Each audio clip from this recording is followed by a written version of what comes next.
Think and Grow Rich, written by Napoleon Hill. This audiobook is a reading of the original version published in 1937, which is now in the public domain. This timeless classic has transformed millions of lives with its proven principles for financial and personal success. Whether you're looking to boost your career, build wealth, or achieve your dreams, this audiobook will unlock the mindset and strategies you need.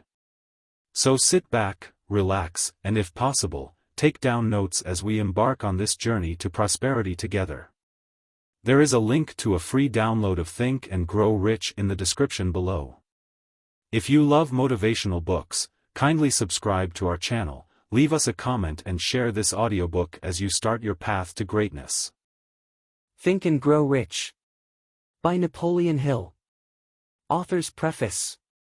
In every chapter of this book, mention has been made of the money-making secret which has made fortunes for more than 500 exceedingly wealthy men whom I have carefully analyzed over a long period of years. The secret was brought to my attention by Andrew Carnegie, more than a quarter of a century ago. The canny, lovable old Scotsman carelessly tossed it into my mind, when I was but a boy. Then he sat back in his chair, with a merry twinkle in his eyes, and watched carefully to see if I had brains enough to understand the full significance of what he had said to me. When he saw that I had grasped the idea, he asked if I would be willing to spend 20 years or more, preparing myself to take it to the world, to men and women who, without the secret, might go through life as failures. I said I would, and with Mr. Carnegie's cooperation, I have kept my promise. This book contains the secret, after having been put to a practical test by thousands of people, in almost every walk of life. It was Mr. Carnegie's idea that the magic formula, which gave him a stupendous fortune, ought to be placed within reach of people who do not have time to investigate how men make money, and it was his hope that I might test and demonstrate the soundness of the formula through the experience of men and women in every calling. He believed the formula should be taught in all public schools and colleges, and expressed the opinion that if it were properly taught it would so revolutionize the entire educational system that the time spent in school could be reduced to less than half. His experience with Charles M. Schwab, and other young men of Mr. Schwab's type, convinced Mr. Carnegie that much of that which is taught in the schools is of no value whatsoever in connection with the business of earning a living or accumulating riches. He had arrived at this decision, because he had taken into his business one young man after another, many of them with but little schooling, and by coaching them in the use of this formula, developed in them rare leadership. Moreover, his coaching made fortunes for every one of them who followed his instructions. In the chapter on faith, you will read the astounding story of the organization of the giant United States Steel Corporation, as it was conceived and carried out by one of the young men through whom Mr. Carnegie proved that his formula will work for all who are ready for it. This single application of the secret by that young man Charles M. Schwab made him a huge fortune in both money and opportunity. Roughly speaking, this particular application of the formula was worth $600 million. These facts, and they are facts well known to almost everyone who knew Mr. Carnegie, give you a fair idea of what the reading of this book may bring to you, provided you know what it is that you want. Even before it had undergone 20 years of practical testing, the secret was passed on to more than 100,000 men and women who have used it for their personal benefit, as Mr. Carnegie planned that they should. Some have made fortunes with it. Others have used it successfully in creating harmony in their homes. A clergyman used it so effectively that it brought him an income of upwards of $75,000 a year. Arthur Nash, a Cincinnati tailor, used his near-bankrupt business as a guinea pig on which to test the formula. The business came to life and made a fortune for its owners. It is still thriving, although Mr. Nash has gone. The experiment was so unique that newspapers and magazines gave it more than $1 million worth of laudatory publicity. The secret was passed on to Stuart Austin Weir of Dallas, Texas. He was ready for it, so ready that he gave up his profession and studied law. Did he succeed? That story is told too. I gave the secret to Jennings Randolph the day he graduated from college, and he has used it so successfully that he is now serving his third term as a member of Congress, with an excellent opportunity to keep on using it until it carries him to the White House. While serving as advertising manager of the LaSalle Extension University, when it was little more than a name, I had the privilege of seeing J. G. Chapline, president of the university, use the formula so effectively that he has since made the LaSalle one of the great extension schools of the country. The secret to which I refer has been mentioned no fewer than 100 times throughout this book. It has not been directly named, for it seems to work more successfully when it is merely uncovered and left in sight, where those who are ready, and searching for it, may pick it up. That is why Mr. Carnegie tossed it to me so quietly, without giving me its specific name. If you are ready to put it to use, you will recognize this secret at least once in every chapter. I wish I might feel privileged to tell you how you will know if you are ready, but that would deprive you of much of the benefit you will receive when you make the discovery in your own way. While this book was being written, my own son, who was then finishing the last year of his college work, picked up the manuscript of Chapter 2, read it, and discovered the secret for himself. He used the information so effectively that he went directly into a responsible position at a beginning salary greater than the average man ever earns. His story has been briefly described in Chapter 2. When you read it, perhaps you will dismiss any feeling you may have had, at the beginning of the book, that it promised too much. And, 2, if you have ever been discouraged, if you have had difficulties to surmount which took the very soul out of you, if you have tried and failed, if you were ever handicapped by illness or physical affliction, this story of my son's discovery and use of the Carnegie formula may prove to be the oasis in the desert of lost hope, for which you have been searching. This secret was extensively used by President Woodrow Wilson during the World War. It was passed on to every soldier who fought in the war, carefully wrapped in the training received before going to the front. President Wilson told me it was a strong factor in raising the funds needed for the war. More than 20 years ago, Honorable Manuel L. Quezon, then resident commissioner of the Philippine Islands, was inspired by the secret to gain freedom for his people. He has gained freedom for the Philippines, and is the first president of the Free State. A peculiar thing about this secret is that those who once acquire it and use it, find themselves literally swept on to success, with but little effort, and they never again submit to failure. If you doubt this, study the names of those who have used it, wherever they have been mentioned, check their records for yourself, and be convinced. There is no such thing as something for nothing. The secret to which I refer cannot be had without a price, although the price is far less than its value. It cannot be had at any price by those who are not intentionally searching for it. It cannot be given away, it cannot be purchased for money, for the reason that it comes in 2 parts. One part is already in possession of those who are ready for it. The secret serves equally well all who are ready for it. Education has nothing to do with it. Long before I was born, the secret had found its way into the possession of Thomas A. Edison, and he used it so intelligently that he became the world's leading inventor, although he had but 3 months of schooling. The secret was passed on to a business associate of Mr. Edison. He used it so effectively that, although he was then making only $12,000 a year, he accumulated a great fortune, and retired from active business while still a young man. You will find his story at the beginning of the first chapter. It should convince you that riches are not beyond your reach, that you can still be what you wish to be, that money, fame, recognition and happiness can be had by all who are ready and determined to have these blessings. How do I know these things? You should have the answer before you finish this book. You may find it in the very first chapter, or on the last page. While I was performing the 20-year task of research, which I had undertaken at Mr. Carnegie's request, I analyzed hundreds of well-known men, many of whom admitted that they had accumulated their vast fortunes through the aid of the Carnegie secret. Among these men were Henry Ford, William Wrigley Jr., John Wanamaker, James J. Hill, George S. Parker, E. M. Statler, Henry L. Doherty, Cyrus H. K. Curtis, George Eastman, Theodore Roosevelt, John W. Davis, Albert Hubbard, Wilbur Wright, William Jennings Bryan, Dr. Ntid Star Jordan, J. Augen Armour, Charles M. Schwab, Harris F. Williams, Dr. Frank Gonzalez, Daniel Willard, King Gillette, Ralph F. Weeks, Judge Daniel T. Wright, John D. Rockefeller, Thomas A. Edison, Frank A. Vanderlip, F. W. Woolworth, Colonel Robert A. Dollar, Edward A. Filene, Edwin C. Barnes, Arthur Brisbane, Woodrow Wilson, W. M. Howard Taft, Luther Burbank, Edward W. Bach, Frank A. Munsey, Albert H. Gary, Dr. Alexander Graham Bell, John H. Patterson, Julius Rosenwald, Stuart Austin Weir, Dr. Frank Crane, George M. Alexander, J. G. Chapline, Honorable J. Arthur Nash, Clarence Darrow.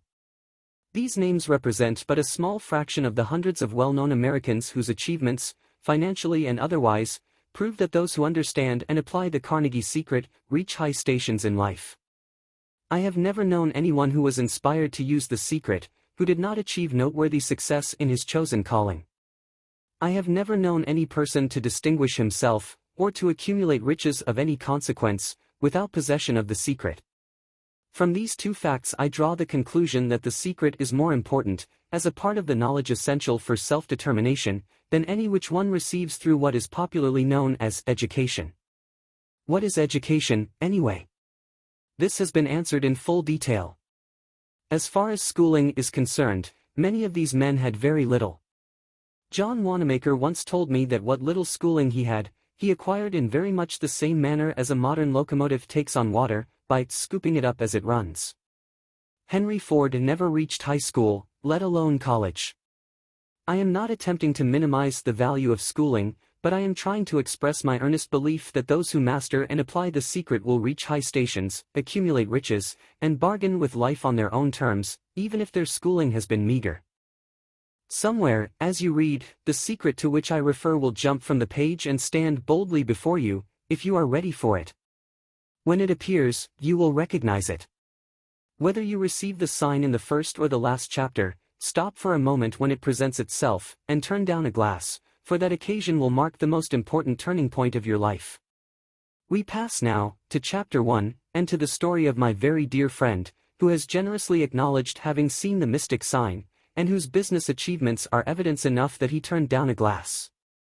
As you read his story, and the others, remember that they deal with the important problems of life, such as all men experience. The problems arising from one's endeavor to earn a living, to find hope, courage, contentment and peace of mind, to accumulate riches and to enjoy freedom of body and spirit. Remember, too, as you go through the book, that it deals with facts and not with fiction, its purpose being to convey a great universal truth through which all who are ready may learn, not only what to do, but also how to do it. And receive, as well, the needed stimulus to make a start. As a final word of preparation, before you begin the first chapter, may I offer one brief suggestion which may provide a clue by which the Carnegie secret may be recognized. It is that all achievement, all earned riches, have their beginning in an idea. If you are ready for the secret, you already possess one half of it, therefore, you will readily recognize the other half the moment it reaches your mind. The author. Chapter 1. Introduction. The man who thought his way into partnership with Thomas A. Edison. Truly, thoughts are things, and powerful things at that, when they are mixed with definiteness of purpose, persistence, and a burning desire for their translation into riches, or other material objects. A little more than 30 years ago, Edwin C. Barnes discovered how true it is that men really do think and grow rich. His discovery did not come about at one sitting. It came little by little, beginning with a burning desire to become a business associate of the great Edison. One of the chief characteristics of Barnes' desire was that it was definite. He wanted to work with Edison, not for him. Observe, carefully, the description of how he went about translating his desire into reality, and you will have a better understanding of the 13 principles which lead to riches. When this desire, or impulse of thought, first flashed into his mind, he was in no position to act upon it. Two difficulties stood in his way. He did not know Mr. Edison, and he did not have enough money to pay his railroad fare to Orange, New Jersey. These difficulties were sufficient to have discouraged the majority of men from making any attempt to carry out the desire. But his was no ordinary desire. He was so determined to find a way to carry out his desire that he finally decided to travel by a blind baggage, rather than be defeated. To the uninitiated, this means that he went to East Orange on a freight train. He presented himself at Mr. Edison's laboratory, and announced he had come to go into business with the inventor. In speaking of the first meeting between Barnes and Edison, years later, Mr. Edison said, "He stood there before me, looking like an ordinary tramp, but there was something in the expression of his face which conveyed the impression that he was determined to get what he had come after." I had learned, from years of experience with men, that when a man really desires a thing so deeply that he is willing to stake his entire future on a single turn of the wheel in order to get it, he is sure to win. I gave him the opportunity he asked for, because I saw he had made up his mind to stand by until he succeeded. Subsequent events proved that no mistake was made. Just what young Barnes said to Mr. Edison on that occasion was far less important than that which he thought. Edison, himself, said so. It could not have been the young man's appearance which got him his start in the Edison office, for that was definitely against him. It was what he thought that counted. If the significance of this statement could be conveyed to every person who reads it, there would be no need for the remainder of this book. Barnes did not get his partnership with Edison on his first interview. He did get a chance to work in the Edison offices, at a very nominal wage, doing work that was unimportant to Edison, but most important to Barnes, because it gave him an opportunity to display his merchandise where his intended partner could see it. Months went by. Apparently nothing happened to bring the coveted goal which Barnes had set up in his mind as his definite major purpose. But something important was happening in Barnes' mind. He was constantly intensifying his desire to become the business associate of Edison. Psychologists have correctly said that when one is truly ready for a thing, it puts in its appearance. Barnes was ready for a business association with Edison. Moreover, he was determined to remain ready until he got that which he was seeking. He did not say to himself, "Ah well, what's the use? I guess I'll change my mind and try for a salesman's job." But, he did say, "I came here to go into business with Edison, and I'll accomplish this end if it takes the remainder of my life." He meant it. What a different story men would have to tell if only they would adopt a definite purpose, and stand by that purpose until it had time to become an all-consuming obsession. Maybe young Barnes did not know it at the time, but his bulldog determination, his persistence in standing back of a single desire, was destined to mow down all opposition, and bring him the opportunity he was seeking. When the opportunity came, it appeared in a different form, and from a different direction than Barnes had expected. That is one of the tricks of opportunity. It has a sly habit of slipping in by the back door, and often it comes disguised in the form of misfortune or temporary defeat. Perhaps this is why so many fail to recognize opportunity. Mr. Edison had just perfected a new office device, known at that time as the Edison dictating machine, now the Ediphone. His salesmen were not enthusiastic over the machine. They did not believe it could be sold without great effort. Barnes saw his opportunity. It had crawled in quietly, hidden in a queer-looking machine which interested no one but Barnes and the inventor. Barnes knew he could sell the Edison dictating machine. He suggested this to Edison, and promptly got his chance. He did sell the machine. In fact, he sold it so successfully that Edison gave him a contract to distribute and market it all over the nation. Out of that business association grew the slogan, made by Edison and installed by Barnes. The business alliance has been in operation for more than 30 years.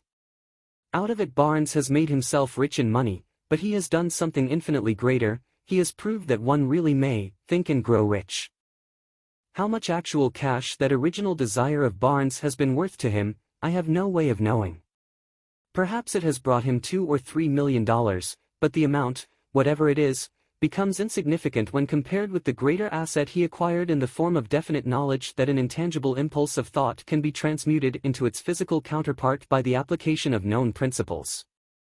Barnes literally thought himself into a partnership with the great Edison.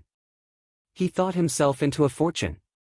He had nothing to start with, except the capacity to know what he wanted, and the determination to stand by that desire until he realized it. He had no money to begin with. He had but little education. He had no influence. But he did have initiative, faith, and the will to win. With these intangible forces he made himself #1 man with the greatest inventor who ever lived.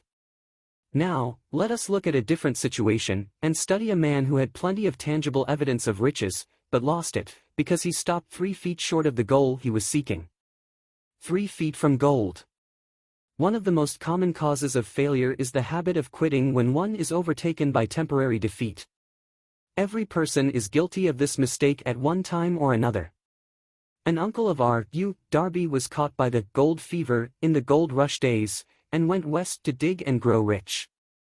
He had never heard that more gold has been mined from the brains of men than has ever been taken from the earth. He staked a claim and went to work with pick and shovel. The going was hard, but his lust for gold was definite. After weeks of labor, he was rewarded by the discovery of the shining ore. He needed machinery to bring the ore to the surface.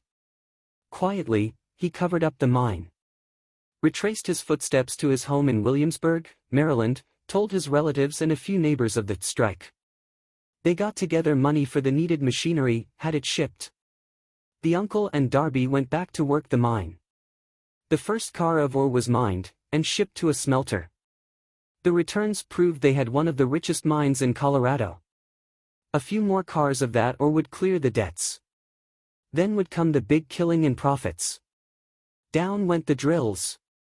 Up went the hopes of Darby and uncle. Then something happened.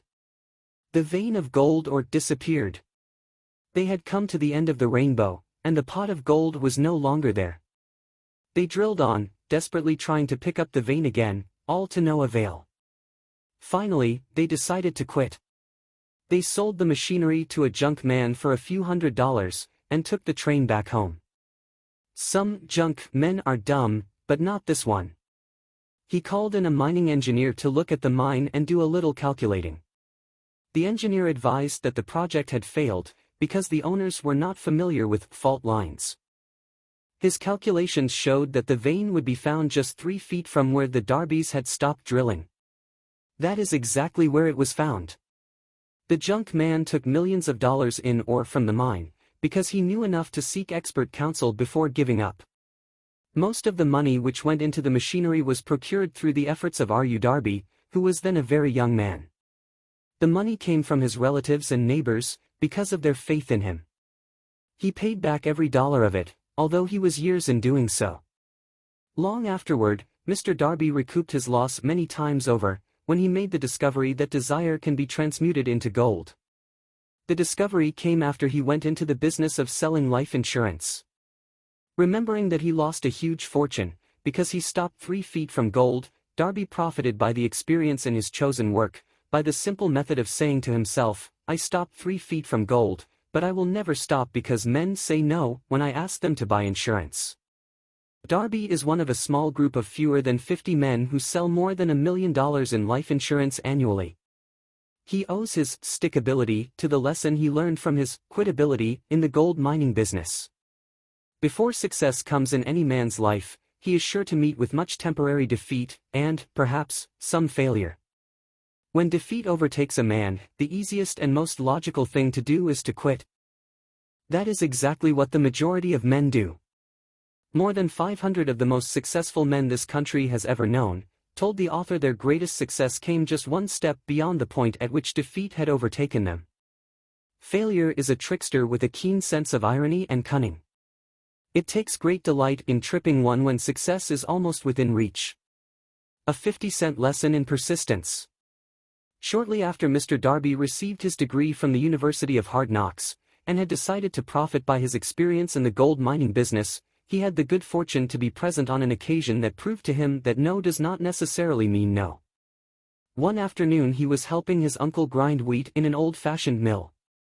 The uncle operated a large farm on which a number of colored sharecrop farmers lived. Quietly, the door was opened, and a small colored child, the daughter of a tenant, walked in and took her place near the door. A 50-cent lesson in persistence. Shortly after Mr. Darby received his degree from the University of Hard Knocks, and had decided to profit by his experience in the gold mining business, he had the good fortune to be present on an occasion that proved to him that no does not necessarily mean no. One afternoon he was helping his uncle grind wheat in an old-fashioned mill. the uncle operated a large farm on which a number of colored sharecrop farmers lived. Quietly, the door was opened, and a small colored child, the daughter of a tenant, walked in and took her place near the door. The uncle looked up, saw the child, and barked at her roughly, "What do you want?" Meekly, the child replied, "My mammy say send her 50 cents. "I'll not do it," the uncle retorted, "now you run on home." "Yas saw," the child replied. But she did not move. The uncle went ahead with his work, so busily engaged that he did not pay enough attention to the child to observe that she did not leave. When he looked up and saw her still standing there, he yelled at her, "I told you to go on home. Now go, or I'll take a switch to you." The little girl said, "Yas saw," but she did not budge an inch. The uncle dropped a sack of grain he was about to pour into the mill hopper, picked up a barrel stave, and started toward the child with an expression on his face that indicated trouble. Darby held his breath. He was certain he was about to witness a murder. He knew his uncle had a fierce temper. He knew that colored children were not supposed to defy white people in that part of the country. When the uncle reached the spot where the child was standing, she quickly stepped forward one step, looked up into his eyes, and screamed at the top of her shrill voice, "My mammy's gotta have that 50 cents. The uncle stopped, looked at her for a minute, then slowly laid the barrel stave on the floor, put his hand in his pocket, took out $50, and gave it to her. The child took the money and slowly backed toward the door, never taking her eyes off the man whom she had just conquered. After she had gone, the uncle sat down on a box and looked out the window into space for more than 10 minutes. He was pondering, with awe, over the whipping he had just taken. Mr. Darby, too, was doing some thinking. That was the first time in all his experience that he had seen a colored child deliberately master an adult white person. How did she do it? What happened to his uncle that caused him to lose his fierceness and become as docile as a lamb? What strange power did this child use that made her master over her superior? These and other similar questions flashed into Darby's mind, but he did not find the answer until years later, when he told me the story. Strangely, the story of this unusual experience was told to the author in the old mill, on the very spot where the uncle took his whipping. Strangely, too, I had devoted nearly a quarter of a century to the study of the power which enabled an ignorant, illiterate colored child to conquer an intelligent man. As we stood there in that musty old mill, Mr. Darby repeated the story of the unusual conquest, and finished by asking, "What can you make of it? What strange power did that child use, that so completely whipped my uncle?" The answer to his question will be found in the principles described in this book. The answer is full and complete. It contains details and instructions sufficient to enable anyone to understand, and apply the same force which the little child accidentally stumbled upon. Keep your mind alert, and you will observe exactly what strange power came to the rescue of the child. You will catch a glimpse of this power in the next chapter. Somewhere in the book you will find an idea that will quicken your receptive powers, and place at your command, for your own benefit, this same irresistible power. The awareness of this power may come to you in the first chapter, or it may flash into your mind in some subsequent chapter. It may come in the form of a single idea. Or, it may come in the nature of a plan, or a purpose. Again, it may cause you to go back into your past experiences of failure or defeat, and bring to the surface some lesson by which you can regain all that you lost through defeat. After I had described to Mr. Darby the power unwittingly used by the little colored child, he quickly retraced his 30 years of experience as a life insurance sales man, and frankly acknowledged that his success in that field was due, in no small degree, to the lesson he had learned from the child. Mr. Darby pointed out, every time a prospect tried to bow me out, without buying, I saw that child standing there in the old mill, her big eyes glaring in defiance, and I said to myself, I've got to make this sale. The better portion of all sales I have made, were made after people had said no. He recalled, too, his mistake in having stopped only 3 feet from gold, but, he said, that experience was a blessing in disguise. It taught me to keep on keeping on, no matter how hard the going may be, a lesson I needed to learn before I could succeed in anything. This story of Mr. Darby and his uncle, the colored child and the gold mine, doubtless will be read by hundreds of men who make their living by selling life insurance, and to all of these, the author wishes to offer the suggestion that Darby owes to these two experiences his ability to sell more than $1 million of life insurance every year. Life is strange, and often imponderable. Both the successes and the failures have their roots in simple experiences. Mr. Darby's experiences were commonplace and simple enough, yet they held the answer to his destiny in life, therefore they were as important to him as life itself. He profited by these two dramatic experiences, because he analyzed them, and found the lesson they taught. But what of the man who has neither the time, nor the inclination to study failure in search of knowledge that may lead to success? Where, and how is he to learn the art of converting defeat into stepping stones to opportunity? In answer to these questions, this book was written. The answer called for a description of 13 principles, but remember, as you read, the answer you may be seeking, to the questions which have caused you to ponder over the strangeness of life, may be found in your own mind, through some idea, plan, or purpose which may spring into your mind as you read. One sound idea is all that one needs to achieve success. The principles described in this book contain the best, and the most practical of all that is known, concerning ways and means of creating useful ideas. Before we go any further in our approach to the description of these principles, we believe you are entitled to receive this important suggestion. When riches begin to come, they come so quickly, in such great abundance, that one wonders where they have been hiding during all those lean years. This is an astounding statement, and all the more so, when we take into consideration the popular belief that riches come only to those who work hard and long. When you begin to think and grow rich, you will observe that riches begin with a state of mind, with definiteness of purpose, with little or no hard work. You, and every other person, ought to be interested in knowing how to acquire that state of mind which will attract riches.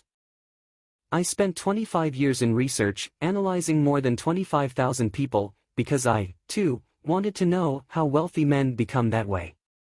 Without that research, this book could not have been written. Here take notice of a very significant truth. The business depression started in 1929, and continued on to an all-time record of destruction, until sometime after President Roosevelt entered office. Then the depression began to fade into nothingness. Just as an electrician in a theater raises the lights so gradually that darkness is transmuted into light before you realize it, so did the spell of fear in the minds of the people gradually fade away and become faith. Observe very closely, as soon as you master the principles of this philosophy, and begin to follow the instructions for applying those principles, your financial status will begin to improve, and everything you touch will begin to transmute itself into an asset for your benefit. Impossible? Not at all. One of the main weaknesses of mankind is the average man's familiarity with the word impossible. He knows all the rules which will not work. He knows all the things which cannot be done. This book was written for those who seek the rules which have made others successful, and are willing to stake everything on those rules. A great many years ago I purchased a fine dictionary. The first thing I did with it was to turn to the word impossible, and neatly clip it out of the book. That would not be an unwise thing for you to do. Success comes to those who become success conscious. Failure comes to those who indifferently allow themselves to become failure conscious. The object of this book is to help all who seek it, to learn the art of changing their minds from failure consciousness to success consciousness. Another weakness found in altogether too many people, is the habit of measuring everything, and everyone, by their own impressions and beliefs. Some who will read this, will believe that no one can think and grow rich. They cannot think in terms of riches, because their thought habits have been steeped in poverty, want, misery, failure, and defeat. These unfortunate people remind me of a prominent Chinese, who came to America to be educated in American ways. He attended the University of Chicago. One day President Harper met this young Oriental on the campus, stopped to chat with him for a few minutes, and asked what had impressed him as being the most noticeable characteristic of the American people. "Why," the Chinaman exclaimed, "the queer slant of your eyes. Your eyes are off slant." What do we say about the Chinese? We refuse to believe that which we do not understand. We foolishly believe that our own limitations are the proper measure of limitations. Sure, the other fellow's eyes are off slant, because they are not the same as our own. Millions of people look at the achievements of Henry Ford, after he has arrived, and envy him, because of his good fortune, or luck, or genius, or whatever it is that they credit for Ford's fortune. Perhaps one person in every 100,000 knows the secret of Ford's success, and those who do know are too modest, or too reluctant, to speak of it, because of its simplicity. A single transaction will illustrate that secret perfectly. A few years back, Ford decided to produce his now famous V8 motor. He chose to build an engine with the entire 8 cylinders cast in one block, and instructed his engineers to produce a design for the engine. The design was placed on paper, but the engineers agreed, to a man, that it was simply impossible to cast an 8-cylinder gas engine block in one piece. Ford said, "Produce it anyway." But, they replied, "It's impossible." "Go ahead," Ford commanded, "and stay on the job until you succeed no matter how much time is required." The engineers went ahead. There was nothing else for them to do, if they were to remain on the Ford staff. 6 months went by, nothing happened. Another 6 months passed, and still nothing happened. The engineers tried every conceivable plan to carry out the orders, but the thing seemed out of the question, impossible. At the end of the year Ford checked with his engineers, and again they informed him they had found no way to carry out his orders. "Go right ahead," said Ford, "I want it, and I'll have it." They went ahead, and then, as if by a stroke of magic, the secret was discovered. The Ford determination had won once more. This story may not be described with minute accuracy, but the sum and substance of it is correct. Deduce from it, you who wish to think and grow rich, the secret of the Ford millions, if you can. You'll not have to look very far. Henry Ford is a success, because he understands, and applies the principles of success. One of these is desire, knowing what one wants. Remember this Ford story as you read, and pick out the lines in which the secret of his stupendous achievement have been described. If you can do this, if you can lay your finger on the particular group of principles which made Henry Ford rich, you can equal his achievements in almost any calling for which you are suited. You are the master of your fate, the captain of your soul, because when Henley wrote the prophetic lines, "I am the master of my fate, I am the captain of my soul," he should have informed us that we are the masters of our fate, the captains of our souls, because we have the power to control our thoughts. He should have told us that the ether in which this little earth floats, in which we move and have our being, is a form of energy moving at an inconceivably high rate of vibration, and that the ether is filled with a form of universal power which adapts itself to the nature of the thoughts we hold in our minds, and influences us, in natural ways, to transmute our thoughts into their physical equivalent. If the poet had told us of this great truth, we would know why it is that we are the masters of our fate, the captains of our souls. He should have told us, with great emphasis, that this power makes no attempt to discriminate between destructive thoughts and constructive thoughts, that it will urge us to translate into physical reality thoughts of poverty, just as quickly as it will influence us to act upon thoughts of riches. He should have told us too, that our brains become magnetized with the dominating thoughts which we hold in our minds, and, by means with which no man is familiar, these magnets attract to us the forces, the people, the circumstances of life which harmonize with the nature of our dominating thoughts. He should have told us, that before we can accumulate riches in great abundance, we must magnetize our minds with intense desire for riches, that we must become money conscious until the desire for money drives us to create definite plans for acquiring it. But, being a poet and not a philosopher, Henley contented himself by stating a great truth in poetic form, leaving those who followed him to interpret the philosophical meaning of his lines.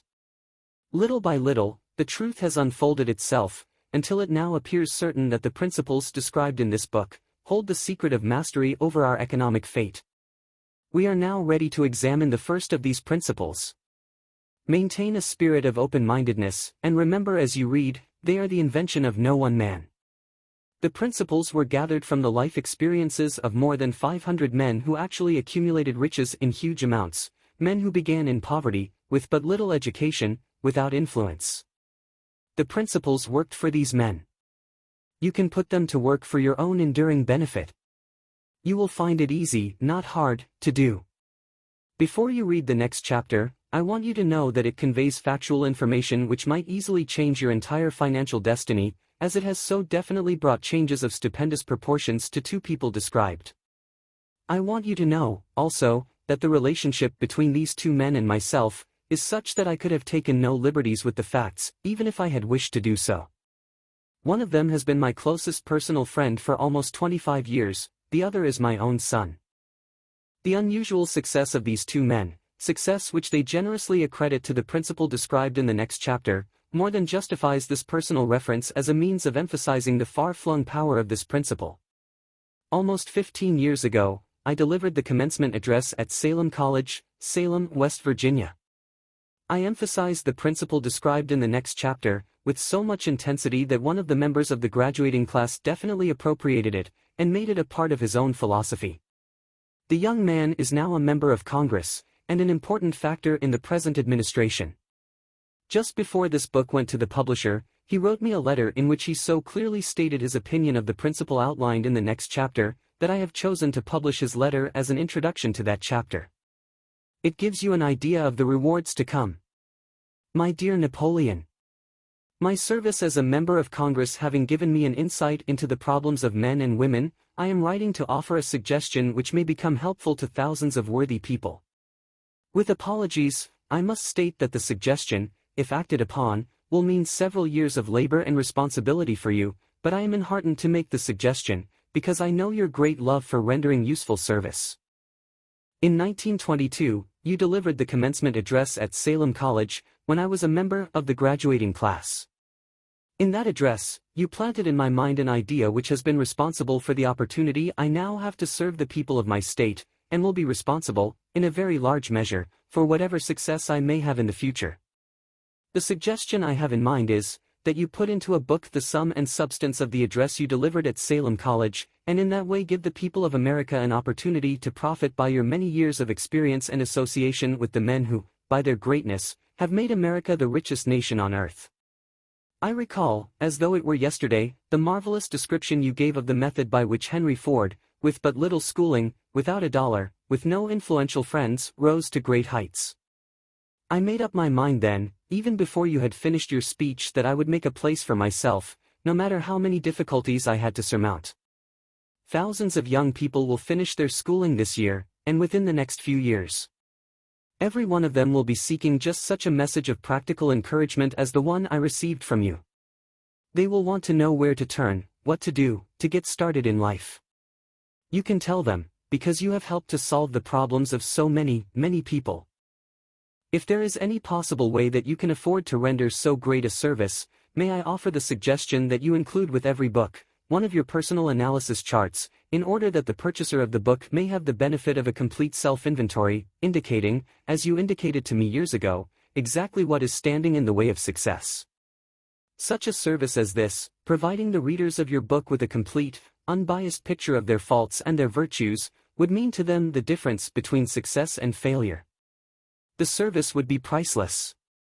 Millions of people are now facing the problem of staging a comeback, because of the Depression, and I speak from personal experience when I say, I know these earnest people would welcome the opportunity to tell you their problems, and to receive your suggestions for the solution.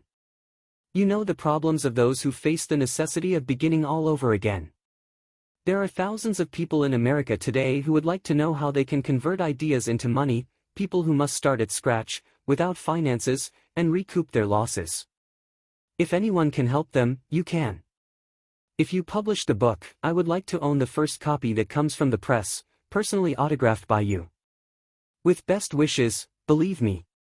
Cordially yours, Jennings Randolph. Chapter 2. Desire, the starting point of all achievement. The first step toward riches. When Edwin C. Barnes climbed down from the freight train in Orange, New Jersey, more than 30 years ago, he may have resembled a tramp, but his thoughts were those of a king. As he made his way from the railroad tracks to Thomas A. Edison's office, his mind was at work. He saw himself standing in Edison's presence. He heard himself asking Mr. Edison for an opportunity to carry out the one consuming obsession of his life, a burning desire to become the business associate of the great inventor. Barnes' desire was not a hope. It was not a wish. It was a keen, pulsating desire, which transcended everything else. It was definite. The desire was not new when he approached Edison. It had been Barnes' dominating desire for a long time. In the beginning, when the desire first appeared in his mind, it may have been, probably was, only a wish, but it was no mere wish when he appeared before Edison with it. A few years later, Edwin C. Barnes again stood before Edison, in the same office where he first met the inventor. This time his desire had been translated into reality. He was in business with Edison. The dominating dream of his life had become a reality. Today, people who know Barnes envy him, because of the break life yielded him. They see him in the days of his triumph, without taking the trouble to investigate the cause of his success. Barnes succeeded because he chose a definite goal, placed all his energy, all his willpower, all his effort, everything back of that goal. He did not become the partner of Edison the day he arrived. He was content to start in the most menial work, as long as it provided an opportunity to take even one step toward his cherished goal. 5 years passed before the chance he had been seeking made its appearance. During all those years not one ray of hope, not one promise of attainment of his desire had been held out to him. To everyone, except himself, he appeared only another cog in the Edison business wheel, but in his own mind, he was the partner of Edison every minute of the time, from the very day that he first went to work there. It is a remarkable illustration of the power of a definite desire. Barnes won his goal, because he wanted to be a business associate of Mr. Edison, more than he wanted anything else. He created a plan by which to attain that purpose. But he burned all bridges behind him. He stood by his desire until it became the dominating obsession of his life and finally, a fact.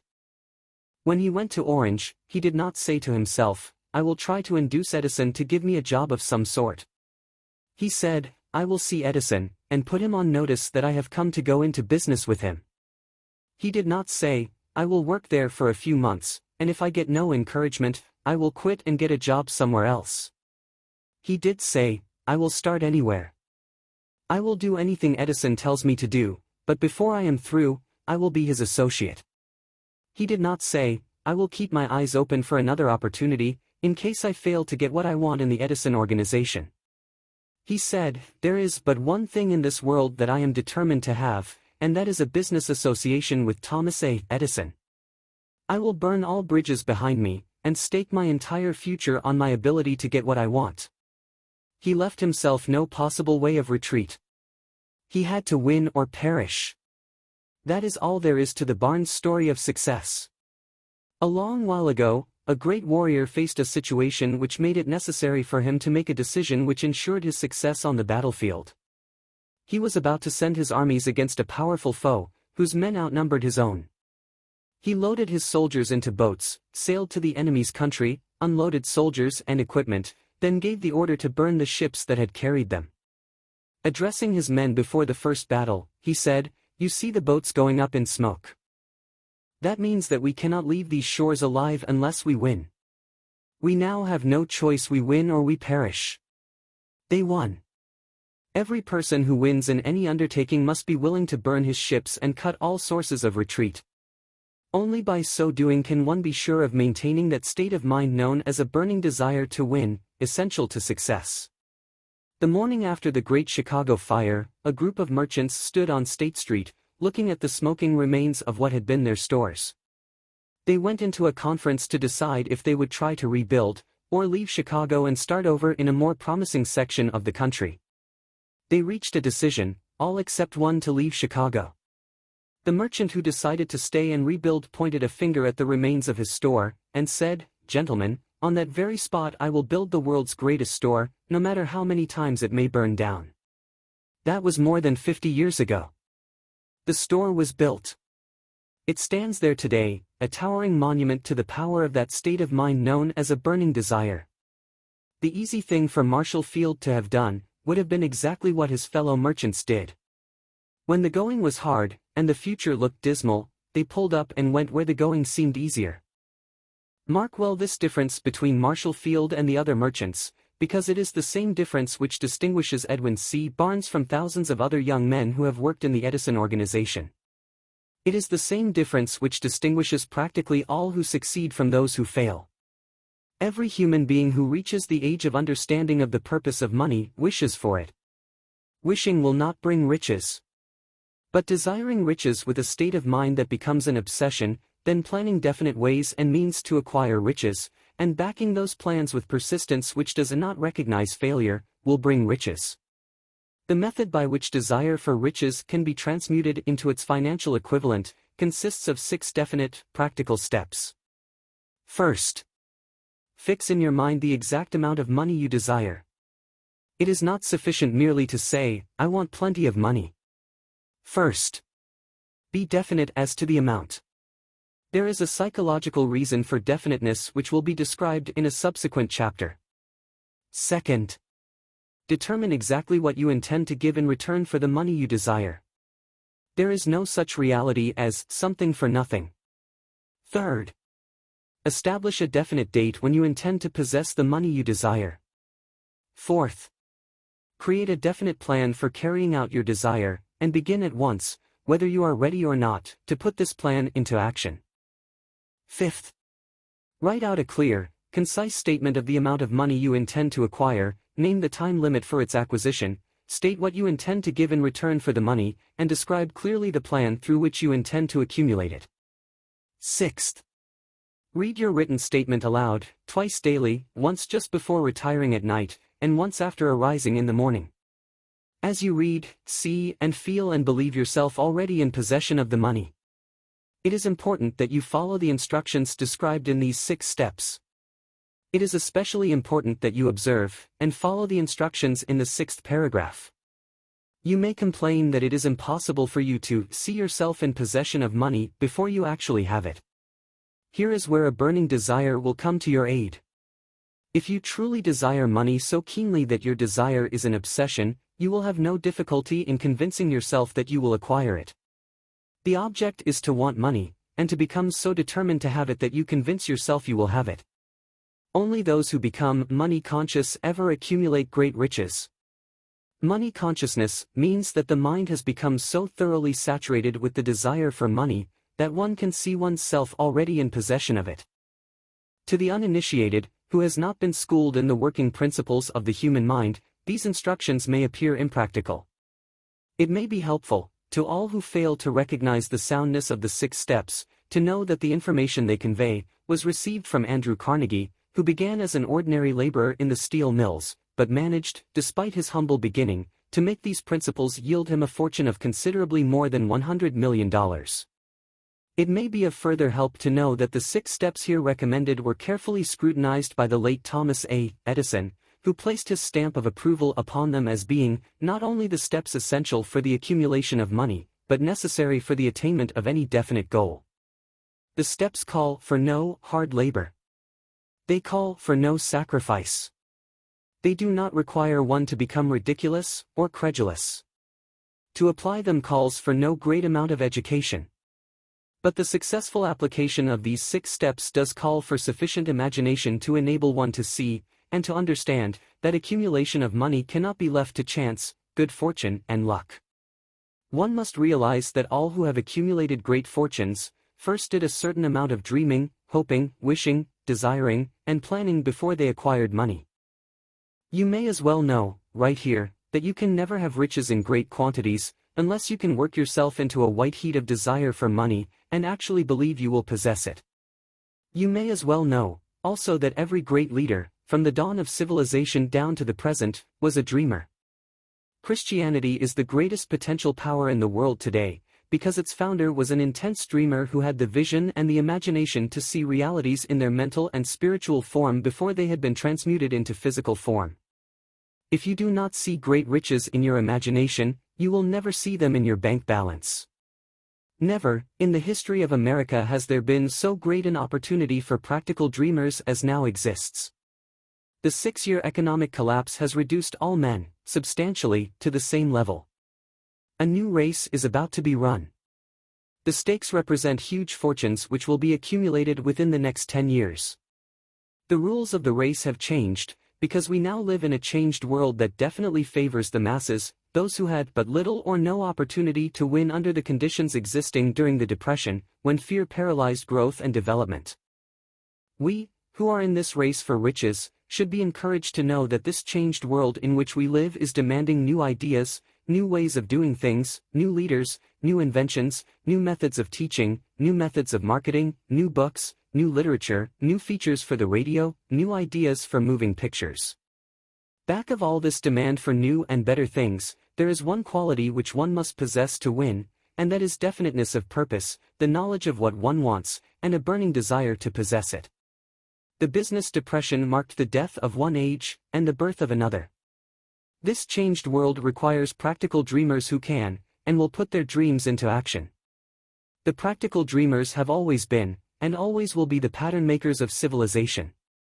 We who desire to accumulate riches, should remember the real leaders of the world always have been men who harnessed, and put into practical use, the intangible, unseen forces of unborn opportunity, and have converted those forces, or impulses of thought, into skyscrapers, cities, factories, airplanes, automobiles, and every form of convenience that makes life more pleasant. Tolerance, and an open mind are practical necessities of the dreamer of today. Those who are afraid of new ideas are doomed before they start. Never has there been a time more favorable to pioneers than the present. True, there is no wild and woolly West to be conquered, as in the days of the covered wagon, but there is a vast business, financial, and industrial world to be remolded and redirected along new and better lines. In planning to acquire your share of the riches, let no one influence you to scorn the dreamer. To win the big stakes in this changed world, you must catch the spirit of the great pioneers of the past, whose dreams have given to civilization all that it has of value, the spirit which serves as the lifeblood of our own country, your opportunity and mine, to develop and market our talents. Let us not forget, Columbus dreamed of an unknown world, staked his life on the existence of such a world, and discovered it. Copernicus, the great astronomer, dreamed of a multiplicity of worlds, and revealed them. No one denounced him as impractical after he had triumphed. Instead, the world worshipped at his shrine, thus proving once more that success requires no apologies, failure permits no alibis. If the thing you wish to do is right and you believe in it, go ahead and do it. Put your dream across, and never mind what they say if you meet with temporary defeat, for they, perhaps, do not know that every failure brings with it the seed of an equivalent success. Henry Ford, poor and uneducated, dreamed of a horseless carriage, went to work with what tools he possessed, without waiting for opportunity to favor him, and now evidence of his dream belts the entire earth. He has put more wheels into operation than any man who ever lived, because he was not afraid to back his dreams. Thomas Edison dreamed of a lamp that could be operated by electricity, began where he stood to put his dream into action, and despite more than 10,000 failures, he stood by that dream until he made it a physical reality. Practical dreamers do not quit. Whalen dreamed of a chain of cigar stores, transformed his dream into action, and now the United Cigar Stores occupy the best corners in America. Lincoln dreamed of freedom for the black slaves, put his dream into action, and barely missed living to see a united North and South translate his dream into reality. The Wright brothers dreamed of a machine that would fly through the air. Now one may see evidence all over the world that they dreamed soundly. Marconi dreamed of a system for harnessing the intangible forces of the ether. Evidence that he did not dream in vain may be found in every wireless and radio in the world. Moreover, Marconi's dream brought the humblest cabin and the most stately manor house side by side. It made the people of every nation on earth backdoor neighbors. It gave the President of the United States a medium by which he may talk to all the people of America at one time, and on short notice. It may interest you to know that Marconi's friends had him taken into custody and examined in a psychopathic hospital, when he announced he had discovered a principle through which he could send messages through the air, without the aid of wires, or other direct physical means of communication. The dreamers of today fare better. The world has become accustomed to new discoveries. Nay, it has shown a willingness to reward the dreamer who gives the world a new idea. The greatest achievement was, at first, and for a time, but a dream. The oak sleeps in the acorn. The bird waits in the egg, and in the highest vision of the soul, a waking angel stirs. Dreams are the seedlings of reality. Awake, arise, and assert yourself, you dreamers of the world. Your star is now in the ascendancy. The World Depression brought the opportunity you have been waiting for. It taught people humility, tolerance, and open-mindedness. The world is filled with an abundance of opportunity which the dreamers of the past never knew. A burning desire to be, and to do is the starting point from which the dreamer must take off. Dreams are not born of indifference, laziness, or lack of ambition. The world no longer scoffs at the dreamer, nor calls him impractical. If you think it does, take a trip to Tennessee, and witness what a dreamer president has done in the way of harnessing, and using the great water power of America. A score of years ago, such a dream would have seemed like madness. You have been disappointed, you have undergone defeat during the Depression, and you have felt the great heart within you crushed until it bled. Take courage, for these experiences have tempered the spiritual metal of which you are made. They are assets of incomparable value. Remember, too, that all who succeed in life get off to a bad start, and pass through many heartbreaking struggles before they arrive. The turning point in the lives of those who succeed usually comes at the moment of some crisis, through which they are introduced to their other selves. John Bunyan wrote The Pilgrim's Progress, which is among the finest of all English literature, after he had been confined in prison and sorely punished, because of his views on the subject of religion. Henry discovered the genius which slept within his brain, after he had met with great misfortune, and was confined in a prison cell, in Columbus, Ohio. Being forced, through misfortune, to become acquainted with his other self, and to use his imagination, he discovered himself to be a great author instead of a miserable criminal and outcast. Strange and varied are the ways of life, and stranger still are the ways of infinite intelligence, through which men are sometimes forced to undergo all sorts of punishment before discovering their own brains, and their own capacity to create useful ideas through imagination. Edison, the world's greatest inventor and scientist, was a tramp telegraph operator. He failed innumerable times before he was driven, finally, to the discovery of the genius which slept within his brain. Charles Dickens began by pasting labels on blacking pots. The tragedy of his first love penetrated the depths of his soul, and converted him into one of the world's truly great authors. That tragedy produced, first, David Copperfield, then a succession of other works that made this a richer and better world for all who read his books. Disappointment over love affairs generally has the effect of driving men to drink, and women to ruin, and this, because most people never learn the art of transmuting their strongest emotions into dreams of a constructive nature. Helen Keller became deaf, dumb, and blind shortly after birth. Despite her greatest misfortune, she has written her name indelibly in the pages of the history of the great. Her entire life has served as evidence that no one ever is defeated until defeat has been accepted as a reality. Robert Burns was an illiterate country lad. He was cursed by poverty, and grew up to be a drunkard in the bargain. The world was made better for his having lived, because he clothed beautiful thoughts in poetry, and thereby plucked a thorn and planted a rose in its place. Booker T. Washington was born in slavery, handicapped by race and color. Because he was tolerant, had an open mind at all times, on all subjects, and was a dreamer, he left his impress for good on an entire race. Beethoven was deaf, Milton was blind, but their names will last as long as time endures, because they dreamed and translated their dreams into organized thought. Before passing to the next chapter, kindle anew in your mind the fire of hope, faith, courage, and tolerance. If you have these states of mind, and a working knowledge of the principles described, all else that you need will come to you, when you are ready for it. Let Emerson state the thought in these words: every proverb, every book, and every byword that belongs to thee for aid and comfort shall surely come home through open or winding passages. Every friend whom not thy fantastic will, but the great and tender soul in thee craveth, shall lock thee in his embrace. There is a difference between wishing for a thing and being ready to receive it. No one is ready for a thing, until he believes he can acquire it. The state of mind must be belief, not mere hope or wish. Open-mindedness is essential for belief. Closed minds do not inspire faith, courage, and belief. Remember, no more effort is required to aim high in life, to demand abundance and prosperity, than is required to accept misery and poverty. A great poet has correctly stated this universal truth through these lines. I bargained with life for a penny, and life would pay no more, however I begged at evening when I counted my scanty store. For life is a just employer, he gives you what you ask. But once you have set the wages, why, you must bear the task. I worked for a menial's hire, only to learn, dismayed, that any wage I had asked of life, life would have willingly paid. Desire outwits Mother Nature.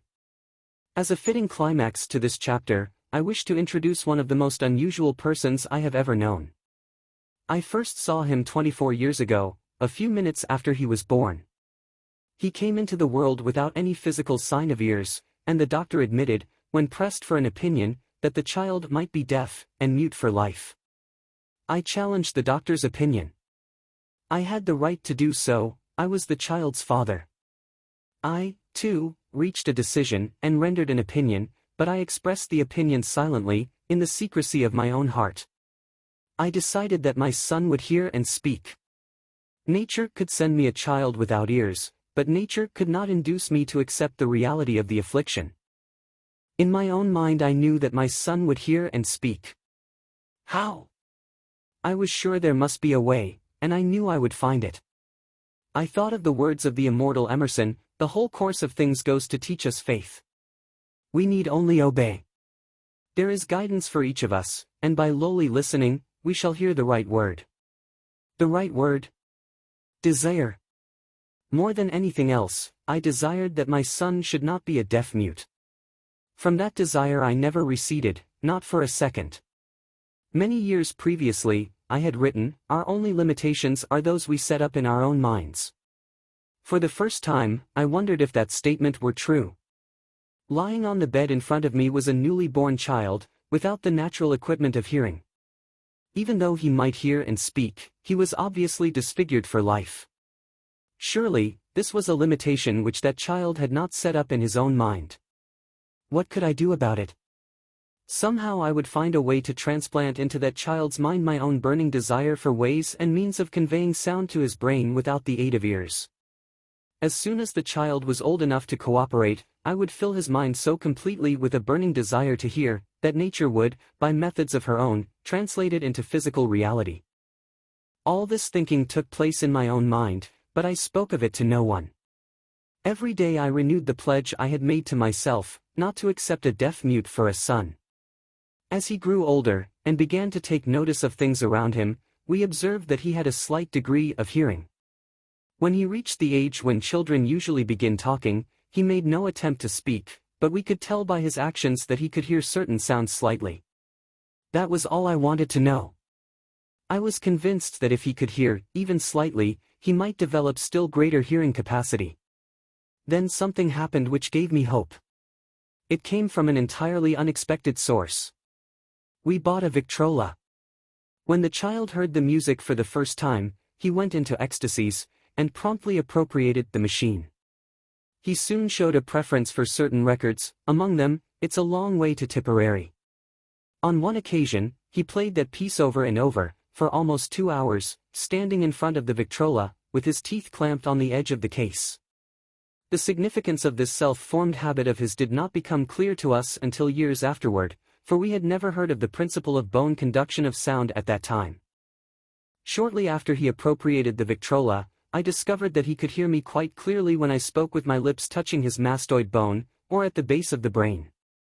These discoveries placed in my possession the necessary media by which I began to translate into reality my burning desire to help my son develop hearing and speech.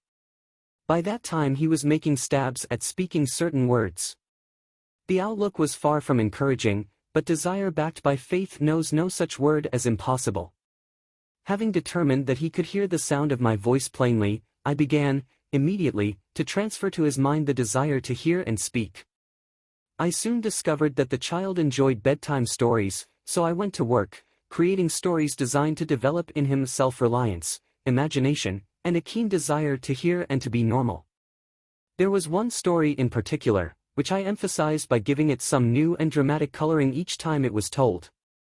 It was designed to plant in his mind the thought that his affliction was not a liability, but an asset of great value.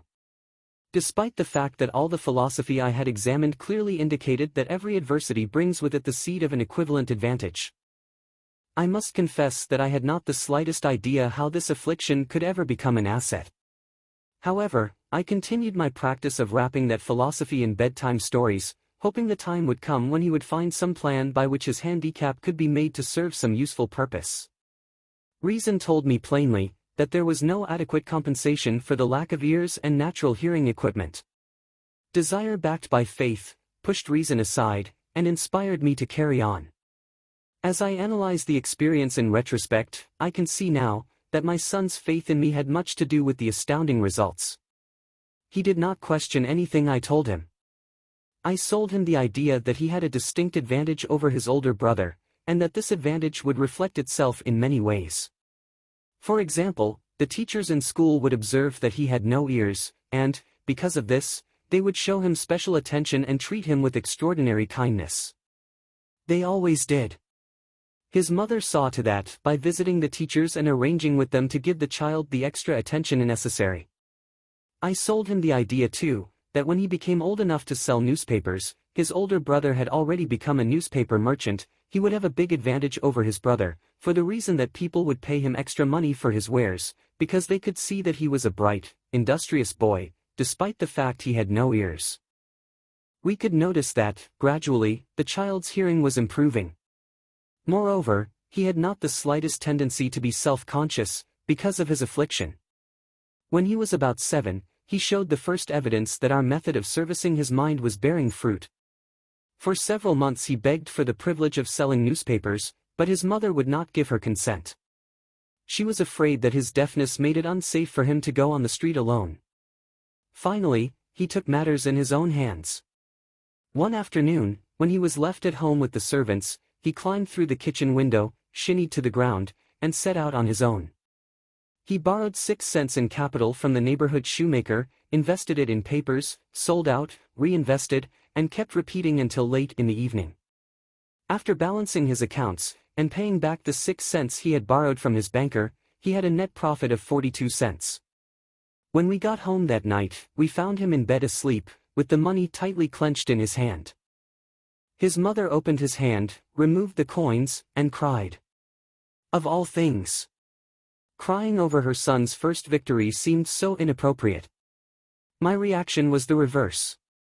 I laughed heartily, for I knew that my endeavor to plant in the child's mind an attitude of faith in himself had been successful. His mother saw, in his first business venture, a little deaf boy who had gone out in the streets and risked his life to earn money. I saw a brave, ambitious, self-reliant little business man whose stock in himself had been increased 100%, because he had gone into business on his own initiative and had won. The transaction pleased me, because I knew that he had given evidence of a trait of resourcefulness that would go with him all through life. Later events proved this to be true. When his older brother wanted something, he would lie down on the floor, kick his feet in the air, cry for it and get it. When the little deaf boy wanted something, he would plan a way to earn the money, then buy it for himself. He still follows that plan. Truly, my own son has taught me that handicaps can be converted into stepping stones on which one may climb towards some worthy goal, unless they are accepted as obstacles and used as alibis. The little deaf boy went through the grades, high school, and college without being able to hear his teachers, excepting when they shouted loudly, at close range. He did not go to a school for the deaf. We would not permit him to learn the sign language. We were determined that he should live a normal life, and associate with normal children, and we stood by that decision, although it cost us many heated debates with school officials. While he was in high school, he tried an electrical hearing aid, but it was of no value to him, due, we believed, to a condition that was disclosed when the child was 6, by Dr. J. Gordon Wilson, of Chicago, when he operated on one side of the boy's head, and discovered that there was no sign of natural hearing equipment. During his last week in college, 18 years after the operation, something happened which marked the most important turning point of his life. Through what seemed to be mere chance, he came into possession of another electrical hearing device, which was sent to him on trial. He was slow about testing it, due to his disappointment with a similar device. Finally he picked the instrument up, and more or less carelessly, placed it on his head, hooked up the battery, and lo! As if by a stroke of magic, his lifelong desire for normal hearing became a reality. For the first time in his life he heard practically as well as any person with normal hearing. God moves in mysterious ways, his wonders to perform. Overjoyed because of the changed world which had been brought to him through his hearing device, he rushed to the telephone, called his mother, and heard her voice perfectly. The next day he plainly heard the voices of his professors in class, for the first time in his life. Previously he could hear them only when they shouted, at short range. He heard the radio. He heard the talking pictures. For the first time in his life, he could converse freely with other people, without the necessity of their having to speak loudly. Truly, he had come into possession of a changed world. We had refused to accept nature's error, and, by persistent desire, we had induced nature to correct that error, through the only practical means available. Desire had commenced to pay dividends, but the victory was not yet complete. The boy still had to find a definite and practical way to convert his handicap into an equivalent asset. Hardly realizing the significance of what had already been accomplished, but intoxicated with the joy of his newly discovered world of sound, he wrote a letter to the manufacturer of the hearing aid, enthusiastically describing his experience. Something in his letter, something, perhaps which was not written on the lines, but back of them, caused the company to invite him to New York. When he arrived, he was escorted through the factory, and while talking with the chief engineer, telling him about his changed world, a hunch, an idea, or an inspiration, call it what you wish, flashed into his mind. It was this impulse of thought which converted his affliction into an asset, destined to pay dividends in both money and happiness to thousands for all time to come. The sum and substance of that impulse of thought was this: it occurred to him that he might be of help to the millions of deafened people who go through life without the benefit of hearing devices, if he could find a way to tell them the story of his changed world. Then and there, he reached a decision to devote the remainder of his life to rendering useful service to the hard of hearing. For an entire month, he carried on an intensive research, during which he analyzed the entire marketing system of the manufacturer of the hearing device, and created ways and means of communicating with the hard of hearing all over the world for the purpose of sharing with them his newly discovered changed world. When this was done, he put in writing a 2-year plan, based upon his findings. When he presented the plan to the company, he was instantly given a position, for the purpose of carrying out his ambition. Little did he dream, when he went to work, that he was destined to bring hope and practical relief to thousands of deafened people who, without his help, would have been doomed forever to deaf-mutism. Shortly after he became associated with the manufacturer of his hearing aid, he invited me to attend a class conducted by his company, for the purpose of teaching deaf-mutes to hear, and to speak. I had never heard of such a form of education, therefore I visited the class, skeptical but hopeful that my time would not be entirely wasted. Here I saw a demonstration which gave me a greatly enlarged vision of what I had done to arouse and keep alive in my son's mind the desire for normal hearing. I saw deaf-mutes actually being taught to hear and to speak, through application of the selfsame principle I had used, more than 20 years previously, in saving my son from deaf-mutism.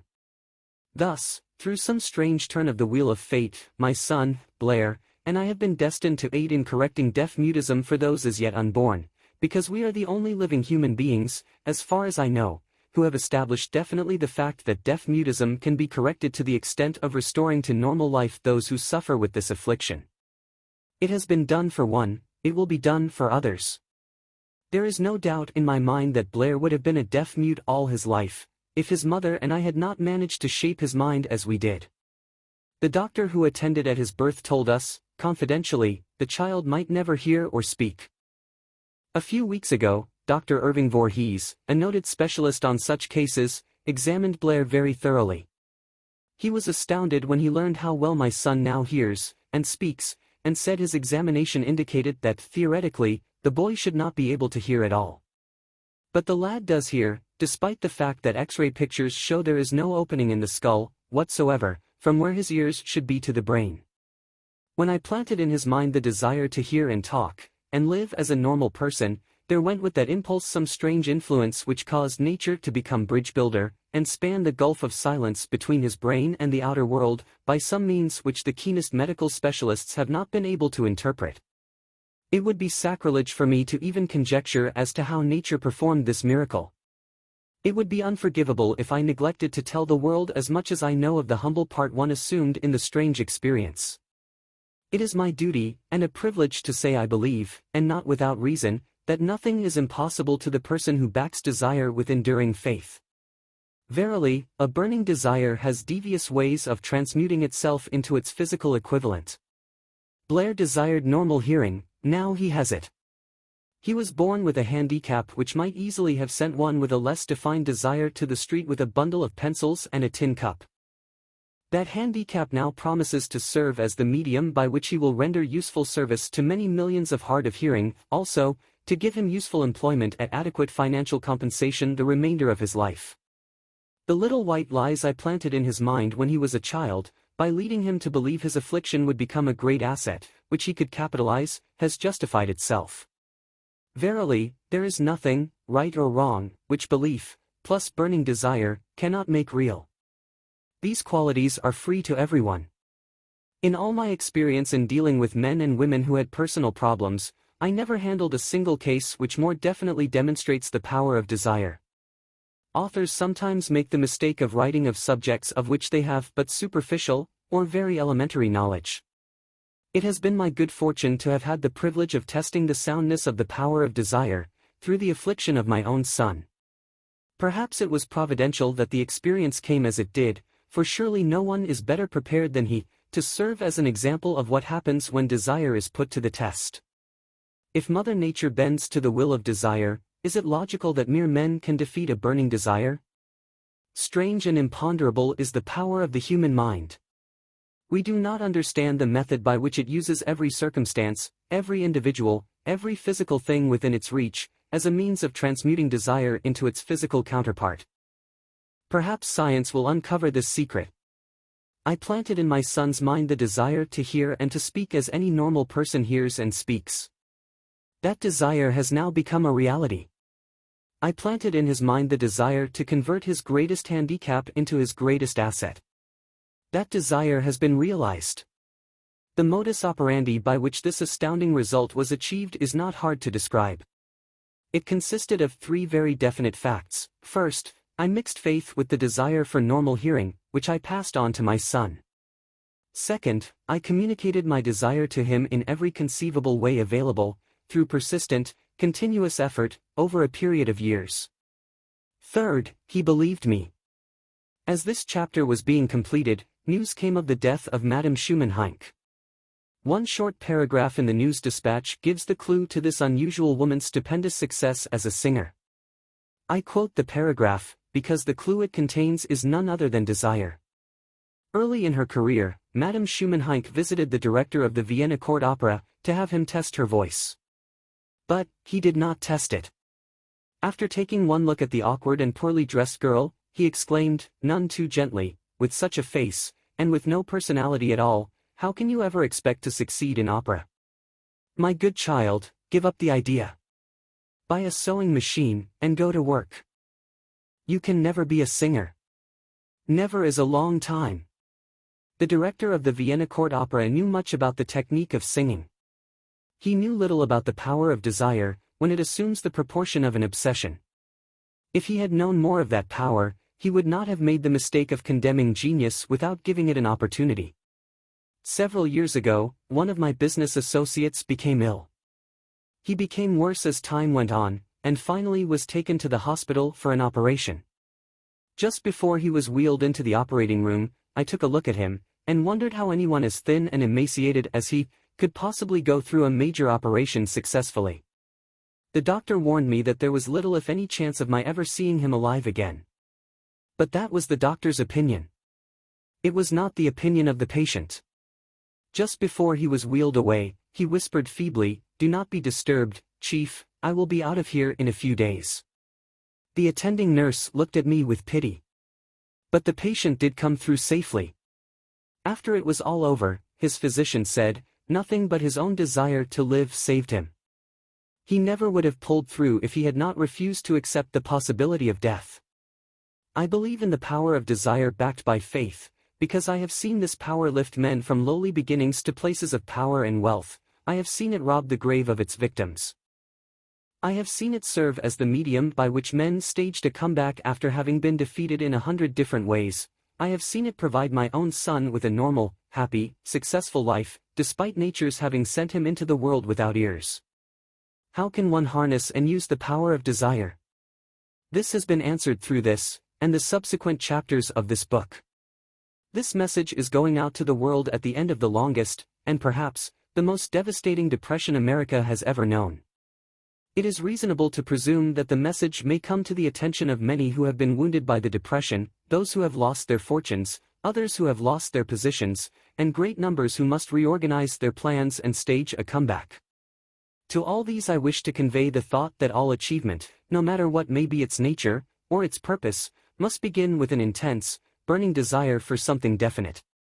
Through some strange and powerful principle of mental chemistry, which she has never divulged, nature wraps up in the impulse of strong desire, that something which recognizes no such word as impossible, and accepts no such reality as failure. Chapter 3. Faith visualization of, and belief in attainment of desire. The second step toward riches. Faith is the head chemist of the mind. When faith is blended with the vibration of thought, the subconscious mind instantly picks up the vibration, translates it into its spiritual equivalent, and transmits it to infinite intelligence, as in the case of prayer. The emotions of faith, love, and sex are the most powerful of all the major positive emotions. When the three are blended, they have the effect of coloring the vibration of thought in such a way that it instantly reaches the subconscious mind, where it is changed into its spiritual equivalent, the only form that induces a response from infinite intelligence. Love and faith are psychic, related to the spiritual side of man. Sex is purely biological, and related only to the physical. The mixing, or blending, of these three emotions has the effect of opening a direct line of communication between the finite, thinking mind of man, and infinite intelligence. How to develop faith? There comes, now, a statement which will give a better understanding of the importance the principle of autosuggestion assumes in the transmutation of desire into its physical, or monetary equivalent, namely, faith is a state of mind which may be induced, or created, by affirmation or repeated instructions to the subconscious mind, through the principle of autosuggestion. As an illustration, consider the purpose for which you are, presumably, reading this book. The object is, naturally, to acquire the ability to transmute the intangible thought impulse of desire into its physical counterpart, money. By following the instructions laid down in the chapters on autosuggestion, and the subconscious mind, as summarized in the chapter on autosuggestion, you may convince the subconscious mind that you believe you will receive that for which you ask, and it will act upon that belief, which your subconscious mind passes back to you in the form of faith, followed by definite plans for procuring that which you desire. The method by which one develops faith, where it does not already exist, is extremely difficult to describe, almost as difficult, in fact, as it would be to describe the color of red to a blind man who has never seen color, and has nothing with which to compare what you describe to him. Faith is a state of mind which you may develop at will, after you have mastered the 13 principles, because it is a state of mind which develops voluntarily, through application and use of these principles. Repetition of affirmation of orders to your subconscious mind is the only known method of voluntary development of the emotion of faith. Perhaps the meaning may be made clearer through the following explanation as to the way men sometimes become criminals. Stated in the words of a famous criminologist, when men first come into contact with crime, they abhor it. If they remain in contact with crime for a time, they become accustomed to it, and endure it. If they remain in contact with it long enough, they finally embrace it, and become influenced by it.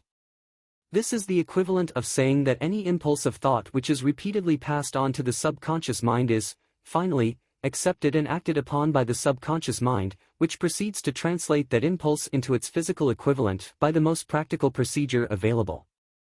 In connection with this, consider again the statement, all thoughts which have been emotionalized, given feeling, and mixed with faith, begin immediately to translate themselves into their physical equivalent or counterpart.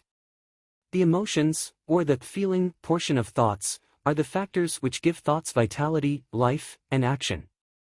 The emotions of faith, love, and sex, when mixed with any thought impulse, give it greater action than any of these emotions can do singly. Not only thought impulses which have been mixed with faith, but those which have been mixed with any of the positive emotions, or any of the negative emotions, may reach and influence the subconscious mind. From this statement, you will understand that the subconscious mind will translate into its physical equivalent, a thought impulse of a negative or destructive nature, just as readily as it will act upon thought impulses of a positive or constructive nature. This accounts for the strange phenomenon which so many millions of people experience, referred to as misfortune or bad luck.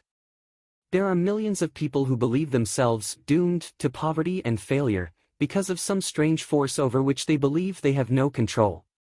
They are the creators of their own misfortunes, because of this negative belief, which is picked up by the subconscious mind, and translated into its physical equivalent.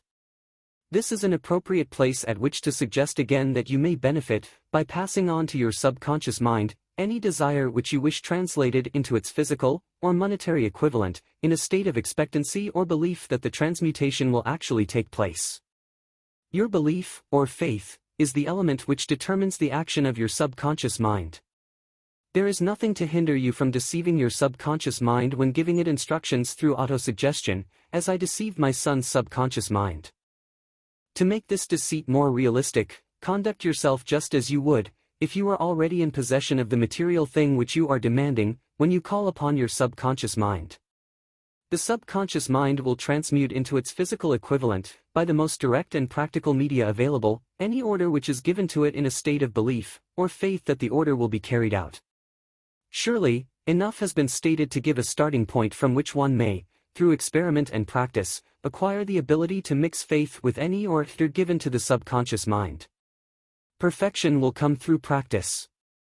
It cannot come by merely reading instructions.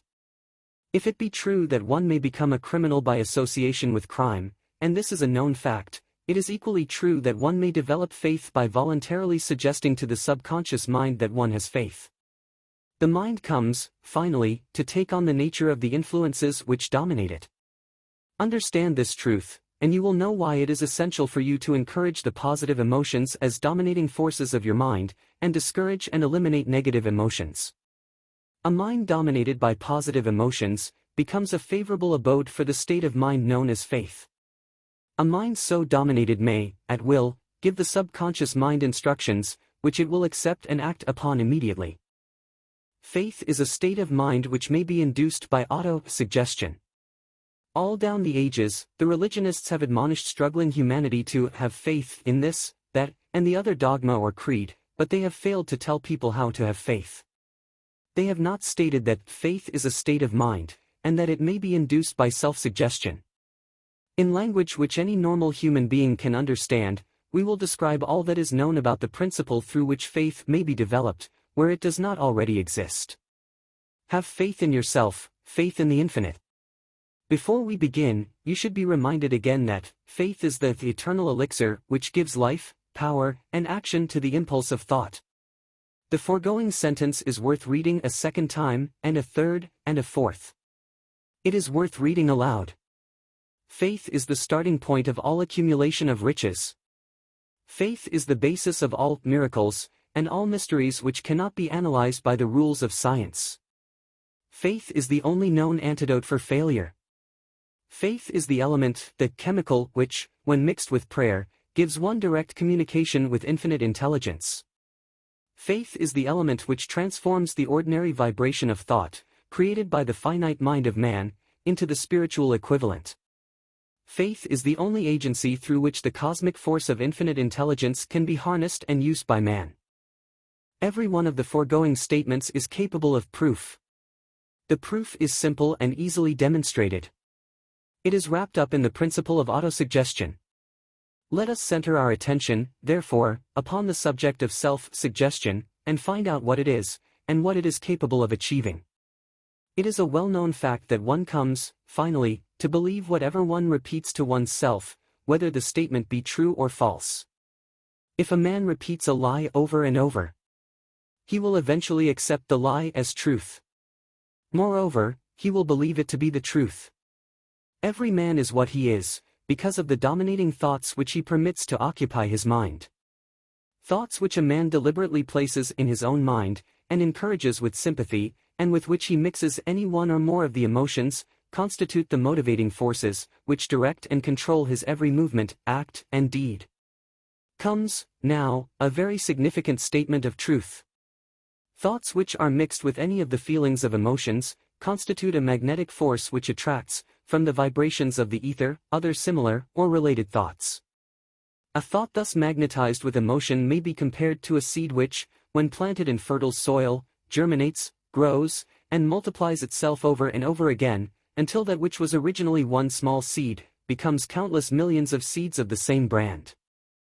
The ether is a great cosmic mass of eternal forces of vibration. It is made up of both destructive vibrations and constructive vibrations. It carries, at all times, vibrations of fear, poverty, disease, failure, misery, and vibrations of prosperity, health, success, and happiness, just as surely as it carries the sound of hundreds of orchestrations of music and hundreds of human voices, all of which maintain their own individuality and means of identification, through the medium of radio. From the great storehouse of the ether, the human mind is constantly attracting vibrations which harmonize with that which dominates the human mind. Any thought, idea, plan, or purpose which one holds in one's mind attracts, from the vibrations of the ether, a host of its relatives, adds these relatives to its own force, and grows until it becomes the dominating, motivating master of the individual in whose mind it has been housed.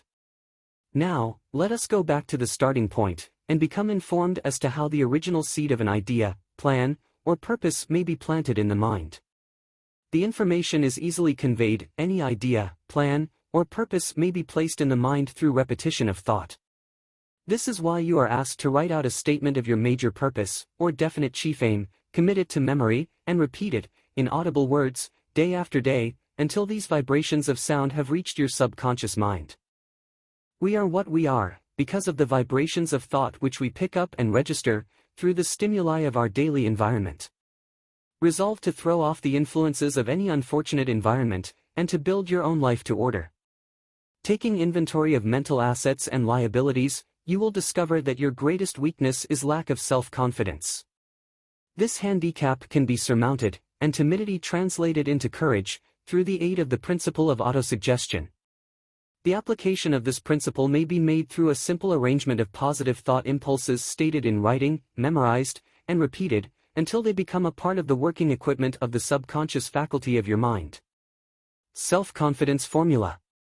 First, I know that I have the ability to achieve the object of my definite purpose in life, therefore, I demand of myself persistent, continuous action toward its attainment, and I here and now promise to render such action. Second, I realize the dominating thoughts of my mind will eventually reproduce themselves in outward, physical action, and gradually transform themselves into physical reality. Therefore, I will concentrate my thoughts for 30 minutes daily, upon the task of thinking of the person I intend to become, thereby creating in my mind a clear mental picture of that person. Third, I know through the principle of autosuggestion, any desire that I persistently hold in my mind will eventually seek expression through some practical means of attaining the object back of it. Therefore, I will devote 10 minutes daily to demanding of myself the development of self-confidence. Fourth, I have clearly written down a description of my definite chief aim in life, and I will never stop trying, until I shall have developed sufficient self-confidence for its attainment. Fifth, I fully realize that no wealth or position can long endure, unless built upon truth and justice. Therefore, I will engage in no transaction which does not benefit all whom it affects. I will succeed by attracting to myself the forces I wish to use, and the cooperation of other people. I will induce others to serve me, because of my willingness to serve others. I will eliminate hatred, envy, jealousy, selfishness, and cynicism, by developing love for all humanity, because I know that a negative attitude toward others can never bring me success. I will cause others to believe in me, because I will believe in them, and in myself. I will sign my name to this formula, commit it to memory, and repeat it aloud once a day, with full faith that it will gradually influence my thoughts and actions so that I will become a self-reliant and successful person. Back of this formula is a law of nature which no man has yet been able to explain. It has baffled the scientists of all ages. The psychologists have named this law autosuggestion, and let it go at that. The name by which one calls this law is of little importance. The important fact about it is it works for the glory and success of mankind, if it is used constructively. On the other hand, if used destructively, it will destroy just as readily. In this statement may be found a very significant truth, namely, that those who go down in defeat, and end their lives in poverty, misery, and distress, do so because of negative application of the principle of autosuggestion. The cause may be found in the fact that all impulses of thought have a tendency to clothe themselves in their physical equivalent. The subconscious mind, the chemical laboratory in which all thought impulses are combined, and made ready for translation into physical reality, makes no distinction between constructive and destructive thought impulses. It works with the material we feed it, through our thought impulses. The subconscious mind will translate into reality a thought driven by fear just as readily as it will translate into reality a thought driven by courage or faith. The pages of medical history are rich with illustrations of cases of suggestive suicide. A man may commit suicide through negative suggestion, just as effectively as by any other means. In a Midwestern city, a man by the name of Joseph Grant, a bank official, borrowed a large sum of the bank's money, without the consent of the directors. He lost the money through gambling. One afternoon, the bank examiner came and began to check the accounts. Grant left the bank, took a room in a local hotel, and when they found him, 3 days later, he was lying in bed, wailing and moaning, repeating over and over these words, "My God, this will kill me. I cannot stand the disgrace." In a short time he was dead. The doctors pronounced the case one of mental suicide. Just as electricity will turn the wheels of industry, and render useful service if used constructively, or snuff out life if wrongly used, so will the law of autosuggestion lead you to peace and prosperity, or down into the valley of misery, failure, and death, according to your degree of understanding and application of it. If you fill your mind with fear, doubt, and unbelief in your ability to connect with, and use the forces of infinite intelligence, the law of autosuggestion will take this spirit of unbelief and use it as a pattern by which your subconscious mind will translate it into its physical equivalent. This statement is as true as the statement that 2 and 2 are 4. Like the wind which carries one ship east, and another west, the law of autosuggestion will lift you up or pull you down, according to the way you set your sails of thought. The law of autosuggestion, through which any person may rise to altitudes of achievement which stagger the imagination, is well described in the following verse. If you think you are beaten, you are; if you think you dare not, you don't. If you like to win, but you think you can't, it is almost certain you won't. If you think you'll lose, you're lost, for out of the world we find, success begins with a fellow's will, it's all in the state of mind. If you think you are outclassed, you are; you've got to think high to rise.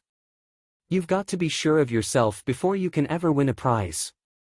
Life's battles don't always go to the stronger or faster man. But soon or late the man who wins is the man who thinks he can.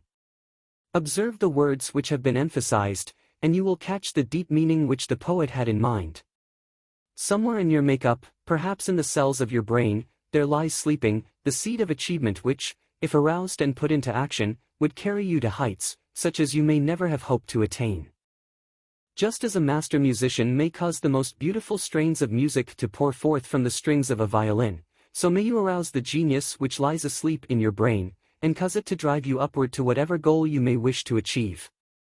Abraham Lincoln was a failure at everything he tried, until he was well past the age of 40. He was a Mr. Nobody from nowhere, until a great experience came into his life, aroused the sleeping genius within his heart and brain, and gave the world one of its really great men. That experience was mixed with the emotions of sorrow and love. It came to him through Anne Rutledge, the only woman whom he ever truly loved. It is a known fact that the emotion of love is closely akin to the state of mind known as faith, and this for the reason that love comes very near to translating one's thought impulses into their spiritual equivalent. During his work of research, the author discovered, from the analysis of the life work and achievements of hundreds of men of outstanding accomplishment, that there was the influence of a woman's love back of nearly every one of them. The emotion of love, in the human heart and brain, creates a favorable field of magnetic attraction, which causes an influx of the higher and finer vibrations which are afloat in the ether. If you wish evidence of the power of faith, study the achievements of men and women who have employed it. At the head of the list comes the Nazarene. Christianity is the greatest single force which influences the minds of men. The basis of Christianity is faith, no matter how many people may have perverted or misinterpreted the meaning of this great force, and no matter how many dogmas and creeds have been created in its name, which do not reflect its tenets. The sum and substance of the teachings and the achievements of Christ, which may have been interpreted as miracles, were nothing more nor less than faith. If there are any such phenomena as miracles, they are produced only through the state of mind known as faith. Some teachers of religion, and many who call themselves Christians, neither understand nor practice faith. Let us consider the power of faith, as it is now being demonstrated, by a man who is well known to all of civilization, Mahatma Gandhi, of India. In this man the world has one of the most astounding examples known to civilization, of the possibilities of faith. Gandhi wields more potential power than any man living at this time, and this, despite the fact that he has none of the orthodox tools of power, such as money, battleships, soldiers, and materials of warfare. Gandhi has no money, he has no home, he does not own a suit of clothes, but he does have power. How does he come by that power? He created it out of his understanding of the principle of faith, and through his ability to transplant that faith into the minds of 200 million people. Gandhi has accomplished, through the influence of faith, that which the strongest military power on earth could not, and never will accomplish through soldiers and military equipment. He has accomplished the astounding feat of influencing 200 million minds to coalesce and move in unison, as a single mind. What other force on earth, except faith, could do as much? There will come a day when employees as well as employers will discover the possibilities of faith. That day is dawning. The whole world has had ample opportunity, during the recent business depression, to witness what the lack of faith will do to business. Surely, civilization has produced a sufficient number of intelligent human beings to make use of this great lesson which the depression has taught the world. During this depression, the world had evidence in abundance that widespread fear will paralyze the wheels of industry and business. Out of this experience will arise leaders in business and industry who will profit by the example which Gandhi has set for the world, and they will apply to business the same tactics which he has used in building the greatest following known in the history of the world. These leaders will come from the rank and file of the unknown men, who now labor in the steel plants, the coal mines, the automobile factories, and in the small towns and cities of America. Business is due for a reform, make no mistake about this. The methods of the past, based upon economic combinations of force and fear, will be supplanted by the better principles of faith and cooperation. Men who labor will receive more than daily wages, they will receive dividends from the business, the same as those who supply the capital for business, but first they must give more to their employers, and stop this bickering and bargaining by force, at the expense of the public. They must earn the right to dividends. Moreover, and this is the most important thing of all, they will be led by leaders who will understand and apply the principles employed by Mahatma Gandhi. Only in this way may leaders get from their followers the spirit of full cooperation which constitutes power in its highest and most enduring form. This stupendous machine age in which we live, and from which we are just emerging, has taken the soul out of men. Its leaders have driven men as though they were pieces of cold machinery. They were forced to do so by the employees who have bargained, at the expense of all concerned, to get and not to give. The watchword of the future will be human happiness and contentment, and when this state of mind shall have been attained, the production will take care of itself, more effectively than anything that has ever been accomplished where men did not, and could not mix faith and individual interest with their labor. Because of the need for faith and cooperation in operating business and industry, it will be both interesting and profitable to analyze an event which provides an excellent understanding of the method by which industrialists and businessmen accumulate great fortunes, by giving before they try to get. The event chosen for this illustration dates back to 1900, when the United States Steel Corporation was being formed. As you read the story, keep in mind these fundamental facts and you will understand how ideas have been converted into huge fortunes. First, the huge United States Steel Corporation was born in the mind of Charles M. Schwab, in the form of an idea he created through his imagination. Second, he mixed faith with his idea. Third, he formulated a plan for the transformation of his idea into physical and financial reality. Fourth, he put his plan into action with his famous speech at the University Club. Fifth, he applied, and followed through on his plan with persistence, and backed it with firm decision until it had been fully carried out. Sixth, he prepared the way for success by a burning desire for success. If you are one of those who have often wondered how great fortunes are accumulated, this story of the creation of the United States Steel Corporation will be enlightening. If you have any doubt that men can think and grow rich, this story should dispel that doubt, because you can plainly see in the story of the United States Steel, the application of a major portion of the 13 principles described in this book. This astounding description of the power of an idea was dramatically told by John Lowell, in the New York World Telegram, with whose courtesy it is here reprinted. A pretty after-dinner speech for $1 billion. When, on the evening of December 12, 1900, some 80 of the nation's financial nobility gathered in the banquet hall of the University Club on Fifth Avenue to do honor to a young man from out of the West, not half a dozen of the guests realized they were to witness the most significant episode in American industrial history. J. Edward Simmons and Charles Stuart Smith, their hearts full of gratitude for the lavish hospitality bestowed on them by Charles M. Schwab during a recent visit to Pittsburgh, had arranged the dinner to introduce the 38-year-old steel man to Eastern banking society. But they didn't expect him to stampede the convention. They warned him, in fact, that the bosoms within New York stuffed shirts would not be responsive to oratory, and that, if he didn't want to bore the Stillmans and Harrimans and Vanderbilts, he had better limit himself to 15 or 20 minutes of polite vaporings and let it go at that. Even John Pierpont Morgan, sitting on the right hand of Schwab as became his imperial dignity, intended to grace the banquet table with his presence only briefly. And so far as the press and public were concerned, the whole affair was of so little moment that no mention of it found its way into print the next day. So the two hosts and their distinguished guests ate their way through the usual 7 or 8 courses. There was little conversation, and what there was of it was restrained. Few of the bankers and brokers had met Schwab, whose career had flowered along the banks of the Monongahela, and none knew him well. But before the evening was over, they and with them Money Master Morgan were to be swept off their feet, and $1 billion baby, the United States Steel Corporation, was to be conceived. It is perhaps unfortunate, for the sake of history, that no record of Charlie Schwab's speech at the dinner ever was made. He repeated some parts of it at a later date during a similar meeting of Chicago bankers.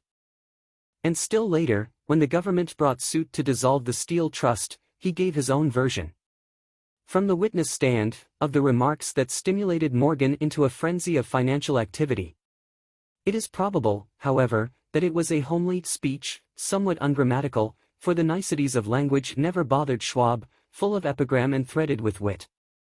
But aside from that, it had a galvanic force and effect upon the 5 billions of estimated capital that was represented by the diners. After it was over and the gathering was still under its spell, although Schwab had talked for 90 minutes, Morgan led the orator to a recessed window where, dangling their legs from the high, uncomfortable seat, they talked for an hour more. The magic of the Schwab personality had been turned on, full force, but what was more important and lasting was the full-fledged, clear-cut program he laid down for the aggrandizement of steel. Many other men had tried to interest Morgan in slapping together a steel trust after the pattern of the biscuit, wire and hoop, sugar, rubber, whiskey, oil or chewing gum combinations. John W. Gates, the gambler, had urged it, but Morgan distrusted him. The Moore boys, Bill and Jim, Chicago stock jobbers who had glued together a match trust and a cracker corporation, had urged it and failed. Albert H. Gary, the sanctimonious country lawyer, wanted to foster it, but he wasn't big enough to be impressive. Until Schwab's eloquence took J.P. Morgan to the heights from which he could visualize the solid results of the most daring financial undertaking ever conceived, the project was regarded as a delirious dream of easy money crackpots. The financial magnetism that began, a generation ago, to attract thousands of small and sometimes inefficiently managed companies into large and competition-crushing combinations, had become operative in the steel world through the devices of that jovial business pirate, John W. Gates. Gates already had formed the American Steel and Wire Company out of a chain of small concerns, and together with Morgan had created the Federal Steel Company. The National Tube and American Bridge Companies were 2 more Morgan concerns, and the Moore brothers had forsaken the match and cookie business to form the American Group Tin Plate, Steel Hoop, Sheet Steel, and the National Steel Company. But by the side of Andrew Carnegie's gigantic vertical trust, a trust owned and operated by 53 partners, those other combinations were picayune. They might combine to their heart's content, but the whole lot of them couldn't make a dent in the Carnegie organization, and Morgan knew it. The eccentric old Scot knew it, too. From the magnificent heights of Skibbo Castle he had viewed, first with amusement and then with resentment, the attempts of Morgan's smaller companies to cut into his business. When the attempts became too bold, Carnegie's temper was translated into anger and retaliation. He decided to duplicate every mill owned by his rivals. Hitherto, he hadn't been interested in wire, pipe, hoops, or sheet. Instead, he was content to sell such companies the raw steel and let them work it into whatever shape they wanted. Now, with Schwab as his chief and able lieutenant, he planned to drive his enemies to the wall. So it was that in the speech of Charles M. Schwab, Morgan saw the answer to his problem of combination. A trust without Carnegie, giant of them all, would be no trust at all, a plum pudding, as one writer said, without the plums. Schwab's speech on the night of December 12, 1900, undoubtedly carried the inference, though not the pledge that the vast Carnegie enterprise could be brought under the Morgan tent. He talked of the world future for steel, of reorganization for efficiency, of specialization, of the scrapping of unsuccessful mills and concentration of effort on the flourishing properties, of economies in the ore traffic, of economies in overhead and administrative departments, of capturing foreign markets. More than that, he told the buccaneers among them wherein lay the errors of their customary piracy. Their purposes, he inferred, had been to create monopolies, raise prices, and pay themselves fat dividends out of privilege. Schwab condemned the system in his heartiest manner. The short-sightedness of such a policy, he told his hearers, lay in the fact that it restricted the market in an era when everything cried for expansion. By cheapening the cost of steel, he argued, an ever-expanding market would be created, more uses for steel would be devised, and a goodly portion of the world trade could be captured. Actually, though he did not know it, Schwab was an apostle of modern mass production. So the dinner at the University Club came to an end. Morgan went home, to think about Schwab's rosy predictions. Schwab went back to Pittsburgh to run the steel business for Andrew Carnegie, while Gary and the rest went back to their stock tickers, to fiddle around in anticipation of the next move. It was not long coming. It took Morgan about 1 week to digest the feast of reason Schwab had placed before him. When he had assured himself that no financial indigestion was to result, he sent for Schwab and found that young man rather coy. Mr. Carnegie, Schwab indicated, might not like it if he found his trusted company president had been flirting with the Emperor of Wall Street, the street upon which Carnegie was resolved never to tread. Then it was suggested by John W. Gates the go-between, that if Schwab happened to be in the Bellevue Hotel in Philadelphia, J.P. Morgan might also happen to be there. When Schwab arrived, however, Morgan was inconveniently ill at his New York home, and so, on the elder man's pressing invitation, Schwab went to New York and presented himself at the door of the financier's library.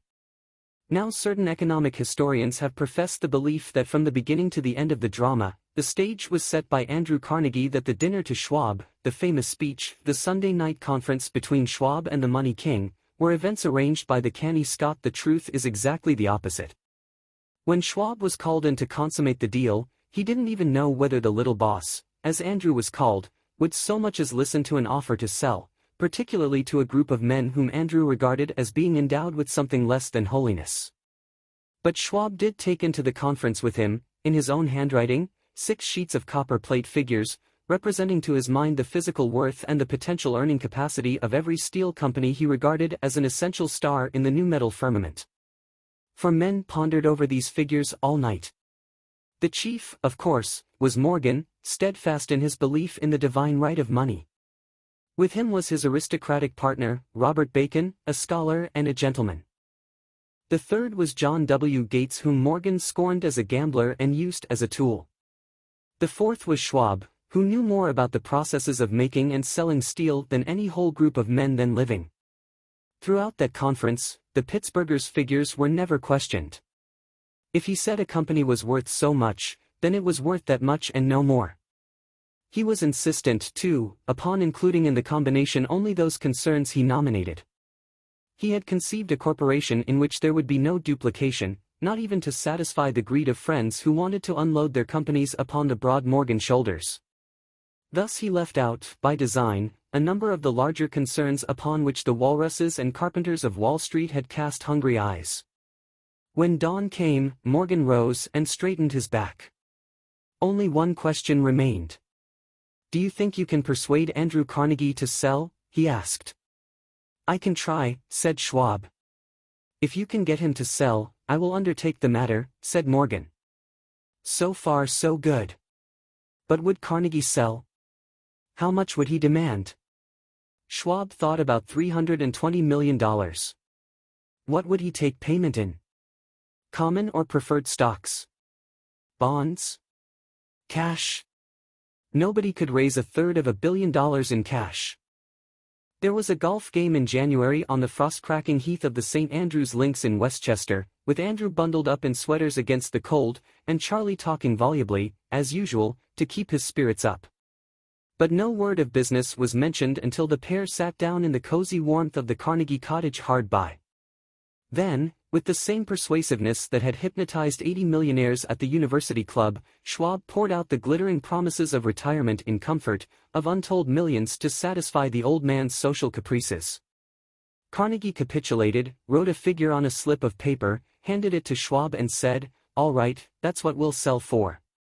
The figure was approximately $400 million, and was reached by taking the $320 million mentioned by Schwab as a basic figure, and adding to it $80 million to represent the increased capital value over the previous 2 years.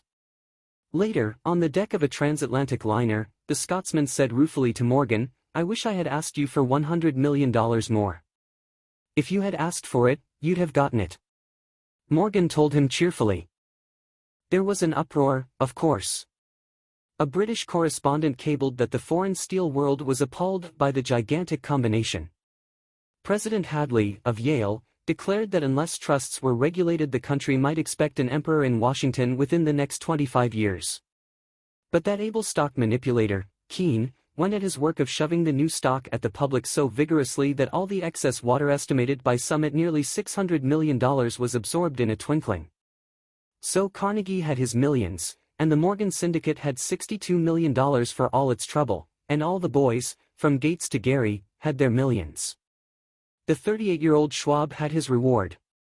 He was made president of the new corporation and remained in control until 1930. The dramatic story of big business, which you have just finished, was included in this book, because it is a perfect illustration of the method by which desire can be transmuted into its physical equivalent. I imagine some readers will question the statement that a mere, intangible desire can be converted into its physical equivalent. Doubtless some will say, you cannot convert nothing into something. The answer is in the story of United States Steel. That giant organization was created in the mind of one man. The plan by which the organization was provided with the steel mills that gave it financial stability was created in the mind of the same man. His faith, his desire, his imagination, his persistence were the real ingredients that went into United States Steel. The steel mills and mechanical equipment acquired by the corporation, after it had been brought into legal existence, were incidental, but careful analysis will disclose the fact that the appraised value of the properties acquired by the corporation increased in value by an estimated $600 million, by the mere transaction which consolidated them under one management. In other words, Charles M. Schwab's idea, plus the faith with which he conveyed it to the minds of J.P. Morgan and the others, was marketed for a profit of approximately $600 million. Not an insignificant sum for a single idea. What happened to some of the men who took their share of the millions of dollars of profit made by this transaction, is a matter with which we are not now concerned. The important feature of the astounding achievement is that it serves as unquestionable evidence of the soundness of the philosophy described in this book, because this philosophy was the warp and the woof of the entire transaction. Moreover, the practicability of the philosophy has been established by the fact that the United States Steel Corporation prospered, and became one of the richest and most powerful corporations in America, employing thousands of people, developing new uses for steel, and opening new markets, thus proving that the $600 million in profit which the Schwab idea produced was earned. Riches begin in the form of thought. The amount is limited only by the person in whose mind the thought is put into motion. Faith removes limitations. Remember this when you are ready to bargain with life for whatever it is that you ask as your price for having passed this way. Remember, also, that the man who created the United States Steel Corporation was practically unknown at the time. He was merely Andrew Carnegie's man Friday until he gave birth to his famous idea. After that he quickly rose to a position of power, fame, and riches. There are no limitations to the mind except those we acknowledge. Both poverty and riches are the offspring of thought. Chapter 4. Autosuggestion, the medium for influencing the subconscious mind. The third step toward riches. Autosuggestion is a term which applies to all suggestions and all self-administered stimuli which reach one's mind through the five senses. Stated in another way, autosuggestion is self-suggestion. It is the agency of communication between that part of the mind where conscious thought takes place, and that which serves as the seat of action for the subconscious mind. Through the dominating thoughts which one permits to remain in the conscious mind, whether these thoughts be negative or positive, is immaterial. The principle of autosuggestion voluntarily reaches the subconscious mind and influences it with these thoughts.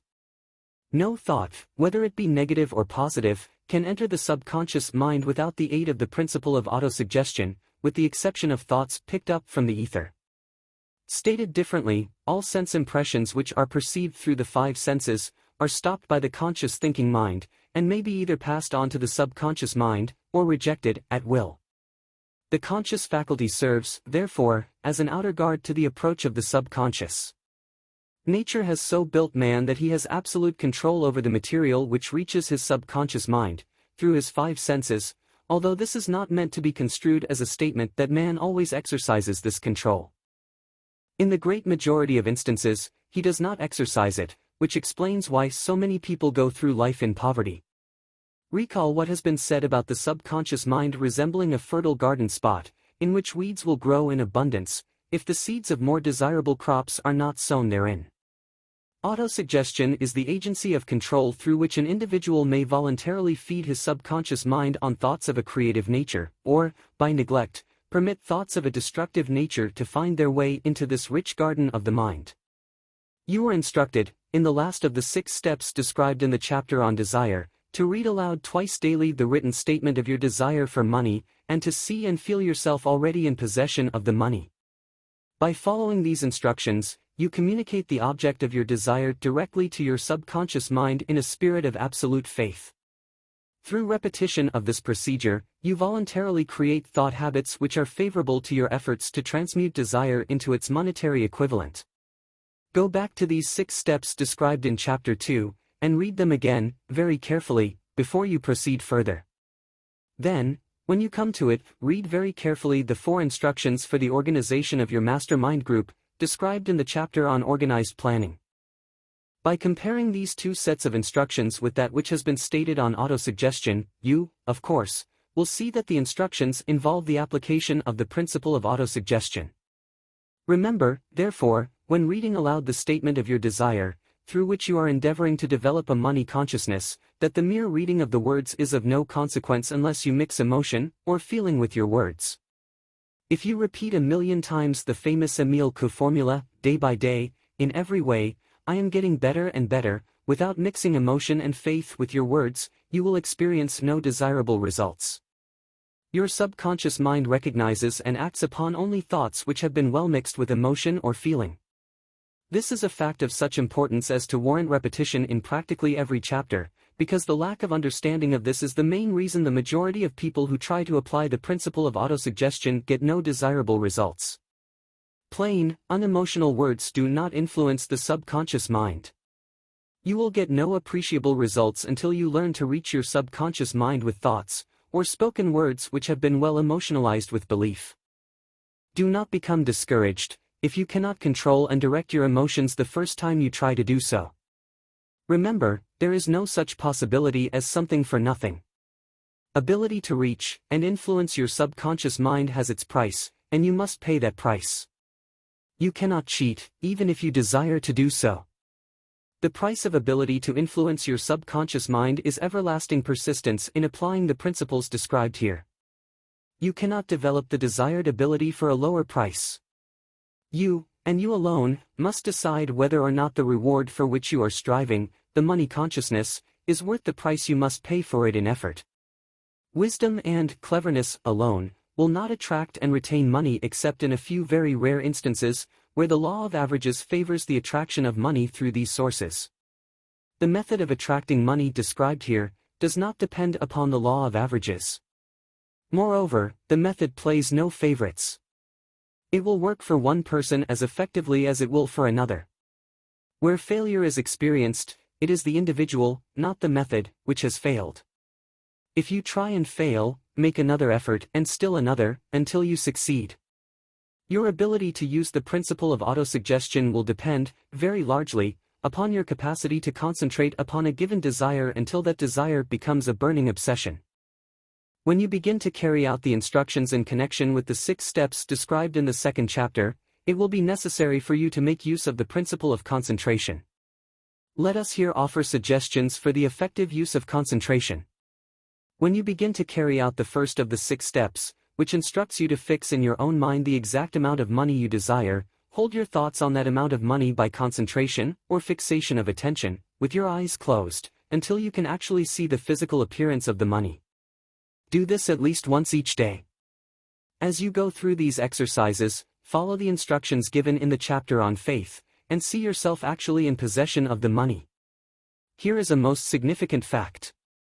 The subconscious mind takes any orders given it in a spirit of absolute faith, and acts upon those orders, although the orders often have to be presented over and over again, through repetition, before they are interpreted by the subconscious mind. Following the preceding statement, consider the possibility of playing a perfectly legitimate trick on your subconscious mind, by making it believe, because you believe it, that you must have the amount of money you are visualizing, that this money is already awaiting your claim, that the subconscious mind must hand over to you practical plans for acquiring the money which is yours. Hand over the thoughts suggested in the preceding paragraph to your imagination, and see what your imagination can, or will do, to create practical plans for the accumulation of money through transmutation of your desire. Do not wait for a definite plan, through which you intend to exchange services or merchandise in return for the money you are visualizing, but begin at once to see yourself in possession of the money, demanding and expecting meanwhile, that your subconscious mind will hand over the plan, or plans you need.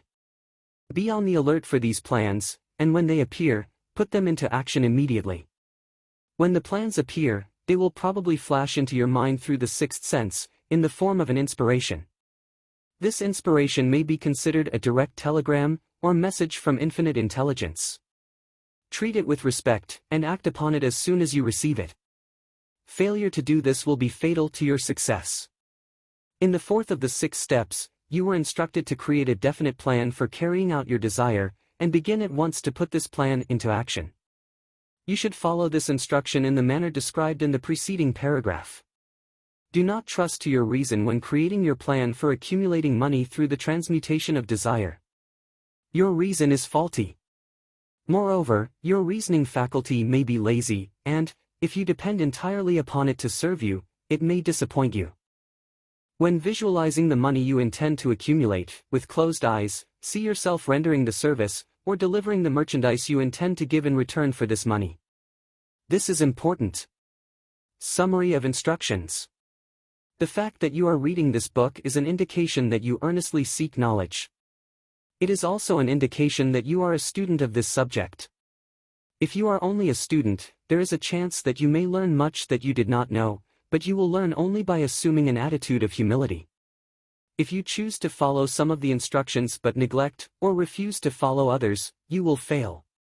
To get satisfactory results, you must follow all instructions in a spirit of faith. The instructions given in connection with the 6 steps in the 2nd chapter will now be summarized, and blended with the principles covered by this chapter, as follows. First, go into some quiet spot, preferably in bed at night, where you will not be disturbed or interrupted. Close your eyes, and repeat aloud, so you may hear your own words, the written statement of the amount of money you intend to accumulate, the time limit for its accumulation, and a description of the service or merchandise you intend to give in return for the money. As you carry out these instructions, see yourself already in possession of the money. For example, suppose that you intend to accumulate $50,000 by the 1st of January, 5 years hence, that you intend to give personal services in return for the money, in the capacity of a salesman. Your written statement of your purpose should be similar to the following. By the 1st day of January, 19, I will have in my possession $50,000, which will come to me in various amounts from time to time during the interim. In return for this money I will give the most efficient service of which I am capable, rendering the fullest possible quantity, and the best possible quality of service in the capacity of salesman of, describe the service or merchandise you intend to sell. I believe that I will have this money in my possession. My faith is so strong that I can now see this money before my eyes. I can touch it with my hands. It is now awaiting transfer to me at the time, and in the proportion that I deliver the service I intend to render in return for it. I am awaiting a plan by which to accumulate this money, and I will follow that plan, when it is received. Second, repeat this program night and morning until you can see, in your imagination, the money you intend to accumulate. Third, place a written copy of your statement where you can see it night and morning, and read it just before retiring, and upon arising until it has been memorized. Remember, as you carry out these instructions, that you are applying the principle of autosuggestion, for the purpose of giving orders to your subconscious mind. Remember, also, that your subconscious mind will act only upon instructions which are emotionalized, and handed over to it with feeling. Faith is the strongest, and most productive of the emotions. Follow the instructions given in the chapter on faith. These instructions may, at first, seem abstract. Do not let this disturb you. Follow the instructions, no matter how abstract or impractical they may, at first, appear to be. The time will soon come, if you do as you have been instructed, in spirit as well as in act, when a whole new universe of power will unfold to you. Skepticism, in connection with all new ideas, is characteristic of all human beings. But if you follow the instructions outlined, your skepticism will soon be replaced by belief, and this, in turn, will soon become crystallized into absolute faith. Then you will have arrived at the point where you may truly say, I am the master of my fate, I am the captain of my soul. Many philosophers have made the statement that man is the master of his own earthly destiny, but most of them have failed to say why he is the master. The reason that man may be the master of his own earthly status, and especially his financial status, is thoroughly explained in this chapter. Man may become the master of himself and of his environment, because he has the power to influence his own subconscious mind, and through it, gain the cooperation of infinite intelligence. You are now reading the chapter which represents the keystone to the arch of this philosophy. The instructions contained in this chapter must be understood and applied with persistence, if you are to succeed in transmuting desire into money. The actual performance of transmuting desire into money involves the use of autosuggestion as an agency by which one may reach and influence the subconscious mind. The other principles are simply tools with which to apply autosuggestion. Keep this thought in mind, and you will, at all times, be conscious of the important part the principle of autosuggestion is to play in your efforts to accumulate money through the methods described in this book. Carry out these instructions as though you were a small child. Inject into your efforts something of the faith of a child. The author has been most careful to see that no impractical instructions were included, because of his sincere desire to be helpful. After you have read the entire book, come back to this chapter, and follow in spirit and in action this instruction. Read the entire chapter aloud once every night, until you become thoroughly convinced that the principle of autosuggestion is sound, that it will accomplish for you all that has been claimed for it. As you read, underscore with a pencil every sentence which impresses you favorably. Follow the foregoing instruction to the letter, and it will open the way for a complete understanding and mastery of the principles of success. Chapter 5. Specialized Knowledge. Specialized knowledge: personal experiences or observations. The fourth step toward riches. There are two kinds of knowledge. One is general, the other is specialized. General knowledge, no matter how great in quantity or variety it may be, is of but little use in the accumulation of money. The faculties of the great universities possess, in the aggregate, practically every form of general knowledge known to civilization. Most of the professors have but little or no money. They specialize on teaching knowledge, but they do not specialize on the organization or the use of knowledge. Knowledge will not attract money unless it is organized and intelligently directed, through practical plans of action, to the definite end of accumulation of money. Lack of understanding of this fact has been the source of confusion to millions of people who falsely believe that knowledge is power. It is nothing of the sort. Knowledge is only potential power. It becomes power only when, and if, it is organized into definite plans of action, and directed to a definite end. This missing link in all systems of education known to civilization today may be found in the failure of educational institutions to teach their students how to organize and use knowledge after they acquire it. Many people make the mistake of assuming that, because Henry Ford had but little schooling, he is not a man of education. Those who make this mistake do not know Henry Ford, nor do they understand the real meaning of the word educate. That word is derived from the Latin word educo, meaning to educe, to draw out, to develop from within. An educated man is not, necessarily, one who has an abundance of general or specialized knowledge.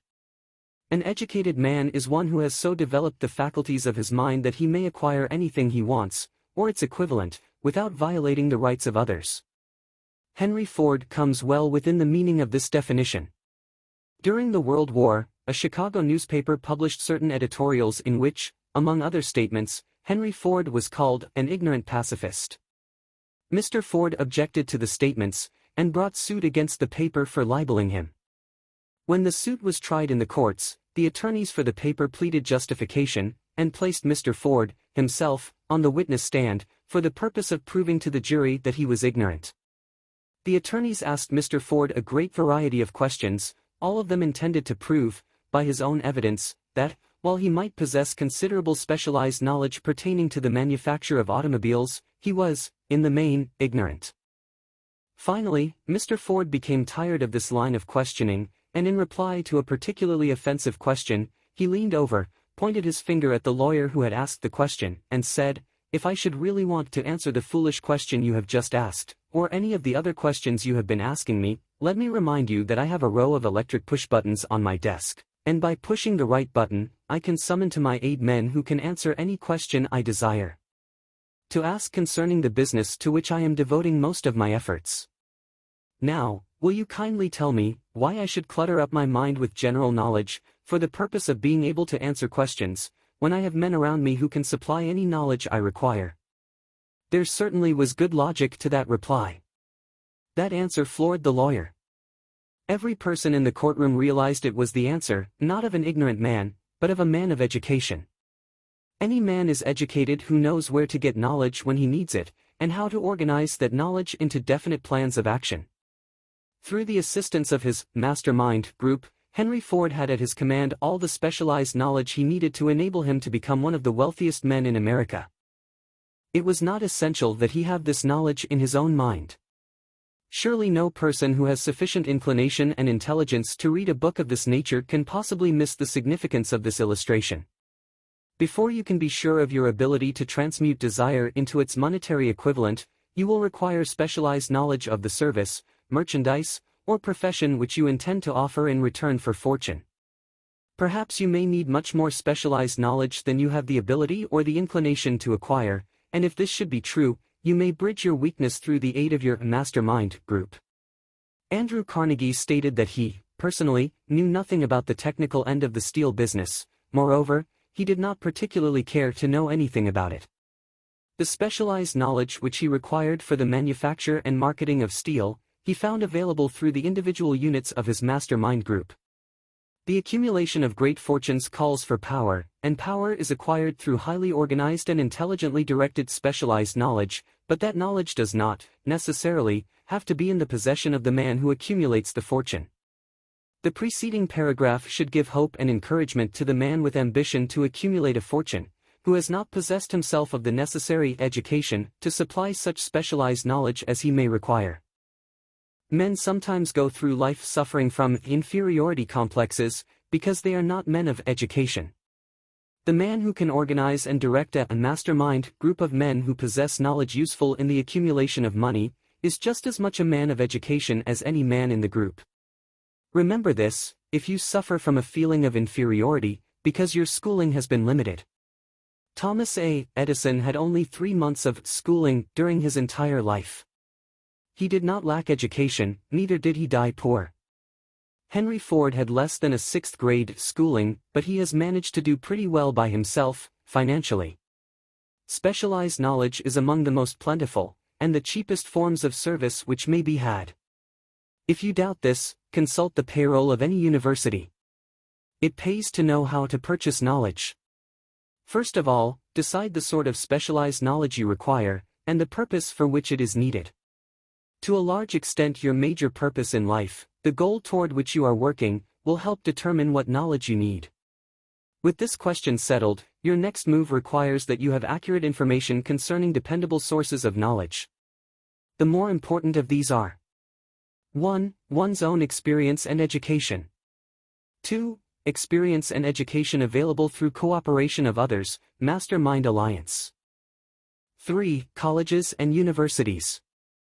4. Public libraries, through books and periodicals in which may be found all the knowledge organized by civilization. 5. Special training courses, through night schools and home study schools in particular. As knowledge is acquired, it must be organized and put into use, for a definite purpose, through practical plans. Knowledge has no value except that which can be gained from its application towards some worthy end. This is one reason why college degrees are not valued more highly. They represent nothing but miscellaneous knowledge. If you contemplate taking additional schooling, first determine the purpose for which you want the knowledge you are seeking, then learn where this particular sort of knowledge can be obtained, from reliable sources. Successful men, in all callings, never stop acquiring specialized knowledge related to their major purpose, business, or profession. Those who are not successful usually make the mistake of believing that the knowledge acquiring period ends when one finishes school. The truth is that schooling does but little more than to put one in the way of learning how to acquire practical knowledge. With this changed world, which began at the end of the economic collapse, came also astounding changes in educational requirements. The order of the day is specialization. This truth was emphasized by Robert P. Moore, Secretary of Appointments of Columbia University. Specialists most sought. Particularly sought after by employing companies are candidates who have specialized in some field. Business school graduates with training in accounting and statistics, engineers of all varieties, journalists, architects, chemists, and also outstanding leaders and activity men of the senior class. The man who has been active on the campus, whose personality is such that he gets along with all kinds of people and who has done an adequate job with his studies, has a most decided edge over the strictly academic student. Some of these, because of their all-around qualifications, have received several offers of positions, a few of them as many as 6. In departing from the conception that the straight-A student was invariably the one to get the choice of the better jobs, Mr. Moore said that most companies look not only to academic records but to activity records and personalities of the students. One of the largest industrial companies, the leader in its field, in writing to Mr. Moore concerning prospective seniors at the college, said, "We are interested primarily in finding men who can make exceptional progress in management work. For this reason we emphasize qualities of character, intelligence, and personality far more than specific educational background." Apprenticeship proposed. Proposing a system of apprenticing students in offices, stores, and industrial occupations during the summer vacation, Mr. Moore asserts that after the first 2 or 3 years of college, every student should be asked to choose a definite future course and to call a halt if he has been merely pleasantly drifting without purpose through an unspecialized academic curriculum. Colleges and universities must face the practical consideration that all professions and occupations now demand specialists, he said, urging that educational institutions accept more direct responsibility for vocational guidance. One of the most reliable and practical sources of knowledge available to those who need specialized schooling is the night schools operated in most large cities. The correspondence schools give specialized training anywhere the U.S. males go, on all subjects that can be taught by the extension method. One advantage of home study training is the flexibility of the study program, which permits one to study during spare time. Another stupendous advantage of home study training, if the school is carefully chosen, is the fact that most courses offered by home study schools carry with them generous privileges of consultation which can be of priceless value to those needing specialized knowledge. No matter where you live, you can share the benefits. Anything acquired without effort, and without cost is generally unappreciated, often discredited, Perhaps this is why we get so little from our marvelous opportunity in public schools. The self-discipline one receives from a definite program of specialized study makes up to some extent for the wasted opportunity when knowledge was available without cost. Correspondence schools are highly organized business institutions. Their tuition fees are so low that they are forced to insist upon prompt payments. Being asked to pay, whether the student makes good grades or poor, has the effect of causing one to follow through with the course when he would otherwise drop it. The correspondence schools have not stressed this point sufficiently, for the truth is that their collection departments constitute the very finest sort of training on decision, promptness, action, and the habit of finishing that which one begins. I learned this from experience, more than 25 years ago. I enrolled for a home study course in advertising. After completing 8 or 10 lessons I stopped studying, but the school did not stop sending me bills. Moreover, it insisted upon payment, whether I kept up my studies or not. I decided that if I had to pay for the course, which I had legally obligated myself to do, I should complete the lessons and get my money's worth. I felt, at the time, that the collection system of the school was somewhat too well organized, but I learned later in life that it was a valuable part of my training for which no charge had been made. Being forced to pay, I went ahead and completed the course. Later in life I discovered that the efficient collection system of that school had been worth much in the form of money earned, because of the training in advertising I had so reluctantly taken. We have in this country what is said to be the greatest public school system in the world. We have invested fabulous sums for fine buildings, we have provided convenient transportation for children living in the rural districts, so they may attend the best schools, but there is one astounding weakness to this marvelous system. It is free. One of the strange things about human beings is that they value only that which has a price. The free schools of America, and the free public libraries, do not impress people because they are free. This is the major reason why so many people find it necessary to acquire additional training after they quit school and go to work. It is also one of the major reasons why employers give greater consideration to employees who take home study courses. They have learned, from experience, that any person who has the ambition to give up a part of his spare time to studying at home has in him those qualities which make for leadership. This recognition is not a charitable gesture, it is sound business judgment upon the part of the employers. There is one weakness in people for which there is no remedy. It is the universal weakness of lack of ambition. Persons, especially salaried people, who schedule their spare time to provide for home study, seldom remain at the bottom very long. Their action opens the way for the upward climb, removes many obstacles from their path, and gains the friendly interest of those who have the power to put them in the way of opportunity.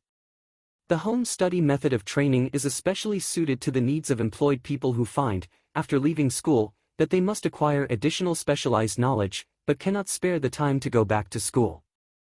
The changed economic conditions prevailing since the Depression have made it necessary for thousands of people to find additional, or new sources of income. For the majority of these, the solution to their problem may be found only by acquiring specialized knowledge. Many will be forced to change their occupations entirely. When a merchant finds that a certain line of merchandise is not selling, he usually supplants it with another that is in demand. The person whose business is that of marketing personal services must also be an efficient merchant. If his services do not bring adequate returns in one occupation, he must change to another, where broader opportunities are available. Stuart Austin prepared himself as a construction engineer and followed this line of work until the Depression limited his market to where it did not give him the income he required. He took inventory of himself, decided to change his profession to law, went back to school and took special courses by which he prepared himself as a corporation lawyer. Despite the fact the Depression had not ended, he completed his training, passed the bar examination, and quickly built a lucrative law practice in Dallas, Texas. In fact, he is turning away clients. Just to keep the record straight, and to anticipate the alibis of those who will say, "I couldn't go to school because I have a family to support," or "I'm too old," I will add the information that Mr. Ware was past 40, and married when he went back to school. Moreover, by carefully selecting highly specialized courses, in colleges best prepared to teach the subjects chosen, Mr. Ware completed in 2 years the work for which the majority of law students require 4 years. It pays to know how to purchase knowledge. The person who stops studying merely because he has finished school is forever hopelessly doomed to mediocrity, no matter what may be his calling. The way of success is the way of continuous pursuit of knowledge. Let us consider a specific instance. During the Depression, a salesman in a grocery store found himself without a position. Having had some bookkeeping experience, he took a special course in accounting, familiarized himself with all the latest bookkeeping and office equipment, and went into business for himself. Starting with the grocer for whom he had formerly worked, he made contracts with more than 100 small merchants to keep their books, at a very nominal monthly fee. His idea was so practical that he soon found it necessary to set up a portable office in a light delivery truck, which he equipped with modern bookkeeping machinery. He now has a fleet of these bookkeeping offices, on wheels, and employs a large staff of assistants, thus providing small merchants with accounting service equal to the best that money can buy, at very nominal cost. Specialized knowledge, plus imagination, were the ingredients that went into this unique and successful business. Last year, the owner of that business paid an income tax of almost 10 times as much as was paid by the merchant for whom he worked when the Depression forced upon him a temporary adversity which proved to be a blessing in disguise. The beginning of this successful business was an idea. Inasmuch as I had the privilege of supplying the unemployed salesman with that idea, I now assume the further privilege of suggesting another idea which has within it the possibility of even greater income. Also, the possibility of rendering useful service to thousands of people who badly need that service. The idea was suggested by the salesman who gave up selling and went into the business of keeping books on a wholesale basis. When the plan was suggested as a solution of his unemployment problem, he quickly exclaimed, "I like the idea, but I would not know how to turn it into cash." In other words, he complained he would not know how to market his bookkeeping knowledge after he acquired it. So, that brought up another problem which had to be solved. With the aid of a young woman typist, clever at hand lettering, and who could put the story together, a very attractive book was prepared, describing the advantages of the new system of bookkeeping.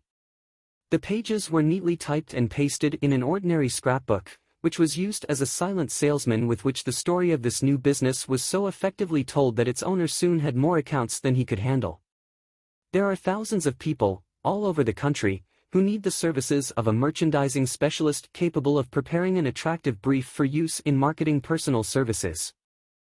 The aggregate annual income from such a service might easily exceed that received by the largest employment agency, and the benefits of the service might be made far greater to the purchaser than any to be obtained from an employment agency. The idea here described was born of necessity, to bridge an emergency which had to be covered, but it did not stop by merely serving one person. The woman who created the idea has a keen imagination. She saw in her newly born brainchild the making of a new profession, one that is destined to render valuable service to thousands of people who need practical guidance in marketing personal services.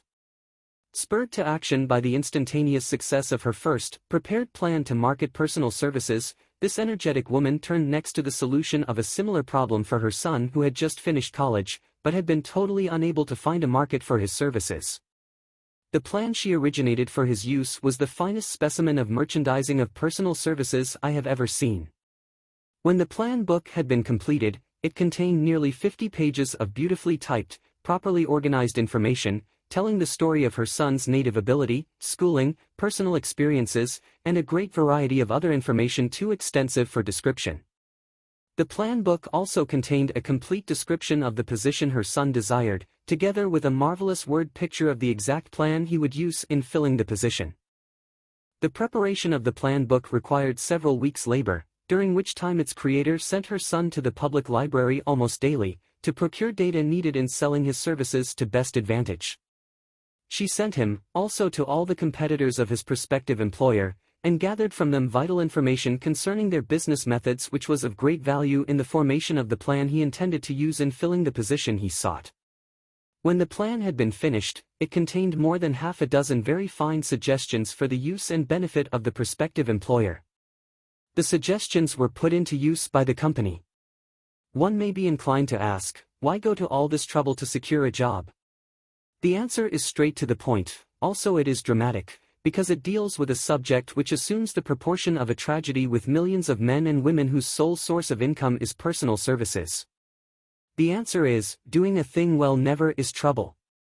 The plan prepared by this woman for the benefit of her son helped him get the job for which he applied, at the first interview, at a salary fixed by himself. Moreover, and this, too, is important, the position did not require the young man to start at the bottom. He began as a junior executive, at an executive salary. Why go to all this trouble, do you ask? Well, for one thing, the planned presentation of this young man's application for a position clipped off no less than 10 years of time he would have required to get to where he began, had he started at the bottom and worked his way up. This idea of starting at the bottom and working one's way up may appear to be sound, but the major objection to it is this: too many of those who begin at the bottom never manage to lift their heads high enough to be seen by opportunity, so they remain at the bottom. It should be remembered, also, that the outlook from the bottom is not so very bright or encouraging. It has a tendency to kill off ambition. We call it getting into a rut, which means that we accept our fate because we form the habit of daily routine, a habit that finally becomes so strong we cease to try to throw it off. And that is another reason why it pays to start 1 or 2 steps above the bottom. By so doing, one forms the habit of looking around, of observing how others get ahead, of seeing opportunity, and of embracing it without hesitation. Dan Halpin is a splendid example of what I mean. During his college days, he was manager of the famous 1930 national championship Notre Dame football team, when it was under the direction of the late Knute Rockne. Perhaps he was inspired by the great football coach to aim high, and not mistake temporary defeat for failure, just as Andrew Carnegie, the great industrial leader, inspired his young business lieutenants to set high goals for themselves. At any rate, young Halpin finished college at a mighty unfavorable time, when the Depression had made jobs scarce, so, after a fling at investment banking and motion pictures, he took the first opening with a potential future he could find, selling electrical hearing aids on a commission basis. Anyone could start in that sort of job, and Halpin knew it, but it was enough to open the door of opportunity to him. For almost 2 years, he continued in a job not to his liking, and he would never have risen above that job if he had not done something about his dissatisfaction. He aimed, first, at the job of assistant sales manager of his company, and got the job. That one step upward placed him high enough above the crowd to enable him to see still greater opportunity, also, it placed him where opportunity could see him. He made such a fine record selling hearing aids, that A.M. Andrews, chairman of the board of the Dictograph Products Company, a business competitor of the company for which Halpin worked, wanted to know something about that man Dan Halpin who was taking big sales away from the long-established Dictograph Company. He sent for Halpin. When the interview was over, Halpin was the new sales manager, in charge of the Acousticon division. Then, to test young Halpin's mettle, Mr. Andrews went away to Florida for 3 months, leaving him to sink or swim in his new job. He did not sink. Knute Rockne's spirit of "all the world loves a winner, and has no time for a loser," inspired him to put so much into his job that he was recently elected vice president of the company, and general manager of the Acousticon and Silent Radio division, a job which most men would be proud to earn through 10 years of loyal effort. Halpin turned the trick in little more than 6 months. It is difficult to say whether Mr. Andrews or Mr. Halpin is more deserving of eulogy, for the reason that both showed evidence of having an abundance of that very rare quality known as imagination. Mr. Andrews deserves credit for seeing, in young Halpin, the go-getter of the highest order. Halpin deserves credit for refusing to compromise with life by accepting and keeping a job he did not want, and that is one of the major points I am trying to emphasize through this entire philosophy. That we rise to high positions or remain at the bottom because of conditions we can control if we desire to control them. I am also trying to emphasize another point, namely, that both success and failure are largely the results of habit. I have not the slightest doubt that Dan Halpin's close association with the greatest football coach America ever knew, planted in his mind the same brand of desire to excel which made the Notre Dame football team world famous. Truly, there is something to the idea that hero worship is helpful, provided one worships a winner. Halpin tells me that Rockne was one of the world's greatest leaders of men in all history. My belief in the theory that business associations are vital factors, both in failure and in success, was recently demonstrated when my son Blair was negotiating with Dan Halpin for a position. Mr. Halpin offered him a beginning salary of about 1/2 what he could have gotten from a rival company. I brought parental pressure to bear, and induced him to accept the place with Mr. Halpin, because I believe that close association with one who refuses to compromise with circumstances he does not like, is an asset that can never be measured in terms of money. The bottom is a monotonous, dreary, and profitable place for any person. That is why I have taken the time to describe how lowly beginnings may be circumvented by proper planning. Also, that is why so much space has been devoted to a description of this new profession, created by a woman who was inspired to do a fine job of planning because she wanted her son to have a favorable break. With the changed conditions ushered in by the world economic collapse, came also the need for newer and better ways of marketing personal services. It is hard to determine why someone had not previously discovered this stupendous need, in view of the fact that more money changes hands in return for personal services than for any other purpose. The sum paid out monthly, to people who work for wages and salaries, is so huge that it runs into hundreds of millions, and the annual distribution amounts to billions. Perhaps some will find, in the idea here briefly described, the nucleus of the riches they desire. Ideas with much less merit have been the seedlings from which great fortunes have grown. Woolworth's 5 and 10 cent store idea, for example, had far less merit, but it piled up a fortune for its creator. Those seeing opportunity lurking in this suggestion will find valuable aid in the chapter on organized planning. Incidentally, an efficient merchandiser of personal services would find a growing demand for his services wherever there are men and women who seek better markets for their services. By applying the mastermind principle, a few people with suitable talent could form an alliance and have a paying business very quickly. One would need to be a fair writer, with a flair for advertising and selling, one handy at typing and hand lettering, and one should be a first-class business getter who would let the world know about the service. If one person possessed all these abilities, he might carry on the business alone, until it outgrew him. The woman who prepared the personal service sales plan for her son now receives requests from all parts of the country for her cooperation in preparing similar plans for others who desire to market their personal services for more money. She has a staff of expert typists, artists, and writers who have the ability to dramatize the case history so effectively that one's personal services can be marketed for much more money than the prevailing wages for similar services. She is so confident of her ability that she accepts, as the major portion of her fee, a percentage of the increased pay she helps her clients to earn. It must not be supposed that her plan merely consists of clever salesmanship by which she helps men and women to demand and receive more money for the same services they formerly sold for less pay. She looks after the interests of the purchaser as well as the seller of personal services, and so prepares her plans that the employer receives full value for the additional money he pays. The method by which she accomplishes this astonishing result is a professional secret which she discloses to no one excepting her own clients. If you have the imagination, and seek a more profitable outlet for your personal services, this suggestion may be the stimulus for which you have been searching. The idea is capable of yielding an income far greater than that of the average doctor, lawyer, or engineer whose education required several years in college. The idea is saleable to those seeking new positions, in practically all positions calling for managerial or executive ability, and those desiring rearrangement of incomes in their present positions. There is no fixed price for sound ideas. Back of all ideas is specialized knowledge. Unfortunately, for those who do not find riches in abundance, specialized knowledge is more abundant and more easily acquired than ideas. Because of this very truth, there is a universal demand and an ever-increasing opportunity for the person capable of helping men and women to sell their personal services advantageously. Capability means imagination, the one quality needed to combine specialized knowledge with ideas, in the form of organized plans designed to yield riches. If you have imagination, this chapter may present you with an idea sufficient to serve as the beginning of the riches you desire. Remember, the idea is the main thing. Specialized knowledge may be found just around the corner, any corner. Chapter 6. Imagination. The workshop of the mind. The fifth step toward riches.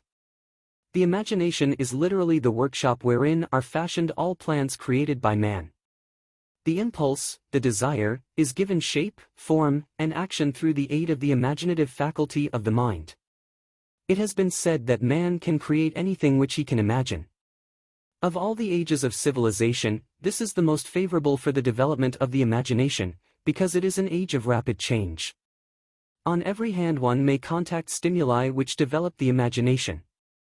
Through the aid of his imaginative faculty, man has discovered, and harnessed, more of nature's forces during the past 50 years than during the entire history of the human race, previous to that time. He has conquered the air so completely, that the birds are a poor match for him in flying.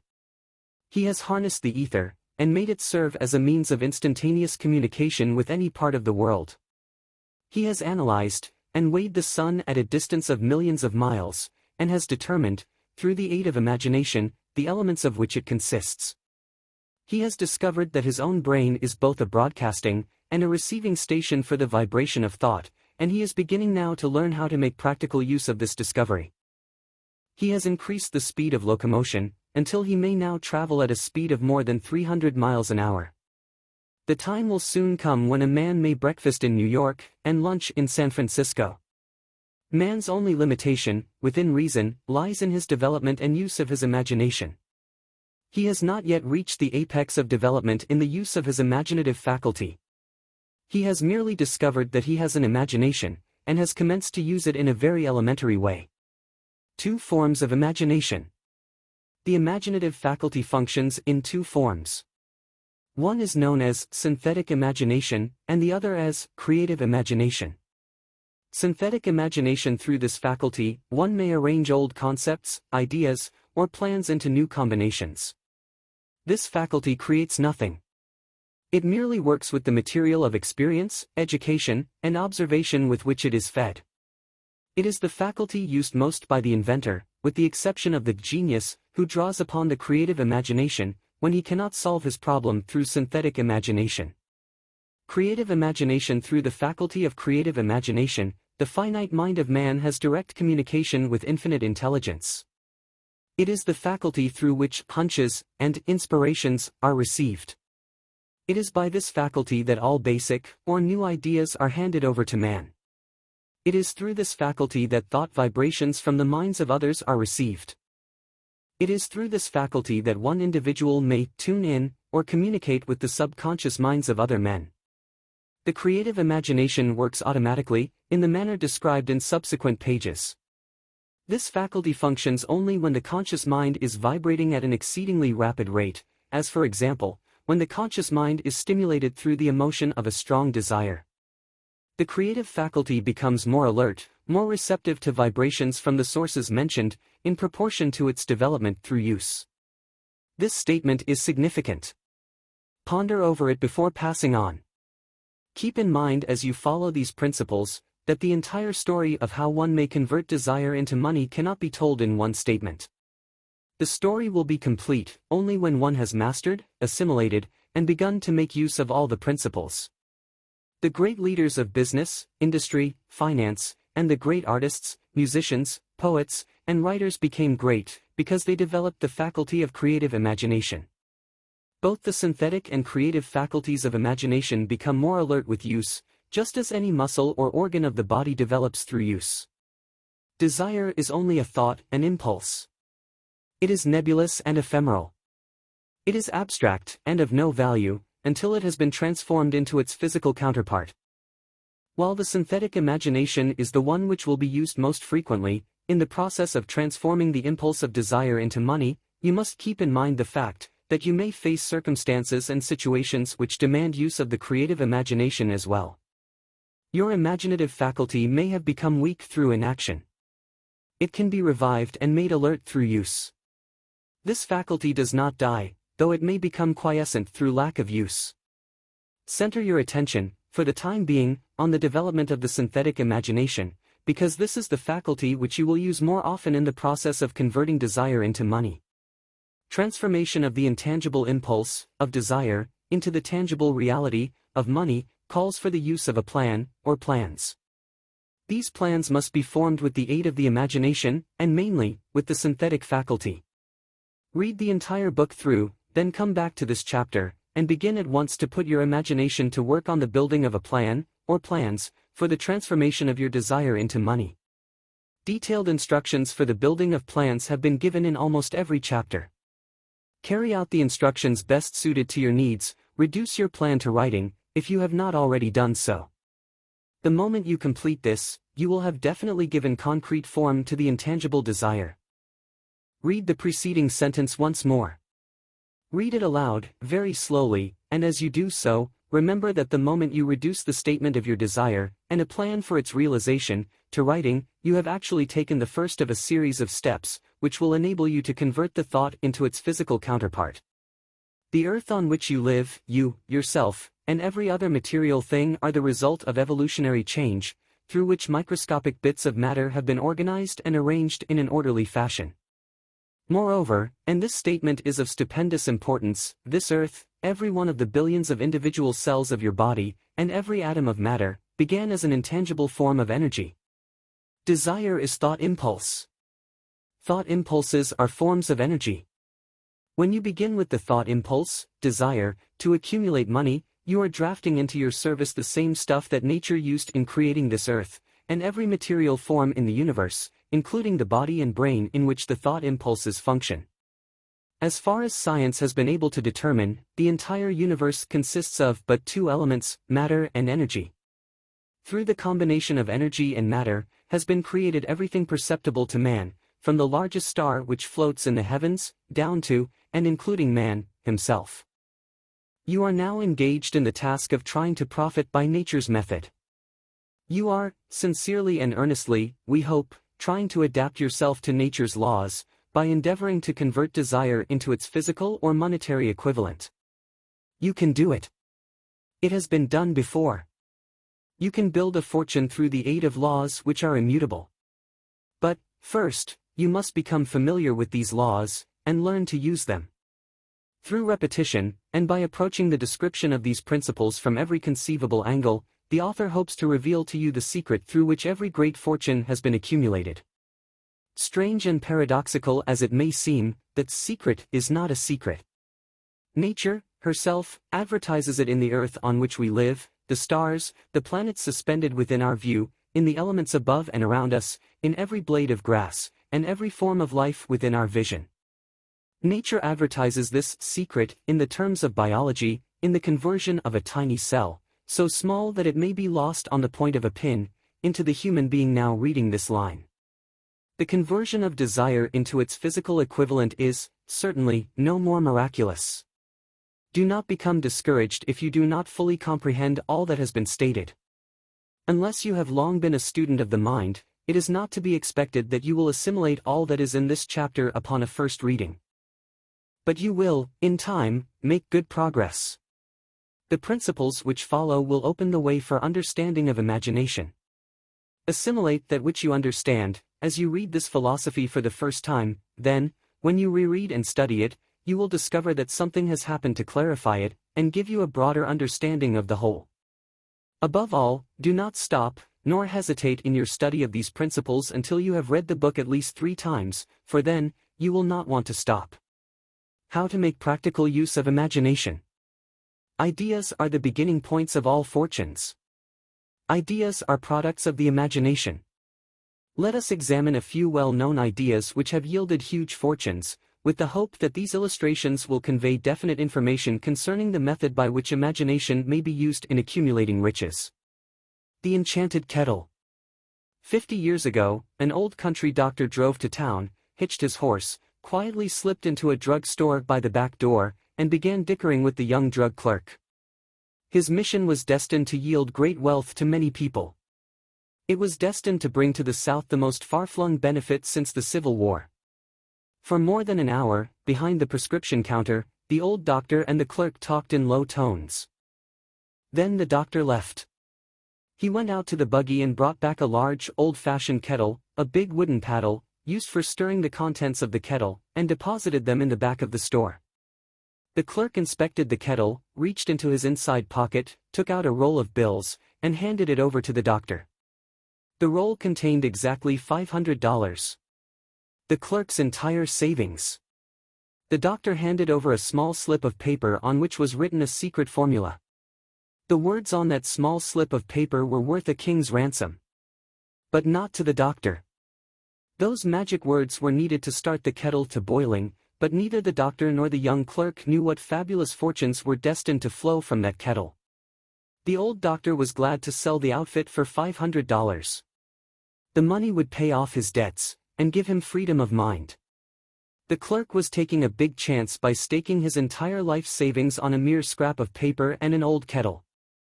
He never dreamed his investment would start a kettle to overflowing with gold that would surpass the miraculous performance of Aladdin's lamp. What the clerk really purchased was an idea. The old kettle and the wooden paddle, and the secret message on a slip of paper were incidental. The strange performance of that kettle began to take place after the new owner mixed with the secret instructions an ingredient of which the doctor knew nothing. Read this story carefully, give your imagination a test. See if you can discover what it was that the young man added to the secret message, which caused the kettle to overflow with gold. Remember, as you read, that this is not a story from Arabian Nights. Here you have a story of facts, stranger than fiction, facts which began in the form of an idea.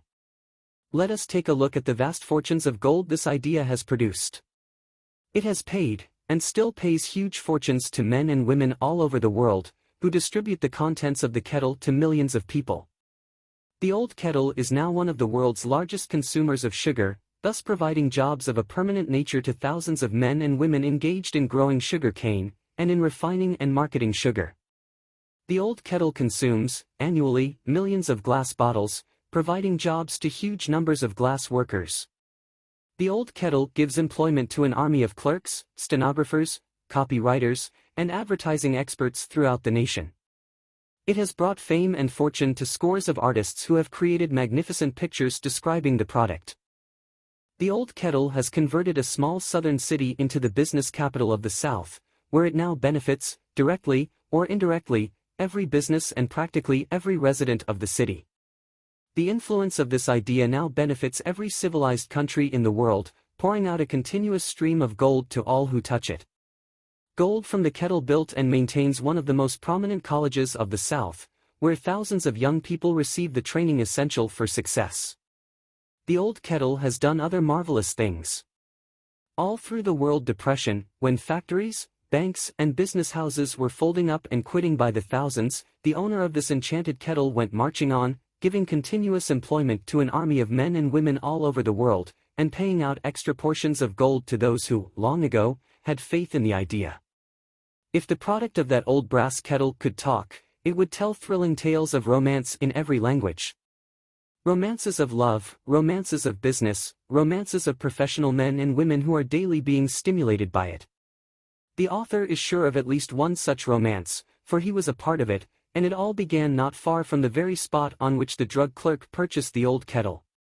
It was here that the author met his wife, and it was she who first told him of the enchanted kettle. It was the product of that kettle they were drinking when he asked her to accept him, for better or worse. Now that you know the content of the enchanted kettle is a world-famous drink, it is fitting that the author confess that the home city of the drink supplied him with a wife, also that the drink itself provides him with stimulation of thought without intoxication, and thereby it serves to give the refreshment of mind which an author must have to do his best work. Whoever you are, wherever you may live, whatever occupation you may be engaged in, just remember in the future, every time you see the words Coca-Cola, that its vast empire of wealth and influence grew out of a single idea, and that the mysterious ingredient the drug clerk, Asa Candler, mixed with the secret formula was imagination. Stop and think of that, for a moment. Remember, also, that the 13 steps to riches, described in this book, were the media through which the influence of Coca-Cola has been extended to every city, town, village and crossroads of the world, and that any idea you may create, as sound and meritorious as Coca-Cola, has the possibility of duplicating the stupendous record of this worldwide thirst killer. Truly, thoughts are things, and their scope of operation is the world itself. What I would do if I had $1 million. This story proves the truth of that old saying, where there's a will, there's a way. It was told to me by that beloved educator and clergyman, the late Frank W. Gonzalez, who began his preaching career in the Stockyards region of South Chicago. While Dr. Gonzalez was going through college, he observed many defects in our educational system, defects which he believed he could correct, if he were the head of a college. His deepest desire was to become the directing head of an educational institution in which young men and women would be taught to learn by doing. He made up his mind to organize a new college in which he could carry out his ideas, without being handicapped by orthodox methods of education. He needed $1 million to put the project across. Where was he to lay his hands on so large a sum of money? That was the question that absorbed most of this ambitious young preacher's thought.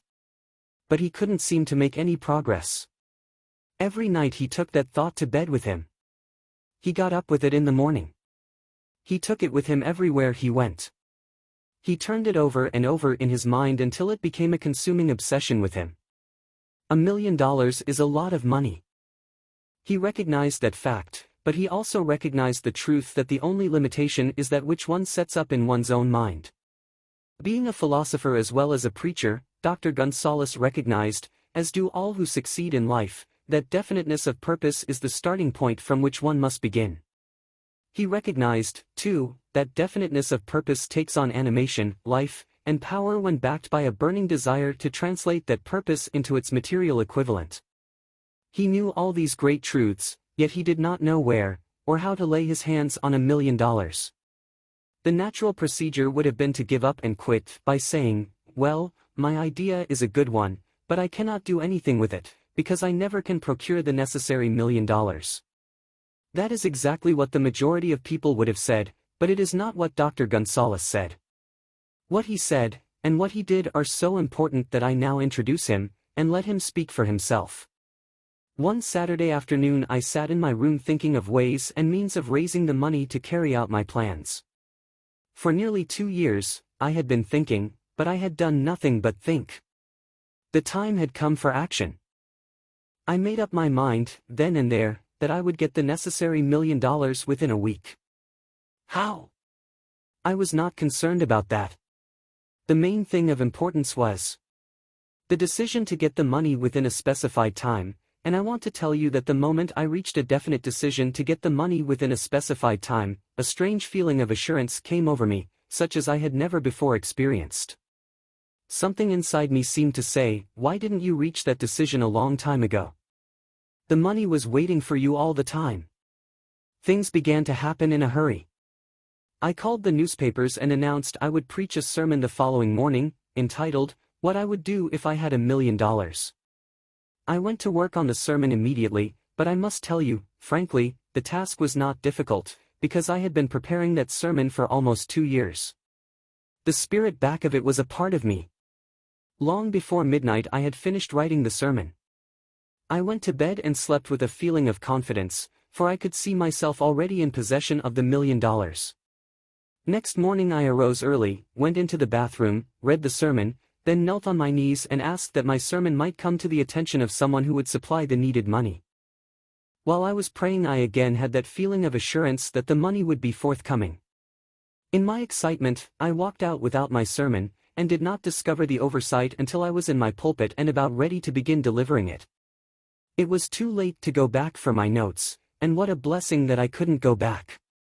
Instead, my own subconscious mind yielded the material I needed. When I arose to begin my sermon, I closed my eyes, and spoke with all my heart and soul of my dreams.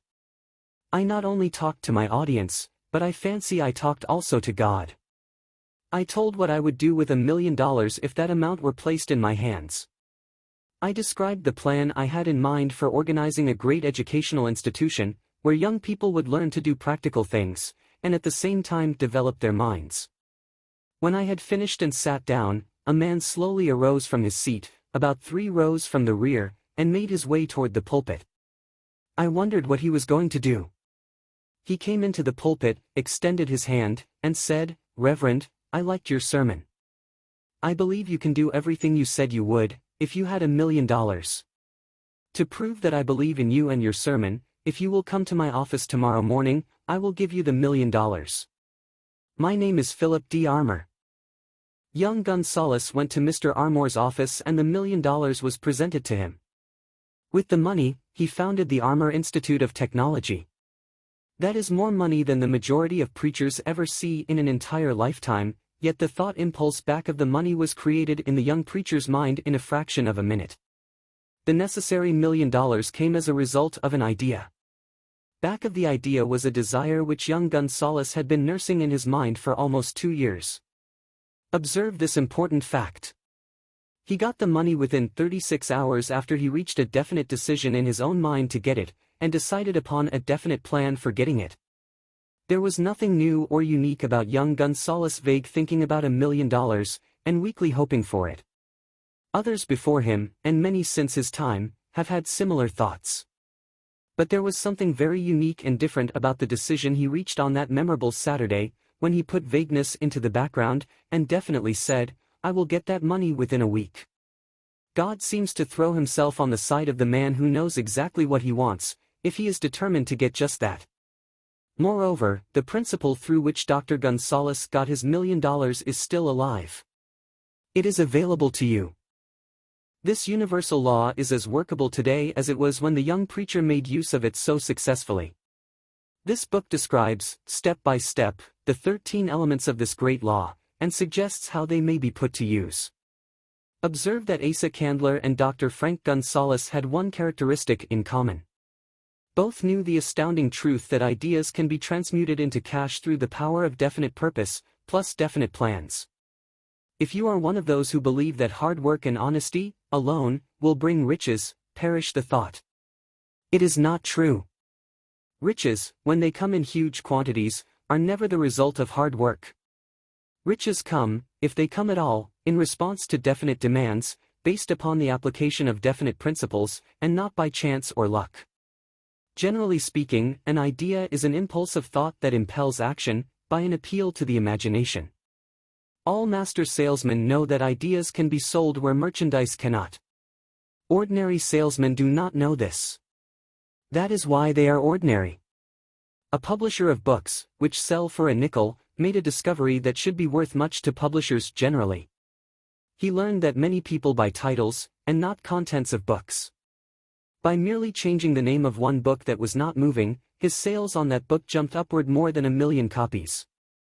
That, as simple as it may seem, was an idea. It was imagination. There is no standard price on ideas. The creator of ideas makes his own price, and, if he is smart, gets it. The moving picture industry created a whole flock of millionaires. Most of them were men who couldn't create ideas. But they had the imagination to recognize ideas when they saw them. The next flock of millionaires will grow out of the radio business, which is new and not overburdened with men of keen imagination. The money will be made by those who discover or create new and more meritorious radio programs and have the imagination to recognize merit, and to give the radio listeners a chance to profit by it. The sponsor. That unfortunate victim who now pays the cost of all radio entertainment, soon will become idea-conscious, and demand something for his money. The man who beats the sponsor to the draw, and supplies programs that render useful service, is the man who will become rich in this new industry.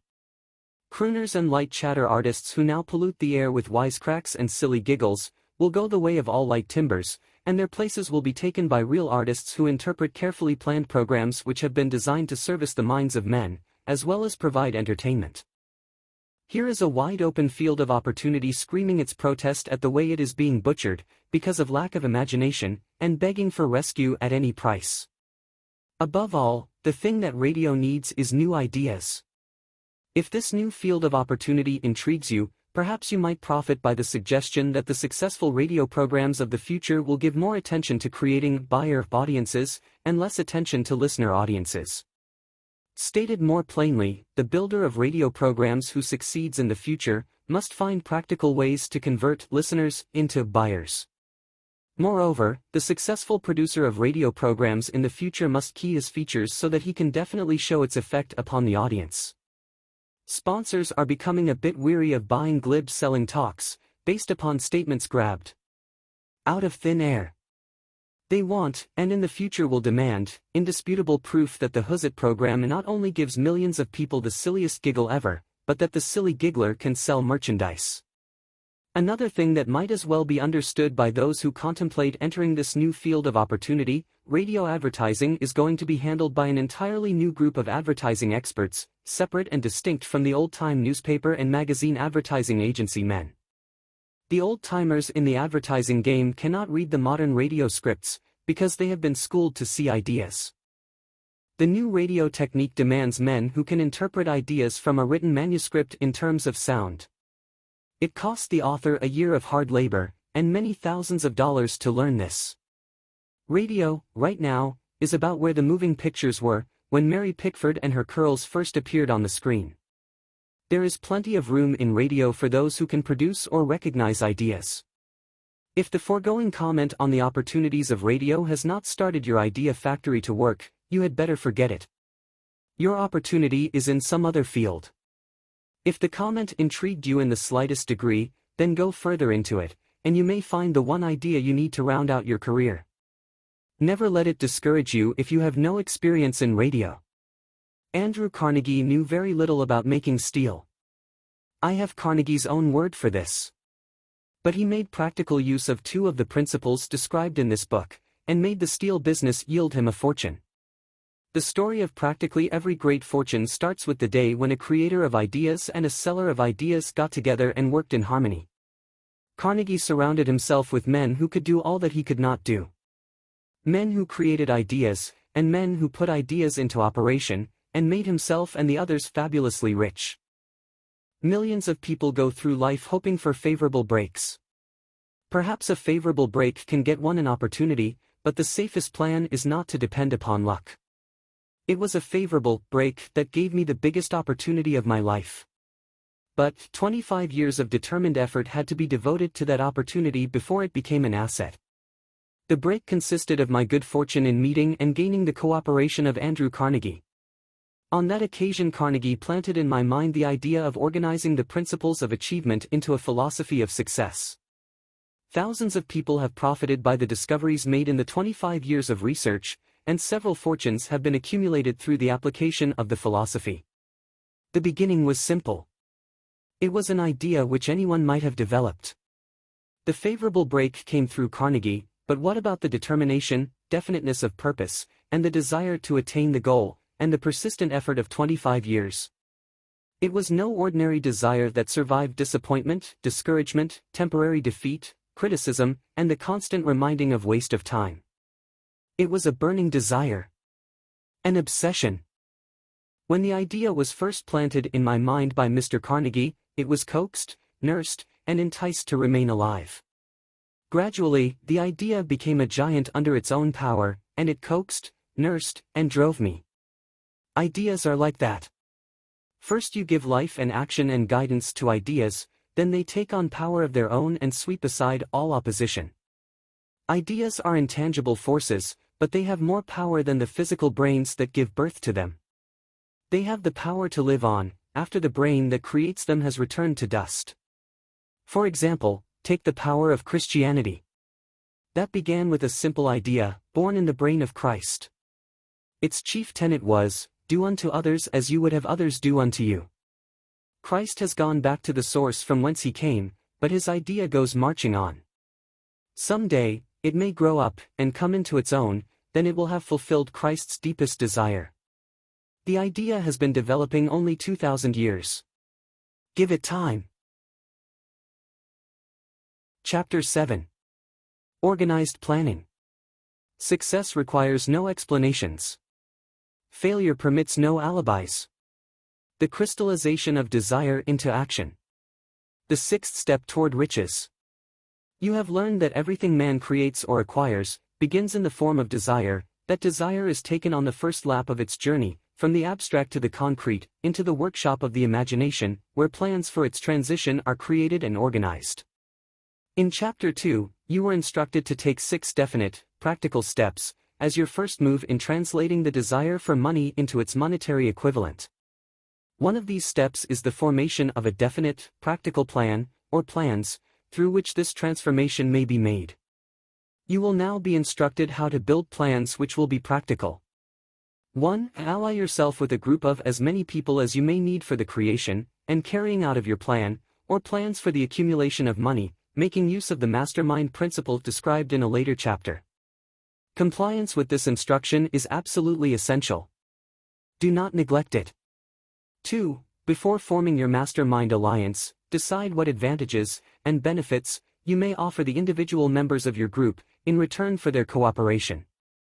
No one will work indefinitely without some form of compensation. No intelligent person will either request or expect another to work without adequate compensation, although this may not always be in the 3. Arrange to meet with the members of your mastermind group at least twice a week, and more often if possible, until you have jointly perfected the necessary plan, or plans for the accumulation of money. 4. Maintain perfect harmony between yourself and every member of your mastermind group. If you fail to carry out this instruction to the letter, you may expect to meet with failure. The mastermind principle cannot obtain where perfect harmony does not prevail. Keep in mind these facts. First, you are engaged in an undertaking of major importance to you. To be sure of success, you must have plans which are faultless. Second, you must have the advantage of the experience, education, native ability, and imagination of other minds. This is in harmony with the methods followed by every person who has accumulated a great fortune. No individual has sufficient experience, education, native ability, and knowledge to ensure the accumulation of a great fortune, without the cooperation of other people. Every plan you adopt, in your endeavor to accumulate wealth, should be the joint creation of yourself and every other member of your mastermind group. You may originate your own plans either in whole or in part, but see that those plans are checked and approved by the members of your mastermind alliance. If the first plan which you adopt does not work successfully, replace it with a new plan. If this new plan fails to work, replace it, in turn with still another, and so on, until you find a plan which does work. Right here is the point at which the majority of men meet with failure, because of their lack of persistence in creating new plans to take the place of those which fail. The most intelligent man living cannot succeed in accumulating money, nor in any other undertaking without plans which are practical and workable. Just keep this fact in mind, and remember when your plans fail, that temporary defeat is not permanent failure. It may only mean that your plans have not been sound. Build other plans. Start all over again. Thomas A. Edison failed 10,000 times before he perfected the incandescent electric light bulb. That is, he met with temporary defeat 10,000 times, before his efforts were crowned with success. Temporary defeat should mean only one thing: the certain knowledge that there is something wrong with your plan. Millions of men go through life in misery and poverty, because they lack a sound plan through which to accumulate a fortune. Henry Ford accumulated a fortune, not because of his superior mind, but because he adopted and followed a plan which proved to be sound. 1,000 men could be pointed out, each with a better education than Ford's, yet each of whom lives in poverty, because he does not possess the right plan for the accumulation of money. Your achievement can be no greater than your plans are sound. That may seem to be an axiomatic statement, but it is true. Samuel Insull lost his fortune of over $100 million. The Insull fortune was built on plans which were sound. The business depression forced Mr. Insull to change his plans, and the change brought temporary defeat because his new plans were not sound. Mr. Insull is now an old man. He may, consequently, accept failure instead of temporary defeat, but if his experience turns out to be failure, it will be for the reason that he lacks the fire of persistence to rebuild his plans. No man is ever whipped, until he quits, in his own mind. This fact will be repeated many times, because it is so easy to take the count at the first sign of defeat. James J. Hill met with temporary defeat when he first endeavored to raise the necessary capital to build a railroad from the east to the west, but he, too, turned defeat into victory through new plans. Henry Ford met with temporary defeat, not only at the beginning of his automobile career, but after he had gone far toward the top. He created new plans, and went marching on to financial victory. We see men who have accumulated great fortunes, but we often recognize only their triumph, overlooking the temporary defeats which they had to surmount before arriving. No follower of this philosophy can reasonably expect to accumulate a fortune without experiencing temporary defeat. When defeat comes, accept it as a signal that your plans are not sound, rebuild those plans, and set sail once more toward your coveted goal. If you give up before your goal has been reached, you are a quitter. A quitter never wins, and a winner never quits. Lift this sentence out, write it on a piece of paper in letters an inch high, and place it where you will see it every night before you go to sleep, and every morning before you go to work. When you begin to select members for your mastermind group, endeavor to select those who do not take defeat seriously. Some people foolishly believe that only money can make money. This is not true. Desire, transmuted into its monetary equivalent, through the principles laid down here, is the agency through which money is made. Money, of itself, is nothing but inert matter. It cannot move, think, or talk, but it can hear when a man who desires it calls it to come. Planning the sale of services. The remainder of this chapter has been given over to a description of ways and means of marketing personal services. The information here conveyed will be of practical help to any person having any form of personal services to market, but it will be of priceless benefit to those who aspire to leadership in their chosen occupations. Intelligent planning is essential for success in any undertaking designed to accumulate riches. Here will be found detailed instructions to those who must begin the accumulation of riches by selling personal services. It should be encouraging to know that practically all the great fortunes began in the form of compensation for personal services, or from the sale of ideas. What else, except ideas and personal services, would one not possessed of property have to give in return for riches? Broadly speaking, there are two types of people in the world. One type is known as leaders, and the other as followers. Decide at the outset whether you intend to become a leader in your chosen calling, or remain a follower. The difference in compensation is vast. The follower cannot reasonably expect the compensation to which a leader is entitled, although many followers make the mistake of expecting such pay. It is no disgrace to be a follower. On the other hand, it is no credit to remain a follower. Most great leaders began in the capacity of followers. They became great leaders because they were intelligent followers. With few exceptions, the man who cannot follow a leader intelligently cannot become an efficient leader. The man who can follow a leader most efficiently is usually the man who develops into leadership most rapidly. An intelligent follower has many advantages, among them the opportunity to acquire knowledge from his leader. The major attributes of leadership. The following are important factors of leadership. 1. Unwavering courage based upon knowledge of self and of one's occupation. No follower wishes to be dominated by a leader who lacks self-confidence and courage. No intelligent follower will be dominated by such a leader very long. 2. Self-control. The man who cannot control himself can never control others. Self-control sets a mighty example for one's followers, which the more intelligent will emulate. 3. The keen sense of justice. Without a sense of fairness and justice, no leader can command and retain the respect of his followers. 4. Definiteness of decision.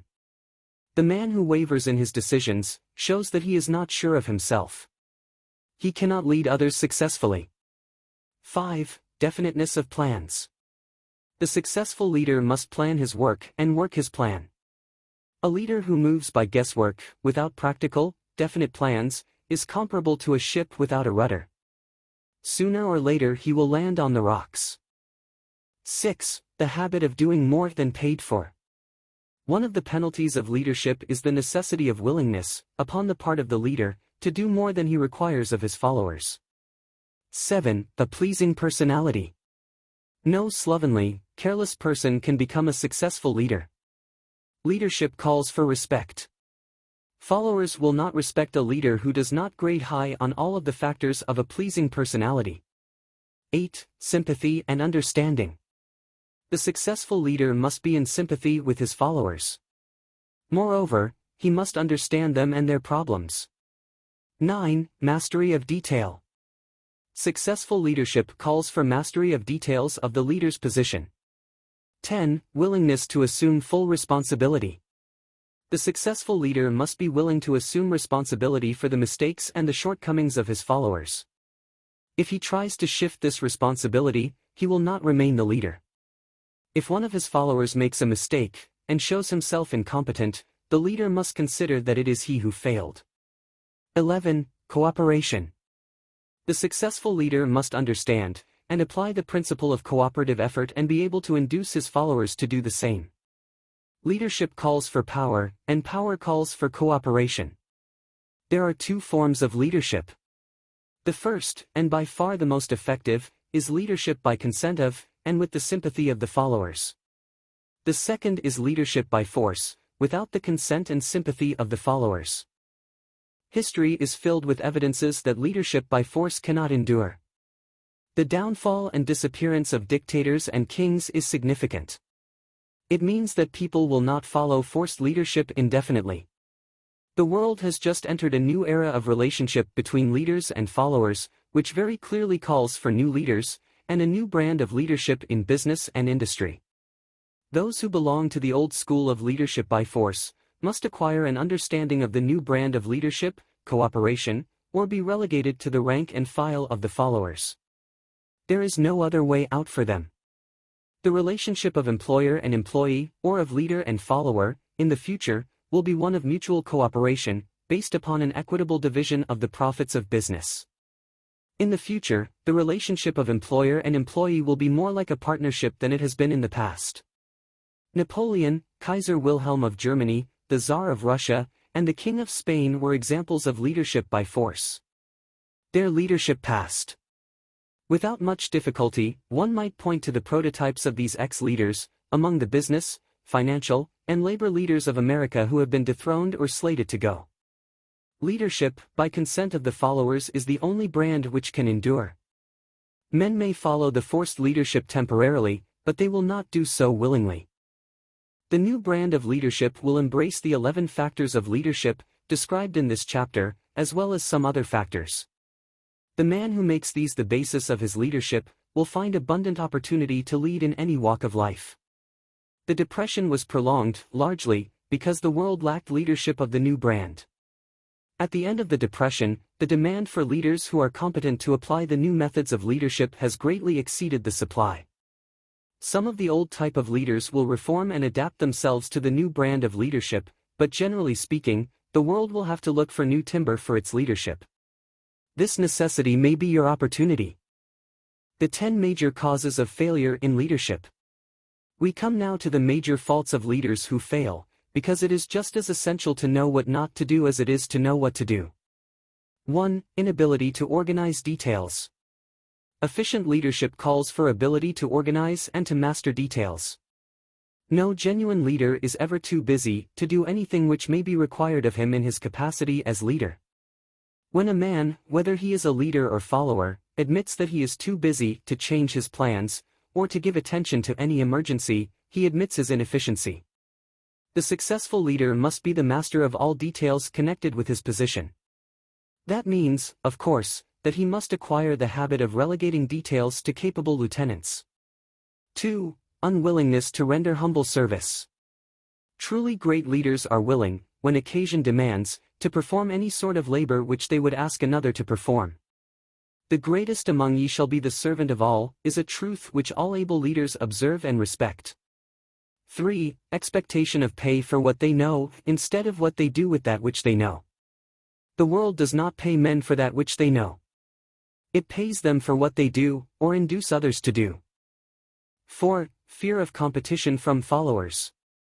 The leader who fears that one of his followers may take his position is practically sure to realize that fear sooner or later. The able leader trains understudies to whom he may delegate, at will, any of the details of his position. Only in this way may a leader multiply himself and prepare himself to be at many places, and give attention to many things at one time. It is an eternal truth that men receive more pay for their ability to get others to perform, than they could possibly earn by their own efforts. An efficient leader may, through his knowledge of his job and the magnetism of his personality, greatly increase the efficiency of others, and induce them to render more service and better service than they could render without his aid. 5. Lack of imagination. Without imagination, the leader is incapable of meeting emergencies, and of creating plans by which to guide his followers efficiently. 6. Selfishness. The leader who claims all the honor for the work of his followers is sure to be met by resentment. The really great leader claims none of the honors. He is contented to see the honors, when there are any, go to his followers, because he knows that most men will work harder for commendation and recognition than they will for money alone. 7. Intemperance. Followers do not respect an intemperate leader. Moreover, intemperance in any of its various forms destroys the endurance and the vitality of all who indulge in it. 8. Disloyalty. Perhaps this should have come at the head of the list. The leader who is not loyal to his trust, and to his associates, those above him, and those below him, cannot long maintain his leadership. Disloyalty marks one as being less than the dust of the earth, and brings down on one's head the contempt he deserves. Lack of loyalty is one of the major causes of failure in every walk of life. 9. Emphasis of the authority of leadership. The efficient leader leads by encouraging, and not by trying to instill fear in the hearts of his followers.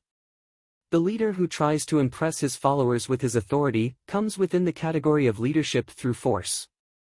If a leader is a real leader, he will have no need to advertise that fact except by his conduct, his sympathy, understanding, fairness, and a demonstration that he knows his job.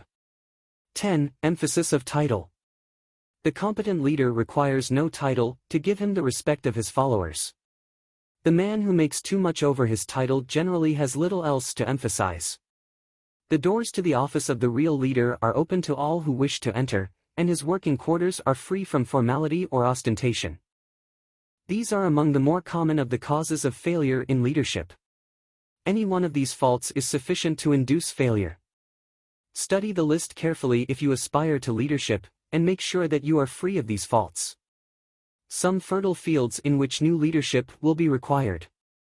Before leaving this chapter, your attention is called to a few of the fertile fields in which there has been a decline of leadership, and in which the new type of leader may find an abundance of opportunity.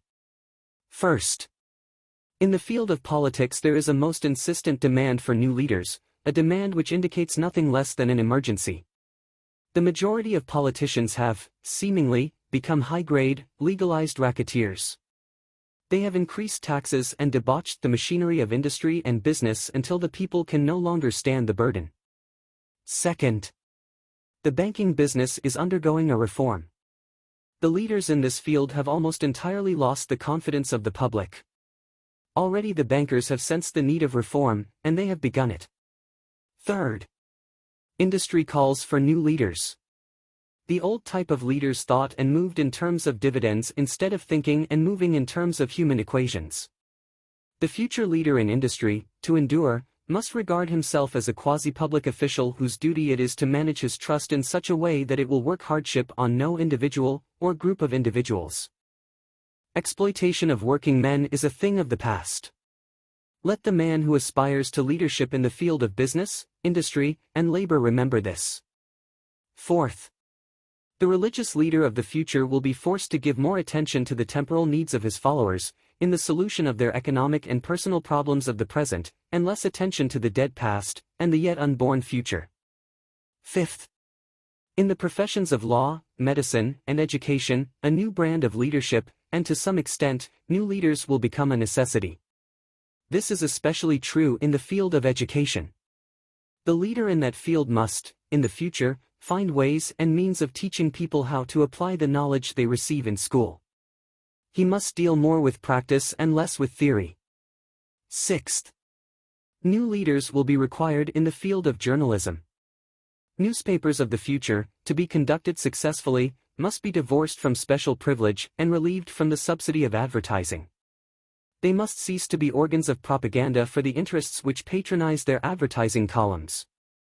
The type of newspaper which publishes scandal and lewd pictures will eventually go the way of all forces which debauch the human mind. These are but a few of the fields in which opportunities for new leaders and a new brand of leadership are now available. The world is undergoing a rapid change. This means that the media through which the changes in human habits are promoted must be adapted to the changes. The media here described are the ones which, more than any others, determine the trend of civilization. When and how to apply for a position. The information described here is the net result of many years of experience during which thousands of men and women were helped to market their services effectively. It can, therefore, be relied upon as sound and practical. Media through which services may be marketed. Experience has proved that the following media offer the most direct and effective methods of bringing the buyer and seller of personal services together. 1. Employment bureaus. Care must be taken to select only reputable bureaus, the management of which can show adequate records of achievement of satisfactory results. There are comparatively few such bureaus. 2. Advertising in newspapers, trade journals, magazines, and radio. Classified advertising may usually be relied upon to produce satisfactory results in the case of those who apply for clerical or ordinary salaried positions. Display advertising is more desirable in the case of those who seek executive connections, the copy to appear in the section of the paper which is most apt to come to the attention of the class of employer being sought. The copy should be prepared by an expert, who understands how to inject sufficient selling qualities to produce replies. 3. Personal letters of application, directed to particular firms or individuals most apt to need such services as are being offered. Letters should be neatly typed, always, and signed by hand. With the letter, should be sent a complete brief or outline of the applicant's qualifications. Both the letter of application and the brief of experience or qualifications should be prepared by an expert. See instructions as to information to be supplied. 4. Application through personal acquaintances. When possible, the applicant should endeavor to approach prospective employers through some mutual acquaintance. This method of approach is particularly advantageous in the case of those who seek executive connections and do not wish to appear to be peddling themselves. 5. Application in person. In some instances, it may be more effective if the applicant offers personally his services to prospective employers, in which event a complete written statement of qualifications for the position should be presented, for the reason that prospective employers often wish to discuss with associates one's record. Information to be supplied in a written brief. This brief should be prepared as carefully as a lawyer would prepare the brief of a case to be tried in court. Unless the applicant is experienced in the preparation of such briefs, an expert should be consulted, and his services enlisted for this purpose. Successful merchants employ men and women who understand the art and the psychology of advertising to present the merits of their merchandise. One who has personal services for sale should do the same. The following information should appear in the brief. 1. Education. State briefly, but definitely, what schooling you have had, and in what subjects you specialized in school, giving the reasons for that specialization. 2. Experience. If you have had experience in connection with positions similar to the one you seek, describe it fully, state names and addresses of former employers. Be sure to bring out clearly any special experience you may have had which would equip you to fill the position you seek. 3. References. Practically every business firm desires to know all about the previous records, antecedents, etc., of prospective employees who seek positions of responsibility. Attach to your brief photostatic copies of letters from A. Former employers. B. Teachers under whom you studied. C. Prominent people whose judgment may be relied upon. 4. Photograph of self. Attach to your brief a recent, unmounted photograph of yourself. 5. Apply for a specific position. Avoid application for a position without describing exactly what particular position you seek. Never apply for just a position. That indicates you lack specialized qualifications. 6. State your qualifications for the particular position for which you apply. Give full details as to the reason you believe you are qualified for the particular position you seek. This is the most important detail of your application. It will determine, more than anything else, what consideration you receive. 7. Offer to go to work on probation. In the majority of instances, if you are determined to have the position for which you apply, it will be most effective if you offer to work for a week, or a month, or for a sufficient length of time to enable your prospective employer to judge your value without pay. This may appear to be a radical suggestion, but experience has proved that it seldom fails to win at least a trial. If you are sure of your qualifications, a trial is all you need. Incidentally, such an offer indicates that you have confidence in your ability to fill the position you seek. It is most convincing. If your offer is accepted, and you make good, more than likely you will be paid for your probation period. Make clear the fact that your offer is based upon A. Your confidence in your ability to fill the position. B. Your confidence in your prospective employer's decision to employ you after trial. C. Your determination to have the position you seek. 8. Knowledge of your prospective employer's business. Before applying for a position, do sufficient research in connection with the business to familiarize yourself thoroughly with that business, and indicate in your brief the knowledge you have acquired in this field. This will be impressive, as it will indicate that you have imagination and a real interest in the position you seek. Remember that it is not the lawyer who knows the most law, but the one who best prepares his case, who wins. If your case is properly prepared and presented, your victory will have been more than half won at the outset. Do not be afraid of making your brief too long. Employers are just as much interested in purchasing the services of well-qualified applicants as you are in securing employment. In fact, the success of most successful employers is due, in the main, to their ability to select well-qualified lieutenants. They want all the information available. Remember another thing: neatness in the preparation of your brief will indicate that you are a painstaking person. I have helped to prepare briefs for clients which were so striking and out of the ordinary that they resulted in the employment of the applicant without a personal interview. When your brief has been completed, have it neatly bound by an experienced binder, and lettered by an artist or printer similar to the following. Brief of the qualifications of Robert K. Smith. Applying for the position of Private Secretary to the President of the Blank Company Incorporated. Change names each time the brief is shown. This personal touch is sure to command attention. Have your brief neatly typed or mimeographed on the finest paper you can obtain, and bound with a heavy paper of the book cover variety, the binder to be changed, and the proper firm name to be inserted if it is to be shown to more than one company. Your photograph should be pasted on one of the pages of your brief. Follow these instructions to the letter, improving upon them wherever your imagination suggests. Successful salesmen groom themselves with care. They understand that first impressions are lasting. Your brief is your salesman. Give it a good suit of clothes, so it will stand out in bold contrast to anything your prospective employer ever saw, in the way of an application for a position. If the position you seek is worth having, it is worth going after with care.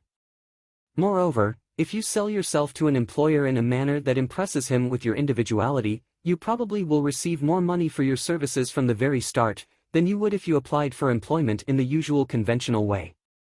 If you seek employment through an advertising agency or an employment agency, have the agent use copies of your brief in marketing your services.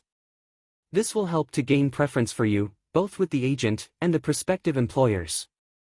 How to get the exact position you desire. Everyone enjoys doing the kind of work for which he is best suited. An artist loves to work with paints, a craftsman with his hands, a writer loves to write.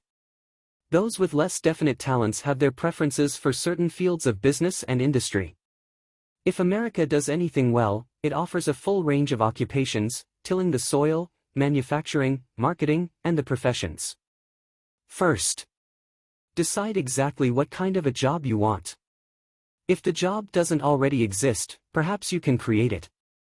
Second, choose the company or individual for whom you wish to work.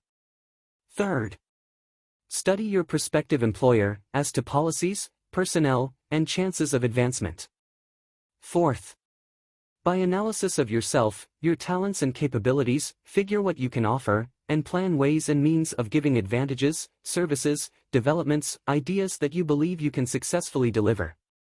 Fifth, forget about a job. Forget whether or not there is an opening. Forget the usual routine of "have you got a job for me?" Concentrate on what you can give. Sixth, once you have your plan in mind, arrange with an experienced writer to put it on paper in neat form and in full detail. Seventh, present it to the proper person with authority and he will do the rest. Every company is looking for men who can give something of value, whether it be ideas, services, or connections. Every company has room for the man who has a definite plan of action which is to the advantage of that company. This line of procedure may take a few days or weeks of extra time, but the difference in income, in advancement, and in gaining recognition will save years of hard work at small pay. It has many advantages, the main one being that it will often save from 1 to 5 years of time in reaching a chosen goal. Every person who starts, or gets in halfway up the ladder, does so by deliberate and careful planning, excepting, of course, the boss son. The new way of marketing services, OBS, are now partnerships. Men and women who market their services to best advantage in the future must recognize the stupendous change which has taken place in connection with the relationship between employer and employee. In the future, the golden rule, and not the rule of gold, will be the dominating factor in the marketing of merchandise as well as personal services. The future relationship between employers and their employees will be more in the nature of a partnership consisting of A. The employer, B. The employee, C. The public they serve. This new way of marketing personal services is called new for many reasons. First, both the employer and the employee of the future will be considered as fellow employees whose business it will be to serve the public efficiently. In times past, employers and employees have bartered among themselves, driving the best bargains they could with one another, not considering that in the final analysis they were, in reality, bargaining at the expense of the third party, the public they served. The Depression served as a mighty protest from an injured public, whose rights had been trampled upon in every direction by those who were clamoring for individual advantages and profits.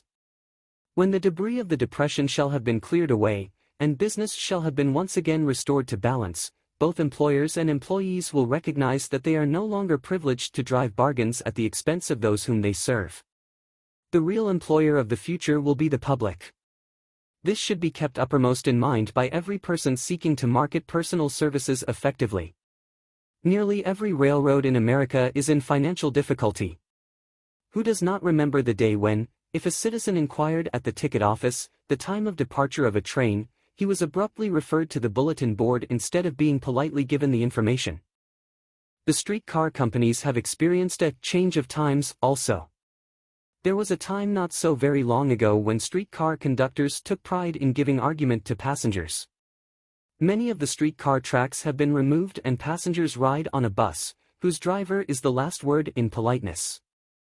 All over the country streetcar tracks are rusting from abandonment or have been taken up. Wherever streetcars are still in operation, passengers may now ride without argument, and one may even hail the car in the middle of the block, and the motorman will obligingly pick him up. How times have changed! That is just the point I am trying to emphasize. Times have changed. Moreover, the change is reflected not merely in railroad offices and on streetcars, but in other walks of life as well. The public be damned policy is now passé. It has been supplanted by the we are obligingly at your service, serf policy. The bankers have learned a thing or two during this rapid change which has taken place during the past few years. Impoliteness on the part of a bank official or bank employee today is as rare as it was conspicuous a dozen years ago.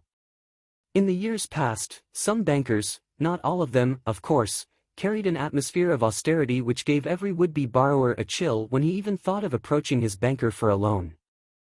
The thousands of bank failures during the Depression had the effect of removing the mahogany doors behind which bankers formerly barricaded themselves. They now sit at desks in the open, where they may be seen and approached at will by any depositor, or by anyone who wishes to see them, and the whole atmosphere of the bank is one of courtesy and understanding.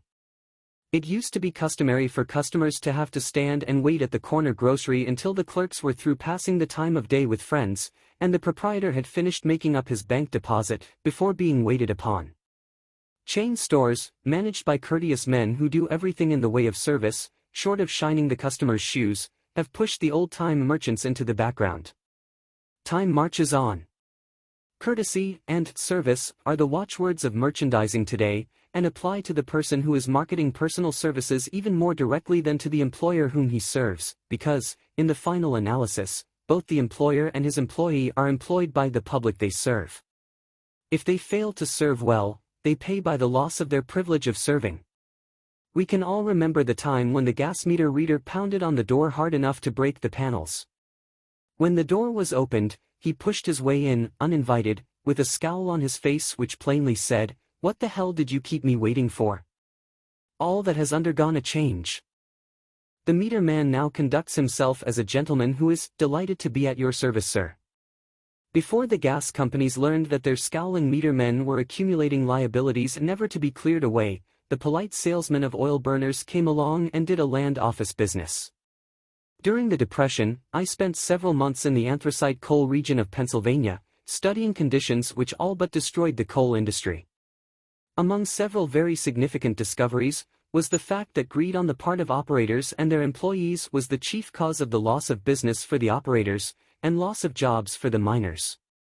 Through the pressure of a group of overzealous labor leaders, representing the employees, and the greed for profits on the part of the operators, the anthracite business suddenly dwindled. The coal operators and their employees drove sharp bargains with one another, adding the cost of the bargaining to the price of the coal, until, finally, they discovered they had built up a wonderful business for the manufacturers of oil-burning outfits and the producers of crude oil. The wages of sin is death. Many have read this in the Bible, but few have discovered its meaning. Now, and for several years, the entire world has been listening by force to a sermon which might well be called "Whatsoever a man soweth, that shall he also reap." Nothing as widespread and effective as the Depression could possibly be just a coincidence.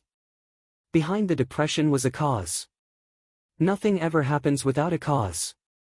In the main, the cause of the Depression is traceable directly to the worldwide habit of trying to reap without sowing. This should not be mistaken to mean that the Depression represents a crop which the world is being forced to reap without having sown. The trouble is that the world sowed the wrong sort of seed. Any farmer knows he cannot sow the seed of thistles, and reap a harvest of grain.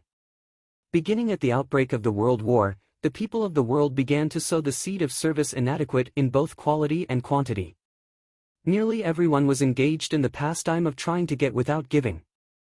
These illustrations are brought to the attention of those who have personal services to market, to show that we are where we are, and what we are, because of our own conduct.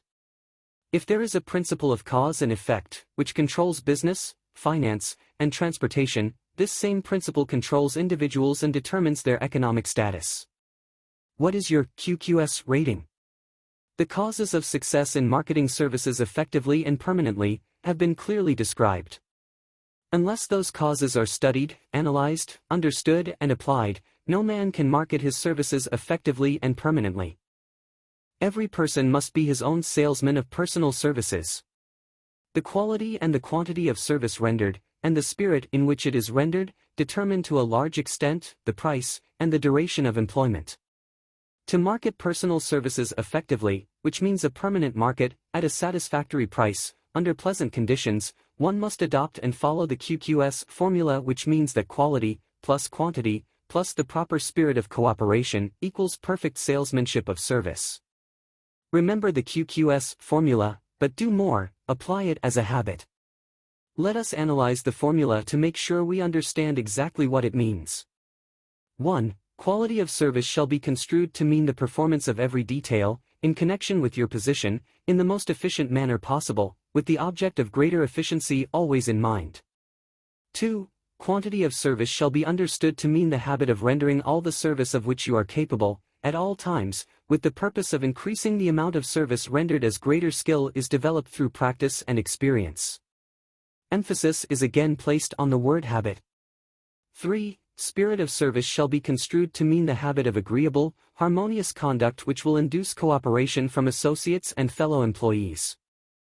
Adequacy of quality and quantity of service is not sufficient to maintain a permanent market for your services.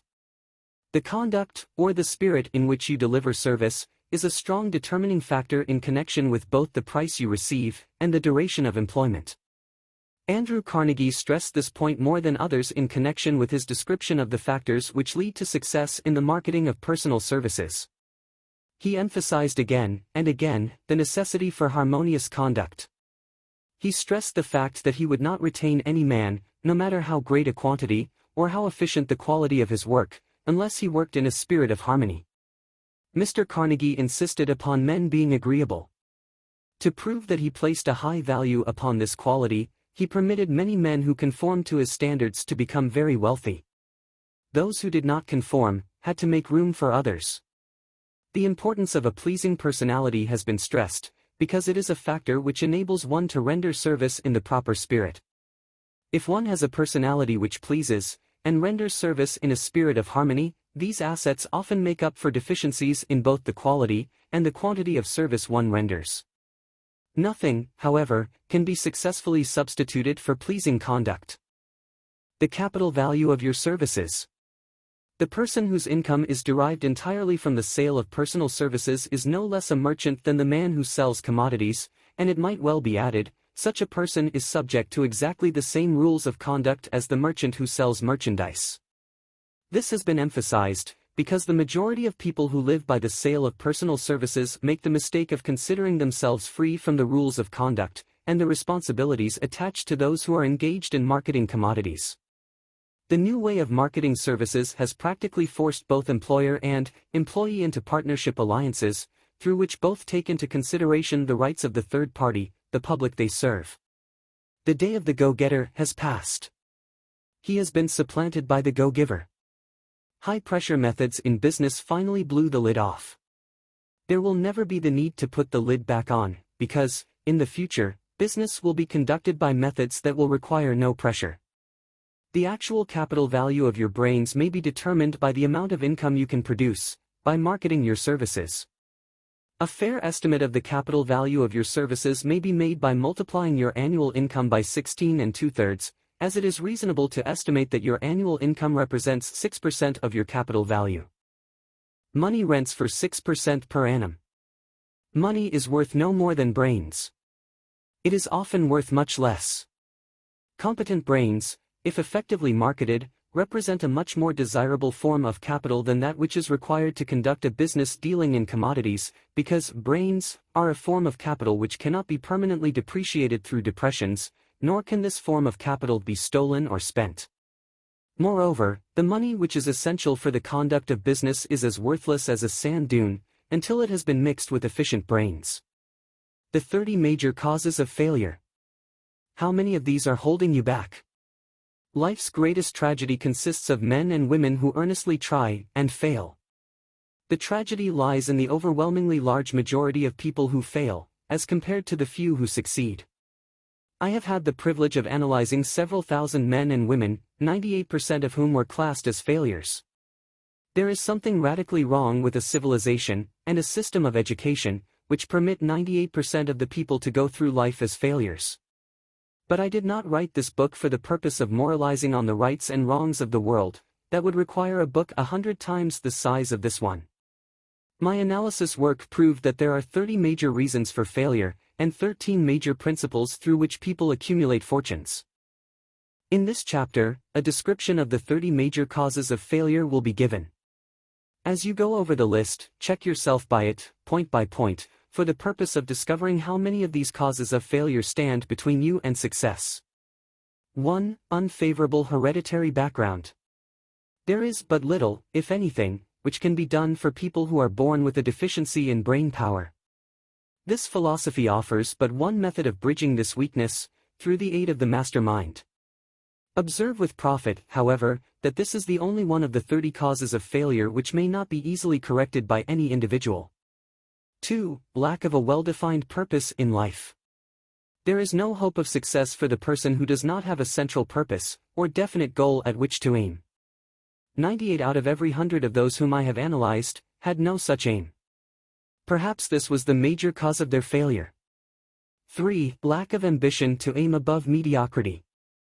We offer no hope for the person who is so indifferent as not to want to get ahead in life, and who is not willing to pay the price. 4. Insufficient education. This is a handicap which may be overcome with comparative ease. Experience has proven that the best educated people are often those who are known as self-made, or self-educated. It takes more than a college degree to make one a person of education. Any person who is educated is one who has learned to get whatever he wants in life without violating the rights of others. Education consists, not so much of knowledge, but of knowledge effectively and persistently applied. Men are paid, not merely for what they know, but more particularly for what they do with that which they know. 5. Lack of self-discipline. Discipline comes through self-control. This means that one must control all negative qualities. Before you can control conditions, you must first control yourself. Self-mastery is the hardest job you will ever tackle. If you do not conquer self, you will be conquered by self. You may see at one and the same time both your best friend and your greatest enemy, by stepping in front of a mirror. 6. Ill health. No person may enjoy outstanding success without good health. Many of the causes of ill health are subject to mastery and control. These, in the main are: A. Overeating of foods not conducive to health. B. Wrong habits of thought, giving expression to negatives. C. Wrong use of, and overindulgence in sex. D. Lack of proper physical exercise. E. An inadequate supply of fresh air, due to improper breathing. 7. Unfavorable environmental influences during childhood. As the twig is bent, so shall the tree grow. Most people who have criminal tendencies acquire them as the result of bad environment and improper associates during childhood. 8. Procrastination. This is one of the most common causes of failure. Old man procrastination stands within the shadow of every human being, waiting his opportunity to spoil one's chances of success. Most of us go through life as failures, because we are waiting for the time to be right to start doing something worthwhile. Do not wait. The time will never be just right. Start where you stand, and work with whatever tools you may have at your command, and better tools will be found as you go along. 9. Lack of persistence. Most of us are good starters, but poor finishers, of everything we begin. Moreover, people are prone to give up at the first signs of defeat. There is no substitute for persistence. The person who makes persistence his watchword, discovers that old man failure finally becomes tired, and makes his departure. Failure cannot cope with persistence. 10. Negative personality. There is no hope of success for the person who repels people through a negative personality. Success comes through the application of power, and power is attained through the cooperative efforts of other people. A negative personality will not induce cooperation. 11. Lack of controlled sexual urge. Sex energy is the most powerful of all the stimuli which move people into action. Because it is the most powerful of the emotions, it must be controlled, through transmutation, and converted into other channels. 12. Uncontrolled desire for something for nothing.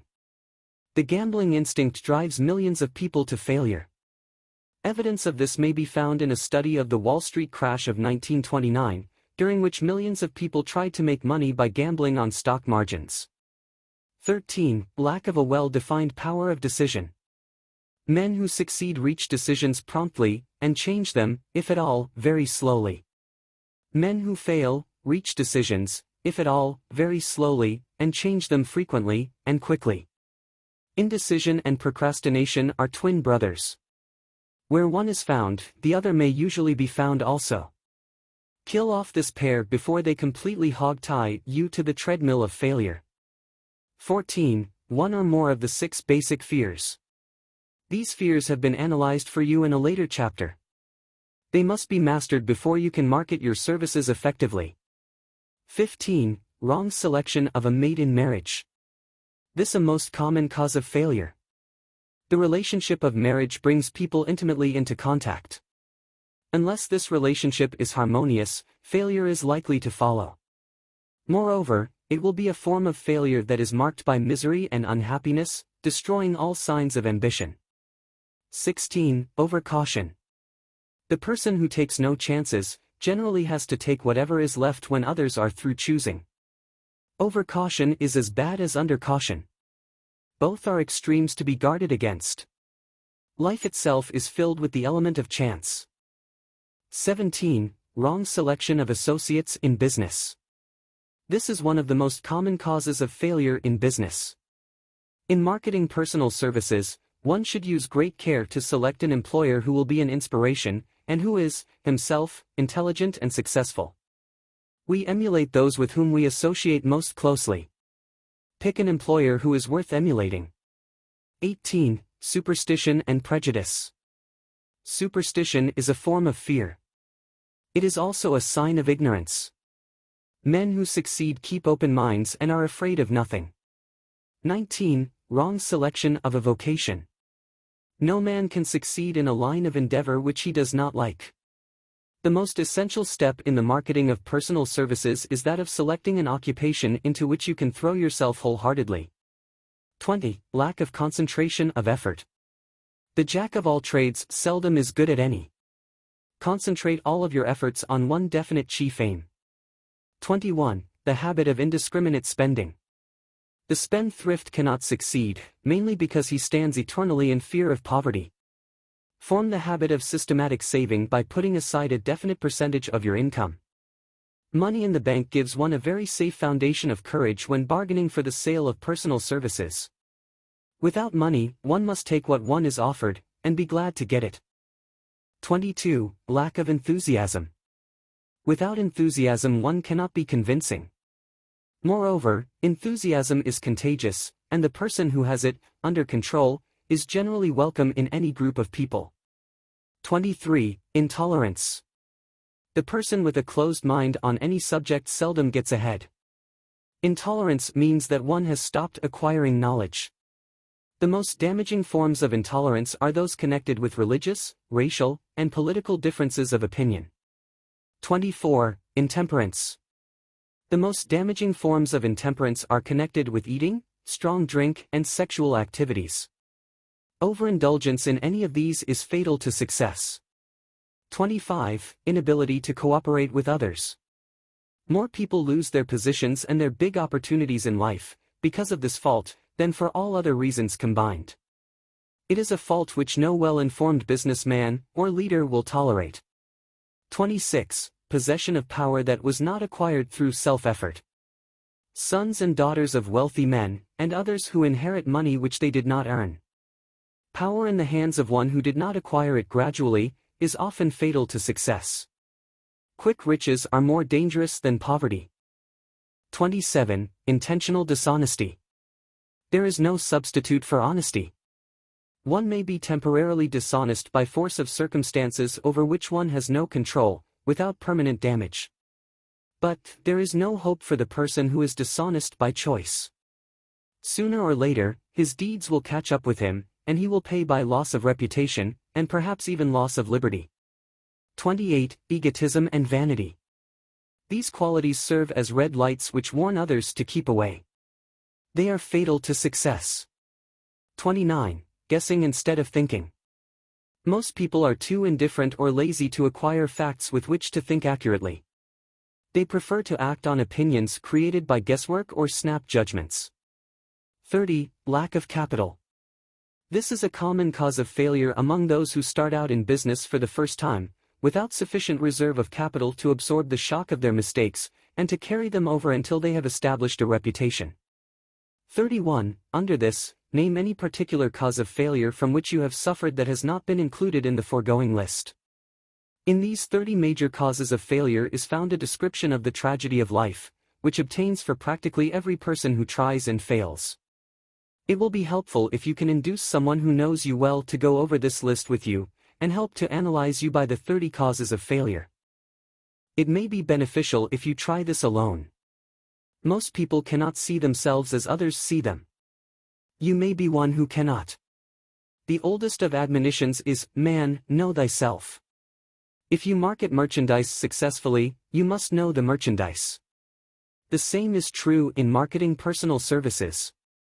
You should know all of your weaknesses in order that you may either bridge them or eliminate them entirely. You should know your strength in order that you may call attention to it when selling your services.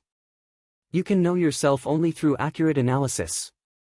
The folly of ignorance in connection with self was displayed by a young man who applied to the manager of a well-known business for a position. He made a very good impression until the manager asked him what salary he expected. He replied that he had no fixed sum in mind, lack of a definite aim. The manager then said, "We will pay you all you are worth, after we try you out for a week." "I will not accept it," the applicant replied, "because I am getting more than that where I am now employed." Before you even start to negotiate for a readjustment of your salary in your present position, or to seek employment elsewhere, be sure that you are worth more than you now receive. It is one thing to want money, everyone wants more, but it is something entirely different to be worth more. Many people mistake their wants for their just dues. Your financial requirements or wants have nothing whatever to do with your worth. Your value is established entirely by your ability to render useful service or your capacity to induce others to render such service. Take inventory of yourself. 28 questions you should answer. Annual self-analysis is an essential in the effective marketing of personal services, as is annual inventory in merchandising. Moreover, the yearly analysis should disclose a decrease in faults, and an increase in virtues. One goes ahead, stands still, or goes backward in life. One's object should be, of course, to go ahead. Annual self-analysis will disclose whether advancement has been made, and if so, how much. It will also disclose any backward steps one may have made. The effective marketing of personal services requires one to move forward even if the progress is slow. Your annual self-analysis should be made at the end of each year, so you can include in your New Year's resolutions any improvements which the analysis indicates should be made. Take this inventory by asking yourself the following questions, and by checking your answers with the aid of someone who will not permit you to deceive yourself as to their accuracy. Self-analysis questionnaire for personal inventory. 1. Have I attained the goal which I established as my objective for this year? You should work with a definite yearly objective to be attained as a part of your major life objective. 2. Have I delivered service of the best possible quality of which I was capable, or could I have improved any part of the service? 3. Have I delivered service in the greatest possible quantity of which I was capable? 4. Has the spirit of my conduct been harmonious and cooperative at all times? 5. Have I permitted the habit of procrastination to decrease my efficiency, and if so, to what extent? 6. Have I improved my personality, and if so, in what ways? 7. Have I been persistent in following my plans through to completion? 8. Have I reached decisions promptly and definitely on all occasions? 9. Have I permitted any one or more of the 6 basic fears to decrease my efficiency? 10. Have I been either overcautious or undercautious? 11. Has my relationship with my associates in work been pleasant or unpleasant? If it has been unpleasant, has the fault been partly or wholly mine? 12. Have I dissipated any of my energy through lack of concentration of effort? 13. Have I been open-minded and tolerant in connection with all subjects? 14. In what way have I improved my ability to render service? 15. Have I been intemperate in any of my habits? 16. Have I expressed, either openly or secretly, any 4? 17. Has my conduct toward my associates been such that it has induced them to respect me? 18. Have my opinions and decisions been based upon guesswork or accuracy of analysis and thought? 19. Have I followed the habit of budgeting my time, my expenses, and my income, and have I been conservative in these budgets? 20. How much time have I devoted to unprofitable effort which I might have used to better advantage? 21. How may I re-budget my time, and change my habits so I will be more efficient during the coming year? 22. Have I been guilty of any conduct which was not approved by my conscience? 23. In what ways have I rendered more service and better service than I was paid to render?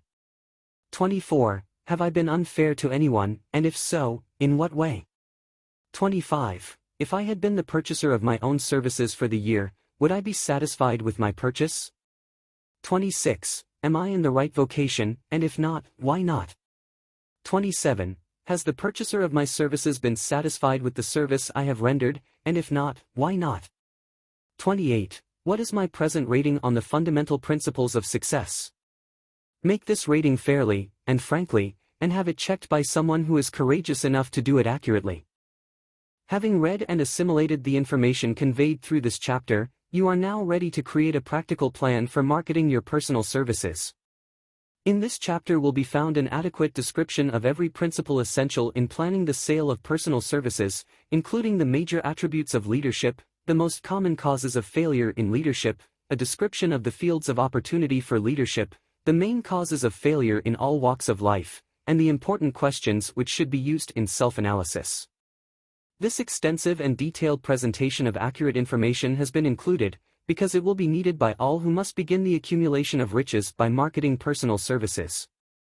Those who have lost their fortunes, and those who are just beginning to earn money, have nothing but personal services to offer in return for riches, therefore it is essential that they have available the practical information needed to market services to best advantage.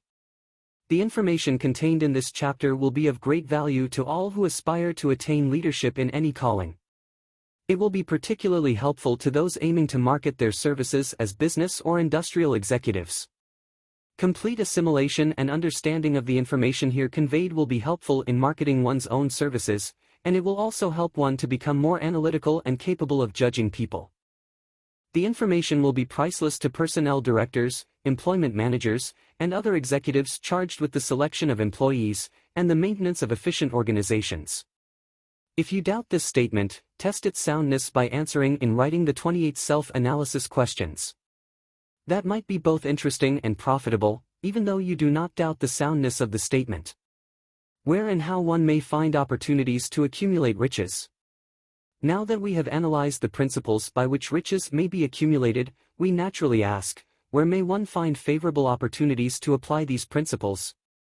Very well, let us take inventory and see what the United States of America offer the person seeking riches, great or small.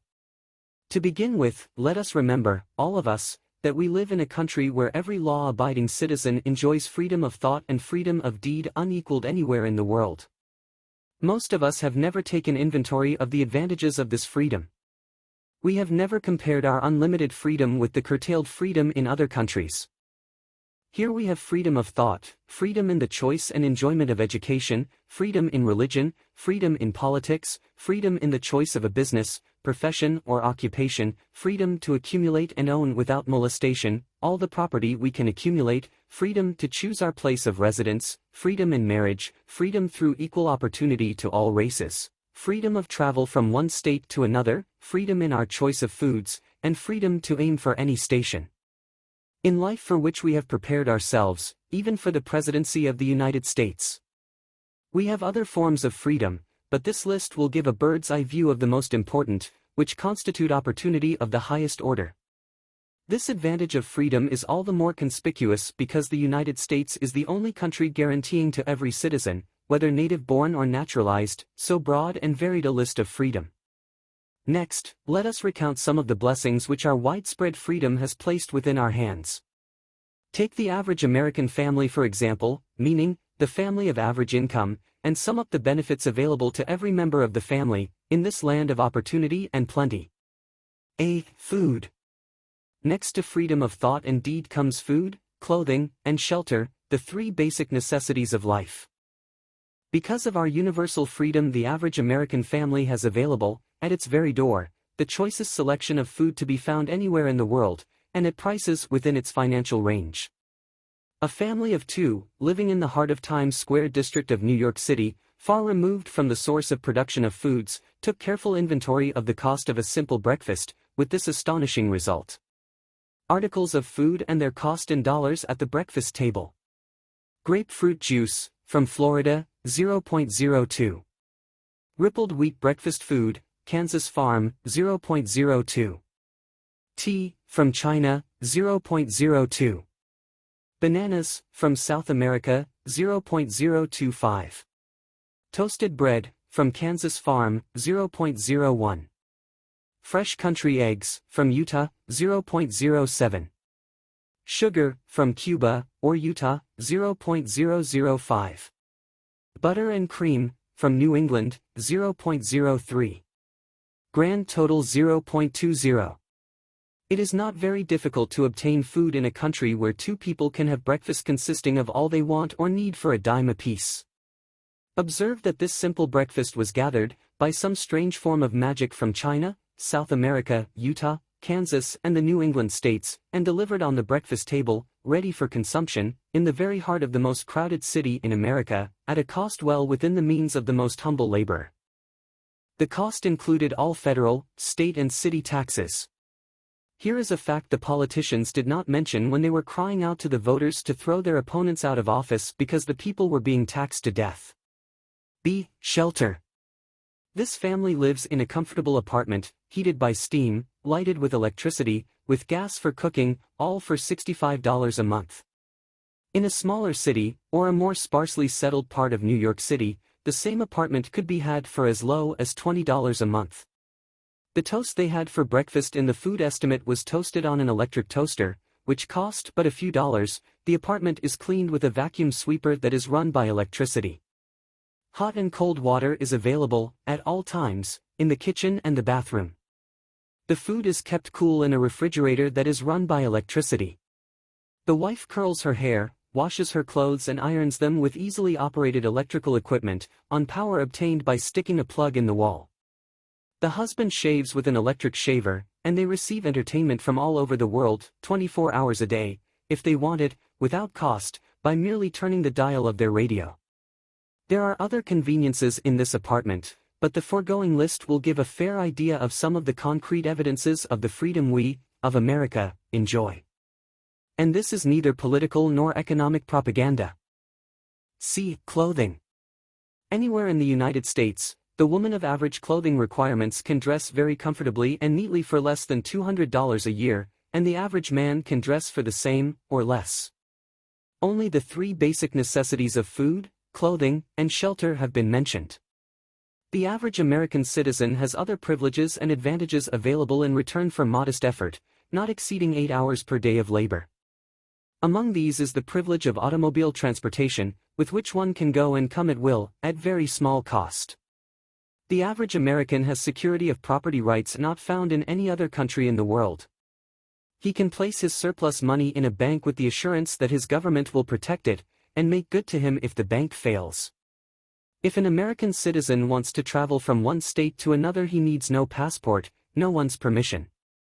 He may go when he pleases, and return at will. Moreover, he may travel by train, private automobile, bus, airplane, or ship, as his pocketbook permits. In Germany, Russia, Italy, and most of the other European and Oriental countries, the people cannot travel with so much freedom, and at so little cost. The miracle that has provided these blessings. We often hear politicians proclaiming the freedom of America, when they solicit votes, but seldom do they take the time or devote sufficient effort to the analysis of the source or nature of this freedom. Having no axe to grind, no grudge to express, no ulterior motives to be carried out, I have the privilege of going into a frank analysis of that mysterious, abstract, greatly misunderstood something which gives to every citizen of America more blessings, more opportunities to accumulate wealth, more freedom of every nature, than may be found in any other country. I have the right to analyze the source and nature of this unseen power, because I know, and have known for more than a quarter of a century, many of the men who organized that power, and many who are now responsible for its maintenance. The name of this mysterious benefactor of mankind is capital. Capital consists not alone of money, but more particularly of highly organized, intelligent groups of men who plan ways and means of using money efficiently for the good of the public, and profitably to themselves. These groups consist of scientists, educators, chemists, inventors, business analysts, publicity men, transportation experts, accountants, lawyers, doctors, and both men and women who have highly specialized knowledge in all fields of industry and business. They pioneer, experiment, and blaze trails in new fields of endeavor. They support colleges, hospitals, public schools, build good roads, publish newspapers, pay most of the cost of government, and take care of the multitudinous detail essential to human progress. Stated briefly, the capitalists are the brains of civilization, because they supply the entire fabric of which all education, enlightenment and human progress consists. Money, without brains, always is dangerous. Properly used, it is the most important essential of civilization. The simple breakfast here described could not have been delivered to the New York family at a dime each, or at any other price, if organized capital had not provided the machinery, the ships, the railroads, and the huge armies of trained men to operate them. Some slight idea of the importance of organized capital may be had by trying to imagine yourself burdened with the responsibility of collecting, without the aid of capital, and delivering to the New York City family, the simple breakfast described. To supply the tea, you would have to make a trip to China or India, both a very long way from America. Unless you are an excellent swimmer, you would become rather tired before making the round trip. Then, too, another problem would confront you. What would you use for money, even if you had the physical endurance to swim the ocean? To supply the sugar, you would have to take another long swim to Cuba, or a long walk to the sugar beet section of Utah. But even then, you might come back without the sugar, because organized effort and money are necessary to produce sugar, to say nothing of what is required to refine, transport, and deliver it to the breakfast table anywhere in the United States. The eggs, you could deliver easily enough from the barnyards near New York City, but you would have a very long walk to Florida and return, before you could serve the 2 glasses of grapefruit juice. You would have another long walk, to Kansas, or one of the other wheat-growing states, when you went after the 4 slices of wheat bread. The rippled wheat biscuits would have to be omitted from the menu, because they would not be available except through the labor of a trained organization of men and suitable machinery, all of which call for capital. While resting, you could take off for another little swim down to South America, where you would pick up a couple of bananas, and on your return, you could take a short walk to the nearest farm having a dairy and pick up some butter and cream. Then your New York City family would be ready to sit down and enjoy breakfast, and you could collect your 2 dimes for your labor. Seems absurd, doesn't it? Well, the procedure described would be the only possible way these simple items of food could be delivered to the heart of New York City, if we had no capitalistic system. The sum of money required for the building and maintenance of the railroads and steamships used in the delivery of that simple breakfast is so huge that it staggers one's imagination. It runs into hundreds of millions of dollars, not to mention the armies of trained employees required to man the ships and trains. But, transportation is only a part of the requirements of modern civilization in capitalistic America. Before there can be anything to haul, something must be grown from the ground, or manufactured and prepared for market. This calls for more millions of dollars for equipment, machinery, boxing, marketing, and for the wages of millions of men and women. Steamships and railroads do not spring up from the earth and function automatically. They come in response to the call of civilization, through the labor and ingenuity and organizing ability of men who have imagination, faith, enthusiasm, decision, persistence. These men are known as capitalists. They are motivated by the desire to build, construct, achieve, render useful service, earn profits and accumulate riches. And, because they render service without which there would be no civilization, they put themselves in the way of great riches. Just to keep the record simple and understandable, I will add that these capitalists are the selfsame men of whom most of us have heard soapbox orators speak. They are the same men to whom radicals, racketeers, dishonest politicians and grafting labor leaders refer as the predatory interests, or Wall Street. I am not attempting to present a brief for or against any group of men or any system of economics. I am not attempting to condemn collective bargaining when I refer to grafting labor leaders, nor do I aim to give a clean bill of health to all individuals known as capitalists. The purpose of this book, a purpose to which I have faithfully devoted over a quarter of a century, is to present to all who want the knowledge, the most dependable philosophy through which individuals may accumulate riches in whatever amounts they desire. I have here analyzed the economic advantages of the capitalistic system for the twofold purpose of showing 1. That all who seek riches must recognize and adapt themselves to the system that controls all approaches to fortunes, large or small, and 2. To present the side of the picture opposite to that being shown by politicians and demagogues who deliberately becloud the issues they bring up, by referring to organized capital as if it were something poisonous. This is a capitalistic country, it was developed through the use of capital, and we who claim the right to partake of the blessings of freedom and opportunity, we who seek to accumulate riches here, may as well know that neither riches nor opportunity would be available to us if organized capital had not provided these benefits. For more than 20 years it has been a somewhat popular and growing pastime for radicals, self-seeking politicians, racketeers, crooked labor leaders, and on occasion religious leaders, to take pot shots at Wall Street, the money changers, and big business. The practice became so general that we witnessed during the business depression, the unbelievable sight of high government officials lining up with the cheap politicians and labor leaders, with the openly avowed purpose of throttling the system which has made industrial America the richest country on earth.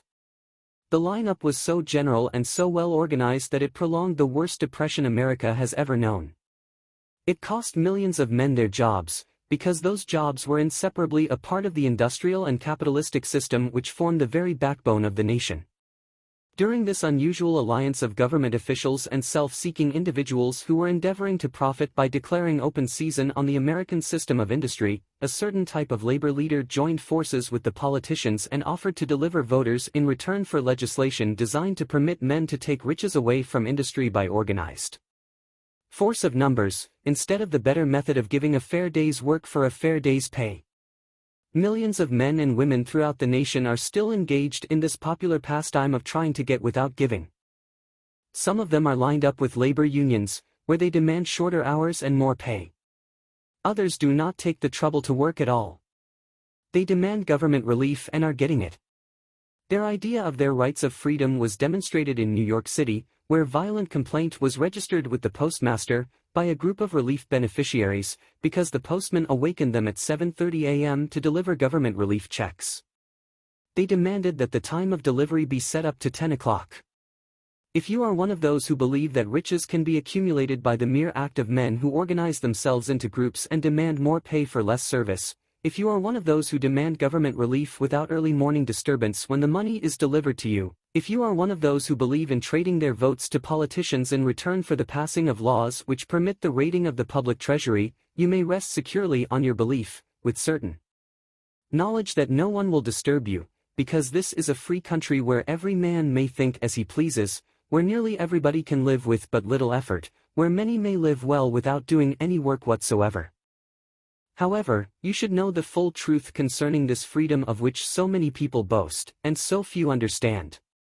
As great as it is, as far as it reaches, as many privileges as it provides, it does not and cannot bring riches without effort. There is but one dependable method of accumulating and legally holding riches, and that is by rendering useful service. No system has ever been created by which men can legally acquire riches through mere force of numbers, or without giving in return an equivalent value of one form or another.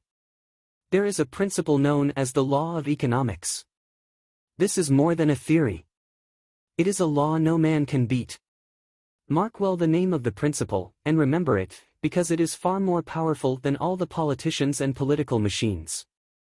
It is above and beyond the control of all the labor unions. It cannot be swayed, nor influenced, nor bribed by racketeers or self-appointed leaders in any calling. Moreover, it has an all-seeing eye, and a perfect system of bookkeeping, in which it keeps an accurate account of the transactions of every human being engaged in the business of trying to get without giving. Sooner or later its auditors come around, look over the records of individuals both great and small, and demand an accounting. Wall Street, big business, capital predatory interests, or whatever name you choose to give the system which has given us American freedom, represents a group of men who understand, respect, and adapt themselves to this powerful law of economics. Their financial continuation depends upon their respecting the law. Most people living in America like this country, its capitalistic system and all. I must confess I know of no better country, where one may find greater opportunities to accumulate riches. Judging by their acts and deeds, there are some in this country who do not like it. That, of course, is their privilege. If they do not like this country, its capitalistic system, its boundless opportunities, they have the privilege of clearing out.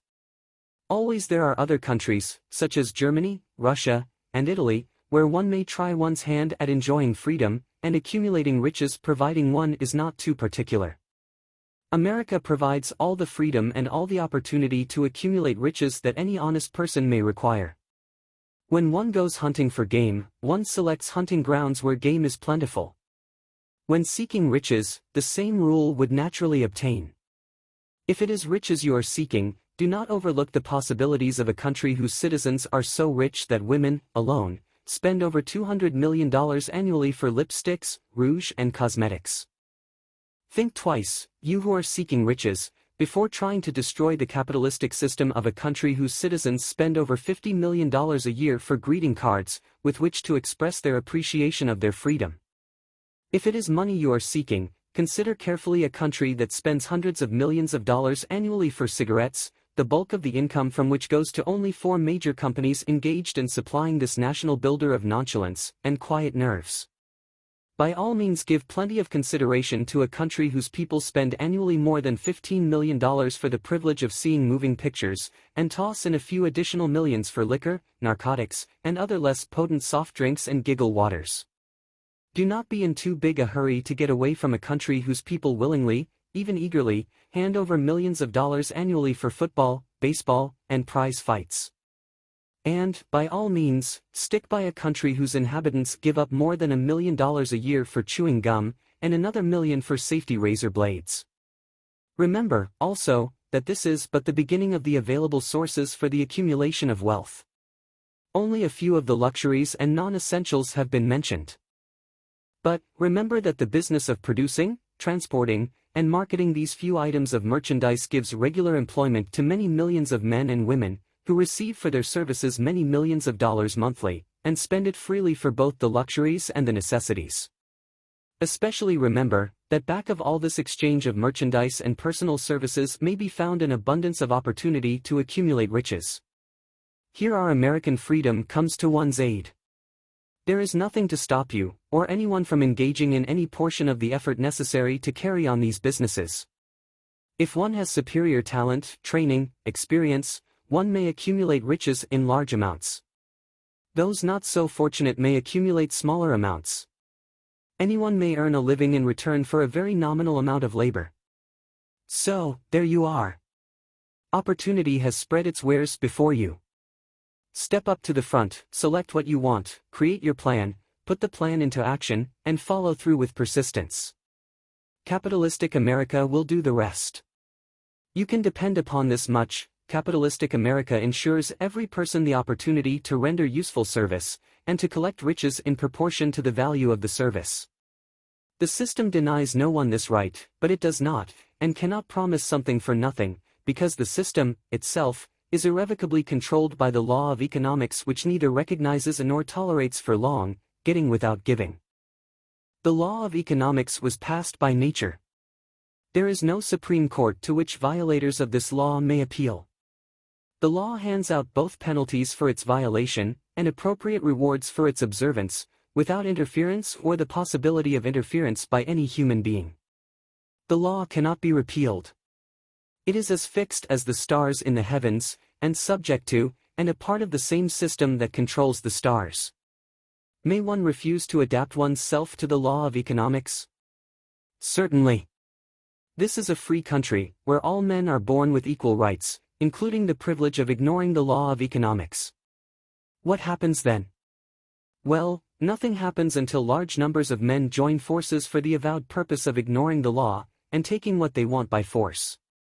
Then comes the dictator, with well-organized firing squads and machine guns. We have not yet reached that stage in America. But we have heard all we want to know about how the system works. Perhaps we shall be fortunate enough not to demand personal knowledge of so gruesome a reality.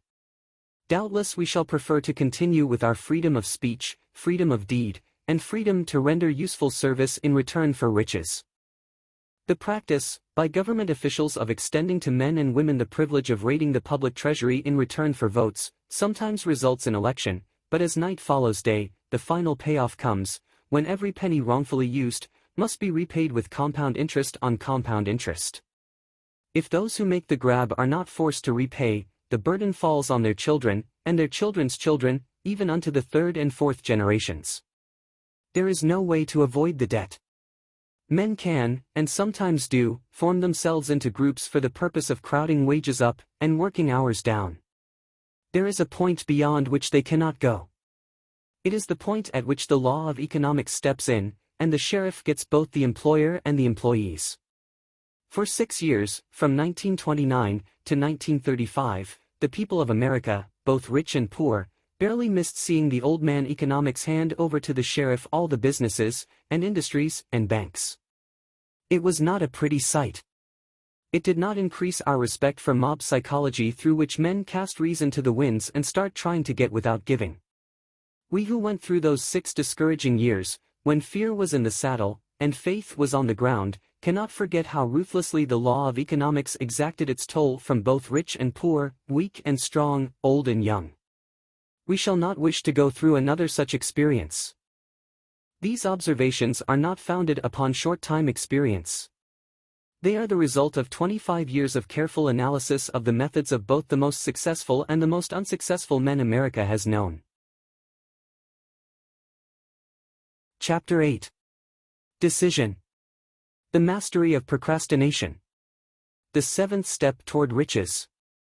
Accurate analysis of over 25,000 men and women who had experienced failure disclosed the fact that lack of decision was near the head of the list of the 30 major causes of failure. This is no mere statement of a theory, it is a fact. Procrastination, the opposite of decision, is a common enemy which practically every man must conquer.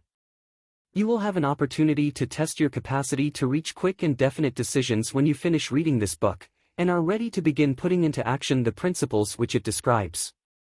Analysis of several hundred people who had accumulated fortunes well beyond the $1 million mark disclosed the fact that every one of them had the habit of reaching decisions promptly, and of changing these decisions slowly, if and when they were changed. People who fail to accumulate money, without exception, have the habit of reaching decisions, if at all, very slowly, and of changing these decisions quickly and often. One of Henry Ford's most outstanding qualities is his habit of reaching decisions quickly and definitely, and changing them slowly. This quality is so pronounced in Mr. Ford, that it has given him the reputation of being obstinate.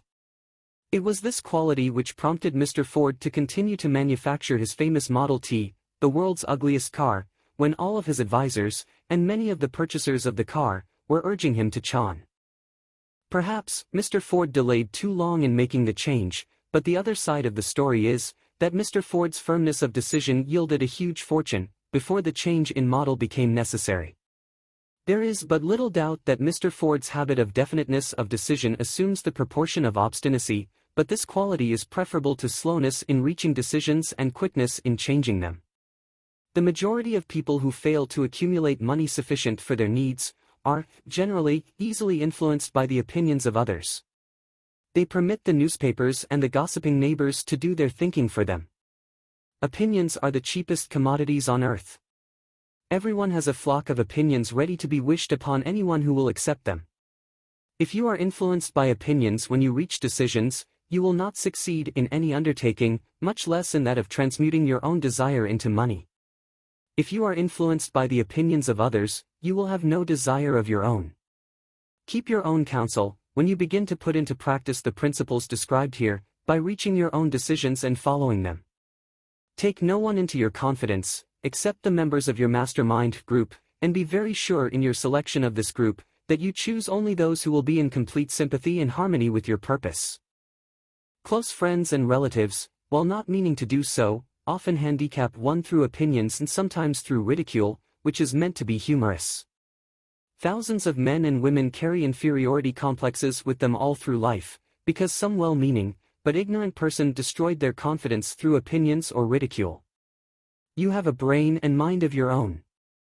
Use it and reach your own decisions. If you need facts or information from other people, to enable you to reach decisions, as you probably will in many instances, acquire these facts or secure the information you need quietly, without disclosing your purpose. It is characteristic of people who have but a smattering or a veneer of knowledge to try to give the impression that they have much knowledge. Such people generally do too much talking, and too little listening. Keep your eyes and ears wide open, and your mouth closed, if you wish to acquire the habit of prompt decision. Those who talk too much do little else. If you talk more than you listen, you not only deprive yourself of many opportunities to accumulate useful knowledge, but you also disclose your plans and purposes to people who will take great delight in defeating you, because they envy you. Keep in mind the fact that every person with whom you associate is, like yourself, seeking the opportunity to accumulate money. If you talk about your plans too freely, you may be surprised when you learn that some other person has beaten you to your goal by putting into action ahead of you the plans of which you talked unwisely. Let one of your first decisions be to keep a closed mouth and open ears and eyes. As a reminder to yourself to follow this advice, it will be helpful if you copy the following epigram in large letters and place it where you will see it daily. Tell the world what you intend to do, but first show it. This is the equivalent of saying that deeds, and not words, are what count most. Freedom or death on decision. The value of decisions depends upon the courage required to render them. The great decisions, which served as the foundation of civilization, were reached by assuming great risks, which often meant the possibility of death. Lincoln's decision to issue his famous Proclamation of Emancipation, which gave freedom to the colored people of America, was rendered with full understanding that his act would turn thousands of friends and political supporters against him. He knew, too, that the carrying out of that proclamation would mean death to thousands of men on the battlefield. In the end, it cost Lincoln his life. That required courage. Socrates' decision to drink the cup of poison, rather than compromise in his personal belief, was a decision of courage.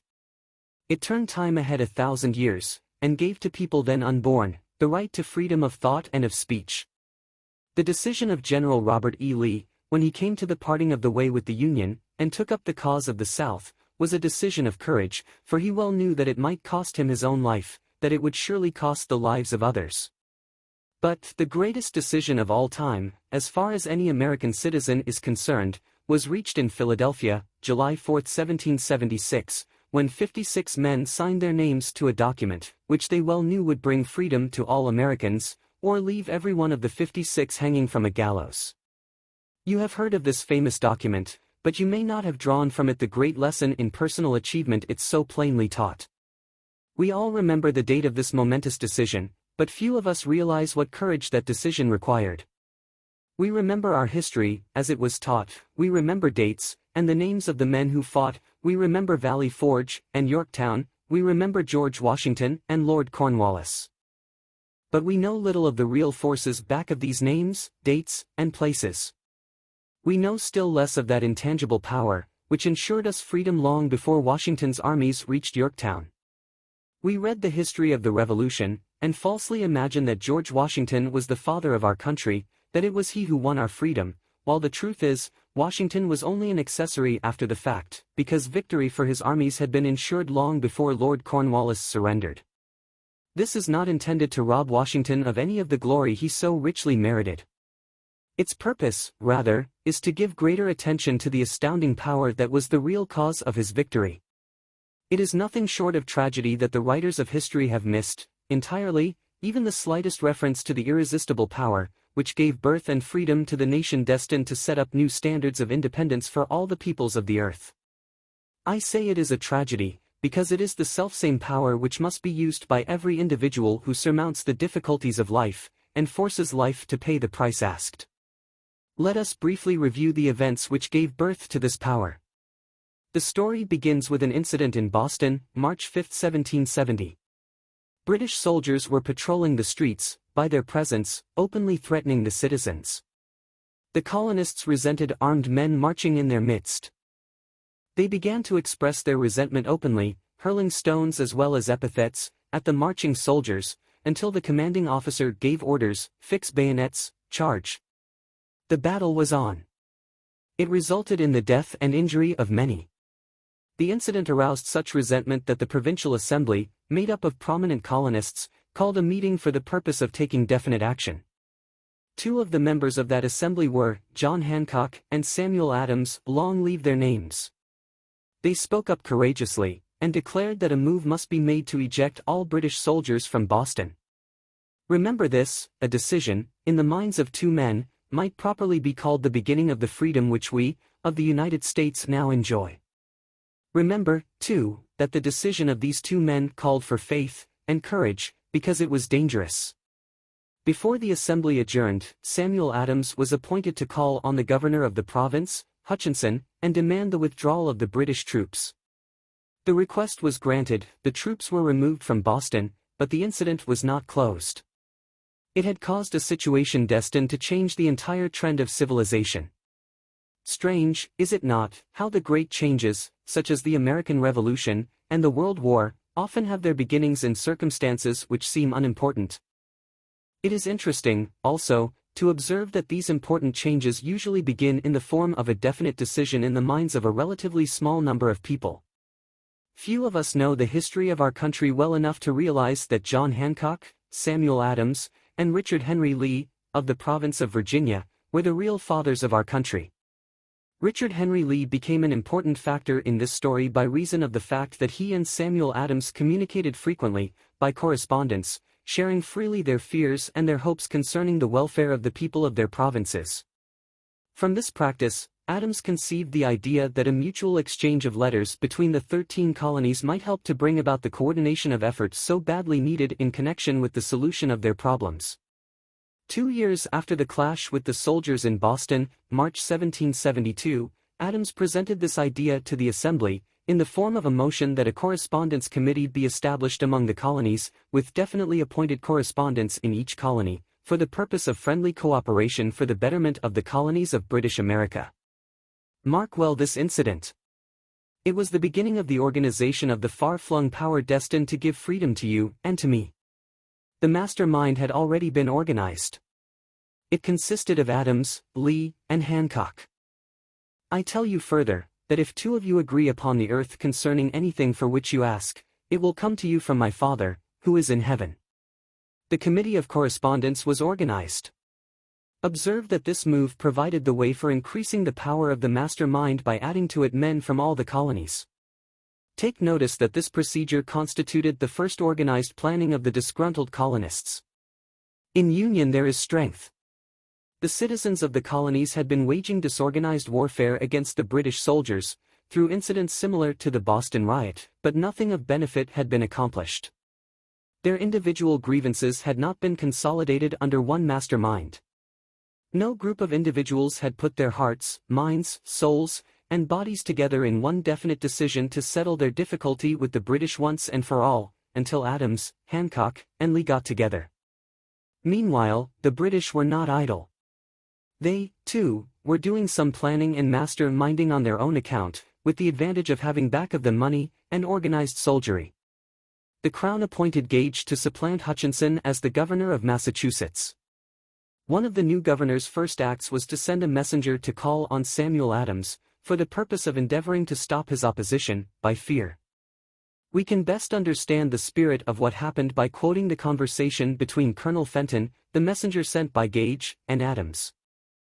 Colonel Fenton, I have been authorized by Governor Gage, to assure you, Mr. Adams, that the governor has been empowered to confer upon you such benefits as would be satisfactory. Endeavor to win Adams by promise of bribes, upon the condition that you engage to cease in your opposition to the measures of the government. It is the governor's advice to you, sir, not to incur the further displeasure of His Majesty. Your conduct has been such as makes you liable to penalties of an act of Henry VIII, by which persons can be sent to England for trial for treason, or misprision of treason, at the discretion of a governor of a province. But, by changing your political course, you will not only receive great personal advantages, but you will make your peace with the king. Samuel Adams had the choice of two decisions. He could cease his opposition, and receive personal bribes, or he could continue, and run the risk of being hanged. Clearly, the time had come when Adams was forced to reach instantly, a decision which could have cost his life. The majority of men would have found it difficult to reach such a decision. The majority would have sent back an evasive reply, but not Adams. He insisted upon Colonel Fenton's word of honor, that the colonel would deliver to the governor the answer exactly as Adams would give it to him. Adams' answer, then you may tell Governor Gage that I trust one have long since made my peace with the King of Kings. No personal consideration shall induce me to abandon the righteous cause of my country. And, tell Governor Gage it is the advice of Samuel Adams to him, no longer to insult the feelings of an exasperated people. Comment as to the character of this man seem unnecessary. It must be obvious to all who read this astounding message that its sender possessed loyalty of the highest order. This is important. Racketeers and dishonest politicians have prostituted the honor for which such men as Adams died. When Governor Gage received Adams' caustic reply, he flew into a rage, and issued a proclamation which read, I do, hereby, in His Majesty's name, offer and promise His most gracious pardon to all persons who shall forthwith lay down their arms, and return to the duties of peaceable subjects, excepting only from the benefit of such pardon, Samuel Adams and John Hancock, whose offences are of too flagitious a nature to admit of any other consideration but that of condign punishment. As one might say, in modern slang, Adams and Hancock were on the spot. The threat of the irate governor forced the two men to reach another decision, equally as dangerous. They hurriedly called a secret meeting of their staunchest followers. Here the mastermind began to take on momentum. After the meeting had been called to order, Adams locked the door, placed the key in his pocket, and informed all present that it was imperative that a Congress of the colonists be organized, and that no man should leave the room until the decision for such a Congress had been reached. Great excitement followed. Some weighed the possible consequences of such radicalism. Old man fear. Some expressed grave doubt as to the wisdom of so definite a decision in defiance of the Crown. Locked in that room were two men immune to fear, blind to the possibility of failure. Hancock and Adams. Through the influence of their minds, the others were induced to agree that, through the Correspondence Committee, arrangements should be made for a meeting of the First Continental Congress, to be held in Philadelphia, September 5, 1774. Remember this date. It is more important than July 4, 1776. If there had been no decision to hold a Continental Congress, there could have been no signing of the Declaration of Independence. Before the first meeting of the new Congress, another leader, in a different section of the country, was deep in the throes of publishing a summary view of the rights of British America. He was Thomas Jefferson, of the province of Virginia, whose relationship to Lord Dunmore, representative of the Crown in Virginia, was as strained as that of Hancock and Adams with their governor. Shortly after his famous Summary of Rights was published, Jefferson was informed that he was subject to prosecution for high treason against His Majesty's government. Inspired by the threat, one of Jefferson's colleagues, Patrick Henry, boldly spoke his mind, concluding his remarks with a sentence which shall remain forever a classic. "If this be treason, then make the most of it." It was such men as these who, without power, without authority, without military strength, without money, sat in solemn consideration of the destiny of the colonies, beginning at the opening of the First Continental Congress, and continuing at intervals for 2 years, until on June 7, 1776, Richard Henry Lee arose, addressed the chair, and to the startled assembly made this motion. "Gentlemen, I make the motion that these united colonies are, and of right ought to be free and independent states, that they be absolved from all allegiance to the British Crown, and that all political connection between them and the state of Great Britain is, and ought to be totally dissolved." Lee's astounding motion was discussed fervently, and at such length that he began to lose patience. Finally, after days of argument, he again took the floor, and declared, in a clear, firm voice, "Mr. President, we have discussed this issue for days. It is the only course for us to follow. Why, then, sir, do we longer delay? Why still deliberate? Let this happy day give birth to an American Republic. Let her arise, not to devastate and to conquer, but to re-establish the reign of peace and of law. The eyes of Europe are fixed upon us. She demands of us a living example of freedom, that may exhibit a contrast, in the felicity of the citizen, to the ever-increasing tyranny." Before his motion was finally voted upon, Lee was called back to Virginia, because of serious family illness, but before leaving, he placed his cause in the hands of his friend, Thomas Jefferson, who promised to fight until favorable action was taken. Shortly thereafter, the President of the Congress, Hancock, appointed Jefferson as chairman of a committee to draw up a Declaration of Independence. Long and hard the committee labored, on a document which would mean, when accepted by the Congress, that every man who signed it would be signing his own death warrant, should the colonies lose in the fight with Great Britain, which was sure to follow. The document was drawn, and on June 28, the original draft was read before the Congress. For several days it was discussed, altered, and made ready. On July 4, 1776, Thomas Jefferson stood before the Assembly, and fearlessly read the most momentous decision ever placed upon paper.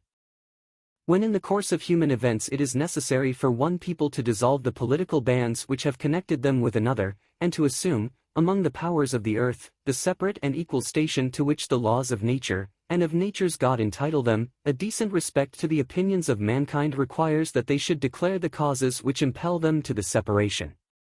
When Jefferson finished, the document was voted upon, accepted, and signed by the 56 men, every one staking his own life upon his decision to write his name. By that decision came into existence a nation destined to bring to mankind forever the privilege of making decisions. By decisions made in a similar spirit of faith, and only by such decisions, can men solve their personal problems, and win for themselves high estates of material and spiritual wealth. Let us not forget this. Analyze the events which led to the Declaration of Independence, and be convinced that this nation, which now holds a position of commanding respect and power among all nations of the world, was born of a decision created by a mastermind, consisting of 56 men. Note well, the fact that it was their decision which ensured the success of Washington's armies, because the spirit of that decision was in the heart of every soldier who fought with him, and served as a spiritual power which recognizes no such thing as failure. Note, also, with great personal benefit, that the power which gave this nation its freedom, is the self-same power that must be used by every individual who becomes self-determining. This power is made up of the principles described in this book. It will not be difficult to detect, in the story of the Declaration of Independence, at least 6 of these principles: desire, decision, faith, persistence, the mastermind, and organized planning. Throughout this philosophy will be found the suggestion that thought, backed by strong desire, has a tendency to transmute itself into its physical equivalent. Before passing on, I wish to leave with you the suggestion that one may find in this story, and in the story of the organization of the United States Steel Corporation, a perfect description of the method by which thought makes this astounding transformation. In your search for the secret of the method, do not look for a miracle, because you will not find it. You will find only the eternal laws of nature. These laws are available to every person who has the faith and the courage to use them. They may be used to bring freedom to a nation, or to accumulate riches. There is no charge save the time necessary to understand and appropriate them. Those who reach decisions promptly and definitely know what they want, and generally get it. The leaders in every walk of life decide quickly and firmly. That is the major reason why they are leaders. The world has the habit of making room for the man whose words and actions show that he knows where he is going. Indecision is a habit which usually begins in youth. The habit takes on permanency as the youth goes through graded school, high school, and even through college, without definiteness of purpose. The major weakness of all educational systems is that they neither teach nor encourage the habit of definite decision. It would be beneficial if no college would permit the enrollment of any student, unless and until the student declared his major purpose in matriculating. It would be of still greater benefit, if every student who enters the graded schools were compelled to accept training in the habit of decision, and forced to pass a satisfactory examination on this subject before being permitted to advance in the grades. The habit of indecision acquired because of the deficiencies of our school systems, goes with the student into the occupation he chooses, if, in fact, he chooses his occupation. Generally, the youth just out of school seeks any job that can be found. He takes the first place he finds, because he has fallen into the habit of indecision.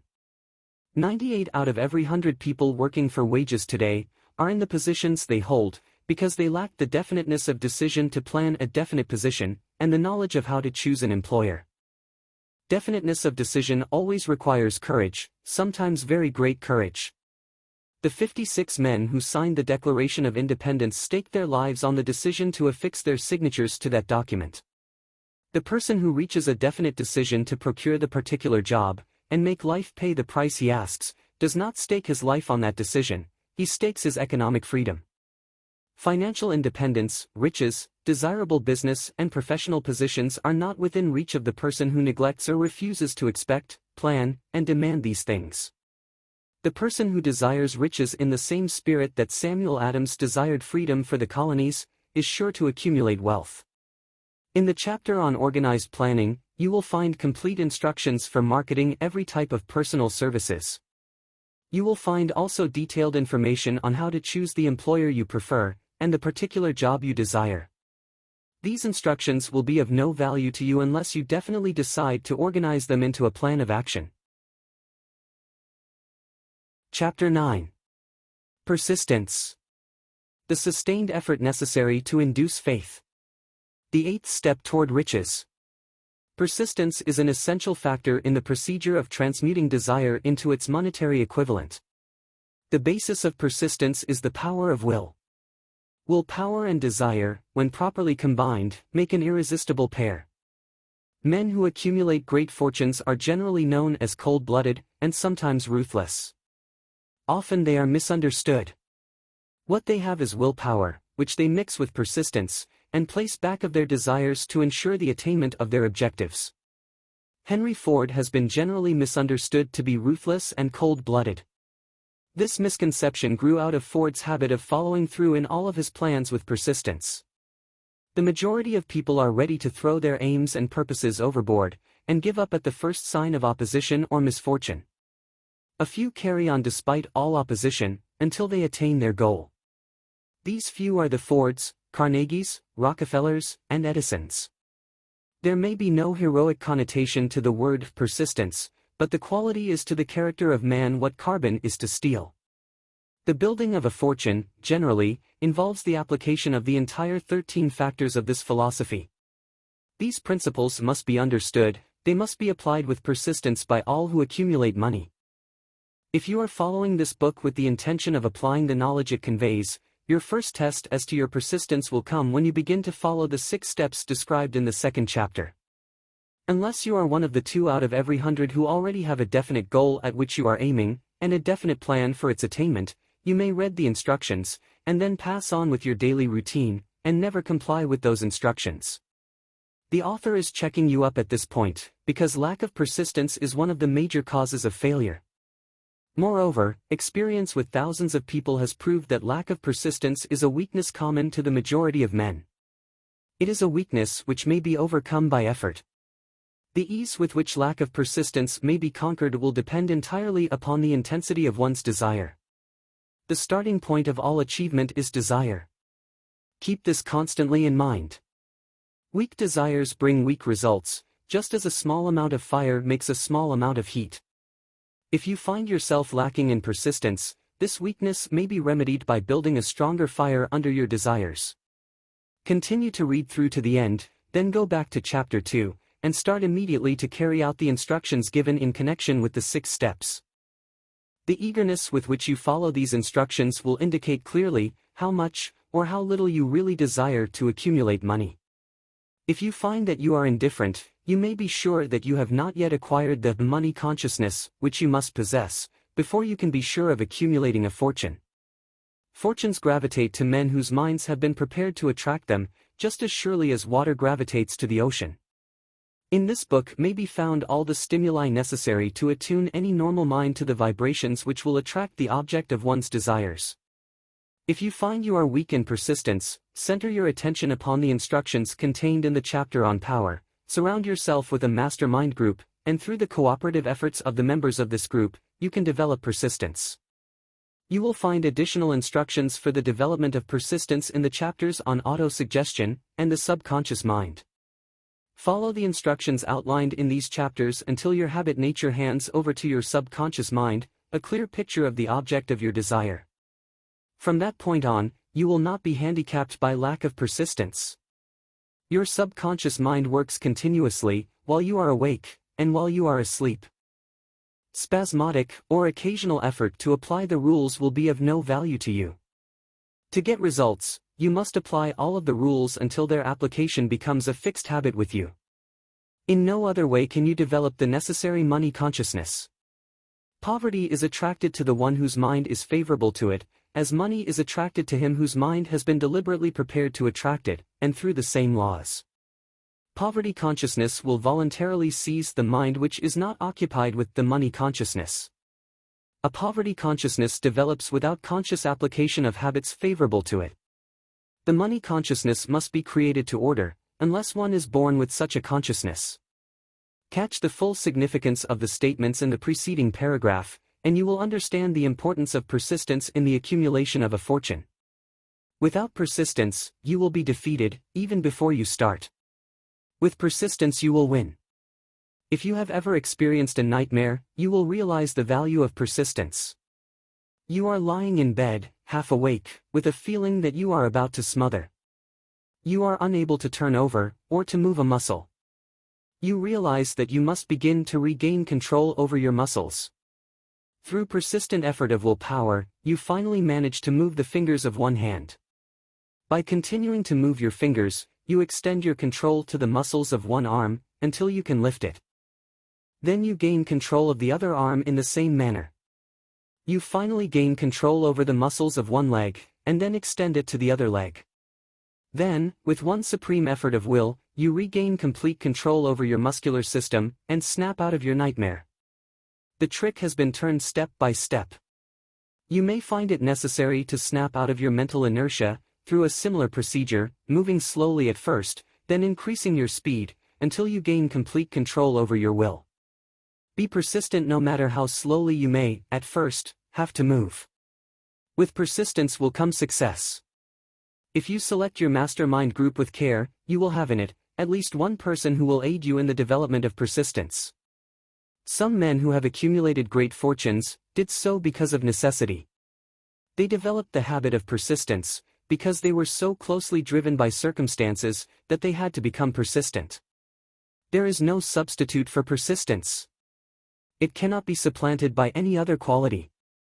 Remember this, and it will hearten you, in the beginning, when the going may seem difficult and slow. Those who have cultivated the habit of persistence seem to enjoy insurance against failure.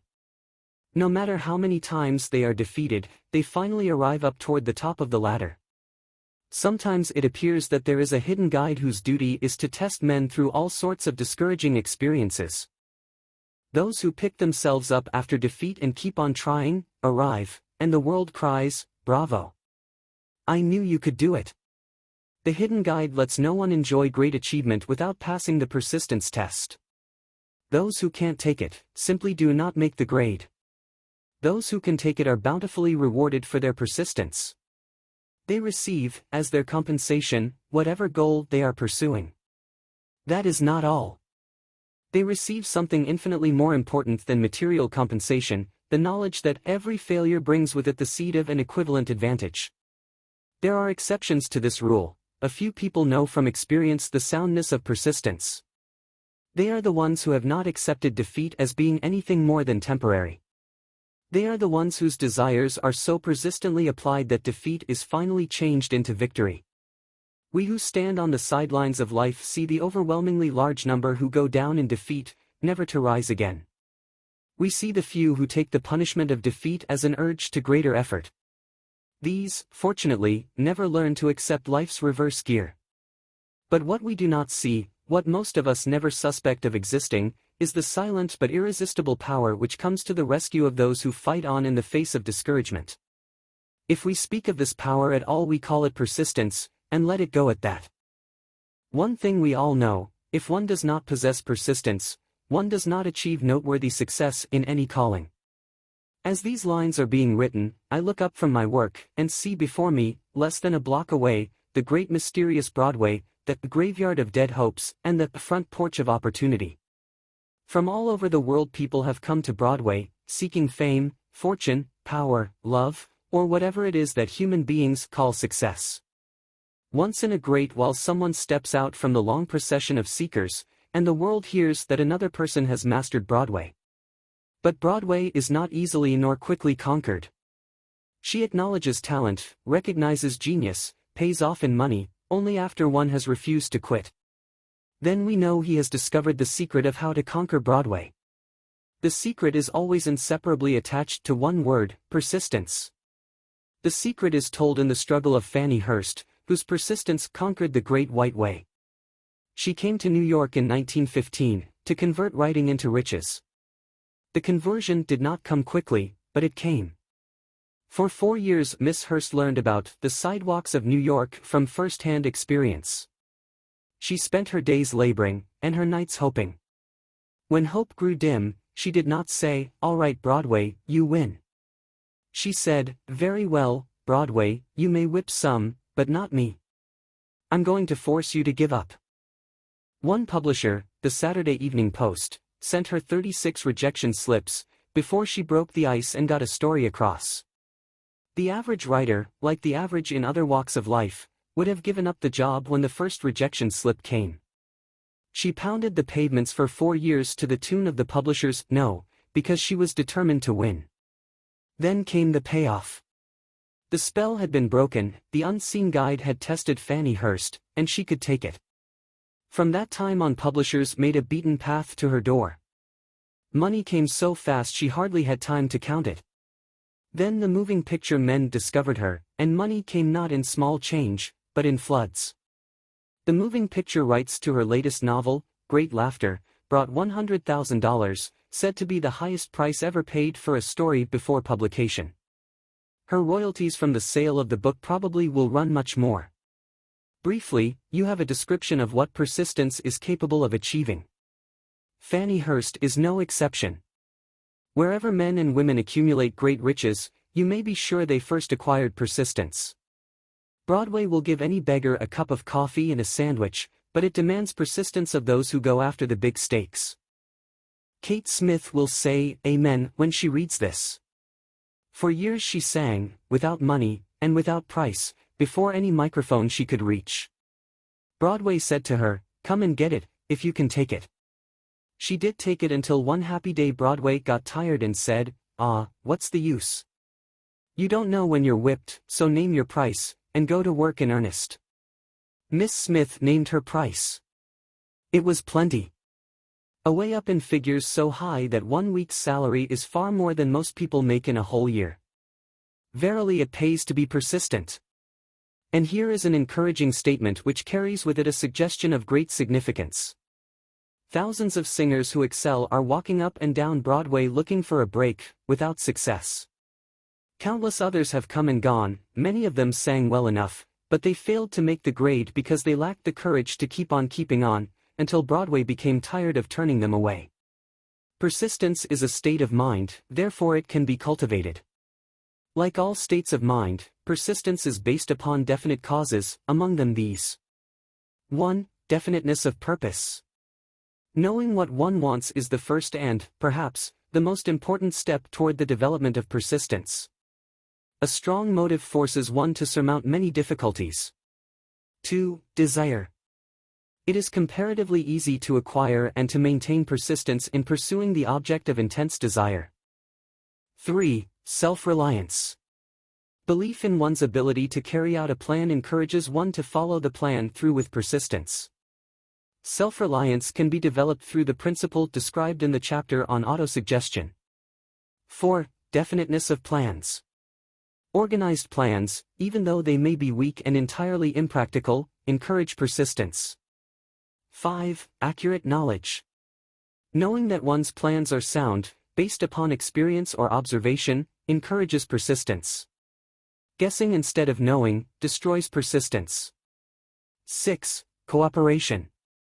Sympathy, understanding, and harmonious cooperation with others tend to develop persistence.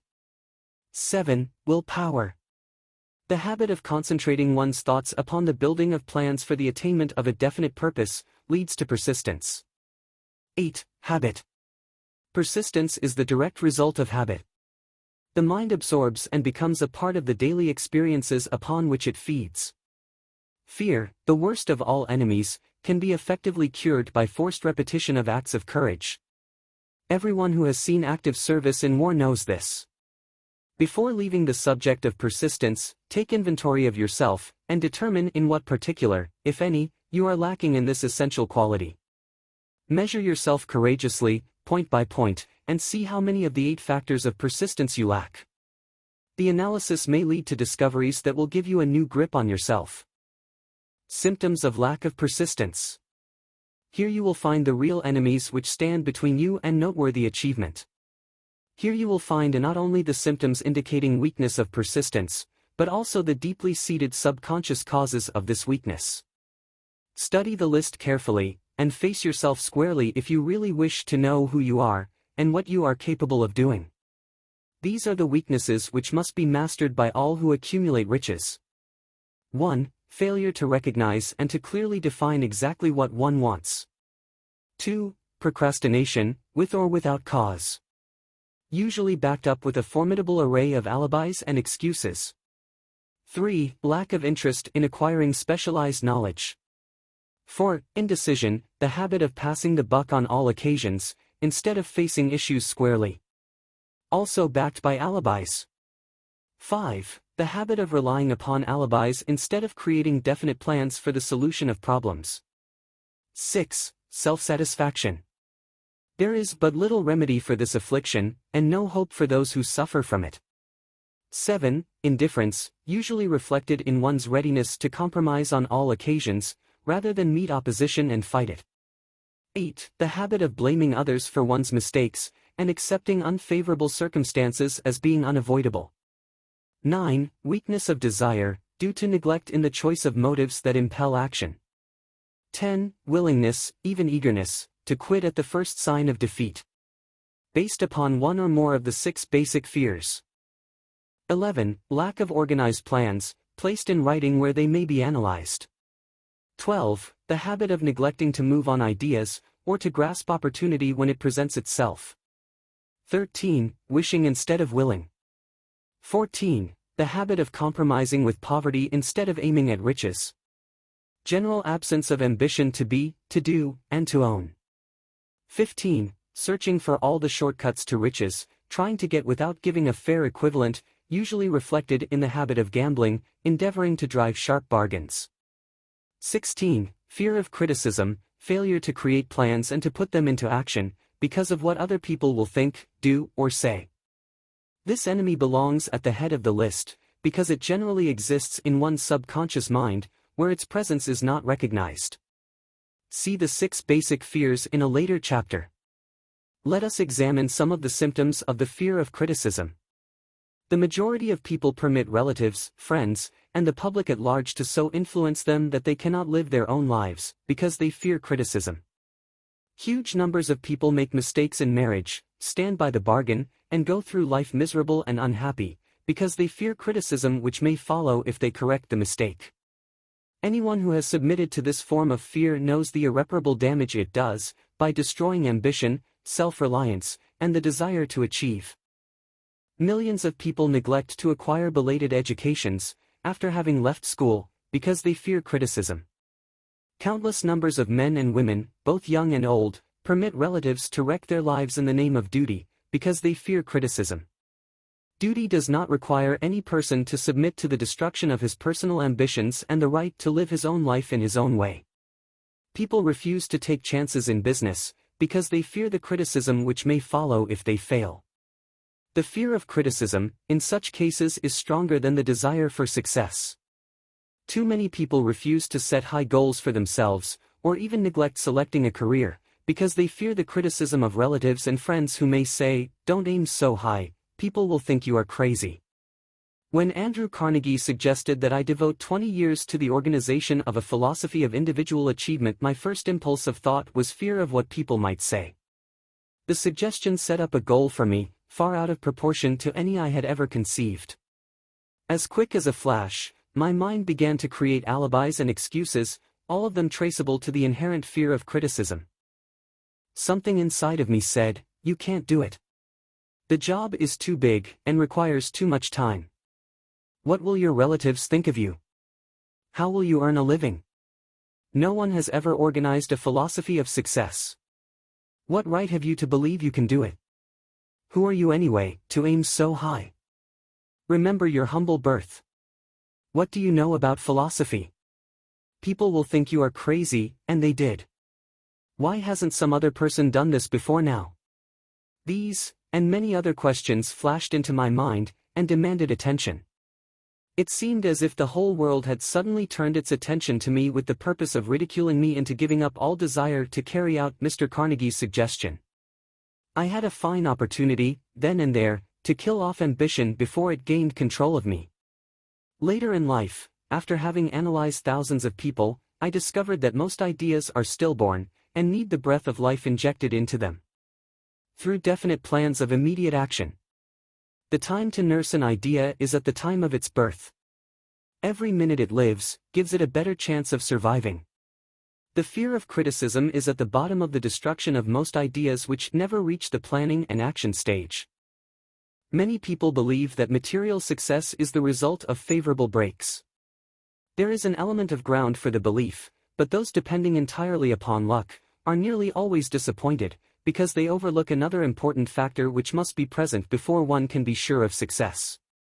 It is the knowledge with which favorable breaks can be made to order.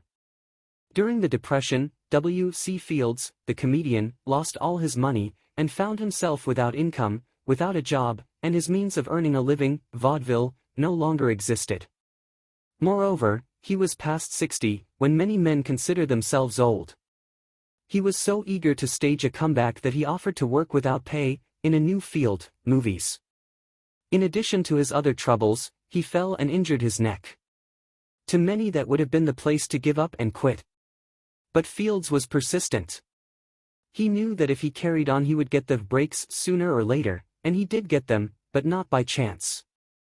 Marie Dressler found herself down and out, with her money gone, with no job, when she was about 60. She, too, went after the breaks, and got them. Her persistence brought an astounding triumph late in life, long beyond the age when most men and women are done with ambition to achieve. Eddie Cantor lost his money in the 1929 stock crash, but he still had his persistence and his courage.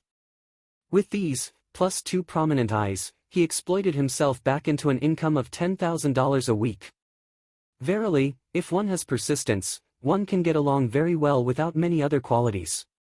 The only break anyone can afford to rely upon is a self-made break. These come through the application of persistence. The starting point is definiteness of purpose. Examine the first 100 people you meet, ask them what they want most in life, and 98 of them will not be able to tell you.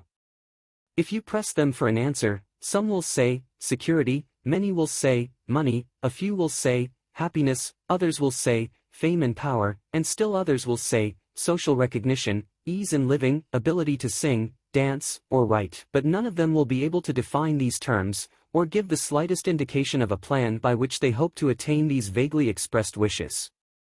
Riches do not respond to wishes. They respond only to definite plans, backed by definite desires, through constant persistence. How to develop persistence? There are 4 simple steps which lead to the habit of persistence. They call for no great amount of intelligence, no particular amount of education, and but little time or effort. The necessary steps are: 1. A definite purpose backed by burning desire for its fulfillment. 2. A definite plan, expressed in continuous action.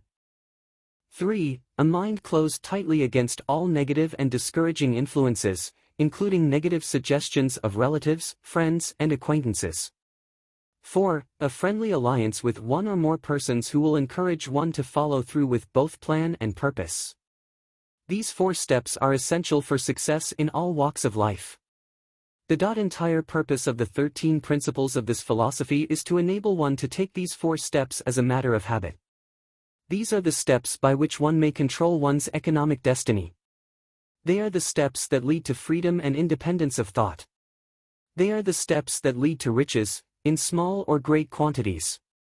They lead the way to power, fame, and worldly recognition. They are the 4 steps which guarantee favorable breaks. They are the steps that convert dreams into physical realities. They lead, also, to the mastery of fear, discouragement, indifference. There is a magnificent reward for all who learn to take these 4 steps. It is the privilege of writing one's own ticket, and of making life yield whatever price is asked. I have no way of knowing the facts, but I venture to conjecture that Mrs. Wallace Simpson's great love for a man was not accidental, nor the result of favorable breaks alone. There was a burning desire, and careful searching at every step of the way. Her first duty was to love. What is the greatest thing on earth? The Master called it love, not man-made rules, criticism, bitterness, slander, or political marriages, but love. She knew what she wanted, not after she met the Prince of Wales, but long before that. Twice when she had failed to find it, she had the courage to continue her search. To thine own self be true, and it must follow, as the night the day, thou canst not then be false to any man. Her rise from obscurity was of the slow, progressive, persistent order, but it was sure. She triumphed over unbelievably long odds, and, no matter who you are, or what you may think of Wallace Simpson, or the king who gave up his crown for her love, she is an astounding example of applied persistence, an instructor on the rules of self-determination, from whom the entire world might profitably take lessons. When you think of Wallace Simpson, think of one who knew what she wanted, and shook the greatest empire on earth to get it. Women who complain that this is a man's world, that women do not have an equal chance to win, owe it to themselves to study carefully the life of this unusual woman, who, at an age which most women consider old, captured the affections of the most desirable bachelor in the entire world. And what of King Edward? What lesson may we learn from his part in the world's greatest drama of recent times? Did he pay too high a price for the affections of the woman of his choice? Surely no one but he can give the correct answer. The rest of us can only conjecture. This much we know: the king came into the world without his own consent. He was born to great riches, without requesting them. He was persistently sought in marriage, politicians and statesmen throughout Europe tossed dowagers and princesses at his feet. Because he was the firstborn of his parents, he inherited a crown, which he did not seek, and perhaps did not desire. For more than 40 years he was not a free agent, could not live his life in his own way, had but little privacy, and finally assumed duties inflicted upon him when he ascended the throne. Some will say, with all these blessings, King Edward should have found peace of mind, contentment, and joy of living. The truth is that back of all the privileges of a crown, all the money, the fame, and the power inherited by King Edward, there was an emptiness which could be filled only by love. His greatest desire was for love. Long before he met Wallis Simpson, he doubtless felt this great universal emotion tugging at the strings of his heart, beating upon the door of his soul, and crying out for expression. And when he met a kindred spirit, crying out for this same holy privilege of expression, he recognized it, and without fear or apology, opened his heart and bade it enter. All the scandal mongers in the world cannot destroy the beauty of this international drama, through which two people found love, and had the courage to face open criticism, renounce all else to give it holy expression.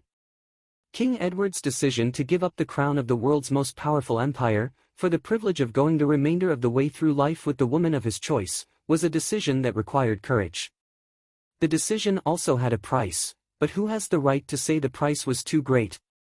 Surely not he who said, "He among you who is without sin, let him cast the first stone." As a suggestion to any evil-minded person who chooses to find fault with the Duke of Windsor, because his desire was for love, and for openly declaring his love for Wallis Simpson, and giving up his throne for her, let it be remembered that the open declaration was not essential. He could have followed the custom of clandestine liaison which has prevailed in Europe for centuries, without giving up either his throne, or the woman of his choice, and there would have been no complaint from either church or laity. But this unusual man was built of sterner stuff. His love was clean. It was deep and sincere. It represented the one thing which, above all else, he truly desired, therefore, he took what he wanted, and paid the price demanded. If Europe had been blessed with more rulers with the human heart and the traits of honesty of ex-King Edward, for the past century, that unfortunate hemisphere now seething with greed, hate, lust, political connivance, and threats of war, would have a different and a better story to tell. A story in which love and not hate would rule. In the words of Stuart Austin, where we raise our cup and drink this toast to ex-King Edward and Wallis Simpson. Blessed is the man who has come to know that our muted thoughts are our sweetest thoughts. Blessed is the man who, from the blackest depths, can see the luminous figure of love, and seeing, sing, and singing, say, "Sweeter far than uttered lays are the thoughts I have of you." In these words would we pay tribute to the two people who, more than all others of modern times, have been the victims of criticism and the recipients of abuse, because they found life's greatest treasure, and claimed it. Most of the world will applaud the Duke of Windsor and Wallis Simpson, because of their persistence in searching until they found life's greatest reward. All of us can profit by following their example in our own search for that which we demand of life. What mystical power gives to men of persistence the capacity to master difficulties? Does the quality of persistence set up in one's mind some form of spiritual, mental or chemical activity which gives one access to supernatural forces? Does infinite intelligence throw itself on the side of the person who still fights on, after the battle has been lost, with the whole world on the opposing side? These and many other similar questions have arisen in my mind as I have observed men like Henry Ford, who started at scratch, and built an industrial empire of huge proportions, with little else in the way of a beginning but persistence. Or, Thomas A. Edison, who, with less than 3 months of schooling, became the world's leading inventor and converted persistence into the talking machine, the moving picture machine, and the incandescent light, to say nothing of 100 other useful inventions. I had the happy privilege of analyzing both Mr. Edison and Mr. Ford, year by year, over a long period of years, and therefore, the opportunity to study them at close range, so I speak from actual knowledge when I say that I found no quality save persistence, in either of them, that even remotely suggested the major source of their stupendous achievements.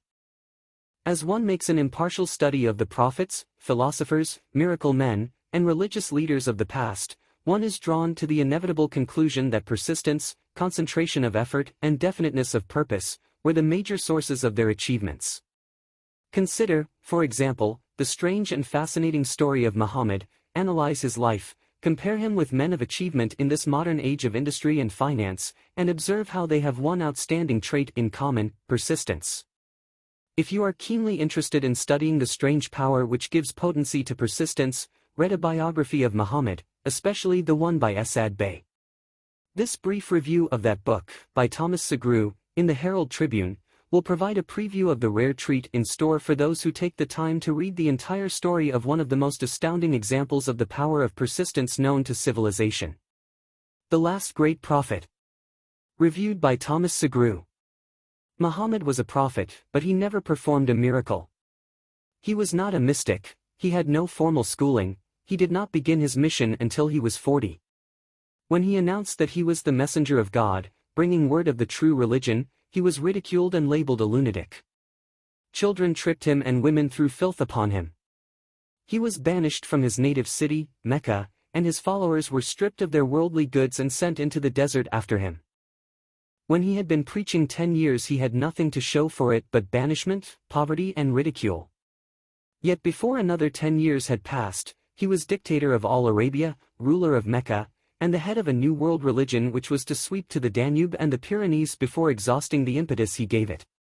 That impetus was threefold: the power of words, the efficacy of prayer, and man's kinship with God. His career never made sense. Muhammad was born to impoverished members of a leading family of Mecca. Because Mecca, the crossroads of the world, home of the magic stone called the Kaaba, great city of trade and the center of trade routes, was unsanitary, its children were sent to be raised in the desert by Bedouins. Muhammad was thus nurtured, drawing strength and health from the milk of nomad, vicarious mothers. He tended sheep and soon hired out to a rich widow as leader of her caravans.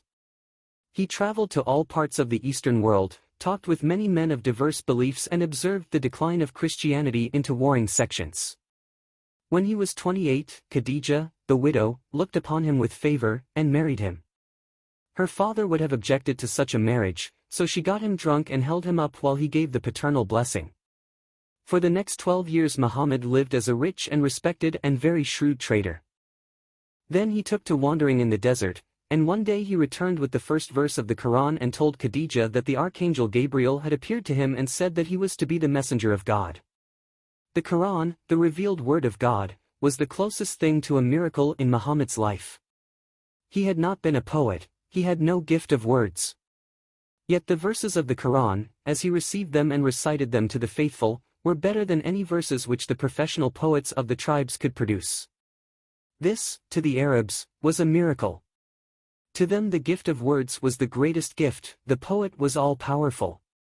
In addition, the Quran said that all men were equal before God, that the world should be a democratic state Islam.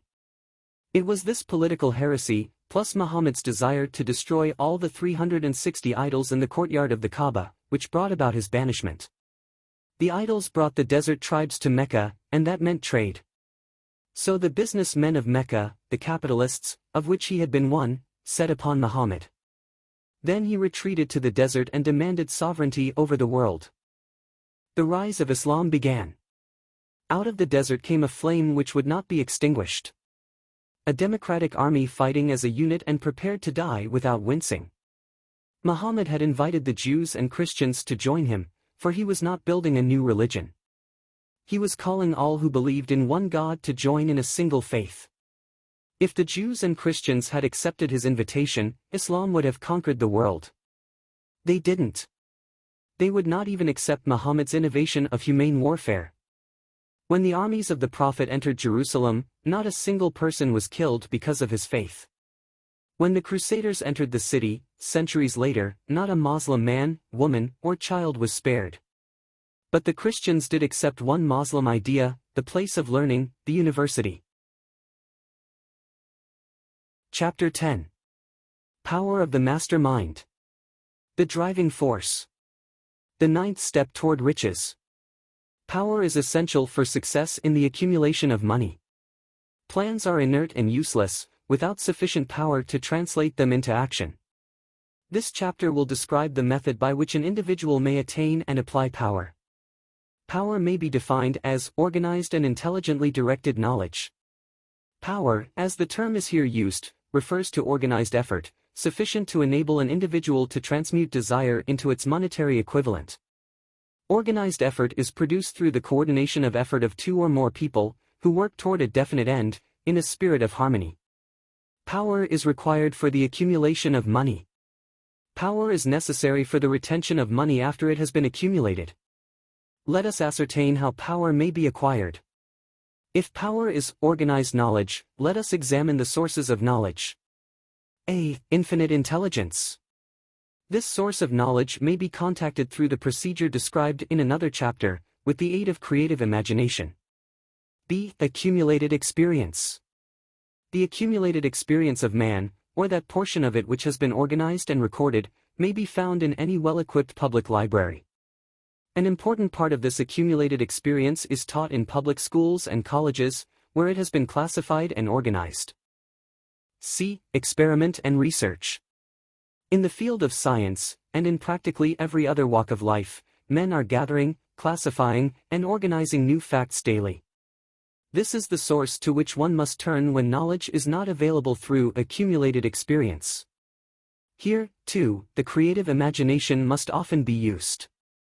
Knowledge may be acquired from any of the foregoing sources. It may be converted into power by organizing it into definite plans and by expressing those plans in terms of action.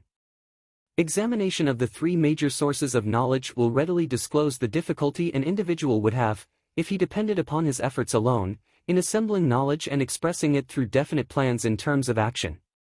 If his plans are comprehensive, and if they contemplate large proportions, he must, generally, induce others to cooperate with him, before he can inject into them the necessary element of power.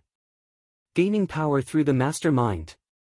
The master mind may be defined as coordination of knowledge and effort, in a spirit of harmony, between two or more people, for the attainment of a definite purpose. No individual may have great power without availing himself of the master mind.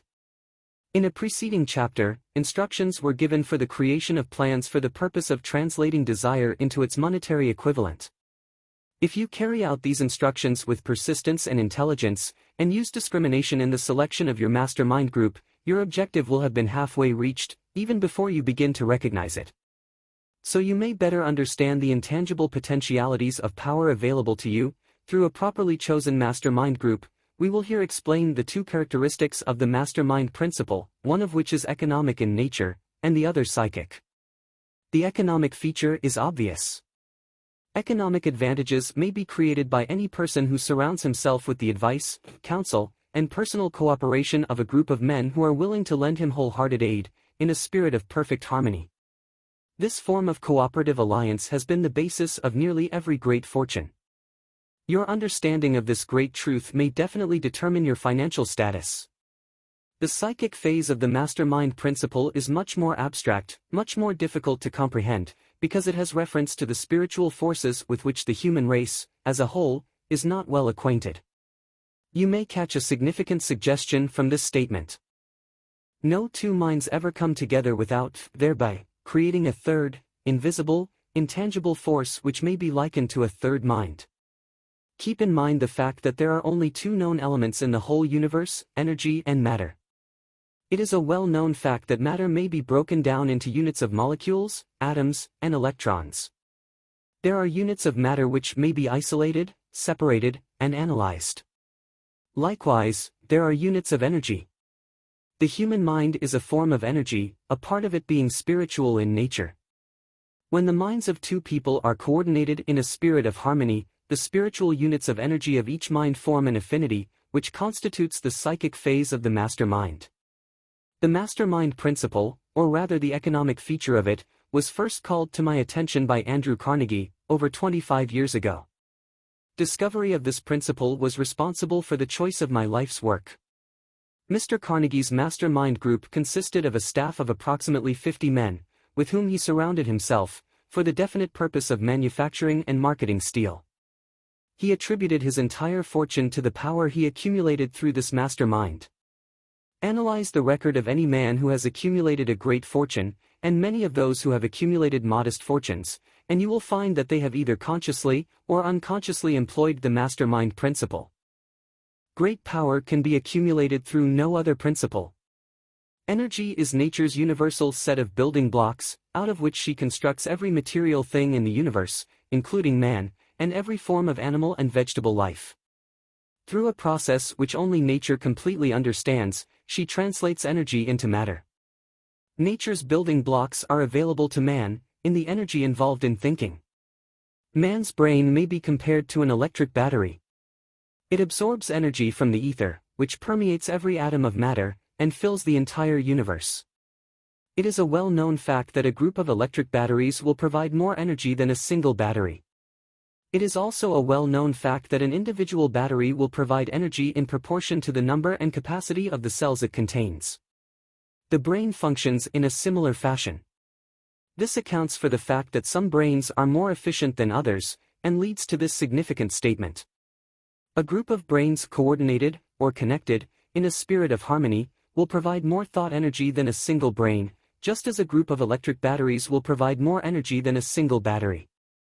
Through this metaphor it becomes immediately obvious that the mastermind principle holds the secret of the power wielded by men who surround themselves with other men of brains. There follows, now, another statement which will lead still nearer to an understanding of the psychic phase of the mastermind principle. When a group of individual brains are coordinated and function in harmony, the increased energy created through that alliance becomes available to every individual brain in the group. It is a well-known fact that Henry Ford began his business career under the handicap of poverty, illiteracy, and ignorance. It is an equally well-known fact that, within the inconceivably short period of 10 years, Mr. Ford mastered these three handicaps, and that within 25 years he made himself one of the richest men in America. Connect with this fact the additional knowledge that Mr. Ford's most rapid strides became noticeable, from the time he became a personal friend of Thomas A. Edison, and you will begin to understand what the influence of one mind upon another can accomplish. Go a step farther, and consider the fact that Mr. Ford's most outstanding achievements began from the time that he formed the acquaintances of Harvey Firestone, John Burroughs, and Luther Burbank, each a man of great brain capacity, and you will have further evidence that power may be produced through friendly alliance of minds. There is little if any doubt that Henry Ford is one of the best-informed men in the business and industrial world. The question of his wealth needs no discussion. Analyze Mr. Ford's intimate personal friends, some of whom have already been mentioned, and you will be prepared to understand the following statement. Men take on the nature and the habits and the power of thought of those with whom they associate in a spirit of sympathy and harmony. Henry Ford whipped poverty, illiteracy, and ignorance by allying himself with great minds, whose vibrations of thought he absorbed into his own mind. Through his association with Edison, Burbank, Burroughs, and Firestone, Mr. Ford added to his own brain power, the sum and substance of the intelligence, experience, knowledge, and spiritual forces of these four men. Moreover, he appropriated, and made use of the mastermind principle through the methods of procedure described in this book. This principle is available to you. We have already mentioned Mahatma Gandhi. Perhaps the majority of those who have heard of Gandhi look upon him as merely an eccentric little man, who goes around without formal wearing apparel, and makes trouble for the British government. In reality, Gandhi is not eccentric, but he is the most powerful man now living. Estimated by the number of his followers and their faith in their leader. Moreover, he is probably the most powerful man who has ever lived. His power is passive, but it is real. Let us study the method by which he attained his stupendous power. It may be explained in a few words. He came by power through inducing over 200 million people to coordinate, with mind and body, in a spirit of harmony, for a definite purpose. In brief, Gandhi has accomplished a miracle, for it is a miracle when 200 million people can be induced, not forced, to cooperate in a spirit of harmony, for a limitless time. If you doubt that this is a miracle, try to induce any two people to cooperate in a spirit of harmony for any length of time. Every man who manages a business knows what a difficult matter it is to get employees to work together in a spirit even remotely resembling harmony. The list of the chief sources from which power may be attained is, as you have seen, headed by infinite intelligence. When two or more people coordinate in a spirit of harmony, and work toward a definite objective, they place themselves in position, through that alliance, to absorb power directly from the great universal storehouse of infinite intelligence. This is the greatest of all sources of power. It is the source to which the genius turns. It is the source to which every great leader turns, whether he may be conscious of the fact or not. The other two major sources from which the knowledge, necessary for the accumulation of power, may be obtained are no more reliable than the five senses of man. The senses are not always reliable. Infinite intelligence does not err. In subsequent chapters, the methods by which infinite intelligence may be most readily contacted will be adequately described. This is not a course on religion.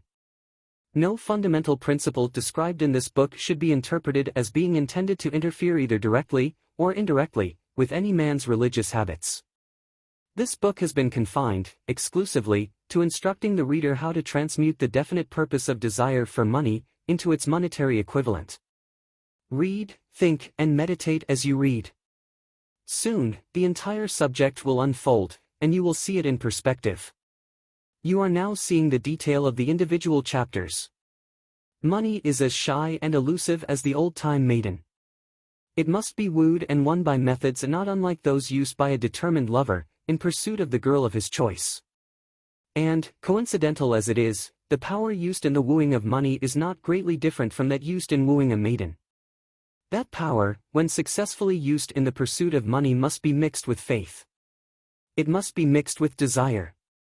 It must be mixed with persistence. It must be applied through a plan, and that plan must be set into action. When money comes in quantities, it is known as the big money. It flows to the one who accumulates it, as easily as water flows downhill.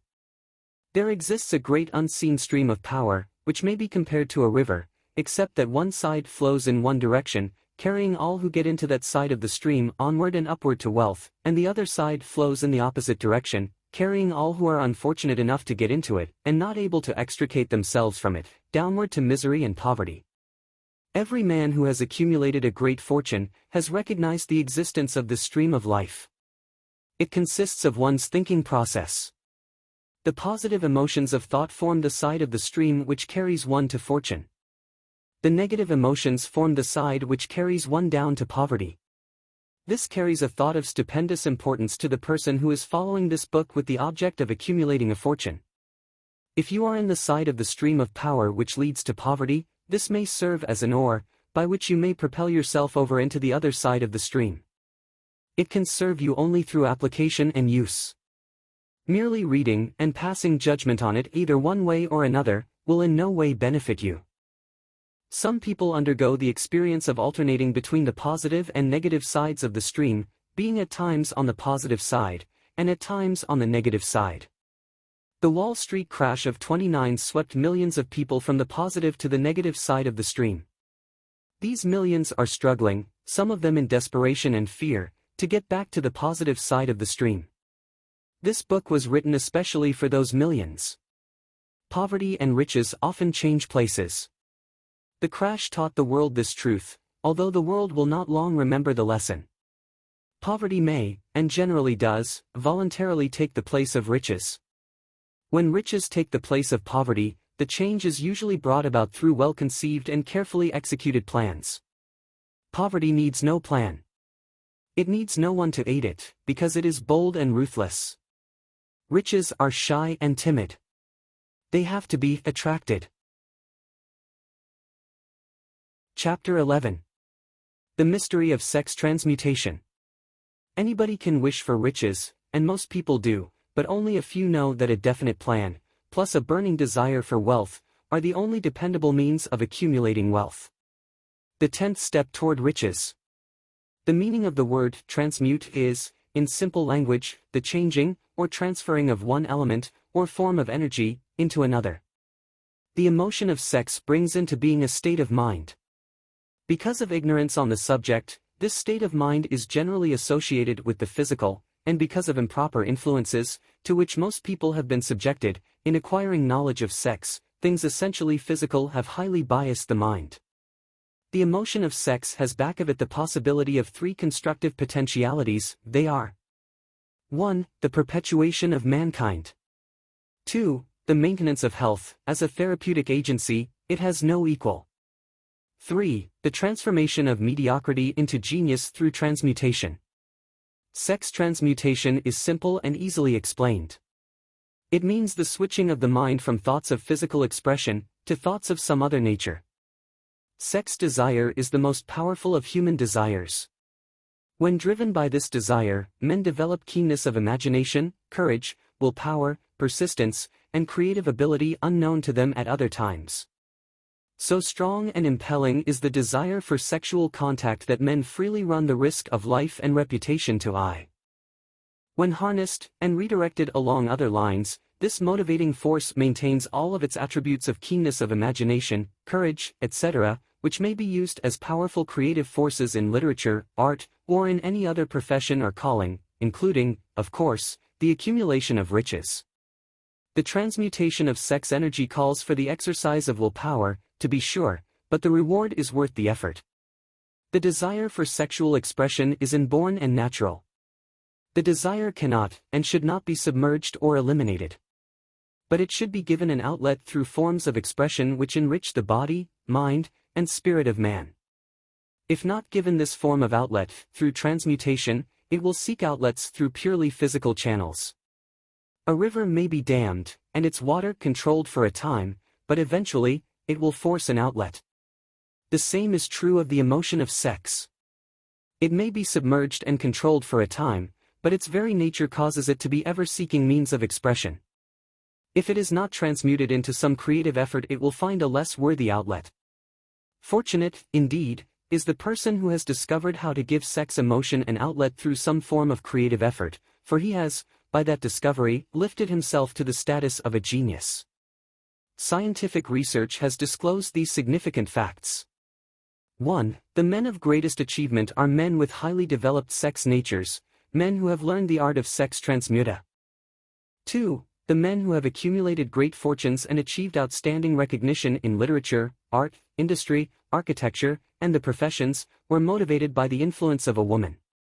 The research from which these astounding discoveries were made went back through the pages of biography and history for more than 2,000 years.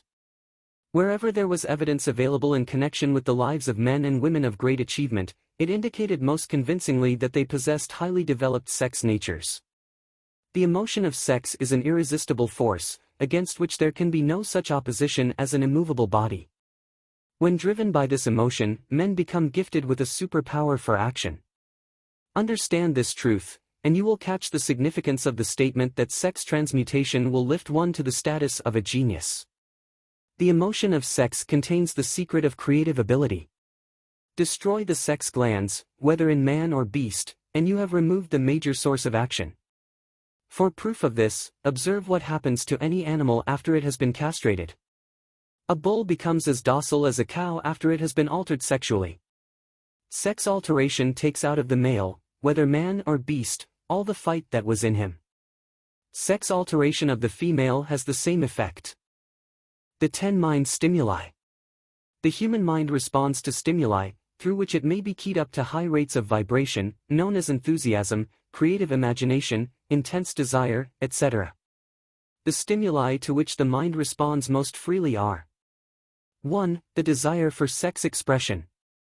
2. Love.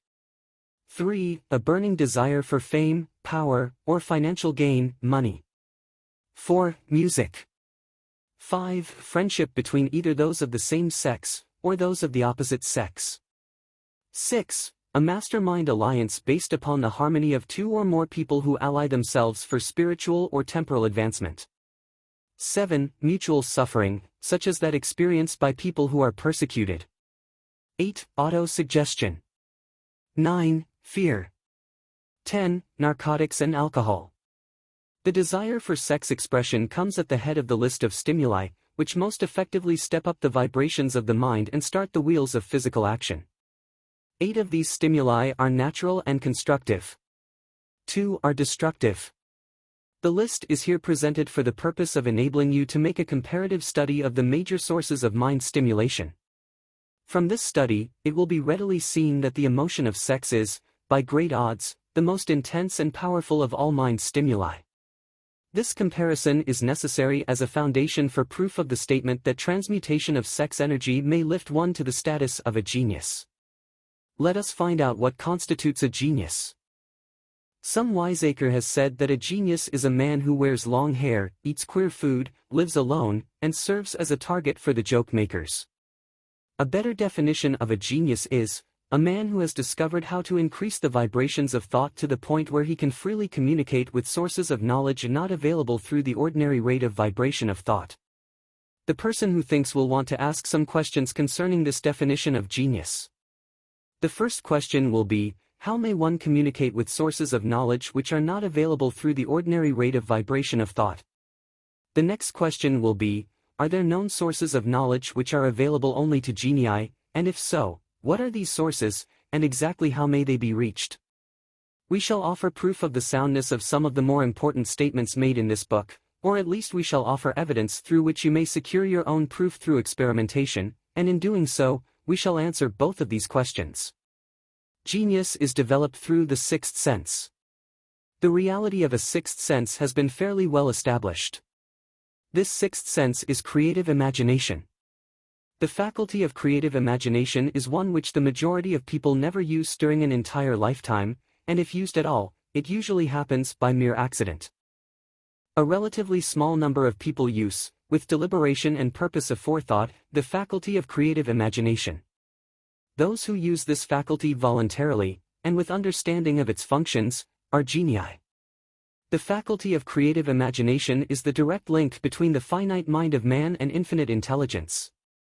All so-called revelations, referred to in the realm of religion, and all discoveries of basic or new principles in the field of invention, take place through the faculty of creative imagination. When ideas or concepts flash into one's mind, through what is popularly called a hunch, they come from one or more of the following sources. 1. Infinite intelligence. 2. One's subconscious mind, wherein is stored every sense impression and thought impulse which ever reached the brain through any of the 5 senses.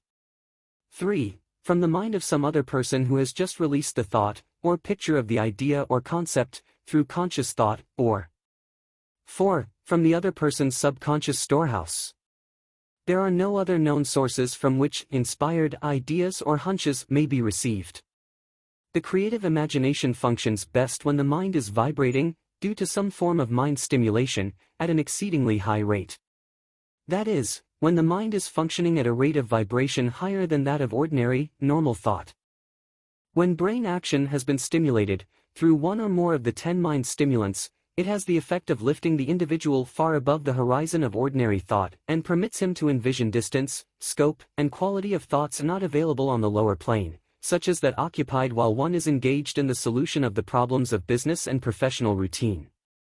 When lifted to this higher level of thought, through any form of mind stimulation, an individual occupies, relatively, the same position as one who has ascended in an airplane to a height from which he may see over and beyond the horizon line which limits his vision, while on the ground. Moreover, while on this higher level of thought, the individual is not hampered or bound by any of the stimuli which circumscribe and limit his vision while wrestling with the problems of gaining the 3 basic necessities of food, clothing, and shelter. He is in a world of thought in which the ordinary, work-a-day thoughts have been as effectively removed as are the hills and valleys and other limitations of physical vision, when he rises in an airplane. While on this exalted plane of thought, the creative faculty of the mind is given freedom for action. The way has been cleared for the sixth sense to function, it becomes receptive to ideas which could not reach the individual under any other circumstances. The sixth sense is the faculty which marks the difference between a genius and an ordinary individual. The creative faculty becomes more alert and receptive to vibrations, originating outside the individual's subconscious mind, the more this faculty is used, and the more the individual relies upon it, and makes demands upon it for thought impulses. This faculty can be cultivated and developed only through use. That which is known as one's conscience operates entirely through the faculty of the sixth sense. The great artists, writers, musicians, and poets become great, because they acquire the habit of relying upon the still small voice, which speaks from within, through the faculty of creative imagination. It is a fact well known to people who have keen imaginations that their best ideas come through so-called hunches. There is a great orator who does not attain to greatness, until he closes his eyes and begins to rely entirely upon the faculty of creative imagination. When asked why he closed his eyes just before the climaxes of his oratory, he replied, "I do it, because, then I speak through ideas which come to me from within." One of America's most successful and best-known financiers followed the habit of closing his eyes for 2 or 3 minutes before making a decision. When asked why he did this, he replied, "With my eyes closed, I am able to draw upon a source of superior intelligence." The late Dr. Elmer R. Gates, of Chevy Chase, Maryland, created more than 200 useful patents, many of them basic, through the process of cultivating and using the creative faculty. His method is both significant and interesting to one interested in attaining to the status of genius, in which category Dr. Gates unquestionably belonged. Dr. Gates was one of the really great, though less publicized scientists of the world. In his laboratory, he had what he called his personal communication room. It was practically soundproof, and so arranged that all light could be shut out. It was equipped with a small table, on which he kept a pad of writing paper. In front of the table, on the wall, was an electric push-button, which controlled the lights. When Dr. Gates desired to draw upon the forces available to him through his creative imagination, he would go into this room, seat himself at the table, shut off the lights, and concentrate upon the known factors of the invention on which he was working, remaining in that position until ideas began to flash into his mind in connection with the unknown factors of the invention. On one occasion, ideas came through so fast that he was forced to write for almost 3 hours. When the thoughts stopped flowing, and he examined his notes, he found they contained a minute description of principles which had not a parallel among the known data of the scientific world. Moreover, the answer to his problem was intelligently presented in those notes. In this manner Dr. Gates completed over 200 patents, which had been begun, but not completed, by half-baked brains. Evidence of the truth of this statement is in the United States Patent Office. Dr. Gates earned his living by sitting for ideas for individuals and corporations. Some of the largest corporations in America paid him substantial fees, by the hour, for sitting for ideas. The reasoning faculty is often faulty, because it is largely guided by one's accumulated experience. Not all knowledge, which one accumulates through experience, is accurate. Ideas received through the creative faculty are much more reliable, for the reason that they come from sources more reliable than any which are available to the reasoning faculty of the mind. The major difference between the genius and the ordinary crank inventor may be found in the fact that the genius works through his faculty of creative imagination, while the crank knows nothing of this faculty. The scientific inventor, such as Mr. Edison and Dr. Gates, makes use of both the synthetic and the creative faculties of imagination.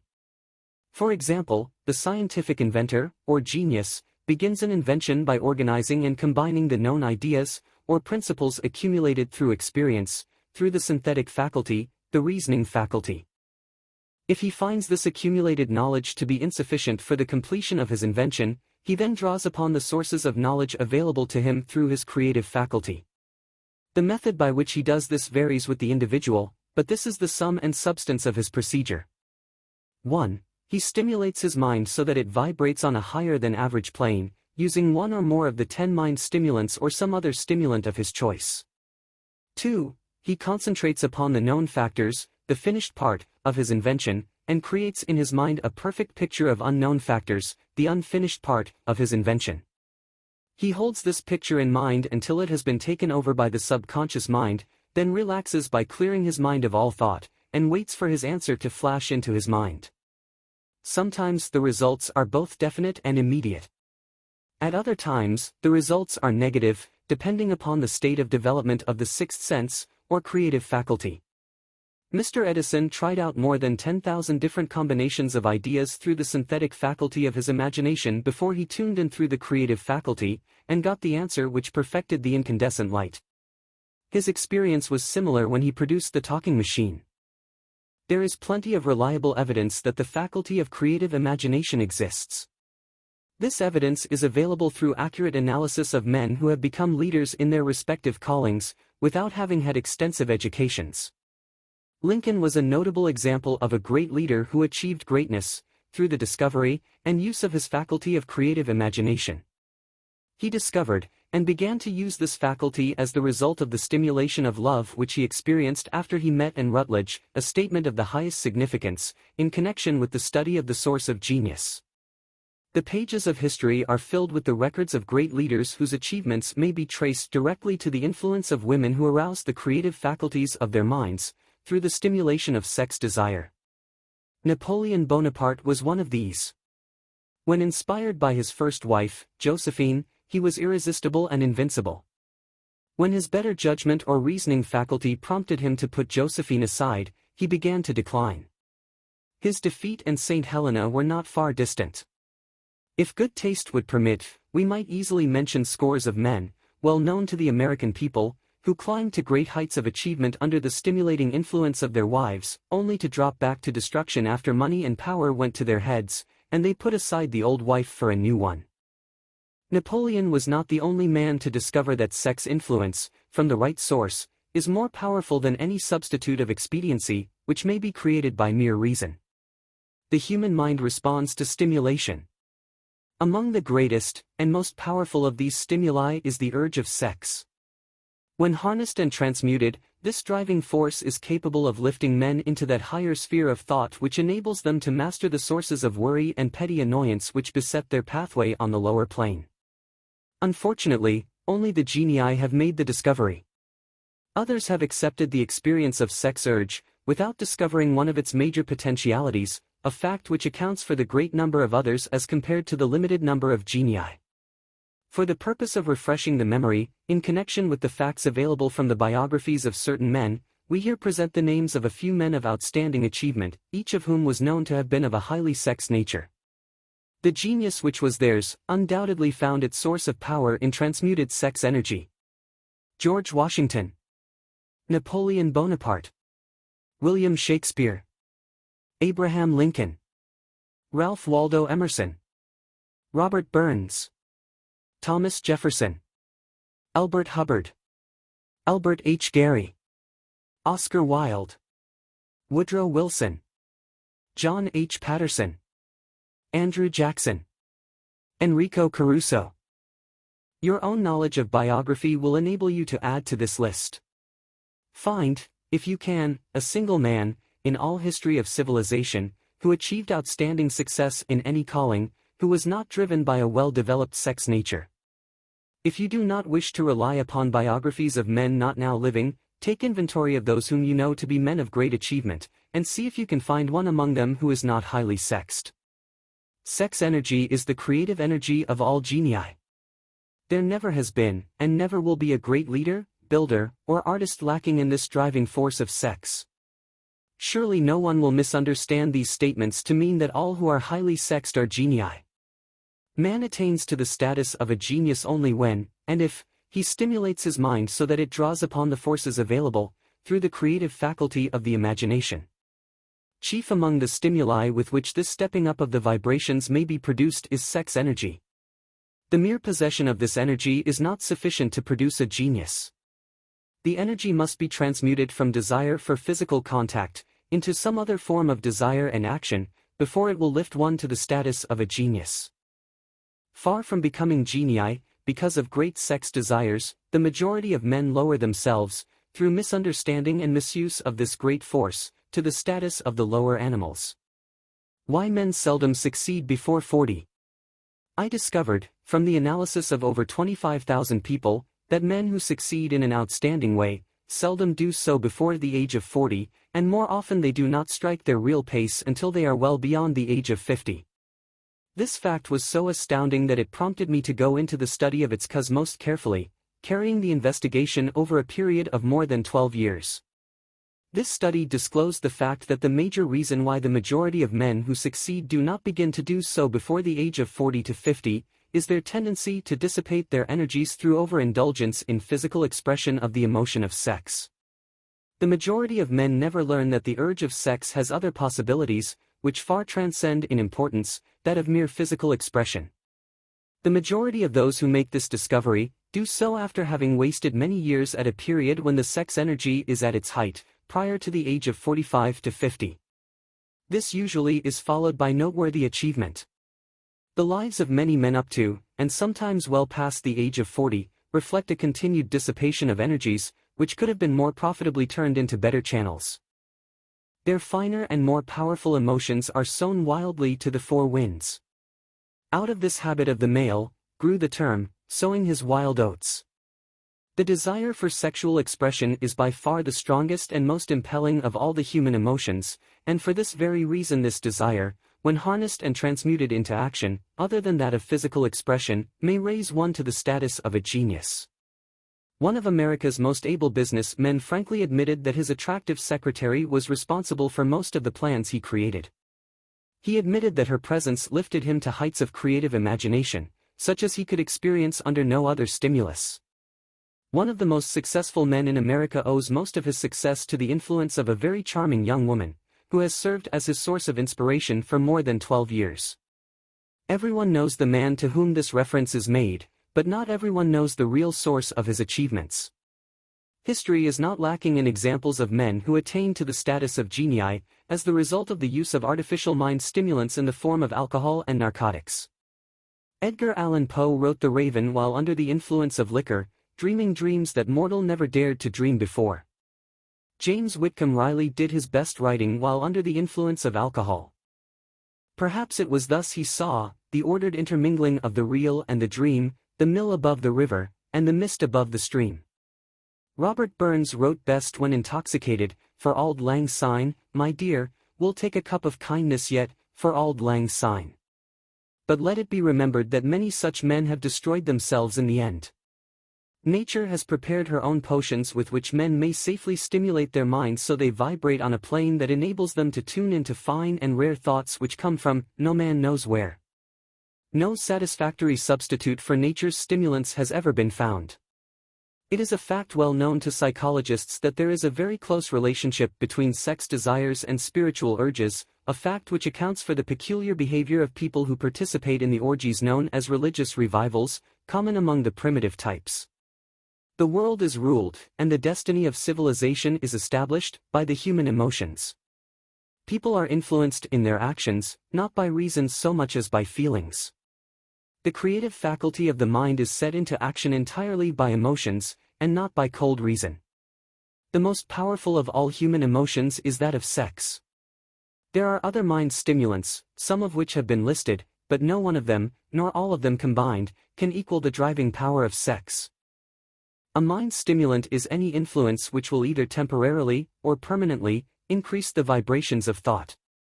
The 10 major stimulants, described, are those most commonly resorted to. Through these sources one may commune with infinite intelligence, or enter, at will, the storehouse of the subconscious mind, either one's own, or that of another person, a procedure which is all there is of genius. A teacher, who has trained and directed the efforts of more than 30,000 salespeople, made the astounding discovery that highly sexed men are the most efficient salesmen. The explanation is, that the factor of personality known as personal magnetism is nothing more nor less than sex energy. Highly sexed people always have a plentiful supply of magnetism. Through cultivation and understanding, this vital force may be drawn upon and used to great advantage in the relationships between people. This energy may be communicated to others through the following media. 1. The hand shake. The touch of the hand indicates, instantly, the presence of magnetism, or the lack of it. 2. The tone of voice. Magnetism or sex energy is the factor with which the voice may be colored, or made musical and charming. 3. Posture and carriage of the body. Highly sexed people move briskly, and with grace and ease. 4. The vibrations of thought. Highly sexed people mix the emotion of sex with their thoughts, or may do so at will, and in that way, may influence those around them. 5. Body adornment. People who are highly sexed are usually very careful about their personal appearance. They usually select clothing of a style becoming to their personality, physique, complexion, etc. When employing salesmen, the more capable sales manager looks for the quality of personal magnetism as the first requirement of a salesman. People who lack sex energy will never become enthusiastic nor inspire others with enthusiasm, and enthusiasm is one of the most important requisites in salesmanship, no matter what one is selling. The public speaker, orator, preacher, lawyer, or salesman who is lacking in sex energy is a flop, as far as being able to influence others is concerned. Couple with this the fact that most people can be influenced only through an appeal to their emotions, and you will understand the importance of sex energy as a part of the salesman's native ability. Master salesmen attain the status of mastery in selling because they, either consciously or unconsciously, transmute the energy of sex into sales enthusiasm. In this statement may be found a very practical suggestion as to the actual meaning of sex transmutation. The salesman who knows how to take his mind off the subject of sex and direct it in sales effort with as much enthusiasm and determination as he would apply to its original purpose, has acquired the art of sex transmutation, whether he knows it or not. The majority of salesmen who transmute their sex energy do so without being in the least aware of what they are doing, or how they are doing it. Transmutation of sex energy calls for more willpower than the average person cares to use for this purpose. Those who find it difficult to summon willpower sufficient for transmutation may gradually acquire this ability. Though this requires willpower, the reward for the practice is more than worth the effort. The entire subject of sex is one with which the majority of people appear to be unpardonably ignorant. The urge of sex has been grossly misunderstood, slandered, and burlesqued by the ignorant and the evil-minded, for so long that the very word sex is seldom used in polite society. Men and women who are known to be blessed, yes, blessed, with highly sexed natures, are usually looked upon as being people who will bear watching.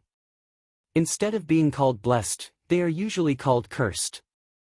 Millions of people, even in this age of enlightenment, have inferiority complexes which they developed because of this false belief that a highly sexed nature is a curse. These statements, of the virtue of sex energy, should not be construed as justification for the libertine. The emotion of sex is a virtue only when used intelligently, and with discrimination. It may be misused, and often is, to such an extent that it debases, instead of enriches, both body and mind. The better use of this power is the burden of this chapter. It seemed quite significant to the author, when he made the discovery that practically every great leader, whom he had the privilege of analyzing, was a man whose achievements were largely inspired by a woman. In many instances, the woman in the case was a modest, self-denying wife, of whom the public had heard but little or nothing. In a few instances, the source of inspiration has been traced to the other woman. Perhaps such cases may not be entirely unknown to you. Intemperance in sex habits is just as detrimental as intemperance in habits of drinking and eating. In this age in which we live, an age which began with the World War, intemperance in habits of sex is common. This orgy of indulgence may account for the shortage of great leaders. No man can avail himself of the forces of his creative imagination, while dissipating them.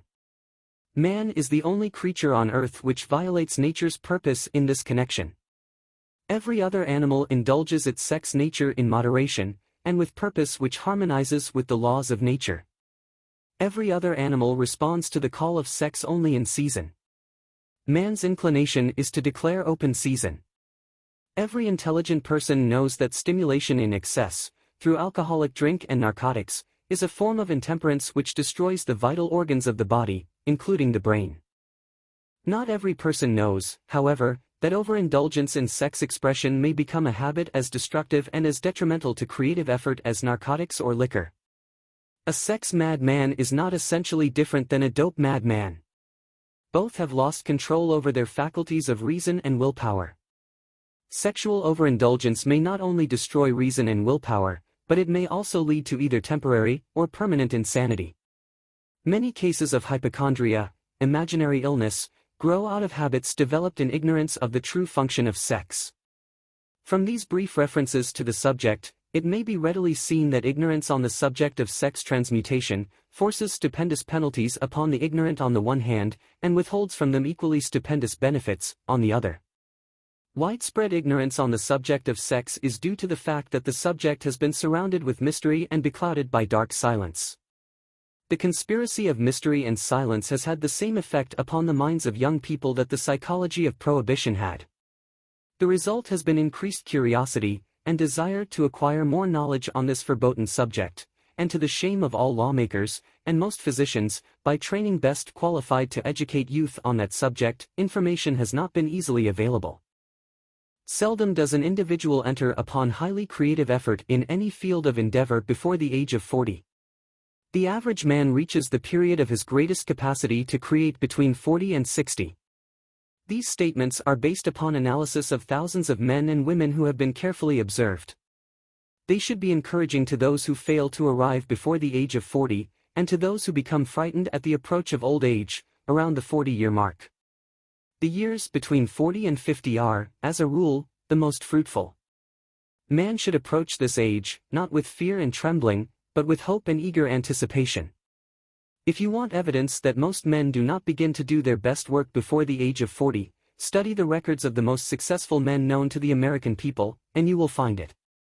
Henry Ford had not hit his pace of achievement until he had passed the age of 40. Andrew Carnegie was well past 40 before he began to reap the reward of his efforts. James J. Hill was still running a telegraph key at the age of 40.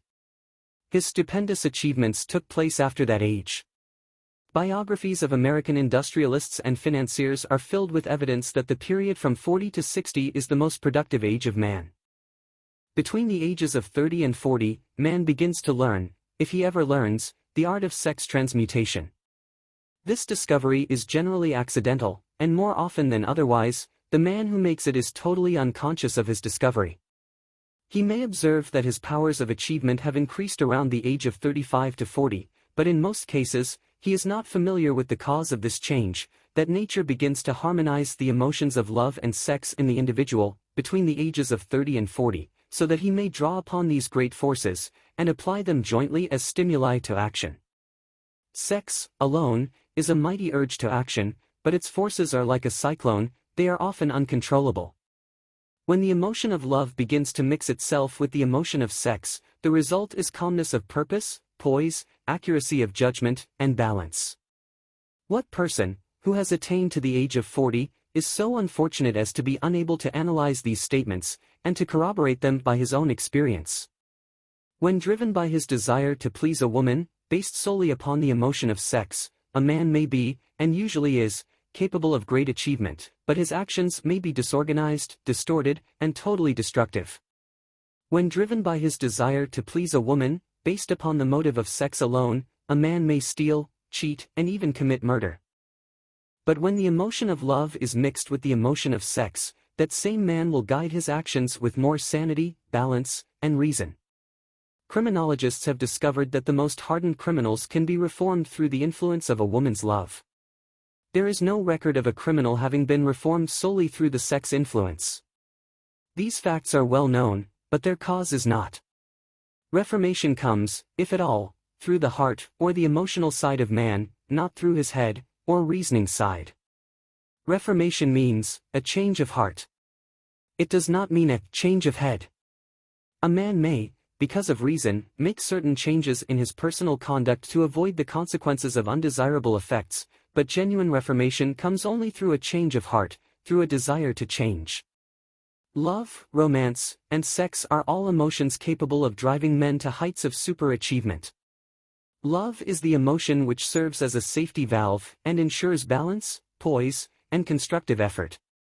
When combined, these three emotions may lift one to an altitude of a genius.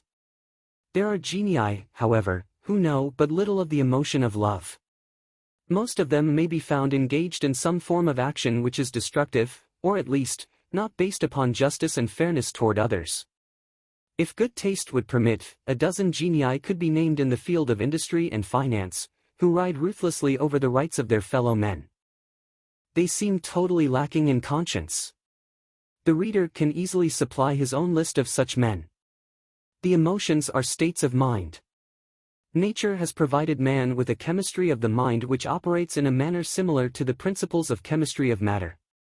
It is a well-known fact that, through the aid of chemistry of matter, a chemist may create a deadly poison by mixing certain elements, none of which are, in themselves, harmful in the right proportions. The emotions may, likewise, be combined so as to create a deadly poison. The emotions of sex and jealousy, when mixed, may turn a person into an insane beast.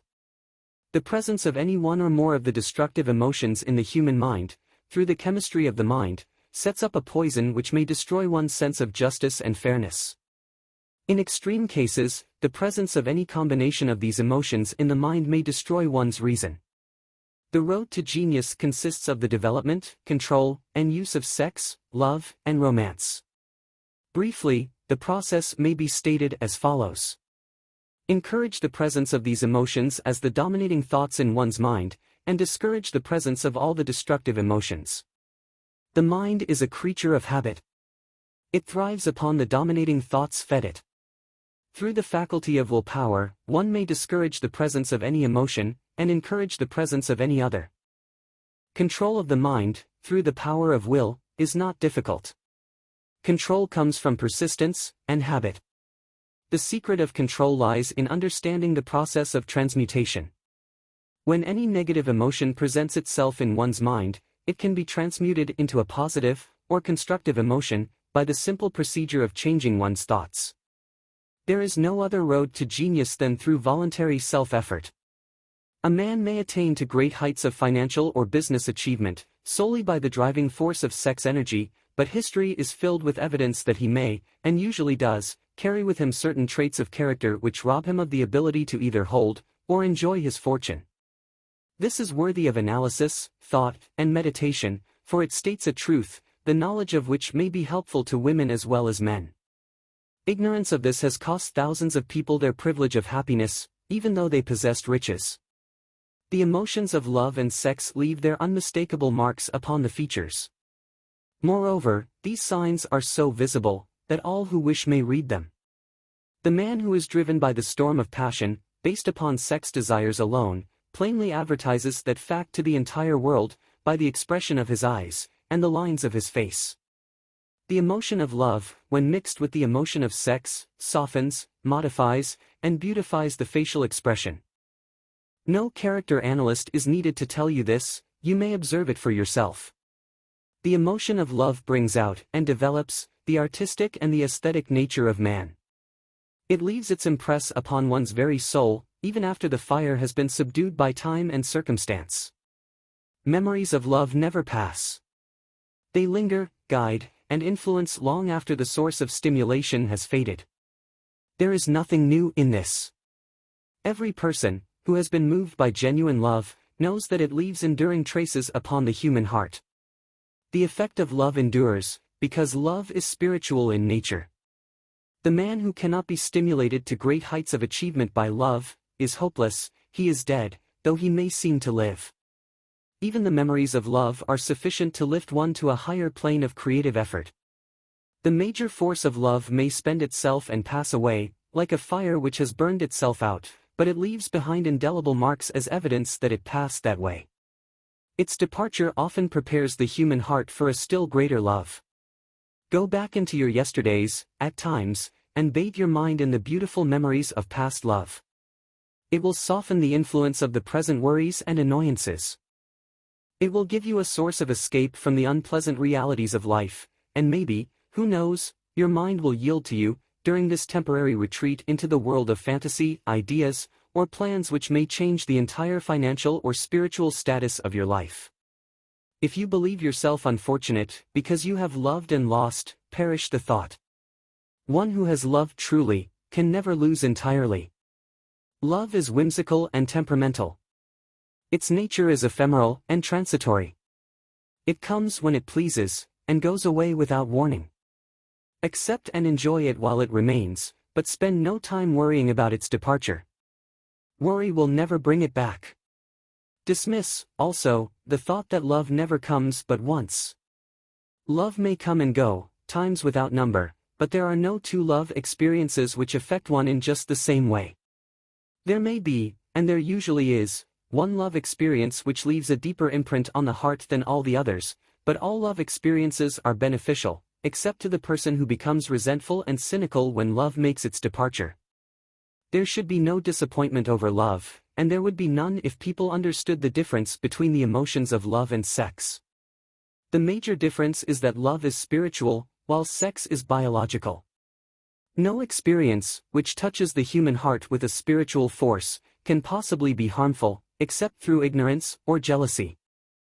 Love is, without question, life's greatest experience.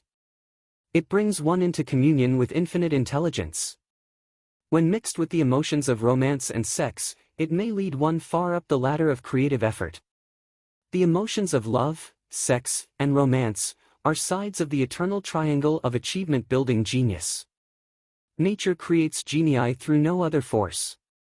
Love is an emotion with many sides, shades, and colors. The love which one feels for parents or children is quite different from that which one feels for one's sweetheart. The one is mixed with the emotion of sex, while the other is not. The love which one feels in true friendship is not the same as that felt for one's sweetheart, parents, or children, but it, too, is a form of love. Then, there is the emotion of love for things inanimate, such as the love of nature's handiwork.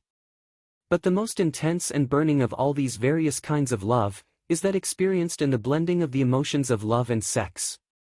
Marriages, not blessed with the eternal affinity of love, properly balanced and proportioned, with sex, cannot be happy ones, and seldom endure. Love, alone, will not bring happiness in marriage, nor will sex alone. When these two beautiful emotions are blended, marriage may bring about a state of mind, closest to the spiritual that one may ever know on this earthly plane. When the emotion of romance is added to those of love and sex, the obstructions between the finite mind of man and infinite intelligence are removed. Then a genius has been born. What a different story is this, than those usually associated with the emotion of sex. Here is an interpretation of the emotion which lifts it out of the commonplace, and makes of it potter's clay in the hands of God, from which he fashions all that is beautiful and inspiring. It is an interpretation which would, when properly understood, bring harmony out of the chaos which exists in too many marriages. The disharmonies often expressed in the form of nagging, may usually be traced to lack of knowledge on the subject of sex. Where love, romance, and the proper understanding of the emotion and function of sex abide, there is no disharmony between married people. Fortunate is the husband whose wife understands the true relationship between the emotions of love, sex, and romance. When motivated by this holy triumvirate, no form of labor is burdensome, because even the most lowly form of effort takes on the nature of a labor of love. It is a very old saying that a man's wife may either make him or break him, but the reason is not always understood. The making and breaking is the result of the wife's understanding, or lack of understanding of the emotions of love, sex, and romance. Despite the fact that men are polygamous, by the very nature of their biological inheritance, it is true that no woman has as great an influence on a man as his wife, unless he is married to a woman totally unsuited to his nature. If a woman permits her husband to lose interest in her, and become more interested in other women, it is usually because of her ignorance, or indifference toward the subjects of sex, love, and romance. This statement presupposes, of course, that genuine love once existed between a man and his wife. The facts are equally applicable to a man who permits his wife's interest in him to die. Married people often bicker over a multitude of trivialities. If these are analyzed accurately, the real cause of the trouble will often be found to be indifference, or ignorance on these subjects. Man's greatest motivating force is his desire to please woman. The hunter who excelled during prehistoric days, before the dawn of civilization, did so, because of his desire to appear great in the eyes of woman. Man's nature has not changed in this respect. The hunter of today brings home no skins of wild animals, but he indicates his desire for her favor by supplying fine clothes, motor cars, and wealth. Man has the same desire to please woman that he had before the dawn of civilization. The only thing that has changed is his method of pleasing. Men who accumulate large fortunes, and attain to great heights of power and fame, do so, mainly, to satisfy their desire to please women. Take women out of their lives, and great wealth would be useless to most men. It is this inherent desire of man to please woman, which gives woman the power to make or break a man. The woman who understands man's nature and tactfully caters to it, need have no fear of competition from other women. Men may be giants with indomitable will power when dealing with other men, but they are easily managed by the women of their choice. Most men will not admit that they are easily influenced by the women they prefer, because it is in the nature of the male to want to be recognized as the stronger of the species. Moreover, the intelligent woman recognizes this manly trait and very wisely makes no issue of it. Some men know that they are being influenced by the women of their choice, their wives, sweethearts, mothers, or sisters, but they tactfully refrain from rebelling against the influence because they are intelligent enough to know that no man is happy or complete without the modifying influence of the right woman. The man who does not recognize this important truth deprives himself of the power which has done more to help men achieve success than all other forces combined. Chapter 12. The Subconscious Mind. The Connecting Link. The 11th Step Toward Riches. The subconscious mind consists of a field of consciousness, in which every impulse of thought that reaches the objective mind through any of the five senses, is classified and recorded, and from which thoughts may be recalled or withdrawn as letters may be taken from a filing cabinet. It receives and files sense impressions or thoughts, regardless of their nature. You may voluntarily plant in your subconscious mind any plan, thought, or purpose which you desire to translate into its physical or monetary equivalent. The subconscious acts first on the dominating desires which have been mixed with emotional feeling, such as faith. Consider this in connection with the instructions given in the chapter on desire, for taking the 6 steps there outlined, and the instructions given in the chapter on the building and execution of plans, and you will understand the importance of the thought conveyed. The subconscious mind works day and night. Through a method of procedure, unknown to man, the subconscious mind draws upon the forces of infinite intelligence for the power with which it voluntarily transmutes one's desires into their physical equivalent, making use, always of the most practical media by which this end may be accomplished. You cannot entirely control your subconscious mind, but you can voluntarily hand over to it any plan, desire, or purpose which you wish transformed into concrete form. Read, again, instructions for using the subconscious mind, in the chapter on autosuggestion. There is plenty of evidence to support the belief that the subconscious mind is the connecting link between the finite mind of man and infinite intelligence. It is the intermediary through which one may draw upon the forces of infinite intelligence at will. It alone contains the secret process by which mental impulses are modified and changed into their spiritual equivalent. It alone is the medium through which prayer may be transmitted to the source capable of answering prayer. The possibilities of creative effort connected with the subconscious mind are stupendous and imponderable. They inspire one with awe.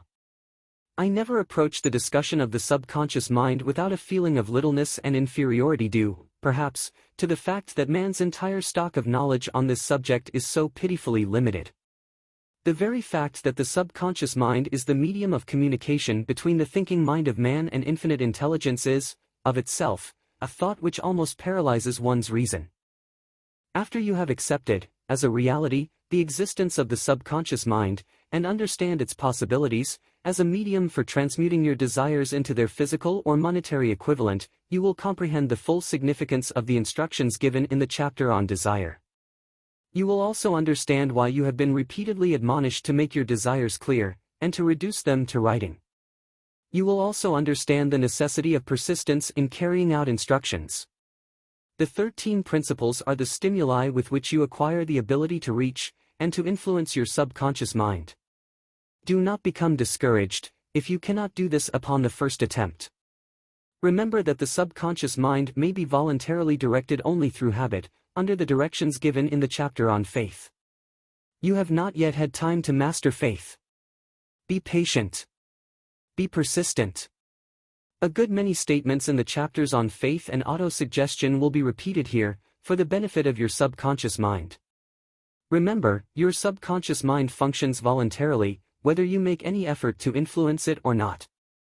This, naturally, suggests to you that thoughts of fear and poverty, and all negative thoughts serve as stimuli to your subconscious mind, unless you master these impulses and give it more desirable food upon which it may feed. The subconscious mind will not remain idle. If you fail to plant desires in your subconscious mind, it will feed upon the thoughts which reach it as the result of your neglect.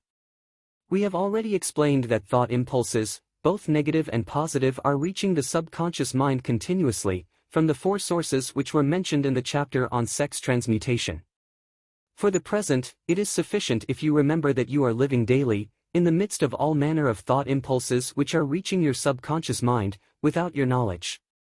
Some of these impulses are negative, some are positive. You are now engaged in trying to help shut off the flow of negative impulses, and to aid in voluntarily influencing your subconscious mind, through positive impulses of desire. When you achieve this, you will possess the key which unlocks the door to your subconscious mind. Moreover, you will control that door so completely that no undesirable thought may influence your subconscious mind. Everything which man creates begins in the form of a thought impulse. Man can create nothing which he does not first conceive in thought. Through the aid of the imagination, thought impulses may be assembled into plans. The imagination, when under control, may be used for the creation of plans or purposes that lead to success in one's chosen occupation. All thought impulses, intended for transmutation into their physical equivalent, voluntarily planted in the subconscious mind, must pass through the imagination and be mixed with faith. The mixing of faith with a plan, or purpose, intended for submission to the subconscious mind, may be done only through the imagination. From these statements, you will readily observe that voluntary use of the subconscious mind calls for coordination and application of all the principles.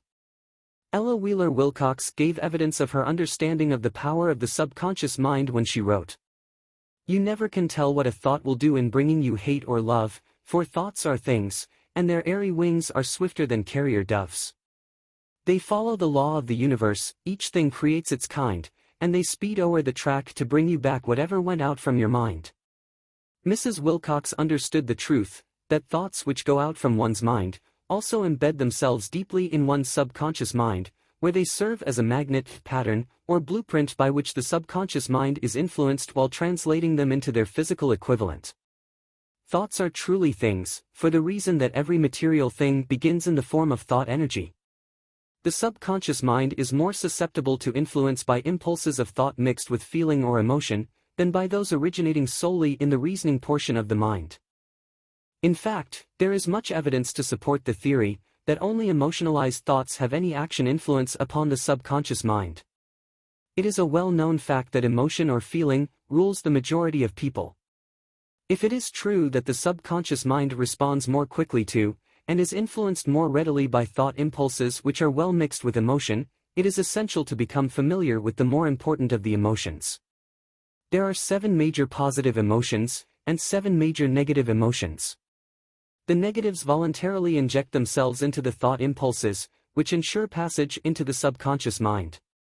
The positives must be injected, through the principle of autosuggestion, into the thought impulses which an individual wishes to pass on to his subconscious mind. Instructions have been given in the chapter on autosuggestion. These emotions, or feeling impulses, may be likened to yeast in a loaf of bread, because they constitute the action element, which transforms thought impulses from the passive to the active state. Thus may one understand why thought impulses, which have been well mixed with emotion, are acted upon more readily than thought impulses originating in cold reason. You are preparing yourself to influence and control the inner audience of your subconscious mind, in order to hand over to it the desire for money, which you wish transmuted into its monetary equivalent. It is essential, therefore, that you understand the method of approach to this inner audience. You must speak its language, or it will not heed your call. It understands best the language of emotion or feeling. Let us, therefore, describe here the 7 major positive emotions, and the 7 major negative emotions, so that you may draw upon the positives, and avoid the negatives, when giving instructions to your subconscious mind. The 7 major positive emotions. The emotion of desire. The emotion of faith. The emotion of love. The emotion of sex. The emotion of enthusiasm. The emotion of romance. The emotion of hope. There are other positive emotions, but these are the 7 most powerful, and the ones most commonly used in creative effort. Master these 7 emotions, they can be mastered only by use, and the other positive emotions will be at your command when you need them. Remember, in this connection, that you are studying a book which is intended to help you develop a money consciousness by filling your mind with positive emotions. One does not become money conscious by filling one's mind with negative emotions. The 7 major negative emotions. To be avoided. The emotion of fear. The emotion of jealousy. The emotion of hatr. The emotion of revenge. The emotion of greed. The emotion of superstition. The emotion of anger. Positive and negative emotions cannot occupy the mind at the same time. One or the other must dominate. It is your responsibility to make sure that positive emotions constitute the dominating influence of your mind. Here the law of habit will come to your aid. Form the habit of applying and using the positive emotions. Eventually, they will dominate your mind so completely that the negatives cannot enter it. Only by following these instructions literally and continuously can you gain control over your subconscious mind. The presence of a single negative in your conscious mind is sufficient to destroy all chances of constructive aid from your subconscious mind. If you are an observing person, you must have noticed that most people resort to prayer only after everything else has failed. Or else they pray by a ritual of meaningless words. And, because it is a fact that most people who pray do so only after everything else has failed, they go to prayer with their minds filled with fear and doubt, which are the emotions the subconscious mind acts upon and passes on to infinite intelligence. Likewise, that is the emotion which infinite intelligence receives and acts upon. If you pray for a thing, but have fear as you pray, that you may not receive it, or that your prayer will not be acted upon by infinite intelligence, your prayer will have been in vain. Prayer does, sometimes, result in the realization of that for which one prays. If you have ever had the experience of receiving that for which you prayed, go back in your memory, and recall your actual state of mind, while you were praying, and you will know, for sure, that the theory here described is more than a theory. The time will come when the schools and educational institutions of the country will teach the science of prayer. Moreover, then prayer may be, and will be reduced to a science. When that time comes, it will come as soon as mankind is ready for it, and demands it. No one will approach the universal mind in a state of fear, for the very good reason that there will be no such emotion as fear. Ignorance, superstition, and false teaching will have disappeared, and man will have attained his true status as a child of infinite intelligence. A few have already attained this blessing. If you believe this prophecy is far-fetched, take a look at the human race in retrospect. Less than 100 years ago, men believed the lightning to be evidence of the wrath of God, and feared it. Now, thanks to the power of faith, men have harnessed the lightning and made it turn the wheels of industry. Much less than 100 years ago, men believed the space between the planets to be nothing but a great void, a stretch of dead nothingness. Now, thanks to this same power of faith, men know that far from being either dead or a void, the space between the planets is very much alive, that it is the highest form of vibration known, excepting, perhaps, the vibration of thought. Moreover, men know that this living, pulsating, vibratory energy which permeates every atom of matter, and fills every niche of space, connects every human brain with every other human brain. What reason have men to believe that this same energy does not connect every human brain with infinite intelligence? There are no toll gates between the finite mind of man and infinite intelligence. The communication costs nothing except patience, faith, persistence, understanding, and a sincere desire to communicate. Moreover, the approach can be made only by the individual himself. Paid prayers are worthless. Infinite intelligence does no business by proxy. You either go direct, or you do not communicate. You may buy prayer books and repeat them until the day of your doom, without avail. Thoughts which you wish to communicate to infinite intelligence must undergo transformation, such as can be given only through your own subconscious mind. The method by which you may communicate with infinite intelligence is very similar to that through which the vibration of sound is communicated by radio. If you understand the working principle of radio, you of course know that sound cannot be communicated through the ether until it has been stepped up, or changed into a rate of vibration which the human ear cannot detect. The radio sending station picks up the sound of the human voice, and scrambles, or modifies it by stepping up the vibration millions of times. Only in this way can the vibration of sound be communicated through the ether. After this transformation has taken place, the ether picks up the energy, which originally was in the form of vibrations of sound, carries that energy to radio receiving stations, and these receiving sets step that energy back down to its original rate of vibration so it is recognized as sound. The subconscious mind is the intermediary, which translates one's prayers into terms which infinite intelligence can recognize, presents the message, and brings back the answer in the form of a definite plan or idea for procuring the object of the prayer. Understand this principle, and you will know why mere words read from a prayer book cannot, and will never serve as an agency of communication between the mind of man and infinite intelligence. Before your prayer will reach infinite intelligence, a statement of the author's theory only, it probably is transformed from its original thought vibration into terms of spiritual vibration. Faith is the only known agency which will give your thoughts a spiritual nature. Faith and fear make poor bedfellows. Where one is found, the other cannot exist. Chapter 13. The Brain. A broadcasting and receiving station for thought. The 12th step toward riches. More than 20 years ago, the author, working in conjunction with the late Dr. Alexander Graham Bell and Dr. Elmer R. Gates, observed that every human brain is both a broadcasting and receiving station for the vibration of thought. Through the medium of the ether, in a fashion similar to that employed by the radio broadcasting principle, every human brain is capable of picking up vibrations of thought which are being released by other brains. In connection with the statement in the preceding paragraph, compare and consider the description of the creative imagination, as outlined in the chapter on imagination. The creative imagination is the receiving set of the brain, which receives thoughts, released by the brains of others. It is the agency of communication between one's conscious, or reasoning mind, and the four sources from which one may receive thought stimuli. When stimulated, or stepped up to a high rate of vibration, the mind becomes more receptive to the vibration of thought which reaches it through the ether from outside sources. This stepping up process takes place through the positive emotions, or the negative emotions. Through the emotions, the vibrations of thought may be increased. Vibrations of an exceedingly high rate are the only vibrations picked up and carried, by the ether, from one brain to another. Thought is energy traveling at an exceedingly high rate of vibration. Thought, which has been modified or stepped up by any of the major emotions, vibrates at a much higher rate than ordinary thought, and it is this type of thought which passes from one brain to another, through the broadcasting machinery of the human brain. The emotion of sex stands at the head of the list of human emotions, as far as intensity and driving force are concerned.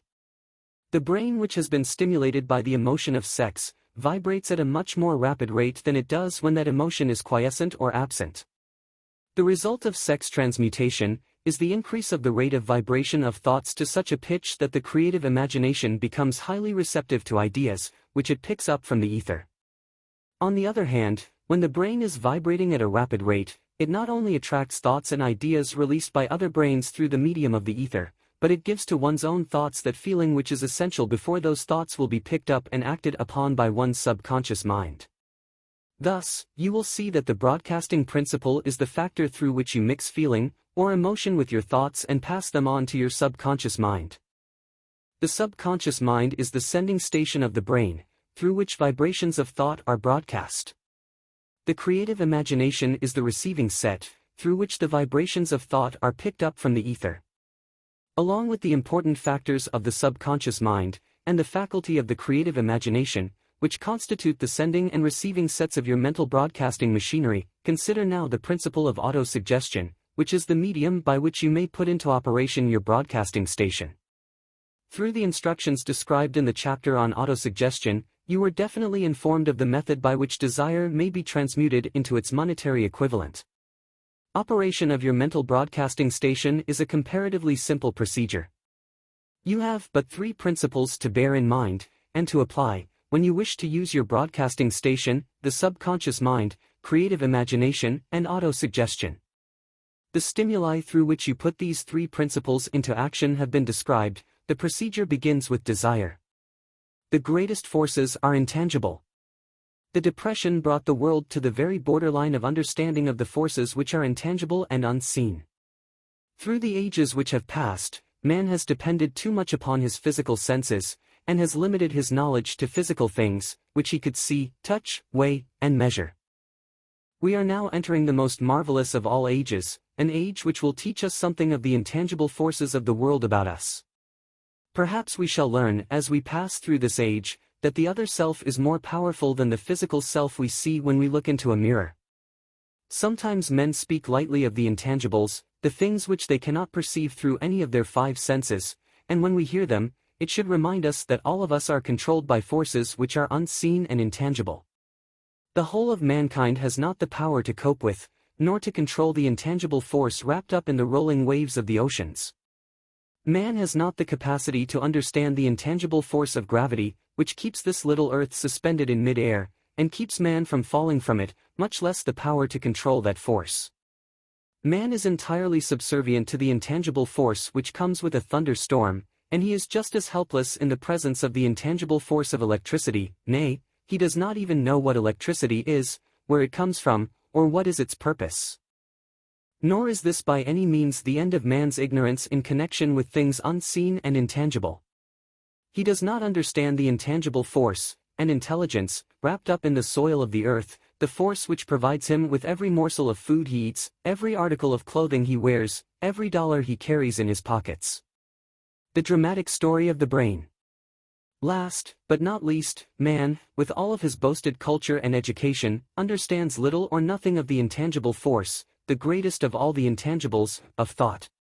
He knows but little concerning the physical brain, and its vast network of intricate machinery through which the power of thought is translated into its material equivalent, but he is now entering an age which shall yield enlightenment on the subject. Already men of science have begun to turn their attention to the study of this stupendous thing called a brain, and, while they are still in the kindergarten stage of their studies, they have uncovered enough knowledge to know that the central switchboard of the human brain, the number of lines which connect the brain cells one with another, equal the figure 1, followed by 15 million ciphers. The figure is so stupendous, said Dr. C. Judson Herrick, of the University of Chicago, that astronomical figures dealing with hundreds of millions of light years become insignificant by comparison. It has been determined that there are from 10 billion to 14 billion nerve cells in the human cerebral cortex, and we know that these are arranged in definite patterns. These arrangements are not haphazard. They are orderly. Recently developed methods of electrophysiology draw off action currents from very precisely located cells, or fibers with microelectrodes, amplify them with radio tubes, and record potential differences to a millionth of a volt. It is inconceivable that such a network of intricate machinery should be in existence for the sole purpose of carrying on the physical functions incidental to growth and maintenance of the physical body. Is it not likely that the same system, which gives billions of brain cells the media for communication one with another, provides, also the means of communication with other intangible forces? After this book had been written, just before the manuscript went to the publisher, there appeared in the New York Times an editorial showing that at least one great university, and one intelligent investigator in the field of mental phenomena, are carrying on an organized research through which conclusions have been reached that parallel many of those described in this and the following chapter. The editorial briefly analyzed the work carried on by Dr. Rhine and his associates at Duke University. What is telepathy? A month ago we cited on this page some of the remarkable results achieved by Professor Rhine and his associates in Duke University from more than 100,000 tests to determine the existence of telepathy and clairvoyance. These results were summarized in the first 2 articles in Harper's Magazine. In the second, which has now appeared, the author, E. H. Wright, attempts to summarize what has been learned, or what it seems reasonable to infer, regarding the exact nature of these extrasensory modes of perception. The actual existence of telepathy and clairvoyance now seems to some scientists enormously probable as the result of Rhine's experiments. Various percipients were asked to name as many cards in a special pack as they could without looking at them and without other sensory access to them. About a score of men and women were discovered who could regularly name so many of the cards correctly that there was not one chance in many a million of their having done their feats by luck or accident. But how did they do them? These powers, assuming that they exist, do not seem to be sensory. There is no known organ for them. The experiments worked just as well at distances of several hundred miles as they did in the same room. These facts also dispose, in Mr. Wright's opinion, of the attempt to explain telepathy or clairvoyance through any physical theory of radiation. All known forms of radiant energy decline inversely as the square of the distance traversed. Telepathy and clairvoyance do not. But they do vary through physical causes as our other mental powers do. Contrary to widespread opinion, they do not improve when the percipient is asleep or half asleep, but, on the contrary, when he is most wide awake and alert. Rhine discovered that a narcotic will invariably lower a percipient's score, while a stimulant will always send it higher. The most reliable performer apparently cannot make a good score unless he tries to do his best. One conclusion that Wright draws with some confidence is that telepathy and clairvoyance are really one and the same gift. That is, the faculty that sees a card face down on a table seems to be exactly the same one that reads a thought residing only in another mind. There are several grounds for believing this. So far, for example, the two gifts have been found in every person who enjoys either of them. In every one so far the two have been of equal vigor, almost exactly. Screens, walls, distances, have no effect at all on either. Wright advances from this conclusion to express what he puts forward as no more than the mere hunch that other extrasensory experiences, prophetic dreams, premonitions of disaster, and the like, may also prove to be part of the same faculty. The reader is not asked to accept any of these conclusions unless he finds it necessary, but the evidence that Rhine has piled up must remain impressive. In view of Dr. Rhine's announcement in connection with the conditions under which the mind responds to what he terms extrasensory modes of perception, I now feel privileged to add to his testimony by stating that my associates and I have discovered what we believe to be the ideal conditions under which the mind can be stimulated so that the sixth sense described in the next chapter can be made to function in a practical way. The conditions to which I refer consist of a close working alliance between myself and two members of my staff. Through experimentation and practice, we have discovered how to stimulate our minds, by applying the principle used in connection with the invisible counselors described in the next chapter, so that we can, by a process of blending our three minds into one, find the solution to a great variety of personal problems which are submitted by my clients. The procedure is very simple. We sit down at a conference table, clearly state the nature of the problem we have under consideration, then begin discussing it. Each contributes whatever thoughts that may occur. The strange thing about this method of mind stimulation is that it places each participant in communication with unknown sources of knowledge definitely outside his own experience. If you understand the principle described in the chapter on the master mind, you of course recognize the round table procedure here described as being a practical application of the master mind. This method of mind stimulation, through harmonious discussion of definite subjects, between three people, illustrates the simplest and most practical use of the master mind. By adopting and following a similar plan, any student of this philosophy may come into possession of the famous Carnegie formula briefly described in the introduction. If it means nothing to you at this time, mark this page and read it again after you have finished the last chapter. Chapter 14. The Sixth Sense. The depression was a blessing in disguise. It reduced the whole world to a new starting point that gives everyone a new opportunity. The door to the temple of wisdom. The 13th step toward riches. The 13th principle is known as the sixth sense, through which infinite intelligence may, and will communicate voluntarily, without any effort from, or demands by, the individual. This principle is the apex of the philosophy. It can be assimilated, understood, and applied only by first mastering the other 12 principles. The sixth sense is that portion of the subconscious mind which has been referred to as the creative imagination. It has also been referred to as the receiving set through which ideas, plans, and thoughts flash into the mind. The flashes are sometimes called hunches or inspirations. The sixth sense defies description. It cannot be described to a person who has not mastered the other principles of this philosophy, because such a person has no knowledge, and no experience with which the sixth sense may be compared. Understanding of the sixth sense comes only by meditation through mind development from within. The sixth sense probably is the medium of contact between the finite mind of man and infinite intelligence, and for this reason, it is a mixture of both the mental and the spiritual. It is believed to be the point at which the mind of man contacts the universal mind. After you have mastered the principles described in this book, you will be prepared to accept as truth a statement which may, otherwise, be incredible to you, namely. Through the aid of the sixth sense, you will be warned of impending dangers in time to avoid them, and notified of opportunities in time to embrace them. There comes to your aid, and to do your bidding, with the development of the sixth sense, a guardian angel, who will open to you at all times the door to the temple of wisdom. Whether or not this is a statement of truth, you will never know, except by following the instructions described in the pages of this book, or some similar method of procedure. The author is not a believer in, nor an advocate of miracles, for the reason that he has enough knowledge of nature to understand that nature never deviates from her established laws. Some of her laws are so incomprehensible that they produce what appear to be miracles. The sixth sense comes as near to being a miracle as anything I have ever experienced, and it appears so, only because I do not understand the method by which this principle is operated.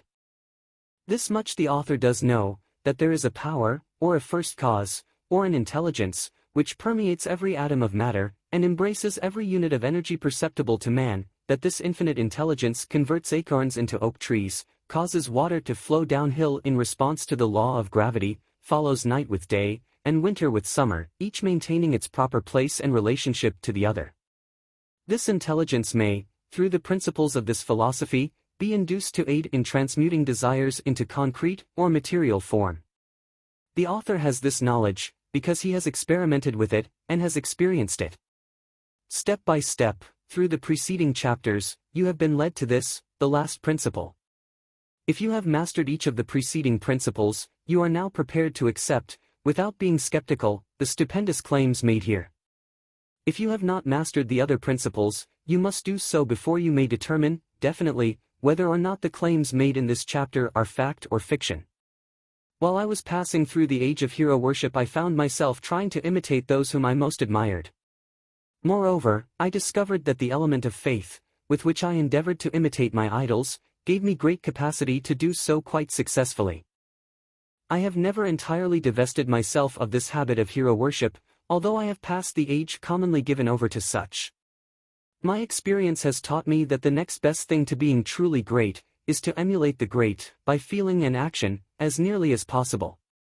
Long before I had ever written a line for publication, or endeavored to deliver a speech in public, I followed the habit of reshaping my own character, by trying to imitate the 9 men whose lives and life works had been most impressive to me. These 9 men were Emerson, Paine, Edison, Darwin, Lincoln, Burbank, Napoleon, Ford, and Carnegie. Every night, over a long period of years, I held an imaginary council meeting with this group whom I called my invisible counselors. The procedure was this. Just before going to sleep at night, I would shut my eyes, and see, in my imagination, this group of men seated with me around my council table.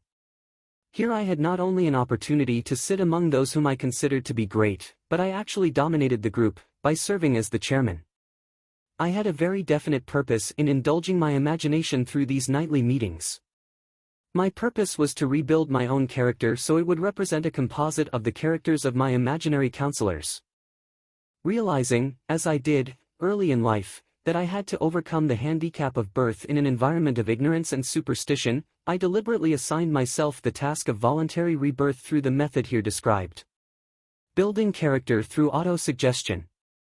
Being an earnest student of psychology, I knew, of course, that all men have become what they are, because of their dominating thoughts and desires.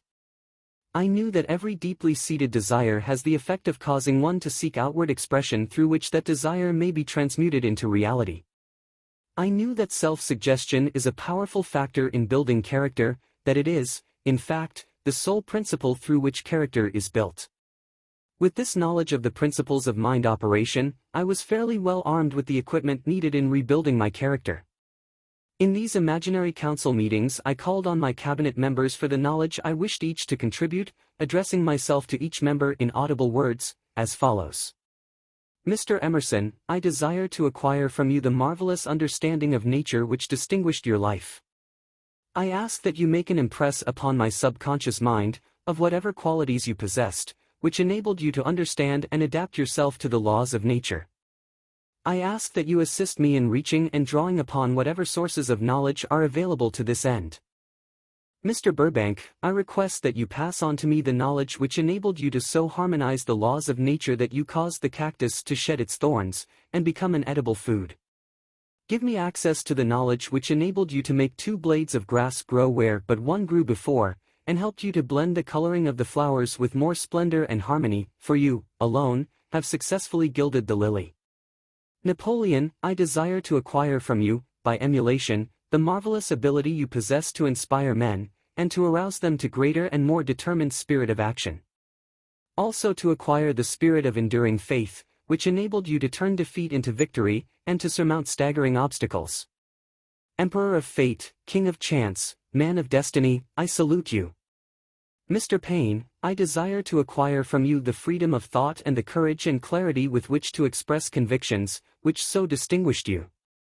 Mr. Darwin, I wish to acquire from you the marvelous patience and ability to study cause and effect, without bias or prejudice, so exemplified by you in the field of natural science. Mr. Lincoln, I desire to build into my own character the keen sense of justice, the untiring spirit of patience, the sense of humor, the human understanding, and the tolerance, which were your distinguishing characteristics. Mr. Carnegie, I am already indebted to you for my choice of a life work, which has brought me great happiness and peace of mind. I wish to acquire a thorough understanding of the principles of organized effort, which you used so effectively in the building of a great industrial enterprise. Mr. Ford, you have been among the most helpful of the men who have supplied much of the material essential to my work. I wish to acquire your spirit of persistence, the determination, poise, and self-confidence which have enabled you to master poverty, organize, unify, and simplify human effort, so I may help others to follow in your footsteps. Mr. Edison, I have seated you nearest to me, at my right, because of the personal cooperation you have given me, during my research into the causes of success and failure. I wish to acquire from you the marvelous spirit of faith, with which you have uncovered so many of nature's secrets, the spirit of unremitting toil with which you have so often wrested victory from defeat. My method of addressing the members of the imaginary cabinet would vary, according to the traits of character in which I was, for the moment, most interested in acquiring. I studied the records of their lives with painstaking care. After some months of this nightly procedure, I was astounded by the discovery that these imaginary figures became, apparently real. Each of these 9 men developed individual characteristics, which surprised me. For example, Lincoln developed the habit of always being late, then walking around in solemn parade. When he came, he walked very slowly, with his hands clasped behind him, and once in a while, he would stop as he passed, and rest his hand, momentarily, upon my shoulder. He always wore an expression of seriousness upon his face. Rarely did I see him smile. The cares of a sundered nation made him grave. That was not true of the others. Burbank and Paine often indulged in witty repartee which seemed, at times, to shock the other members of the cabinet. One night Paine suggested that I prepare a lecture on the Age of Reason, and deliver it from the pulpit of a church which I formerly attended. Many around the table laughed heartily at the suggestion. Not Napoleon. He drew his mouth down at the corners and groaned so loudly that all turned and looked at him with amazement. To him the church was but a pawn of the state, not to be reformed, but to be used, as a convenient inciter to mass activity by the people. On one occasion Burbank was late. When he came, he was excited with enthusiasm, and explained that he had been late, because of an experiment he was making, through which he hoped to be able to grow apples on any sort of tree. Paine chided him by reminding him that it was an apple which started all the trouble between man and woman. Darwin chuckled heartily as he suggested that Paine should watch out for little serpents, when he went into the forest to gather apples, as they had the habit of growing into big snakes. Emerson observed, "No serpents, no apples," and Napoleon remarked, "No apples, no state." Lincoln developed the habit of always being the last one to leave the table after each meeting. On one occasion, he leaned across the end of the table, his arms folded, and remained in that position for many minutes. I made no attempt to disturb him. Finally, he lifted his head slowly, got up and walked to the door, then turned around, came back, and laid his hand on my shoulder and said, "My boy, you will need much courage if you remain steadfast in carrying out your purpose in life. But remember, when difficulties overtake you, the common people have common sense. Adversity will develop it." One evening Edison arrived ahead of all the others. He walked over and seated himself at my left, where Emerson was accustomed to sit, and said, "You are destined to witness the discovery of the secret of life. When the time comes, you will observe that life consists of great swarms of energy, or entities, each as intelligent as human beings think themselves to be. These units of life group together like hives of bees, and remain together until they disintegrate, through lack of harmony. These units have differences of opinion, the same as human beings, and often fight among themselves. These meetings which you are conducting will be very helpful to you. They will bring to your rescue some of the same units of life which served the members of your cabinet during their lives. These units are eternal. They never die. Your own thoughts and desires serve as the magnet which attracts units of life from the great ocean of life out there. Only the friendly units are attracted, the ones which harmonize with the nature of your desires. The other members of the cabinet began to enter the room. Edison got up and slowly walked around to his own seat. Edison was still living when this happened. It impressed me so greatly that I went to see him and told him about the experience. He smiled broadly and said, "Your dream was more a reality than you may imagine it to have been." He added no further explanation to his statement. These meetings became so realistic that I became fearful of their consequences and discontinued them for several months. The experiences were so uncanny, I was afraid if I continued them I would lose sight of the fact that the meetings were purely experiences of my imagination. Some 6 months after I had discontinued the practice, I was awakened one night, or thought I was, when I saw Lincoln standing at my bedside. He said, "The world will soon need your services. It is about to undergo a period of chaos which will cause men and women to lose faith and become panic-stricken. Go ahead with your work and complete your philosophy. That is your mission in life. If you neglect it, for any cause whatsoever, you will be reduced to a primal state, and be compelled to retrace the cycles through which you have passed during thousands of years." I was unable to tell, the following morning, whether I had dreamed this, or had actually been awake, and I have never since found out which it was, but I do know that the dream, if it were a dream, was so vivid in my mind the next day that I resumed my meetings the following night. At our next meeting, the members of my cabinet all filed into the room together, and stood at their accustomed places at the council table, while Lincoln raised a glass and said, "Gentlemen, let us drink a toast to a friend who has returned to the fold." After that, I began to add new members to my cabinet, until now it consists of more than 50, among them Christ, St. Paul, Galileo, Copernicus, Aristotle, Plato, Socrates, Homer, Voltaire, Bruno, Spinoza, Drummond, Kant, Schopenhauer, Newton, Confucius, Albert Hubbard, Bran, Ingersoll, Wilson, and William James. This is the first time that I have had the courage to mention this. Heretofore, I have remained quiet on the subject, because I knew, from my own attitude in connection with such matters, that I would be misunderstood if I described my unusual experience. I have been emboldened now to reduce my experience to the printed page, because I am now less concerned about what they say than I was in the years that have passed. One of the blessings of maturity is that it sometimes brings one greater courage to be truthful, regardless of what those who do not understand may think or say.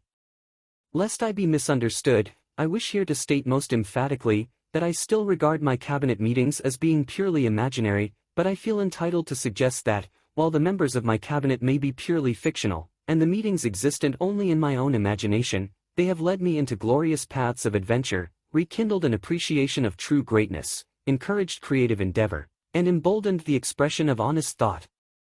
Somewhere in the cell structure of the brain is located an organ which receives vibrations of thought ordinarily called hunches.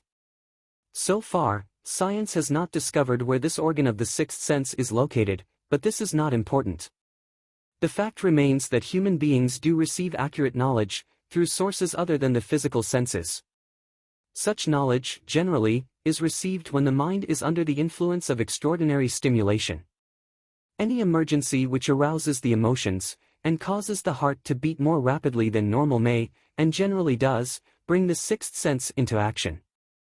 Anyone who has experienced a near accident while driving knows that on such occasions, the sixth sense often comes to one's rescue and aids, by split seconds, in avoiding the accident. These facts are mentioned preliminary to a statement of fact which I shall now make, namely, that during my meetings with the invisible counselors, I find my mind most receptive to ideas, thoughts, and knowledge which reach me through the sixth sense. I can truthfully say that I owe entirely to my invisible counselors full credit for such ideas, facts, or knowledge as I received through inspiration. On scores of occasions, when I have faced emergencies, some of them so grave that my life was in jeopardy, I have been miraculously guided past these difficulties through the influence of my invisible counselors. My original purpose in conducting council meetings with imaginary beings was solely that of impressing my own subconscious mind, through the principle of auto-suggestion, with certain characteristics which I desired to acquire. In more recent years, my experimentation has taken on an entirely different trend. I now go to my imaginary counselors with every difficult problem which confronts me and my clients. The results are often astonishing, although I do not depend entirely on this form of counsel. You, of course, have recognized that this chapter covers a subject with which a majority of people are not familiar. The sixth sense is a subject that will be of great interest and benefit to the person whose aim is to accumulate vast wealth, but it need not claim the attention of those whose desires are more modest. Henry Ford undoubtedly understands and makes practical use of the sixth sense. His vast business and financial operations make it necessary for him to understand and use this principle. The late Thomas A. Edison understood and used the sixth sense in connection with the development of inventions, especially those involving basic patents, in connection with which he had no human experience and no accumulated knowledge to guide him, as was the case while he was working on the talking machine and the moving picture machine. Nearly all great leaders, such as Napoleon, Bismarck, Joan of Arc, Christ, Buddha, Confucius, and Muhammad, understood and probably made use of the sixth sense almost continuously. The major portion of their greatness consisted of their knowledge of this principle. The sixth sense is not something that one can take off and put on at will. Ability to use this great power comes slowly, through application of the other principles outlined in this book. Seldom does any individual come into workable knowledge of the sixth sense before the age of 40. More often the knowledge is not available until one is well past 50, and this, for the reason that the spiritual forces, with which the sixth sense is so closely related, do not mature and become usable except through years of meditation, self-examination, and serious thought. No matter who you are, or what may have been your purpose in reading this book, you can profit by it without understanding the principle described in this chapter. This is especially true if your major purpose is that of accumulation of money or other material things. The chapter on the sixth sense was included, because the book is designed for the purpose of presenting a complete philosophy by which individuals may unerringly guide themselves in attaining whatever they ask of life. The starting point of all achievement is desire. The finishing point is that brand of knowledge which leads to understanding. Understanding of self, understanding of others, understanding of the laws of nature, recognition and understanding of happiness. This sort of understanding comes in its fullness only through familiarity with, and use of the principle of the sixth sense, hence that principle had to be included as a part of this philosophy, for the benefit of those who demand more than money. Having read the chapter, you must have observed that while reading it, you were lifted to a high level of mental stimulation. Splendid! Come back to this again a month from now, read it once more, and observe that your mind will soar to a still higher level of stimulation. Repeat this experience from time to time, giving no concern as to how much or how little you learn at the time, and eventually you will find yourself in possession of a power that will enable you to throw off discouragement, master fear, overcome procrastination, and draw freely upon your imagination. Then you will have felt the touch of that unknown something which has been the moving spirit of every truly great thinker, leader, artist, musician, writer, statesman. Then you will be in position to transmute your desires into their physical or financial counterpart as easily as you may lie down and quit at the first sign of opposition. Faith versus fear. Previous chapters have described how to develop faith, through auto-suggestion, desire and the subconscious. The next chapter presents detailed instructions for the mastery of fear. Here will be found a full description of the 6 fears which are the cause of all discouragement, timidity, procrastination, indifference, indecision, and the lack of ambition, self-reliance, initiative, self-control, and enthusiasm. Search yourself carefully as you study these 6 enemies, as they may exist only in your subconscious mind, where their presence will be hard to detect. Remember, too, as you analyze the 6 ghosts of fear, that they are nothing but ghosts because they exist only in one's mind.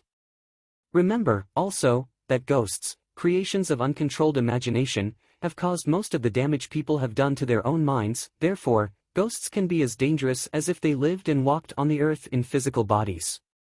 The ghost of the fear of poverty, which seized the minds of millions of people in 1929, was so real that it caused the worst business depression this country has ever known. Moreover, this particular ghost still frightens some of us out of our wits. Chapter 15. How to Outwit the 6 Ghosts of Fear. Take inventory of yourself as you read this closing chapter, and find out how many of the ghosts are standing in your way. Before you can put any portion of this philosophy into successful use, your mind must be prepared to receive it. The preparation is not difficult. It begins with study, analysis, and understanding of 3 enemies which you shall have to clear out. These are indecision, doubt, and fear. The 6th sense will never function while these 3 negatives, or any of them, remain in your mind. The members of this unholy trio are closely related. Where one is found, the other 2 are close at hand. Indecision is the seedling of fear. Remember this as you read. Indecision crystallizes into doubt, the 2 blend and become fear. The blending process often is slow. This is one reason why these 3 enemies are so dangerous. They germinate and grow without their presence being observed. The remainder of this chapter describes an end which must be attained before the philosophy, as a whole, can be put into practical use. It also analyzes a condition which has, but lately, reduced huge numbers of people to poverty, and it states a truth which must be understood by all who accumulate riches, whether measured in terms of money or a state of mind of far greater value than money. The purpose of this chapter is to turn the spotlight of attention upon the cause and the cure of the 6 basic fears. Before we can master an enemy, we must know its name, its habits, and its place of abode. As you read, analyze yourself carefully, and determine which, if any, of the 6 common fears have attached themselves to you. Do not be deceived by the habits of these subtle enemies. Sometimes they remain hidden in the subconscious mind, where they are difficult to locate, and still more difficult to eliminate. The 6 basic fears. There are 6 basic fears, with some combination of which every human suffers at one time or another. Most people are fortunate if they do not suffer from the entire 6. Named in the order of their most common appearance, they are: the fear of poverty, the fear of criticism, the fear of ill health. At the bottom of most of one's worries, the fear of loss of love of someone, the fear of old age, the fear of death. All other fears are of minor importance. They can be grouped under these 6 headings. The prevalence of these fears, as a curse to the world, runs in cycles. For almost 6 years, while the Depression was on, we floundered in the cycle of fear of poverty. During the World War, we were in the cycle of fear of death. Just following the war, we were in the cycle of fear of ill health, as evidenced by the epidemic of disease which spread itself all over the world. Fears are nothing more than states of mind. One's state of mind is subject to control and direction. Physicians, as everyone knows, are less subject to attack by disease than ordinary laymen, for the reason that physicians do not fear disease. Physicians, without fear or hesitation, have been known to physically contact hundreds of people, daily, who were suffering from such contagious diseases as smallpox, without becoming infected. Their immunity against the disease consisted, largely, if not solely, in their absolute lack of fear. Man can create nothing which he does not first conceive in the form of an impulse of thought. Following this statement, comes another of still greater importance, namely, man's thought impulses begin immediately to translate themselves into their physical equivalent, whether those thoughts are voluntary or involuntary. Thought impulses which are picked up through the ether, by mere chance, thoughts which have been released by other minds, may determine one's financial, business, professional, or social destiny just as surely as do the thought impulses which one creates by intent and design.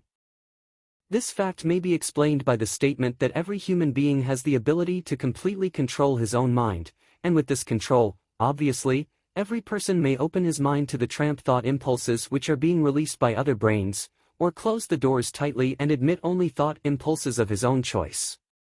Nature has endowed man with absolute control over but one thing, and that is thought. This fact, coupled with the additional fact that everything which man creates, begins in the form of a thought, leads one very near to the principle by which fear may be mastered.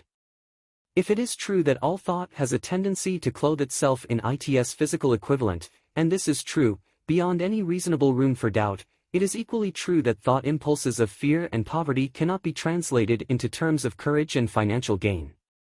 The people of America began to think of poverty, following the Wall Street crash of 1929. Slowly, but surely that mass thought was crystallized into its physical equivalent, which was known as a depression. This had to happen, it is in conformity with the laws of nature. The fear of poverty. There can be no compromise between poverty and riches. The two roads that lead to poverty and riches travel in opposite directions. If you want riches, you must refuse to accept any circumstance that leads toward poverty. The word riches is here used in its broadest sense, meaning financial, spiritual, mental and material estates. The starting point of the path that leads to riches is desire. In Chapter 1, you received full instructions for the proper use of desire. In this chapter, on fear, you have complete instructions for preparing your mind to make practical use of desire. Here, then, is the place to give yourself a challenge which will definitely determine how much of this philosophy you have absorbed. Here is the point at which you can turn prophet and foretell, accurately, what the future holds in store for you. If, after reading this chapter, you are willing to accept poverty, you may as well make up your mind to receive poverty. This is one decision you cannot avoid. If you demand riches, determine what form, and how much will be required to satisfy you. You know the road that leads to riches. You have been given a road map which, if followed, will keep you on that road. If you neglect to make the start or stop before you arrive, no one will be to blame, but you. This responsibility is yours. No alibi will save you from accepting the responsibility if you now fail or refuse to demand riches of life, because the acceptance calls for but one thing, incidentally, the only thing you can control, and that is a state of mind. A state of mind is something that one assumes. It cannot be purchased, it must be created. Fear of poverty is a state of mind, nothing else. But it is sufficient to destroy one's chances of achievement in any undertaking, a truth which became painfully evident during the Depression. This fear paralyzes the faculty of reason, destroys the faculty of imagination, kills off self-reliance, undermines enthusiasm, discourages initiative, leads to uncertainty of purpose, encourages procrastination, wipes out enthusiasm and makes self-control an impossibility.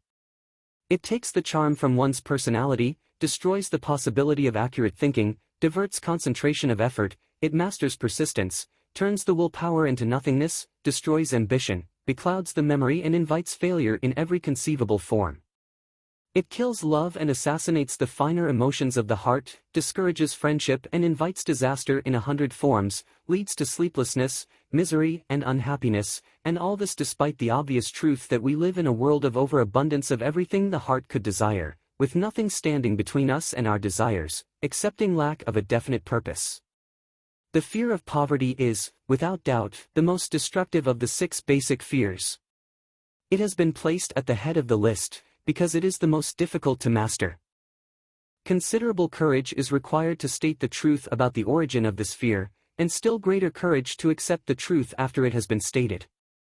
The fear of poverty grew out of man's inherited tendency to prey upon his fellow man economically.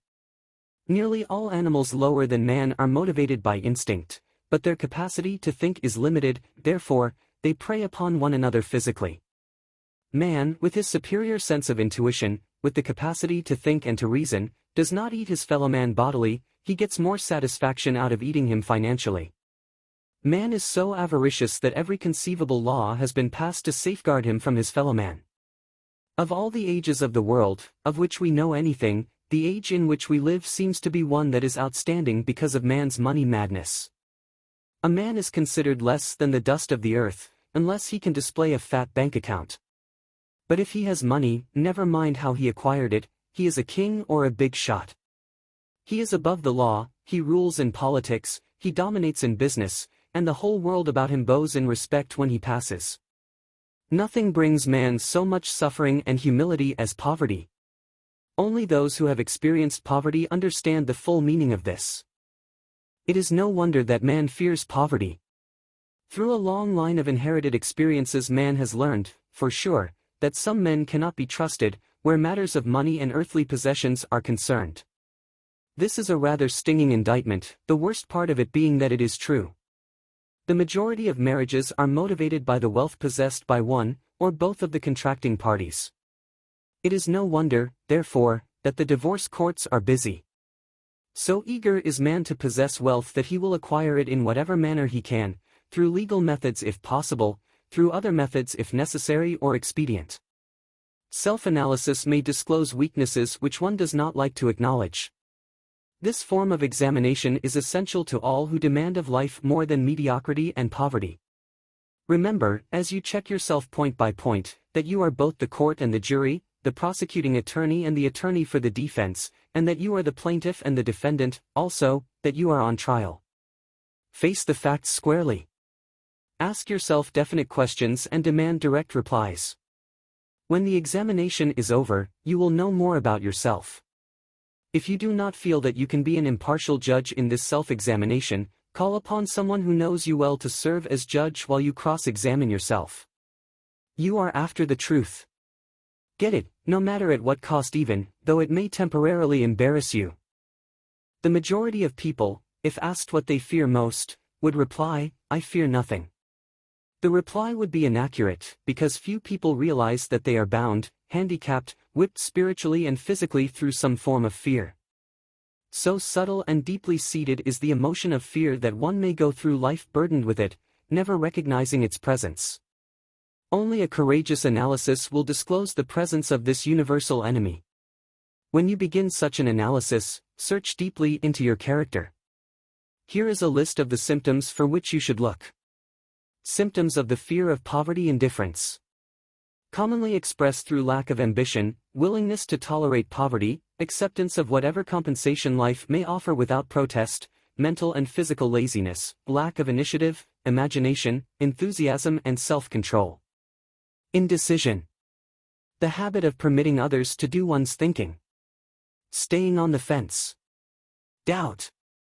Generally expressed through alibis and excuses designed to cover up, explain away, or apologize for one's failures, sometimes expressed in the form of envy of those who are successful, or by criticizing them. Worry. Usually expressed by finding fault with others, a tendency to spend beyond one's income, neglect of personal appearance, scowling and frowning, intemperance and the use of alcoholic drink, sometimes through the use of narcotics, nervousness, lack of poise, self-consciousness and lack of self-reliance. Overcaution. The habit of looking for the negative side of every circumstance, thinking and talking of possible failure instead of concentrating upon the means of succeeding. Knowing all the roads to disaster, but never searching for the plans to avoid failure.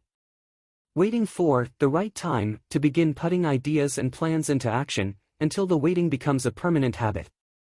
Remembering those who have failed, and forgetting those who have succeeded. Seeing the hole in the donut but overlooking the donut. Pessimism, leading to indigestion, poor elimination, auto-intoxication, bad breath and bad disposition. Procrastination. The habit of putting off until tomorrow that which should have been done last year. Spending enough time in creating alibis and excuses to have done the job. This symptom is closely related to overcaution, doubt and worry. Refusal to accept responsibility when it can be avoided. Willingness to compromise rather than put up a stiff fight. Compromising with difficulties instead of harnessing and using them as stepping stones to advancement. Bargaining with life for a penny, instead of demanding prosperity, opulence, riches, contentment and happiness. Planning what to do if and when overtaken by failure, instead of burning all bridges and making retreat impossible. Weakness of, and often total lack of self-confidence, definiteness of purpose, self-control, initiative, enthusiasm, ambition, thrift and sound reasoning ability. Expecting poverty instead of demanding riches. Association with those who accept poverty instead of seeking the company of those who demand and receive riches. Money talks. Some will ask, why did you write a book about money? Why measure riches in dollars alone? Some will believe, and rightly so, that there are other forms of riches more desirable than money. Yes, there are riches which cannot be measured in terms of dollars, but there are millions of people who will say, give me all the money I need, and I will find everything else I want. The major reason why I wrote this book on how to get money is the fact that the world has but lately passed through an experience that left millions of men and women paralyzed with the fear of poverty. What this sort of fear does to one was well described by Westbrook Pegler in the New York World Telegram. Money is only clam shells or metal discs or scraps of paper, and there are treasures of the heart and soul which money cannot buy, but most people, being broke, are unable to keep this in mind and sustain their spirits. When a man is down and out and on the street, unable to get any job at all, something happens to his spirit which can be observed in the droop of his shoulders, the set of his hat, his walk and his gaze. He cannot escape a feeling of inferiority among people with regular employment, even though he knows they are definitely not his equals in character, intelligence or ability. These people, even his friends, feel, on the other hand, a sense of superiority and regard him, perhaps unconsciously, as a casualty. He may borrow for a time, but not enough to carry on in his accustomed way, and he cannot continue to borrow very long. But borrowing in itself, when a man is borrowing merely to live, is a depressing experience, and the money lacks the power of earned money to revive his spirits. Of course, none of this applies to bums or habitual ne'er-do-wells, but only to men of normal ambitions and self-respect. Women conceal despair. Women in the same predicament must be different. We somehow do not think of women at all in considering the down and outers. They are scarce in the breadlines, they rarely are seen begging on the streets, and they are not recognizable in crowds by the same plain signs which identify busted men.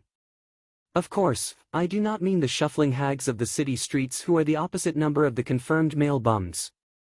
I mean reasonably young, decent and intelligent women. There must be many of them, but their despair is not apparent. Maybe they kill themselves. When a man is down and out he has time on his hands for brooding. He may travel miles to see a man about a job and discover that the job is filled or that it is one of those jobs with no base pay but only a commission on the sale of some useless knick-knack which nobody would buy, except out of pity. Turning that down, he finds himself back on the street with nowhere to go but just anywhere. So he walks and walks. He gazes into store windows at luxuries which are not for him, and feels inferior and gives way to people who stop to look with an active interest. He wanders into the railroad station or puts himself down in the library to ease his legs and soak up a little heat, but that isn't looking for a job, so he gets going again. He may not know it, but his aimlessness would give him away even if the very lines of his figure did not. He may be well dressed in the clothes left over from the days when he had a steady job, but the clothes cannot disguise the droop. Money makes difference. He sees thousands of other people, bookkeepers or clerks or chemists or wagon hands, busy at their work and envies them from the bottom of his soul. They have their independence, their self-respect and manhood, and he simply cannot convince himself that he is a good man too, though he argue it out and arrive at a favorable verdict hour after hour. It is just money which makes this difference in him. With a little money he would be himself again. Some employers take the most shocking advantage of people who are down and out. The agencies hang out little colored cards offering miserable wages to busted men, $12 a week, $15 a week. An $18 a week job is a plum, and anyone with $25 a week to offer does not hang the job in front of an agency on a colored card. I have a want ad clip from a local paper demanding a clerk, a good, clean penman, to take telephone orders for a sandwich shop from 11 a.m. to 2 p.m. for $8 a month, not $8 a week but $8 a month. The ad says also, state religion. Can you imagine the brutal effrontery of anyone who demands a good, clean penman for 11 cents an hour inquiring into the victim's religion? But that is what busted people are offered. The fear of criticism. Just how man originally came by this fear, no one can state definitely, but one thing is certain, he has it in a highly developed form. Some believe that this fear made its appearance about the time that politics became a profession. Others believe it can be traced to the age when women first began to concern themselves with styles in wearing apparel. This author, being neither a humorist nor a prophet, is inclined to attribute the basic fear of criticism to that part of man's inherited nature which prompts him not only to take away his fellow man's goods and wares, but to justify his action by criticism of his fellow man's character. It is a well-known fact that a thief will criticize the man from whom he steals, that politicians seek office, not by displaying their own virtues and qualifications, but by attempting to besmirch their opponents. The fear of criticism takes on many forms, the majority of which are petty and trivial. Bald-headed men, for example, are bald for no other reason than their fear of criticism. Heads become bald because of the tight-fitting bands of hats which cut off the circulation from the roots of the hair. Men wear hats, not because they actually need them, but mainly because everyone is doing it. The individual falls into line and does likewise, lest some other individual criticize him. Women seldom have bald heads, or even thin hair, because they wear hats which fit their heads loosely, the only purpose of the hats being adornment. But, it must not be supposed that women are free from the fear of criticism. If any woman claims to be superior to man with reference to this fear, ask her to walk down the street wearing a hat of the vintage of 1890. The astute manufacturers of clothing have not been slow to capitalize this basic fear of criticism, with which all mankind has been cursed. Every season the styles and many articles of wearing apparel change. Who establishes the styles? Certainly not the purchaser of clothing, but the manufacturer. Why does he change the styles so often? The answer is obvious. He changes the styles so he can sell more clothes. For the same reason the manufacturers of automobiles, with a few rare and very sensible exceptions, change styles of models every season. No man wants to drive an automobile which is not of the latest style, although the older model may actually be the better car. We have been describing the manner in which people behave under the influence of fear of criticism as applied to the small and petty things of life. Let us now examine human behavior when this fear affects people in connection with the more important events of human relationship. Take for example practically any person who has reached the age of mental maturity, from 35 to 40 years of age, as a general average, and if you could read the secret thoughts of his mind, you would find a very decided disbelief in most of the fables taught by the majority of the dogmatists and theologians a few decades back. Not often, however, will you find a person who has the courage to openly state his belief on this subject. Most people will, if pressed far enough, tell a lie rather than admit that they do not believe the stories associated with that form of religion which held people in bondage prior to the age of scientific discovery and education. Why does the average person, even in this day of enlightenment, shy away from denying his belief in the fables which were the basis of most of the religions a few decades ago? The answer is, because of the fear of criticism. Men and women have been burned at the stake for daring to express disbelief in ghosts. It is no wonder we have inherited a consciousness which makes us fear criticism. The time was, and not so far in the past, when criticism carried severe punishments. It still does in some countries. The fear of criticism robs man of his initiative, destroys his power of imagination, limits his individuality, takes away his self-reliance, and does him damage in 100 other ways. Parents often do their children irreparable injury by criticizing them. The mother of one of my boyhood chums used to punish him with a switch almost daily, always completing the job with the statement, "You'll land in the penitentiary before you are 20. He was sent to a reformatory at the age of 17. Criticism is the one form of service, of which everyone has too much. Everyone has a stock of it which is handed out, gratis, whether called for or not. One's nearest relatives often are the worst offenders. It should be recognized as a crime. In reality it is a crime of the worst nature, for any parent to build inferiority complexes in the mind of a child, through unnecessary criticism. Employers who understand human nature, get the best there is in men, not by criticism, but by constructive suggestion. Parents may accomplish the same results with their children. Criticism will plant fear in the human heart or resentment, but it will not build love or affection. Symptoms of the fear of criticism. This fear is almost as universal as the fear of poverty, and its effects are just as fatal to personal achievement, mainly because this fear destroys initiative and discourages the use of imagination. The major symptoms of the fear are self-consciousness, generally expressed through nervousness, timidity in conversation and in meeting strangers, awkward movement of the hands and limbs, shifting of the eyes. Lack of poise, expressed through lack of voice control, nervousness in the presence of others, poor posture of body, poor memory. Personality, lacking in firmness of decision, personal charm, and ability to express opinions definitely. The habit of sidestepping issues instead of meeting them squarely. Agreeing with others without careful examination of their opinions. Inferiority complex. The habit of expressing self-approval by word of mouth and by actions, as a means of covering up a feeling of inferiority. Using big words to impress others, often without knowing the real meaning of the words. Imitating others in dress, speech and manners. Boasting of imaginary achievements. This sometimes gives a surface appearance of a feeling of superiority. Extravagance. The habit of trying to keep up with the Joneses, spending beyond one's income. Lack of initiative.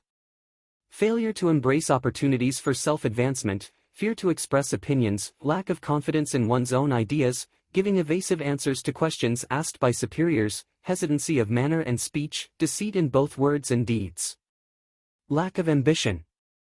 Mental and physical laziness, lack of self-assertion, slowness in reaching decisions, easily influenced by others, the habit of criticizing others behind their backs and flattering them to their faces, the habit of accepting defeat without protest, quitting an undertaking when opposed by others, suspicious of other people without cause, lacking in tactfulness of manner and speech, unwillingness to accept the blame for mistakes. The fear of ill health. This fear may be traced to both physical and social heredity. It is closely associated, as to its origin, with the causes of fear of old age and the fear of death, because it leads one closely to the border of terrible worlds, of which man knows not, but concerning which he has been taught some discomforting stories. The opinion is somewhat general, also, that certain unethical people engaged in the business of selling health have had not a little to do with keeping alive the fear of ill health. In the main, man fears ill health because of the terrible pictures which have been planted in his mind of what may happen if death should overtake him. He also fears it because of the economic toll which it may claim. A reputable physician estimated that 75% of all people who visit physicians for professional service are suffering with hypochondria, imaginary illness. It has been shown most convincingly that the fear of disease, even where there is not the slightest cause for fear, often produces the physical symptoms of the disease feared. Powerful and mighty is the human mind. It builds or it destroys. Playing upon this common weakness of fear of ill health, dispensers of patent medicines have reaped fortunes. This form of imposition upon credulous humanity became so prevalent some 20 years ago that Collier's Weekly magazine conducted a bitter campaign against some of the worst offenders in the patent medicine business. During the flu epidemic which broke out during the World War, the mayor of New York City took drastic steps to check the damage which people were doing themselves through their inherent fear of ill health. He called in the newspaper men and said to them, "Gentlemen, I feel it necessary to ask you not to publish any scare headlines concerning the flu epidemic. Unless you cooperate with me, we will have a situation which we cannot control." The newspapers quit publishing stories about the flu, and within 1 month the epidemic had been successfully checked. Through a series of experiments conducted some years ago, it was proved that people may be made ill by suggestion. We conducted this experiment by causing 3 acquaintances to visit the victims, each of whom asked the question, "What ails you? You look terribly ill." The first questioner usually provoked a grin, and a nonchalant, "Oh, nothing, I'm all right," from the victim. The second questioner usually was answered with the statement, "I don't know exactly, but I do feel badly." The third questioner was usually met with the frank admission that the victim was actually feeling ill. Try this on an acquaintance if you doubt that it will make him uncomfortable, but do not carry the experiment too far. There is a certain religious sect whose members take vengeance upon their enemies by the hexing method. They call it placing a spell on the victim. There is overwhelming evidence that disease sometimes begins in the form of negative thought impulse. Such an impulse may be passed from one mind to another, by suggestion, or created by an individual in his own mind. A man who was blessed with more wisdom than this incident might indicate, once said, "When anyone asks me how I feel, I always want to answer by knocking him down." Doctors send patients into new climates for their health, because a change of mental attitude is necessary. The seed of fear of ill health lives in every human mind. Worry, fear, discouragement, disappointment in love and business affairs, cause this seed to germinate and grow. The recent business depression kept the doctors on the run, because every form of negative thinking may cause ill health. Disappointments in business and in love stand at the head of the list of causes of fear of ill health. A young man suffered a disappointment in love which sent him to a hospital. For months he hovered between life and death. A specialist in suggestive therapeutics was called in. The specialist changed nurses, placing him in charge of a very charming young woman who began, by prearrangement with the doctor, to make love to him the first day of her arrival on the job. Within 3 weeks the patient was discharged from the hospital, still suffering, but with an entirely different malady. He was in love again. The remedy was a hoax, but the patient and the nurse were later married. Both are in good health at the time of this writing. Symptoms of the fear of ill health. The symptoms of this almost universal fear are autosuggestion. The habit of negative use of self-suggestion by looking for, and expecting to find the symptoms of all kinds of disease.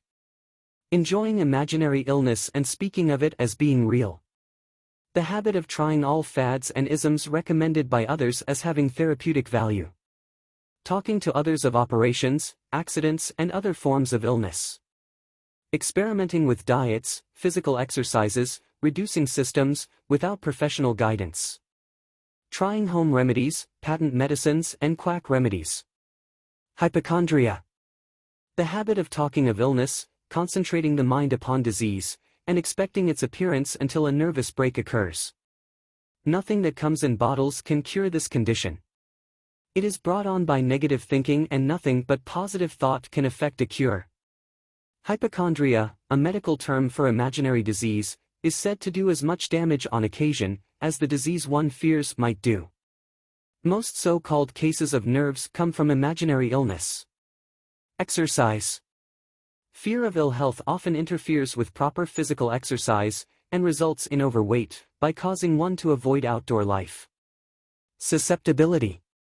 Fear of ill health breaks down nature's body resistance, and creates a favorable condition for any form of disease one may contact. The fear of ill health often is related to the fear of poverty, especially in the case of the hypochondriac, who constantly worries about the possibility of having to pay doctor's bills, hospital bills, etc. This type of person spends much time preparing for sickness, talking about death, saving money for cemetery lots, and burial expenses, etc. Self-coddling. The habit of making a bid for sympathy, using imaginary illness as the lure. People often resort to this trick to avoid work. The habit of feigning illness to cover plain laziness, or to serve as an alibi for lack of ambition. Intemperance. The habit of using alcohol or narcotics to destroy pains such as headaches, neuralgia, etc., instead of eliminating the cause. The habit of reading about illness and worrying over the possibility of being stricken by it. The habit of reading patent medicine advertisements. The fear of loss of love. The original source of this inherent fear needs but little description, because it obviously grew out of man's polygamous habit of stealing his fellow man's mate, and his habit of taking liberties with her whenever he could. Jealousy, and other similar forms of dementia precox grow out of man's inherited fear of the loss of love of someone. This fear is the most painful of all the 6 basic fears. It probably plays more havoc with the body and mind than any of the other basic fears, as it often leads to permanent insanity.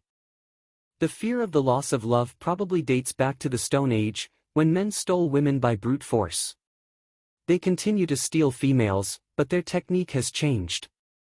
Instead of force, they now use persuasion, the promise of pretty clothes, motor ears, and other bait much more effective than physical force.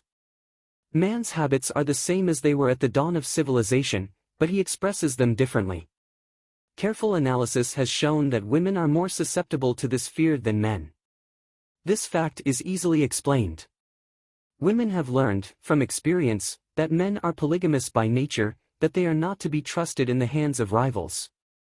Symptoms of the fear of loss of love. The distinguishing symptoms of this fear are jealousy. The habit of being suspicious of friends and loved ones without any reasonable evidence of sufficient grounds. Jealousy is a form of dementia precox which sometimes becomes violent without the slightest cause. The habit of accusing wife or husband of infidelity without grounds. General suspicion of everyone, absolute faith in no one. Fault finding. The habit of finding fault with friends, relatives, business associates and loved ones upon the slightest provocation, or without any cause whatsoever. Gambling. The habit of gambling, stealing, cheating, and otherwise taking hazardous chances to provide money for loved ones, with the belief that love can be bought. The habit of spending beyond one's means, or incurring debts, to provide gifts for loved ones, with the object of making a favorable showing. Insomnia, nervousness, lack of persistence, weakness of will, lack of self-control, lack of self-reliance, bad temper. The fear of old age. In the main, this fear grows out of two sources. First, the thought that old age may bring with it poverty. Secondly, and by far the most common source of origin, from false and cruel teachings of the past which have been too well mixed with ire and brimstone, and other bogies cunningly designed to enslave man through fear. In the basic fear of old age, man has two very sound reasons for his apprehension. One growing out of his distrust of his fellow man, who may seize whatever worldly goods he may possess, and the other arising from the terrible pictures of the world beyond, which were planted in his mind, through social heredity before he came into full possession of his mind. The possibility of ill health, which is more common as people grow older, is also a contributing cause of this common fear of old age. Eroticism also enters into the cause of the fear of old age, as no man cherishes the thought of diminishing sex attraction. The most common cause of fear of old age is associated with the possibility of poverty. Poorhouse is not a pretty word. It throws a chill into the mind of every person who faces the possibility of having to spend his declining years on a poor farm. Another contributing cause of the fear of old age is the possibility of loss of freedom and independence, as old age may bring with it the loss of both physical and economic freedom. Symptoms of the fear of old age. The commonest symptoms of this fear are the tendency to slow down and develop an inferiority complex at the age of mental maturity, around the age of 40, falsely believing one's self to be slipping because of age. The truth is that man's most useful years, mentally and spiritually, are those between 40 and 60. The habit of speaking apologetically of oneself as being old merely because one has reached the age of 40, or 50, instead of reversing the rule and expressing gratitude for having reached the age of wisdom and understanding. The habit of killing off initiative, imagination, and self-reliance by falsely believing oneself too old to exercise these qualities. The habit of the man or woman of 40 dressing with the aim of trying to appear much younger, and affecting mannerisms of youth, thereby inspiring ridicule by both friends and strangers. The fear of death. To some this is the cruelest of all the basic fears. The reason is obvious. The terrible pangs of fear associated with the thought of death, in the majority of cases, may be charged directly to religious fanaticism. So-called heathen are less afraid of death than the more civilized. For hundreds of millions of years man has been asking the still unanswered questions, whence and whither? Where did I come from, and where am I going? During the darker ages of the past, the more cunning and crafty were not slow to offer the answer to these questions, for a price. Witness, now, the major source of origin of the fear of death. Come into my tent, embrace my faith, accept my dogmas, and I will give you a ticket that will admit you straightaway into heaven when you die, cries a leader of sectarianism. Remain out of my tent, says the same leader, and may the devil take you and burn you throughout eternity. Eternity is a long time. Fire is a terrible thing. The thought of eternal punishment with fire not only causes man to fear death, it often causes him to lose his reason. It destroys interest in life and makes happiness impossible.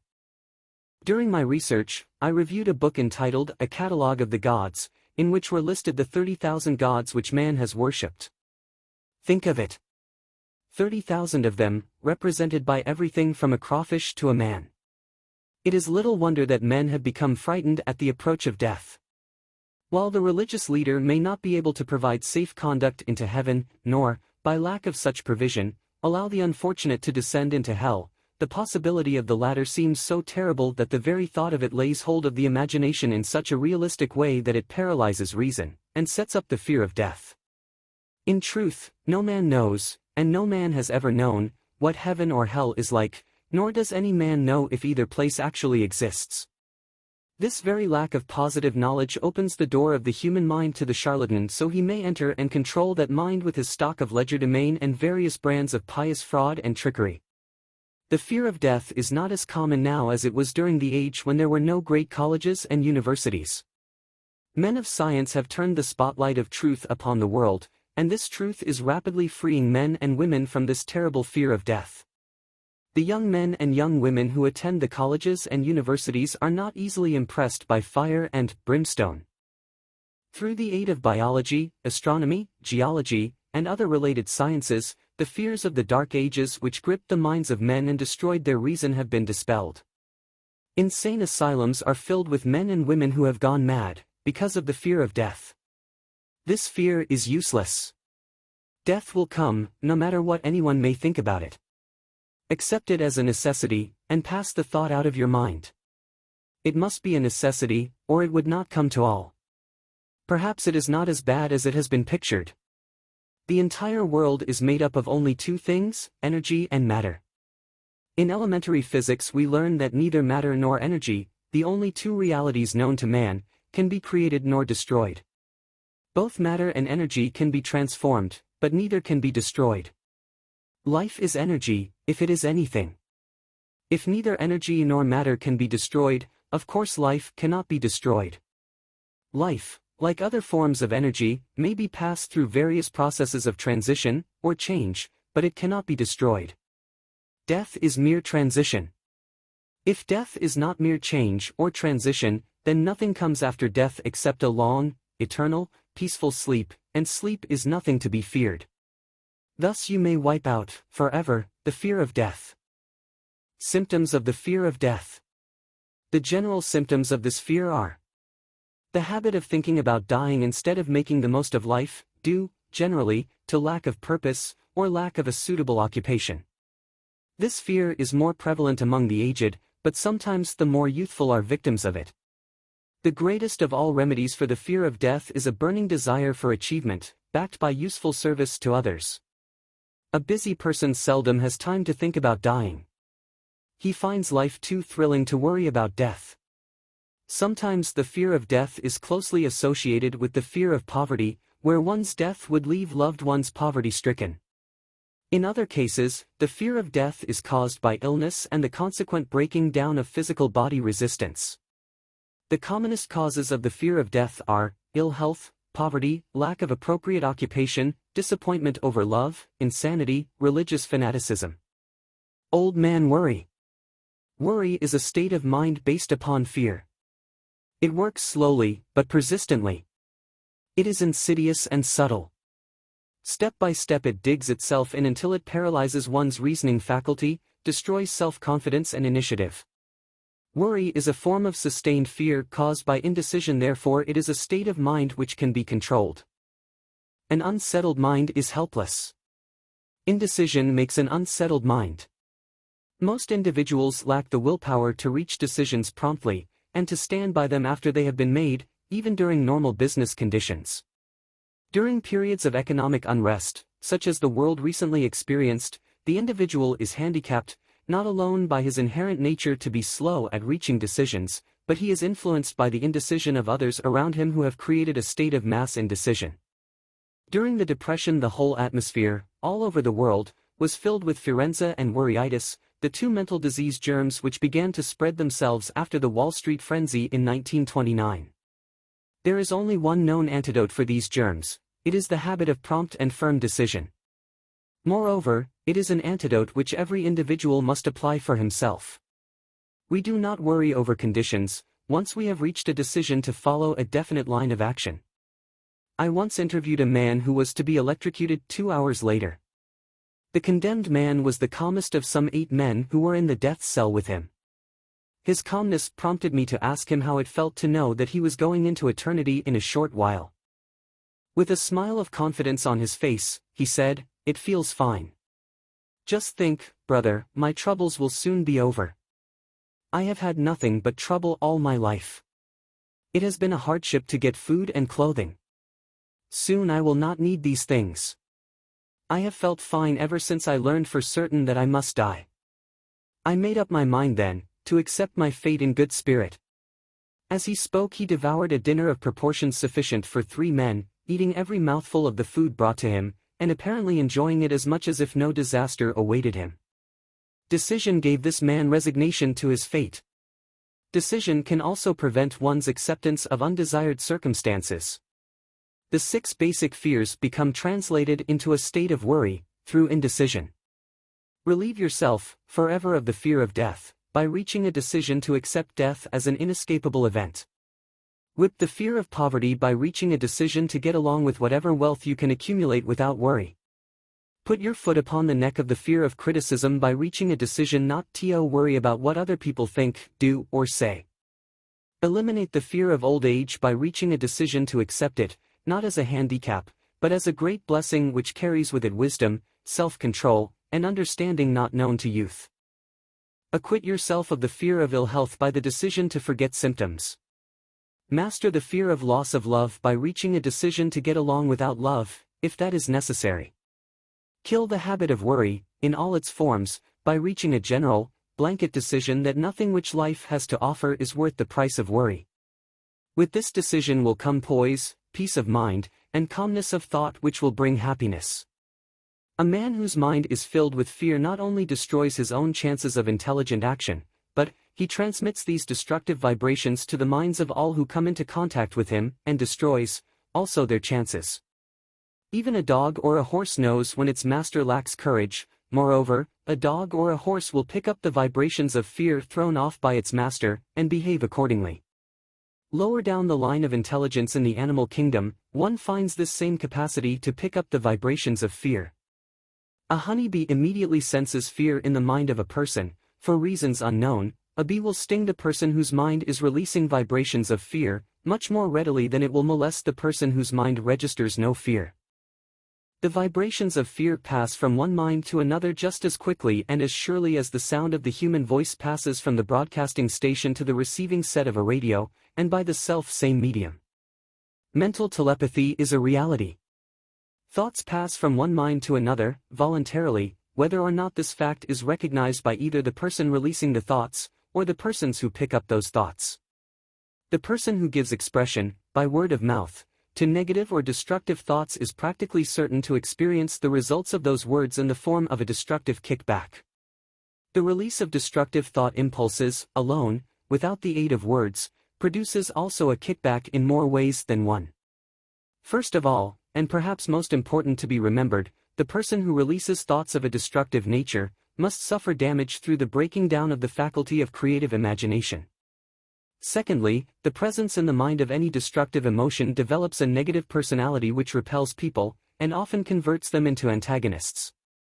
The third source of damage to the person who entertains or releases negative thoughts lies in this significant fact: these thought impulses are not only damaging to others, but they embed themselves in the subconscious mind of the person releasing them, and they become a part of his character. One is never through with a thought merely by releasing it. When a thought is released, it spreads in every direction, through the medium of the ether, but it also plants itself permanently in the subconscious mind of the person releasing it. Your business in life is, presumably, to achieve success. To be successful, you must find peace of mind, acquire the material needs of life, and above all, attain happiness. All of these evidences of success begin in the form of thought impulses. You may control your own mind, you have the power to feed it whatever thought impulses you choose. With this privilege goes also the responsibility of using it constructively. You are the master of your own earthly destiny just as surely as you have the power to control your own thoughts. You may influence, direct, and eventually control your own environment, making your life what you want it to be, or you may neglect to exercise the privilege which is yours, to make your life to order, thus casting yourself upon the broad sea of circumstance where you will be tossed hither and yon, like a chip on the waves of the ocean. The Devil's Workshop. The 7th basic evil. In addition to the 6 basic fears, there is another evil by which people suffer. It constitutes a rich soil in which the seeds of failure grow abundantly. It is so subtle that its presence often is not detected. This affliction cannot properly be classed as a fear. It is more deeply seated and more often fatal than all of the 6 fears. For want of a better name, let us call this evil susceptibility to negative influences.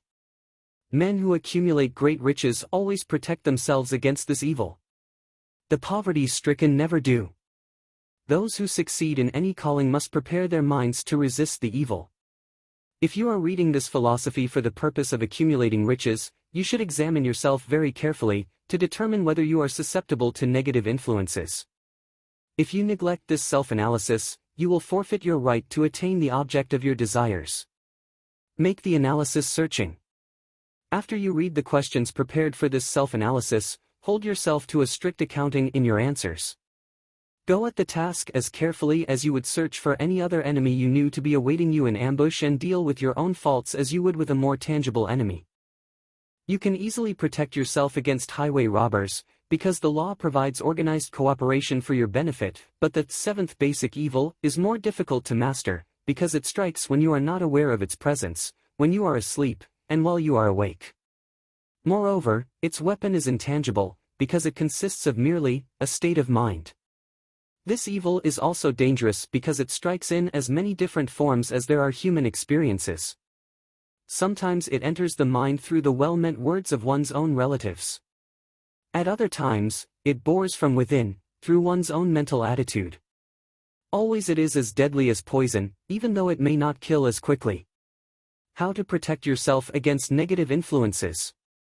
To protect yourself against negative influences, whether of your own making, or the result of the activities of negative people around you, recognize that you have a willpower, and put it into constant use, until it builds a wall of immunity against negative influences in your own mind.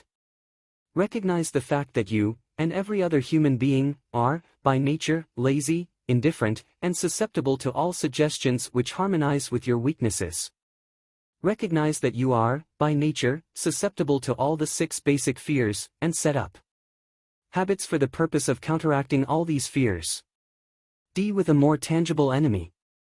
Recognize that negative influences often work on you through your subconscious mind, therefore they are difficult to detect, and keep your mind closed against all people who depress or discourage you in any way. Clean out your medicine chest, throw away all pill bottles, and stop pandering to colds, aches, pains, and imaginary illness. Deliberately seek the company of people who influence you to think and act for yourself. Do not expect troubles, as they have a tendency not to disappoint. Without doubt, the most common weakness of all human beings is the habit of leaving their minds open to the negative influence of other people. This weakness is all the more damaging, because most people do not recognize that they are cursed by it, and many who acknowledge it, neglect or refuse to correct the evil until it becomes an uncontrollable part of their daily habits. To aid those who wish to see themselves as they really are, the following list of questions has been prepared. Read the questions and state your answers aloud, so you can hear your own voice. This will make it easier for you to be truthful with yourself. Self-analysis test questions. Do you complain often of feeling bad, and if so, what is the cause? Do you find fault with other people at the slightest provocation? Do you frequently make mistakes in your work, and if so, why? Are you sarcastic and offensive in your conversation?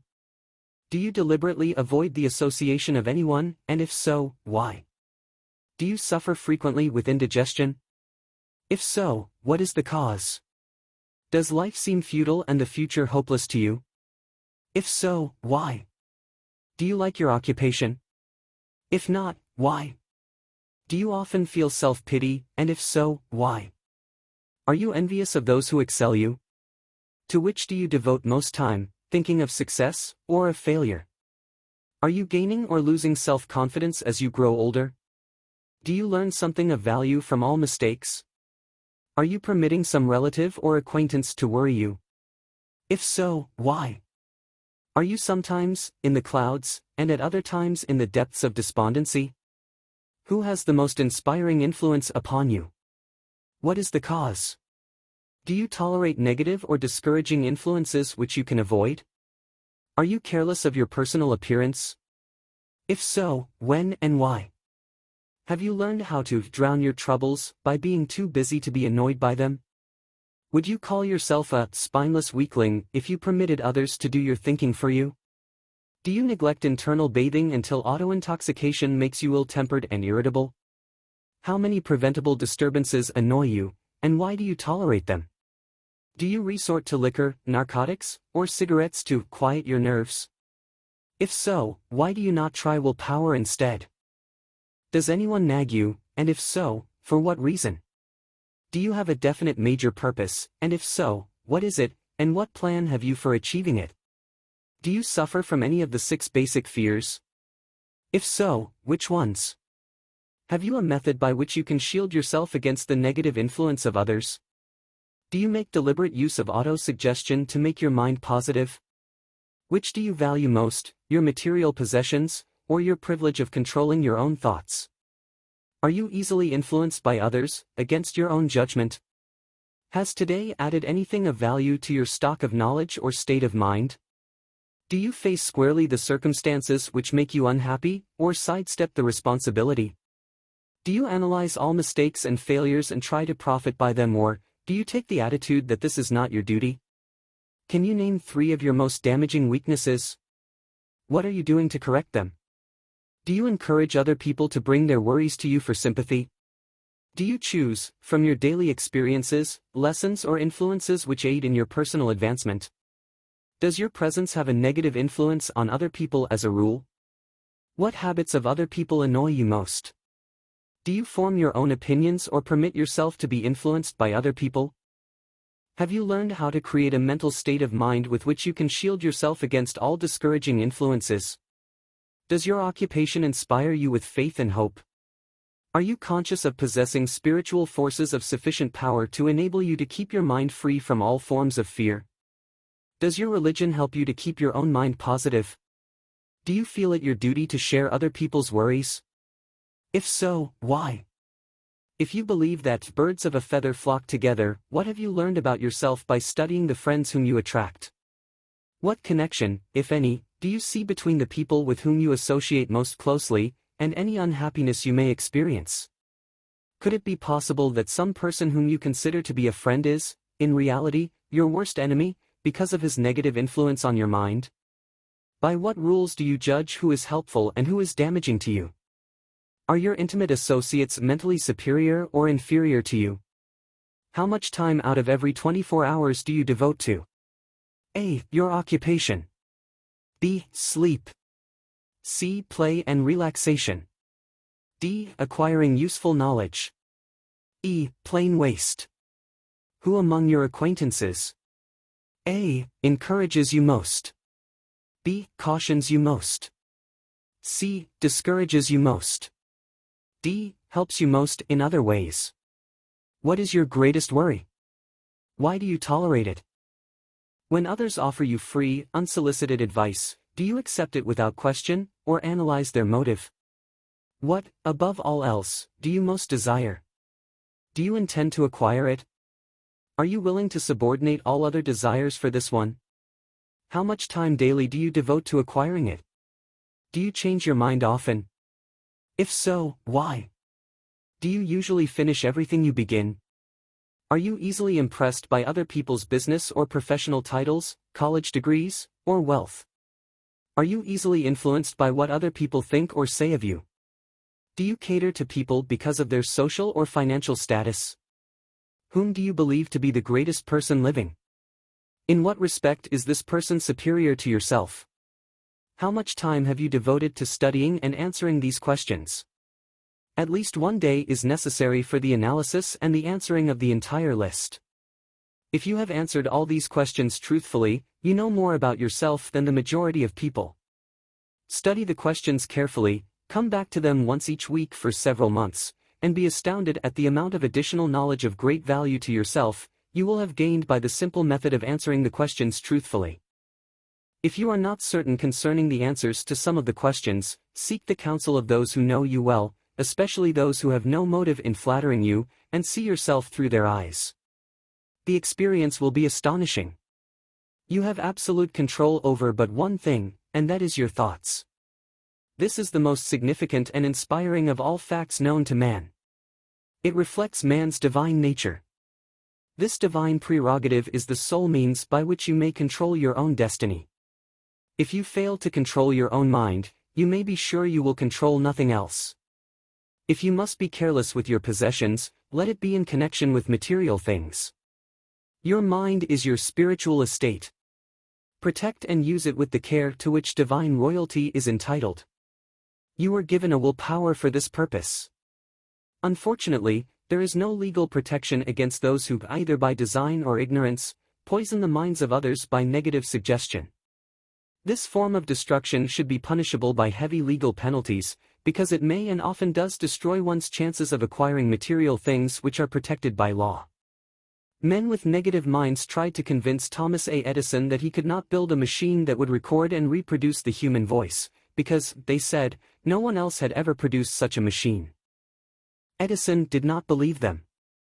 He knew that the mind could produce anything the mind could conceive and believe, and that knowledge was the thing that lifted the great Edison above the common herd. Men with negative minds told F. W. Woolworth he would go broke trying to run a store on 5 and 10-cent sales. He did not believe them. He knew that he could do anything, within reason, if he backed his plans with faith. Exercising his right to keep other men's negative suggestions out of his mind, he piled up a fortune of more than $100 million. Men with negative minds told George Washington he could not hope to win against the vastly superior forces of the British, but he exercised his divine right to believe. Therefore this book was published under the protection of the Stars and Stripes, while the name of Lord Cornwallis has been all but forgotten.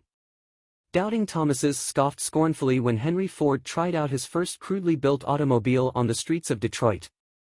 Some said the thing never would become practical. Others said no one would pay money for such a contraption. Ford said, "I'll belt the earth with dependable motor cars," and he did. His decision to trust his own judgment has already piled up a fortune far greater than the next 5 generations of his descendants can squander. For the benefit of those seeking vast riches, let it be remembered that practically the sole difference between Henry Ford and a majority of the more than 100,000 men who work for him is this: Ford has a mind and controls it, the others have minds which they do not try to control. Henry Ford has been repeatedly mentioned, because he is an astounding example of what a man with a mind of his own, and a will to control it, can accomplish. His record knocks the foundation from under that time-worn alibi, "I never had a chance." Ford never had a chance either, but he created an opportunity and backed it with persistence until it made him richer than Croesus. Mind control is the result of self-discipline and habit. You either control your mind or it controls you. There is no halfway compromise. The most practical of all methods for controlling the mind is the habit of keeping it busy with a definite purpose, backed by a definite plan. Study the record of any man who achieves noteworthy success, and you will observe that he has control over his own mind, moreover, that he exercises that control and directs it toward the attainment of definite objectives. Without this control, success is not possible. 57 Famous Alibis. By Old Man If. People who do not succeed have one distinguishing trait in common. They know all the reasons for failure, and have what they believe to be airtight alibis to explain away their own lack of achievement. Some of these alibis are clever, and a few of them are justifiable by the facts. But alibis cannot be used for money. The world wants to know only one thing: have you achieved success? A character analyst compiled a list of the most commonly used alibis. As you read the list, examine yourself carefully, and determine how many of these alibis, if any, are your own property. Remember, too, the philosophy presented in this book makes every one of these alibis obsolete. If I didn't have a wife and family. If I had enough pull. If I had money. If I had a good education. If I could get a job. If I had good health. If I only had time. If times were better. If other people understood me. If conditions around me were only different. If I could live my life over again. If I did not fear what they would say. If I had been given a chance. If I now had a chance. If other people didn't have it in for me. If nothing happens to stop me. If I were only younger. If I could only do what I want. If I had been born rich. If I could meet the right people. If I had the talent that some people have. If I dared assert myself. If I only had embraced past opportunities. If people didn't get on my nerves. If I didn't have to keep house and look after the children. If I could save some money. If the boss only appreciated me. If I only had somebody to help me. If my family understood me. If I lived in a big city. If I could just get started. If I were only free. If I had the personality of some people. If I were not so fat. If my talents were known. If I could just get a break. If I could only get out of debt. If I hadn't failed. If I only knew how. If everybody didn't oppose me. If I didn't have so many worries. If I could marry the right person. If people weren't so dumb. If my family were not so extravagant. If I were sure of myself. If luck were not against me. If I had not been born under the wrong star. If it were not true that what is to be will be. If I did not have to work so hard. If I hadn't lost my money. If I lived in a different neighborhood. If I didn't have a past. If I only had a business of my own. If other people would only listen to me. If, and this is the greatest of them all, I had the courage to see myself as I really am, I would find out what is wrong with me, and correct it, then I might have a chance to profit by my mistakes and learn something from the experience of others, for I know that there is something wrong with me, or I would now be where I would have been, if I had spent more time analyzing my weaknesses, and less time building alibis to cover them. Building alibis with which to explain away failure is a national pastime. The habit is as old as the human race, and is fatal to success.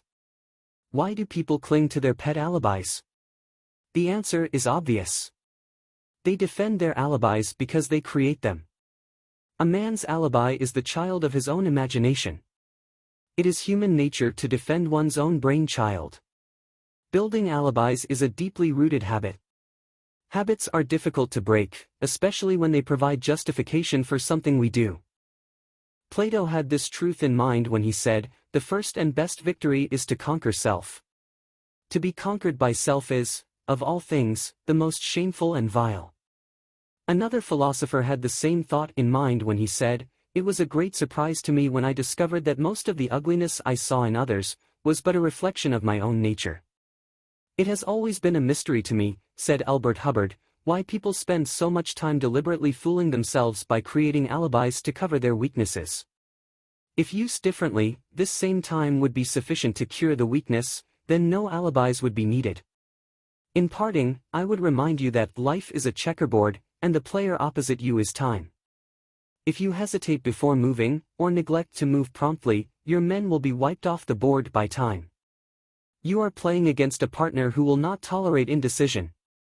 Previously you may have had a logical excuse for not having forced life to come through with whatever you asked, but that alibi is now obsolete, because you are in possession of the master key that unlocks the door to life's bountiful riches. The master key is intangible, but it is powerful. It is the privilege of creating, in your own mind, a burning desire for a definite form of riches. There is no penalty for the use of the key, but there is a price you must pay if you do not use it. The price is failure. There is a reward of stupendous proportions if you put the key to use. It is the satisfaction that comes to all who conquer self and force life to pay whatever is asked. The reward is worthy of your effort. Will you make the start and be convinced? If we are related, said the immortal Emerson, we shall meet. In closing, may I borrow his thought, and say, if we are related, we have, through these pages, met. The End of Think and Grow Rich. By Napoleon Hill.